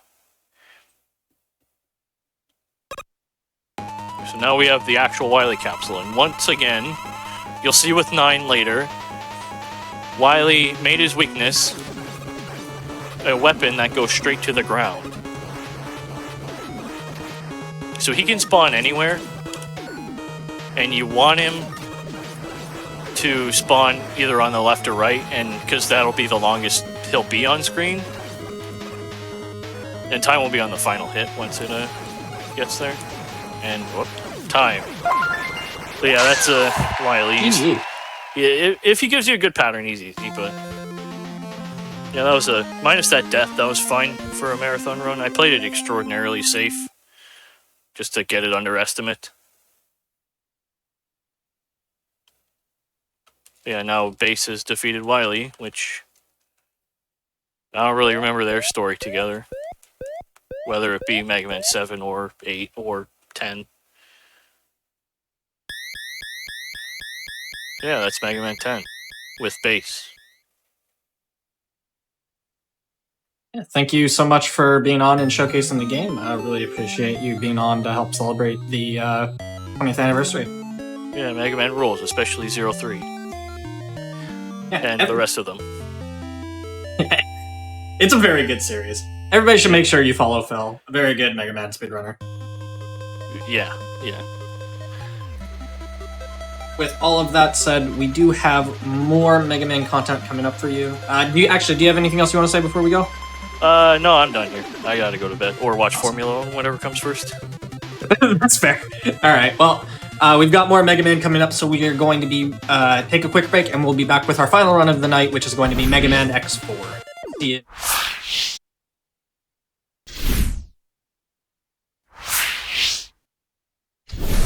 Hello, everybody. Welcome back to the Games with Quick Hotfix. Today and tomorrow, we are celebrating the 20th anniversary of Mega Man 03 with a bunch of different speedruns from the speedrunning community. Before we get into our final game of the night, just a quick reminder, Summer Games Done Quick will be live from Minneapolis, Minnesota, June 30th to July 6th. The SGDQ 2024 games list is going to be out April 26th, and remote volunteer submissions are open right now until April 28th. If you'd like to help out as a chat moderator or a social media volunteer for the event, you can go to gamesonquick.com/profile to sign up. With all of that said, we have our final game of the night, Mega Man X4. I'll hand it over to our runner commentary. Let everybody introduce themselves. Hello, I am Uber Famicom, Uber or Garrett. You can call me whatever you want to. I love retro games and Mega Man X series. I would like to dedicate this run to my son, the greatest future X series runner in the world, my uncle Derek, who is always watching over me, my moderators back home, who I love extremely, and last but not least, the entire Mega Man X speedrunning community for everything that they've done, all the help, the love, the support. Special shout out to Weeb, who is here tonight, Ossiel, the Rixer, for all of the tech tricks and tips that I've learned, Apt America, Dom, Brother Slime, Poison Curls, and Hex and Hell from the X1 community for everything that's for everything, for being so cool and for everything. Thank you. Let's do this. That's a bunch of shadows.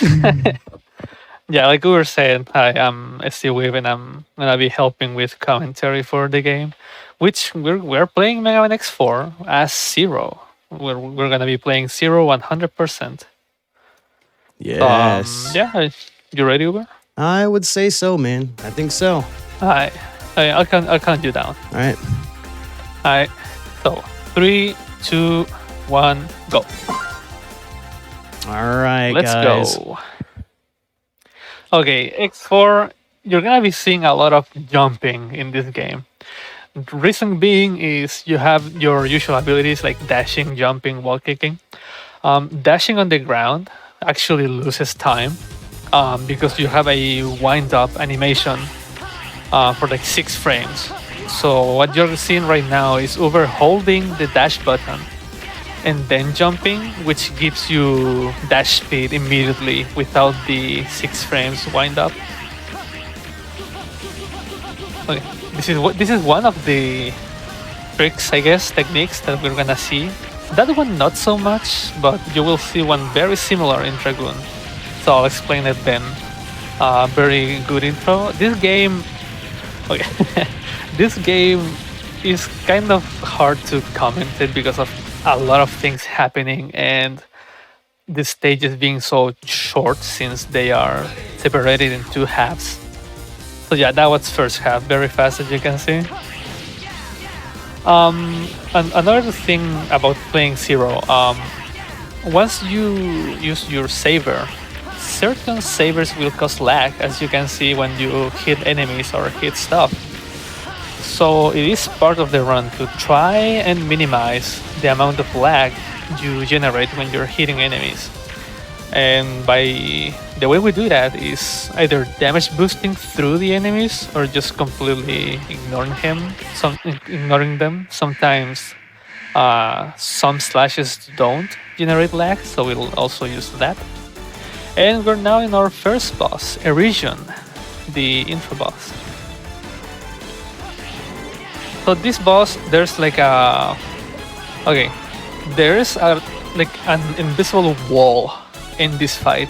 So the thing you want to do is you actually manipulate him, which, by the way, amazing fight. Thank you. You want to hit him at a certain distance, and then you want to back off. Because if you stay too close, he will fly away, and then you have to wait like 2.5 seconds for the boss to come in down again. So by manipulating him, he either stays in place or flies to the left. And him flying to the left is the best pattern you can get. So you manipulate him, but in the manipulation there's 2 patterns he can give you. And then of course if he flies away, that's bad. Yep, so you just So want as to kind of usual- stay to the left of his hand is what I've learned. Yeah, pretty much. All right, now we're gonna get to show off some of that movement. Hopefully, we'll see how it This goes. movement. Okay, so Magma Dragoon, maybe not the easiest boss to start. The more you play, you get used to it. Uber has improved a lot. He's a fairly new runner, barely like a couple of months running the game. But okay, this stage is fairly simple. You have to make sure to not hit those meteors and dodge the enemies. Oh, yep. As I said, as you say that. We try to not kill enemies to avoid the lag generation I mentioned before. But we're already at the end of the first half. And again, we took damage because we do not want to destroy the meteors. So the reason we do this boss first, well, first, this is 100%, so we have to get every upgrade, right? There is a heart coming up that you do a fairly precise jump in order to get first try, very nice. We have to get it since, again, it's 100%, so now we go into the right armor. It's fairly simple. You can go without it. I'm pretty sure it's slow, but technically you can. And we ditch the armor to fight the boss. All right. So, the boss. There's a fair share of RNG here. This game is very RNG heavy. So the technique we're gonna be seeing here is called SDC, which is that technique right there, where Zero just mashes the sword very fast. Oh, we got it.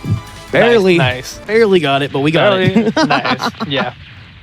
So that technique is called SDC, Saver Dash Cancel or / Dash Cancel. I don't know.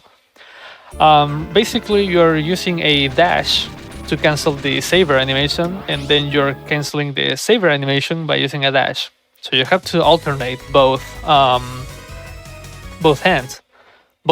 Sorry.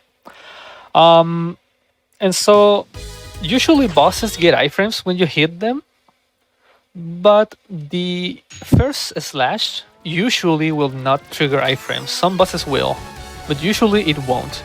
So what you're doing is abusing the fact that the first saver doesn't trigger iframes, so you just melt the bosses. Epion, no. Technically, I guess it does more damage per swing, but also the right armor always gives the boss iframes. So you have to wait the iframes and generates a lot of lag. So now using the right armor is not the best option for Dragoon. Zero, hola. At this stage, there's like some test. There's like 3 screens. They are like some tests you have to do.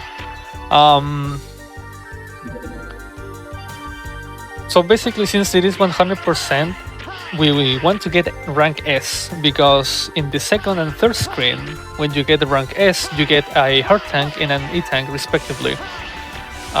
If for some reason you don't get it, you'd have to, well, basically reset the run, but you can, I guess, wait out until the rank goes down to B, and then it lets you redo this section. But in a speedrun, that's pretty much a reset.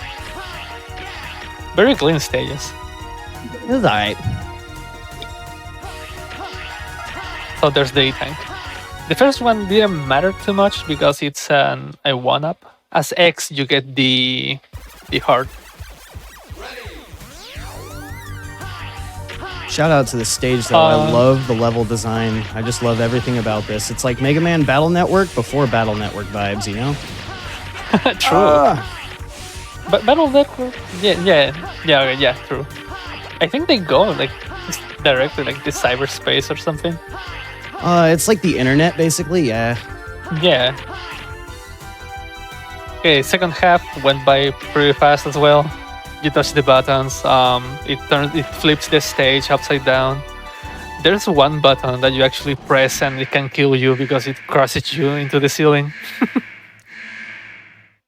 Yeah, I gotta be careful about that one. Yep.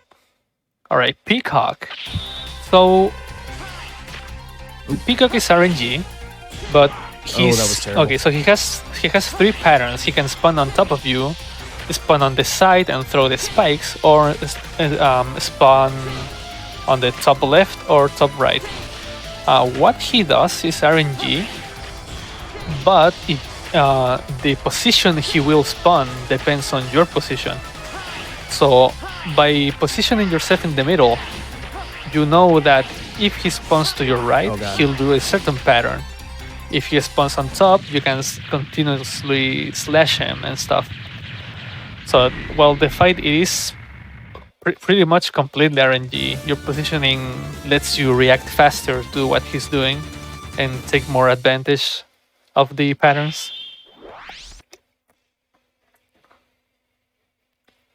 Pretty good. Yeah, ideally, you got Raku Hoha. Ideally, you want Peacock to spawn on top left so you can actually pump damage with the base saber.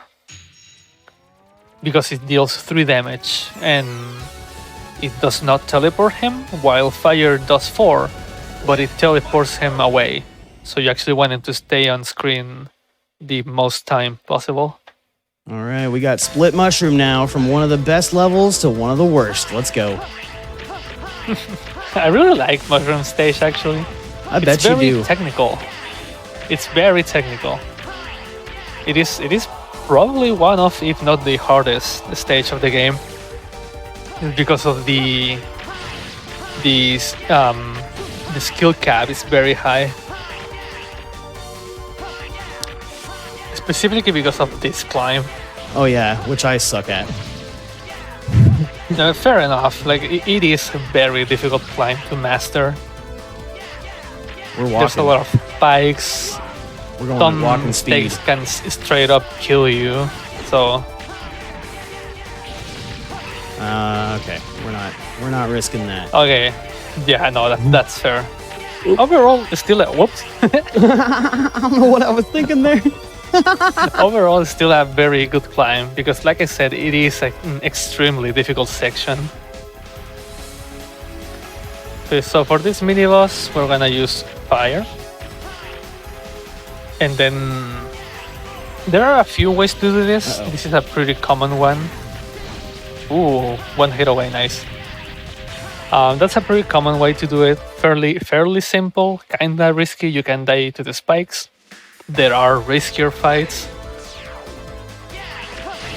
But yeah, with X you can actually skip that mini boss completely. Okay. Second staircase. Nice. Yeah, like I said, you don't want to kill every enemy. You just kill some of them to avoid generating the most lag possible. There's a heart right on the way. And now we get to one. Okay, no, yeah, I was gonna say the only. No, it's not the only auto scroller, but one of. Fairly short, I guess. It's like 40 seconds, I believe. But yeah, there's not much we can do here, other than just wait. At the end, you can do something cool sometimes.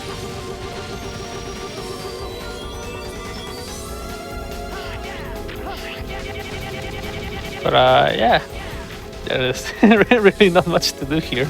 Yeah, boring, boring, boring. Yeah, you can just fire to like scroll the screen up a little bit, and that spawns some enemies earlier, so you can damage boost and go through them. Which I'm not 100% at, but we'll figure it out one of these days. Yeah. All right, I mean, and so takes, this like, fight frames. has like no RNG. Yeah, it's basically no RNG. There's like one section of RNG that doesn't really matter, which is up here. So he'll either go left or right, and you can always tell what way he went. So it's pretty much negligible RNG. Alright, YOLO. nice fight. If you don't kill him before he starts jumping, the fight can go south real fast. So much contact damage. Oh my gosh. Yeah, I was gonna say, Mushroom deals a boatload of damage on contact.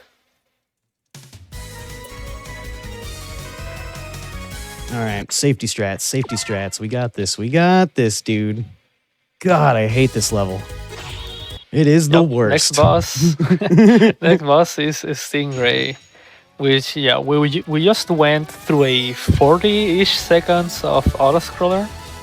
Now we're going to a full stage autoscroller, well, quote unquote autoscroller, because we're going on a bike. So the thing is, yes, the stage is an autoscroller.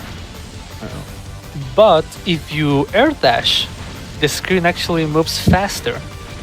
So you want to air dash as much as possible. Each air dash saves about 20 something frames, like 24. There's a heart, by the way. The problem is the bike is not the greatest. So it can very easily sometimes just not let you jump, and then you just go dying. Yeah, it's very janky.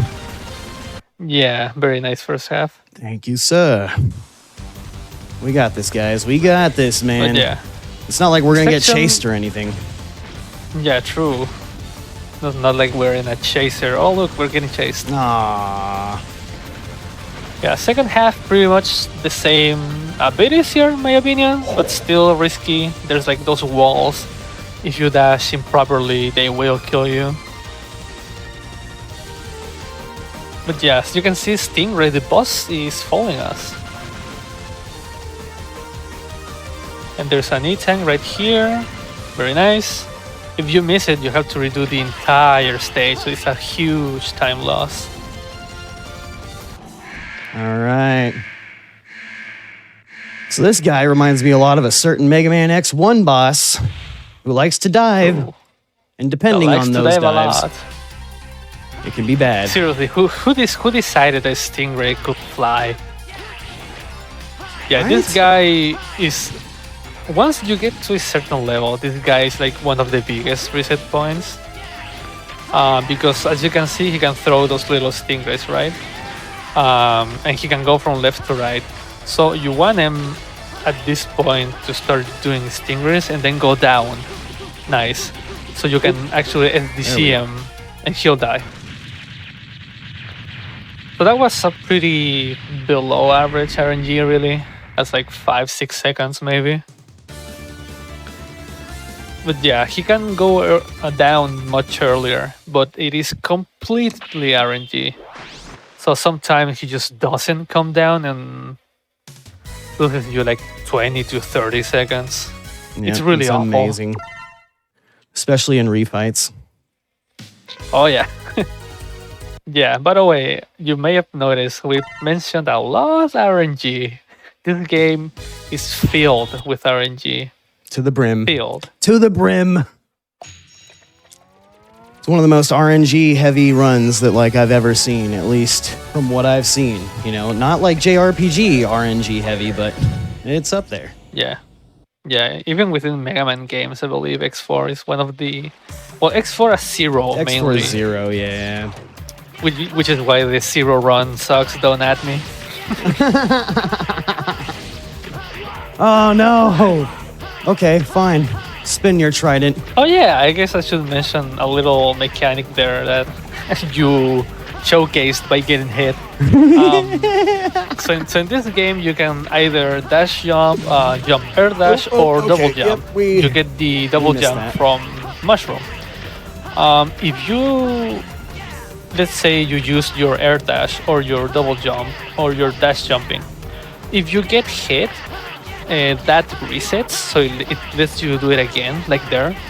He did a double jump, got hit, and then double jumped again there also. So you do that by getting hit, and it's amazing. It's amazing because sometimes that can actually save you. And it is used like fairly often in the run. Second half, pretty tough if you ask me. It is a lot of narrow spaces that you have to go through. We got this. We got this. We're fine. It's fine. Oh no, it's not. It's fine. It's not. It is not fine. No, we grabbed the wall too. It's fine. It's fine. It's whatever. Yeah, but like I said, there's a lot of... Oh yeah, we need fire here. To get the heart, there you go. And we can also use fire here to burn that log and go through. Okay. We get hit, get iframes, and go.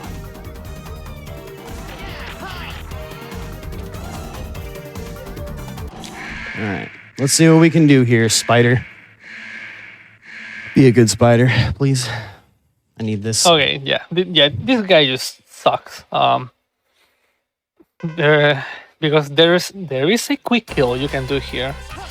You can like 100 to 0 this guy. But oh yeah, that's bad RNG. Okay. Oh well, you saw it a little bit there.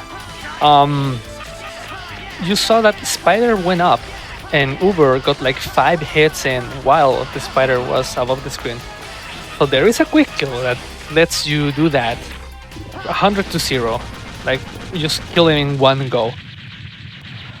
The problem is you need him to spawn in certain positions in order to have a chance to do that. So if he spawns in bad positions, then you can't do the quick kill. And once you're a high level runner, that's like 20 plus seconds to save completely on RNG. And you can also do it in the refight. So how much time we've mentioned it's RNG? Like a minute already? And we're halfway through the game? So much of this game is RNG. We haven't even got to the worst part yet. No, RNG general. Yeah, that guy also sucks. He is the worst. Hey, all stage. We're gonna be riding the mech, the blue mech. Oh no, there we go. Well, nope, nice. That's fine. You wanna be charging to kill the enemies, but if you charge and you're on the ground, the mech will actually stop moving. So you wanna be chaining your dashes, because when you land, there's a period of time where you can actually dash. And that'll prevent the mech from sticking to the ground. Oh, well, it's fine. Well, We're fine. That's fine. Yep. You can actually soft look at the end there. Oh, really? That would have been great. Yep. Oh man, I would Again. love that. Good thing it didn't happen. All right, come on. Oh, yes. Very nice. Very nice. Okay. There's not much to say about this mini-boss. You just kill him usually 2 cycles. Oof. Nice. That was super low though. It's fine. Yeah. Oop. And then yeah, the spike section, you just damage boost through the enemy and use your iframes to land on the spikes and then double jump to the wall and then you jump. It's not too tight, but it is easy to die there. Now this guy, RNG. And also, as you see, the third slash, for some reason... Okay, so this guy doesn't have iframes, he has a shield. But the third slash doesn't trigger the shield. As you see there was the shield because he hit him with the second slash. Nice, very nice. So what you want to do is position yourself in some places and time your triple slash combo to hit him at specific, like in such a way that only the third slash hit him. And then his weakness, Ragu Hoha, will deal like a quarter, a third of his health if you position yourself in the middle.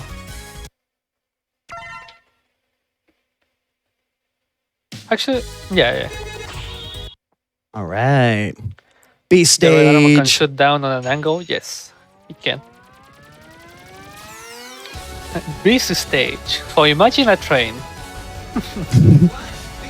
But a terrible This train.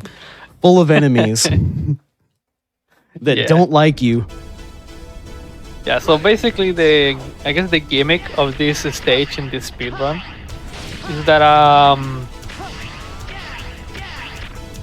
is that the stage will move you to the second half of the stage, like will transition you to the second half on intervals. So it's basically the frame rules from Mario.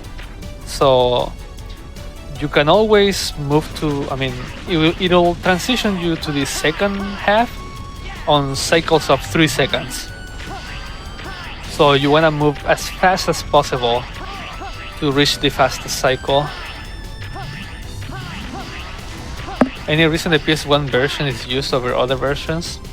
You can use the Legacy Collection and the X Collection versions, but they have their own leaderboard. And I'm also, a purist. You may have noticed... We're purists up in here. True. Also, you might have noticed that we're playing in the US version instead of the Japanese version. And that's because the Japanese version is actually slower than the US version. Because the text is faster in the Japanese. But in the Japanese version, every single boss fight gives you a voice line before fighting them. So it ends up losing like 30 seconds in the entire run. We're fine. We're fine. It's We're a damage not fine. boost. Panic. It's a damage boost, Panic. not actual damage. This train also stops in cycles, but it's 2.5 second cycles instead of 3 seconds. So it's a little bit tighter to get the faster cycles. Oof.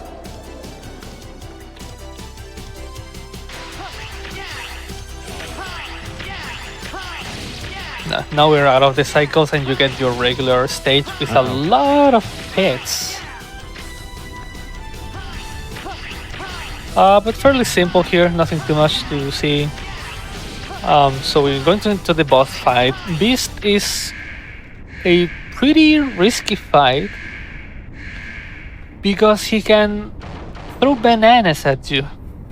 Painful but bananas. he can do it like Not the 4 good or kind. 5 times in a row. Yeah, they're like green bananas. Like like that. that. And he can do that a bunch of times in a row. And if he does it, it's a bunch of damage that you cannot avoid because you want to SDC the boss. Very nice fight, by the way. Thank Very you. clean SDC. Yep, that's Beast. He loves to hurt. Yeah, he can like rush you to the wall, then jump. He can counter you. Like he goes into a pose, and if you hit him, he'll throw bananas at you. Throw bananas at you. I can't say I've ever heard that one. They are not happy bananas. They are angry bananas, no. dude.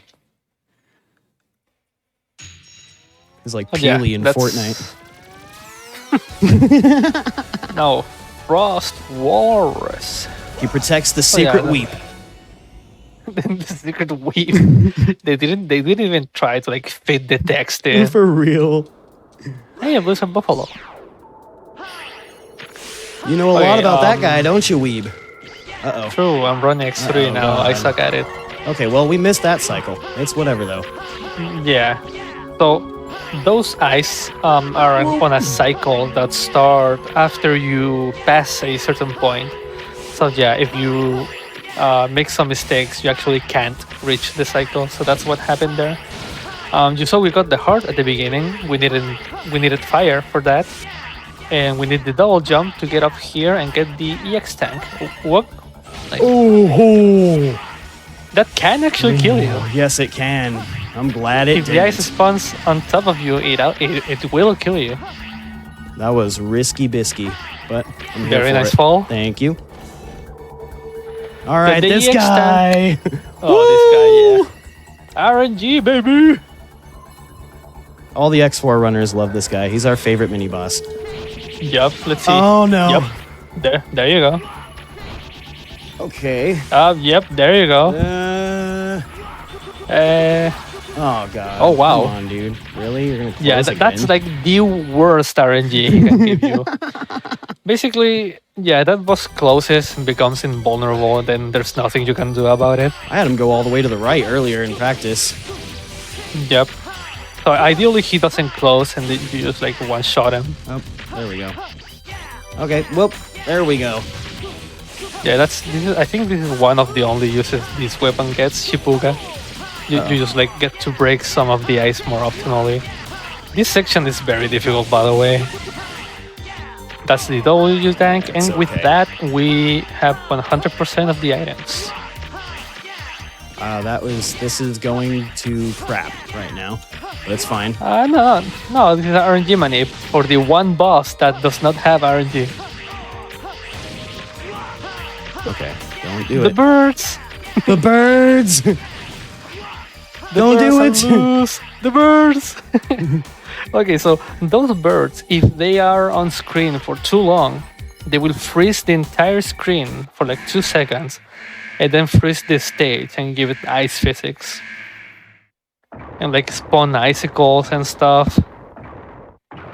Yeah, it's not great. Look at them teefers.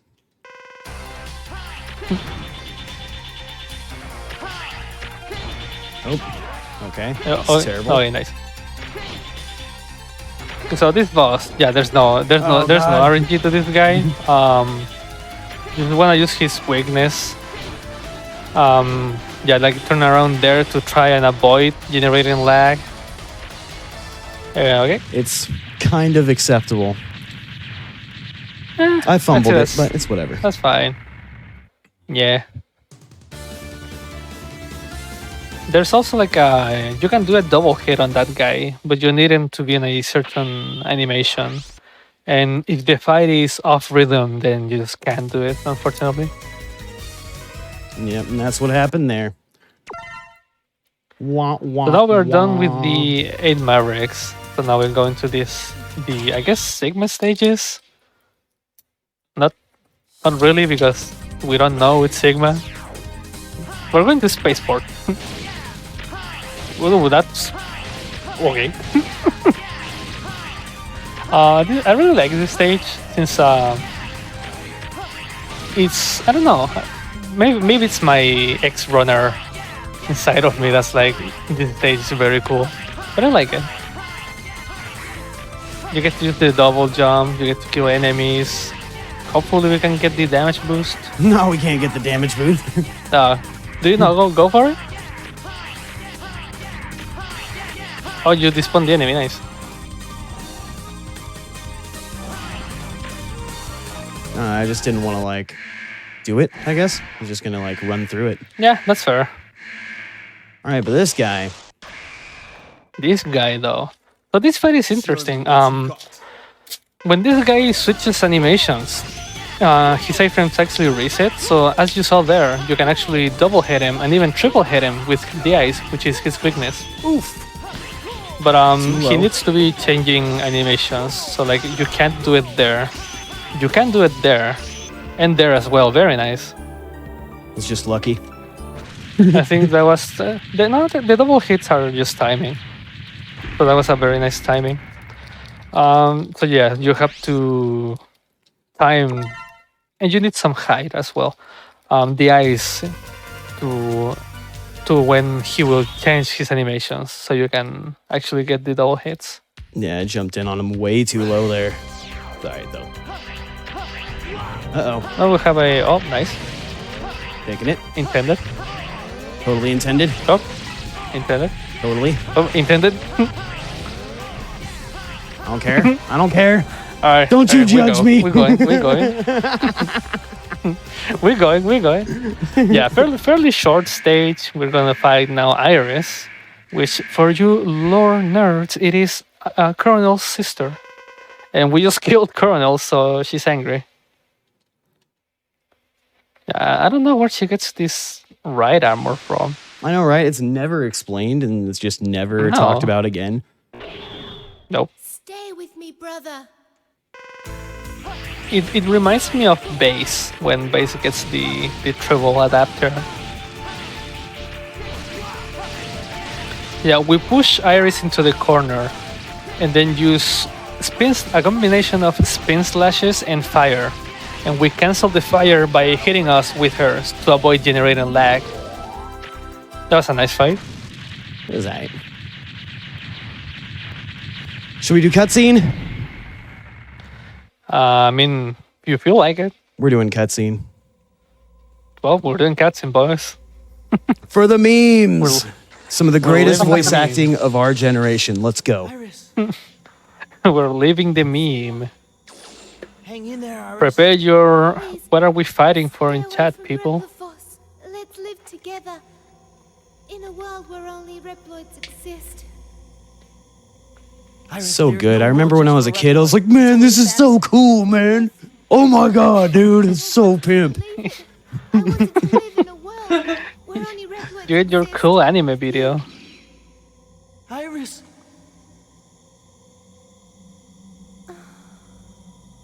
And she did. Iris. Iris. Iris. We're all laughing. Iris. Iris. I'm sorry. I can't take this seriously. No, this isn't happening. There's no reason for me to go on. What? What? What am I fighting for? Oh, that's why we're here tonight, gentlemen. Ladies and gentlemen, my bad. We got this, homies. We got this. Salute in chat, people. Okay, so now we're actually going to the absolute worst boss of the game. Wanna. The stage pretty risky. You have two paths. Why that happened? A top path and a bottom path. We go to the bottom path. It's faster by like 2 seconds, I believe. Much riskier though. So it is like kind of like a trade-off, but it does save time. Right? Thankfully we didn't die. And now RN General. Let's see what he does first, and then I'll try to explain why it is the worst boss of the game. Please be a good boy, General. For me, for all the times we spent together. Ah! Okay. So this guy, we missed absolutely terrible boss. He can do this, going down and up from side to side. You hate to see that. You want to see this, him going up, because then you can climb the hand, and by climbing the hand, you can absolutely destroy him. But for some reason, the Zero Saber animation, the first Saber, deals 3 damage to the health, to the head per frame. So Something it's ridiculous. singular Saber. If you let the animation play completely, so it's kind of like a slow SDC. You can actually just kill him in 1 cycle if he decides to throw hands at the beginning. But he can, if he wants to, he will never throw hands. And you're just sitting there waiting for him and losing a bunch of time. So that boss, you can have a minus a minute run and then just lose it to that guy.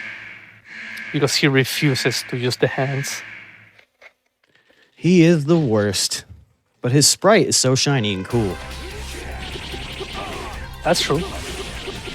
Oh, come on.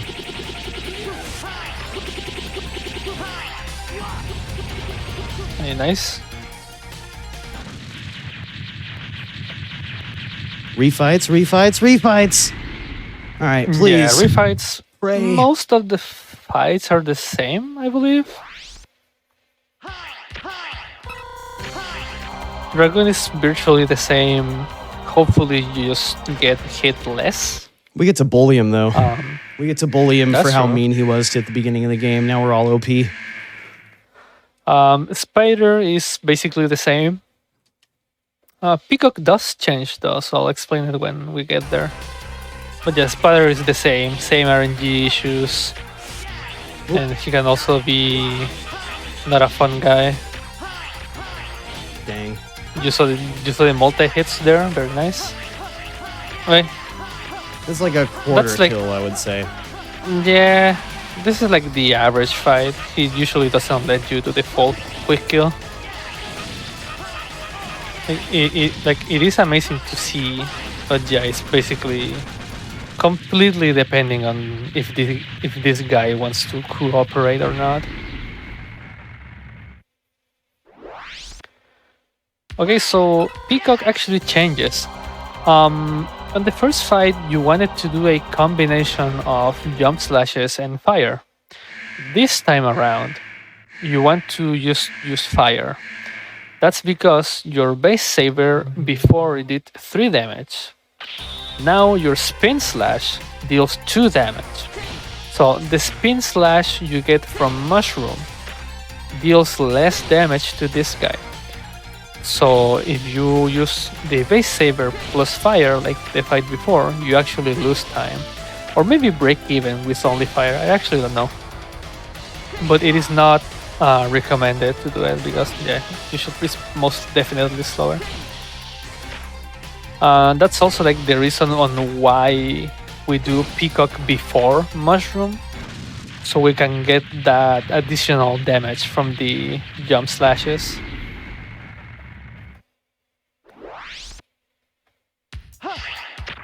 Stingray is exactly the same. I guess I should mention that you saw Uber going for Dragoon first. There is a slightly different route that goes Stingray first. It makes the fight harder because you have the base saber instead of the spin slash. But since you're fighting Stingray earlier, you actually just reset the bad RNG and keep trying instead of this guy killing the run halfway through it. Oh, yeah, you can. I forgot about that. That's fine. I got good RNG there. Yeah, that's like it's one of the better RNGs. It's like the second or third best in terms of speed. But yeah, you got just enough hits for him to go down, but you didn't realize and went to the other side. I did not. Foolish, foolish, foolish. Foolish Super Famicom. Foolishness. Okay, now the bananas. He even has bananas for hair. I just realized. Uh-oh. Way close. Oh. Yeah, the hitbox on this guy is a little bit janky. When he roars, his hitbox actually extends forward. So if you're too close, he will actually hit you when he's roaring. I have missed the warps like twice in these refights. That's crazy. You just stand on the edge for a second. Let's go. Yeah, it happens. All right. Mushroom as well is slightly different because you have the spin slash, so it deals less damage. So the fight will be a little bit longer. You let him go up and then separate into the clones and then use his weakness. Come on. Ooh, that was a little bit close. Come on. There we go. Right, nice. There is a faster version to do it, but this one is way safer. Yeah, I'm taking the safety, man. I can't do the SDC or the SSDC to electric. You know, it's tough. Yeah, man. that's fair. So now this is wall race. Kind of the same fight. You can do like some variations on it to preserve health and stuff.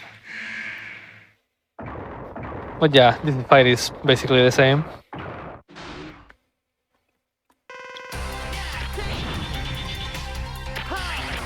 Uh-oh, way too early. Yep.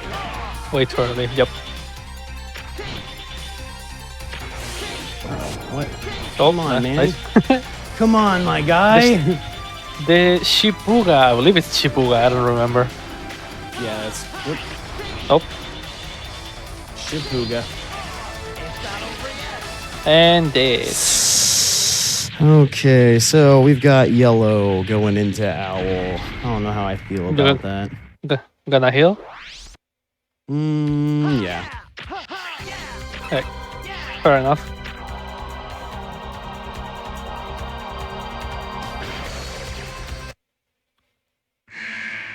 Yeah, let's bust this owl. The only real difference is you're on the other side compared to the first fight. But yeah, this is basically the same fight. Ooh. Oh yeah, he can spawn on top or at the bottom. That's RNG. He can also spawn left or right. So usually you just try to guess where he's gonna spawn. Usually you guess he's gonna spawn at the bottom, because there is a certain combination of patterns that actually lets you do the fastest possible fight if he first goes top and then bottom. So you just always assume he's going to spawn bottom pretty much. And now into a weird Reaper guy that has Sigma in his name. I wonder who it could be. I wonder. I like that it isn't even like a secret because you see him in the initial cutscene. It's like, oh my gosh, Sigma! Oh. Oh man, we're at the end of the run, man. That's crazy. To become space dust. The Sigma has 3 phases. The first one is fairly simple. He'll spawn on top of you, then you just fire. Then he'll go to the side, and then you just fire again. Hit him twice, very nice. And hopefully you do that in 2 cycles. There aren't really good cues for it, so you just have to kind of guess. You eventually get used to the... Yeah, that's fine. Okay. You after some attempts, you usually get used to the timing. Second phase with DCM. You have to be careful because the second Saber Slash actually gives him iframes. So you have to be careful about that. Unlike some other bosses that the second Slash doesn't give iframes. For some reason, Sigma does. I don't know. Chipuga, you get closer to the health pickup because there is an invisible wall. You go past that invisible wall. And because of that, you are actually in range to just fire and hit him at the beginning of the fight. So that will save some time.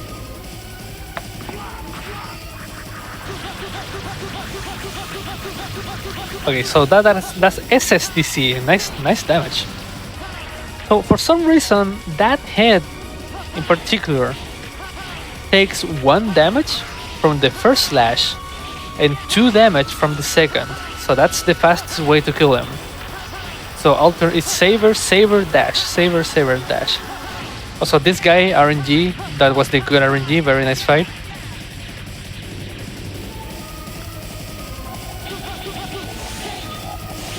And did it. Very nice. Time is when we lose control after we find general. When we find general. But that was a very nice Sigma. That's pretty crazy, I know, right? Go, Zero, go! Move it, my red brother. And time. And time. GG. That's a very nice run. Whew. I am That was a sweating very under clean this hat. Sigma. Thank So you, everybody. What time do you have? What time do you have in your timer over? 46:34. 46:34. I believe the Iris cutscene is like a minute. So what's your PV again? It is 45:42. So I think you might have PV'd That's if what's you up. didn't watch the cutscene. That's what's up, dude. It's all good. We'll save it for next week. We had Yeah, to or do it for next the week. memes, man. That's that's why Yeah. people watch X4, man. That's why I watch X4. That's what I'm here for, bro. I mean, you still went under the estimate just watching the cutscene, so that's amazing. Yeah, I'm pretty happy with it. Looks like Also, all that just practice to- has paid off. Again, just to mention to everyone that Uber has been running the game for like 2 months tops. Like, he's very new to the game, and his performance today, in my opinion, was amazing for the time he's been playing the game. Really. And so that's Like, I would he's like to improved touch on very that, fast. everybody. If you love speedruns, if you love watching speedruns, if you love Mega Man, if you love Mega Man X, if you love Mario, if you love JRPGs, I was in your shoes, man. I thought it was impossible. And the communities, all the communities, at least from what I've seen, all these communities have been so uplifting and supportive and just amazing. So if I can do it, then anybody can do it. Literally. That's what I say as well. Like if some random guy like me, like Uber, just some guy that was like, I want to play Mega Man, can do it, then there's no reason other people can't, really. Yeah, I think it's important to talk about this because, like, everybody starts somewhere, and obviously, like, some people are better at some things than others, but, like, everybody starts somewhere. All of us here weren't speedrunners at one point, and then we went, I want to speedrun, and now we're speedrunners. You know, it Yeah. takes practice and stuff, so... Yeah, like, if you want to speedrun, find a game you want to, speedrun, find a community that's encouraging and helpful and wants new runners, and, go from there, like... Yep. Yeah, just real quick, please run X4SX, please. We need more people. You want me to run X4 as X? Dude, it's on the list, man. I want to hit all those course. categories. Come on now. Of course. I want to hit all those categories, man. I love this game, man. Zero gets old enough. Zero sucks. All right, man. So what's next? Yep. I don't have much to say, really. Just like, it was a fun run to commentate and be here. It was amazing, man. I was so nervous all day, all week. I was so nervous a few days ago, I threw up. All right. And that hasn't happened in like 10 years. I don't deal with anxiety. You know what I mean? Like I don't, but this week has been crazy. But you know what? You just got to remember, man, to have fun, man. And that's what I've been doing, man. Just having fun. And look, boom, here we are, homie. Gracias, Zero. All right. Yeah, thank you both so much. I think it was an absolutely phenomenal showing of the game. Absolutely great commentary all around. So thank you both so much. For being on, for celebrating Mega Man, just as in general as a community. Definitely be sure to give these two a follow, everybody. Thanks, guys. And follow Uber. He's charismatic. I just like mute and play. Yeah, thank you guys. I love all of you. Yeah. Thank you. Been awesome having you both on. With that said, we don't have any more Mega Man for you tonight, but we will be back here tomorrow, 1 p.m. Eastern. We have, I think this is 12 Mega Man games. I can count real quick, 2, 4, 6. That's 11. 11 Mega Man games for you tomorrow. We're going all day again. We had 13 today. So we've got a lot more Mega Man for you tomorrow, 1 p.m. Eastern. We will see you all there. Have a great night, everybody. Thanks for dropping by. Absolutely later. And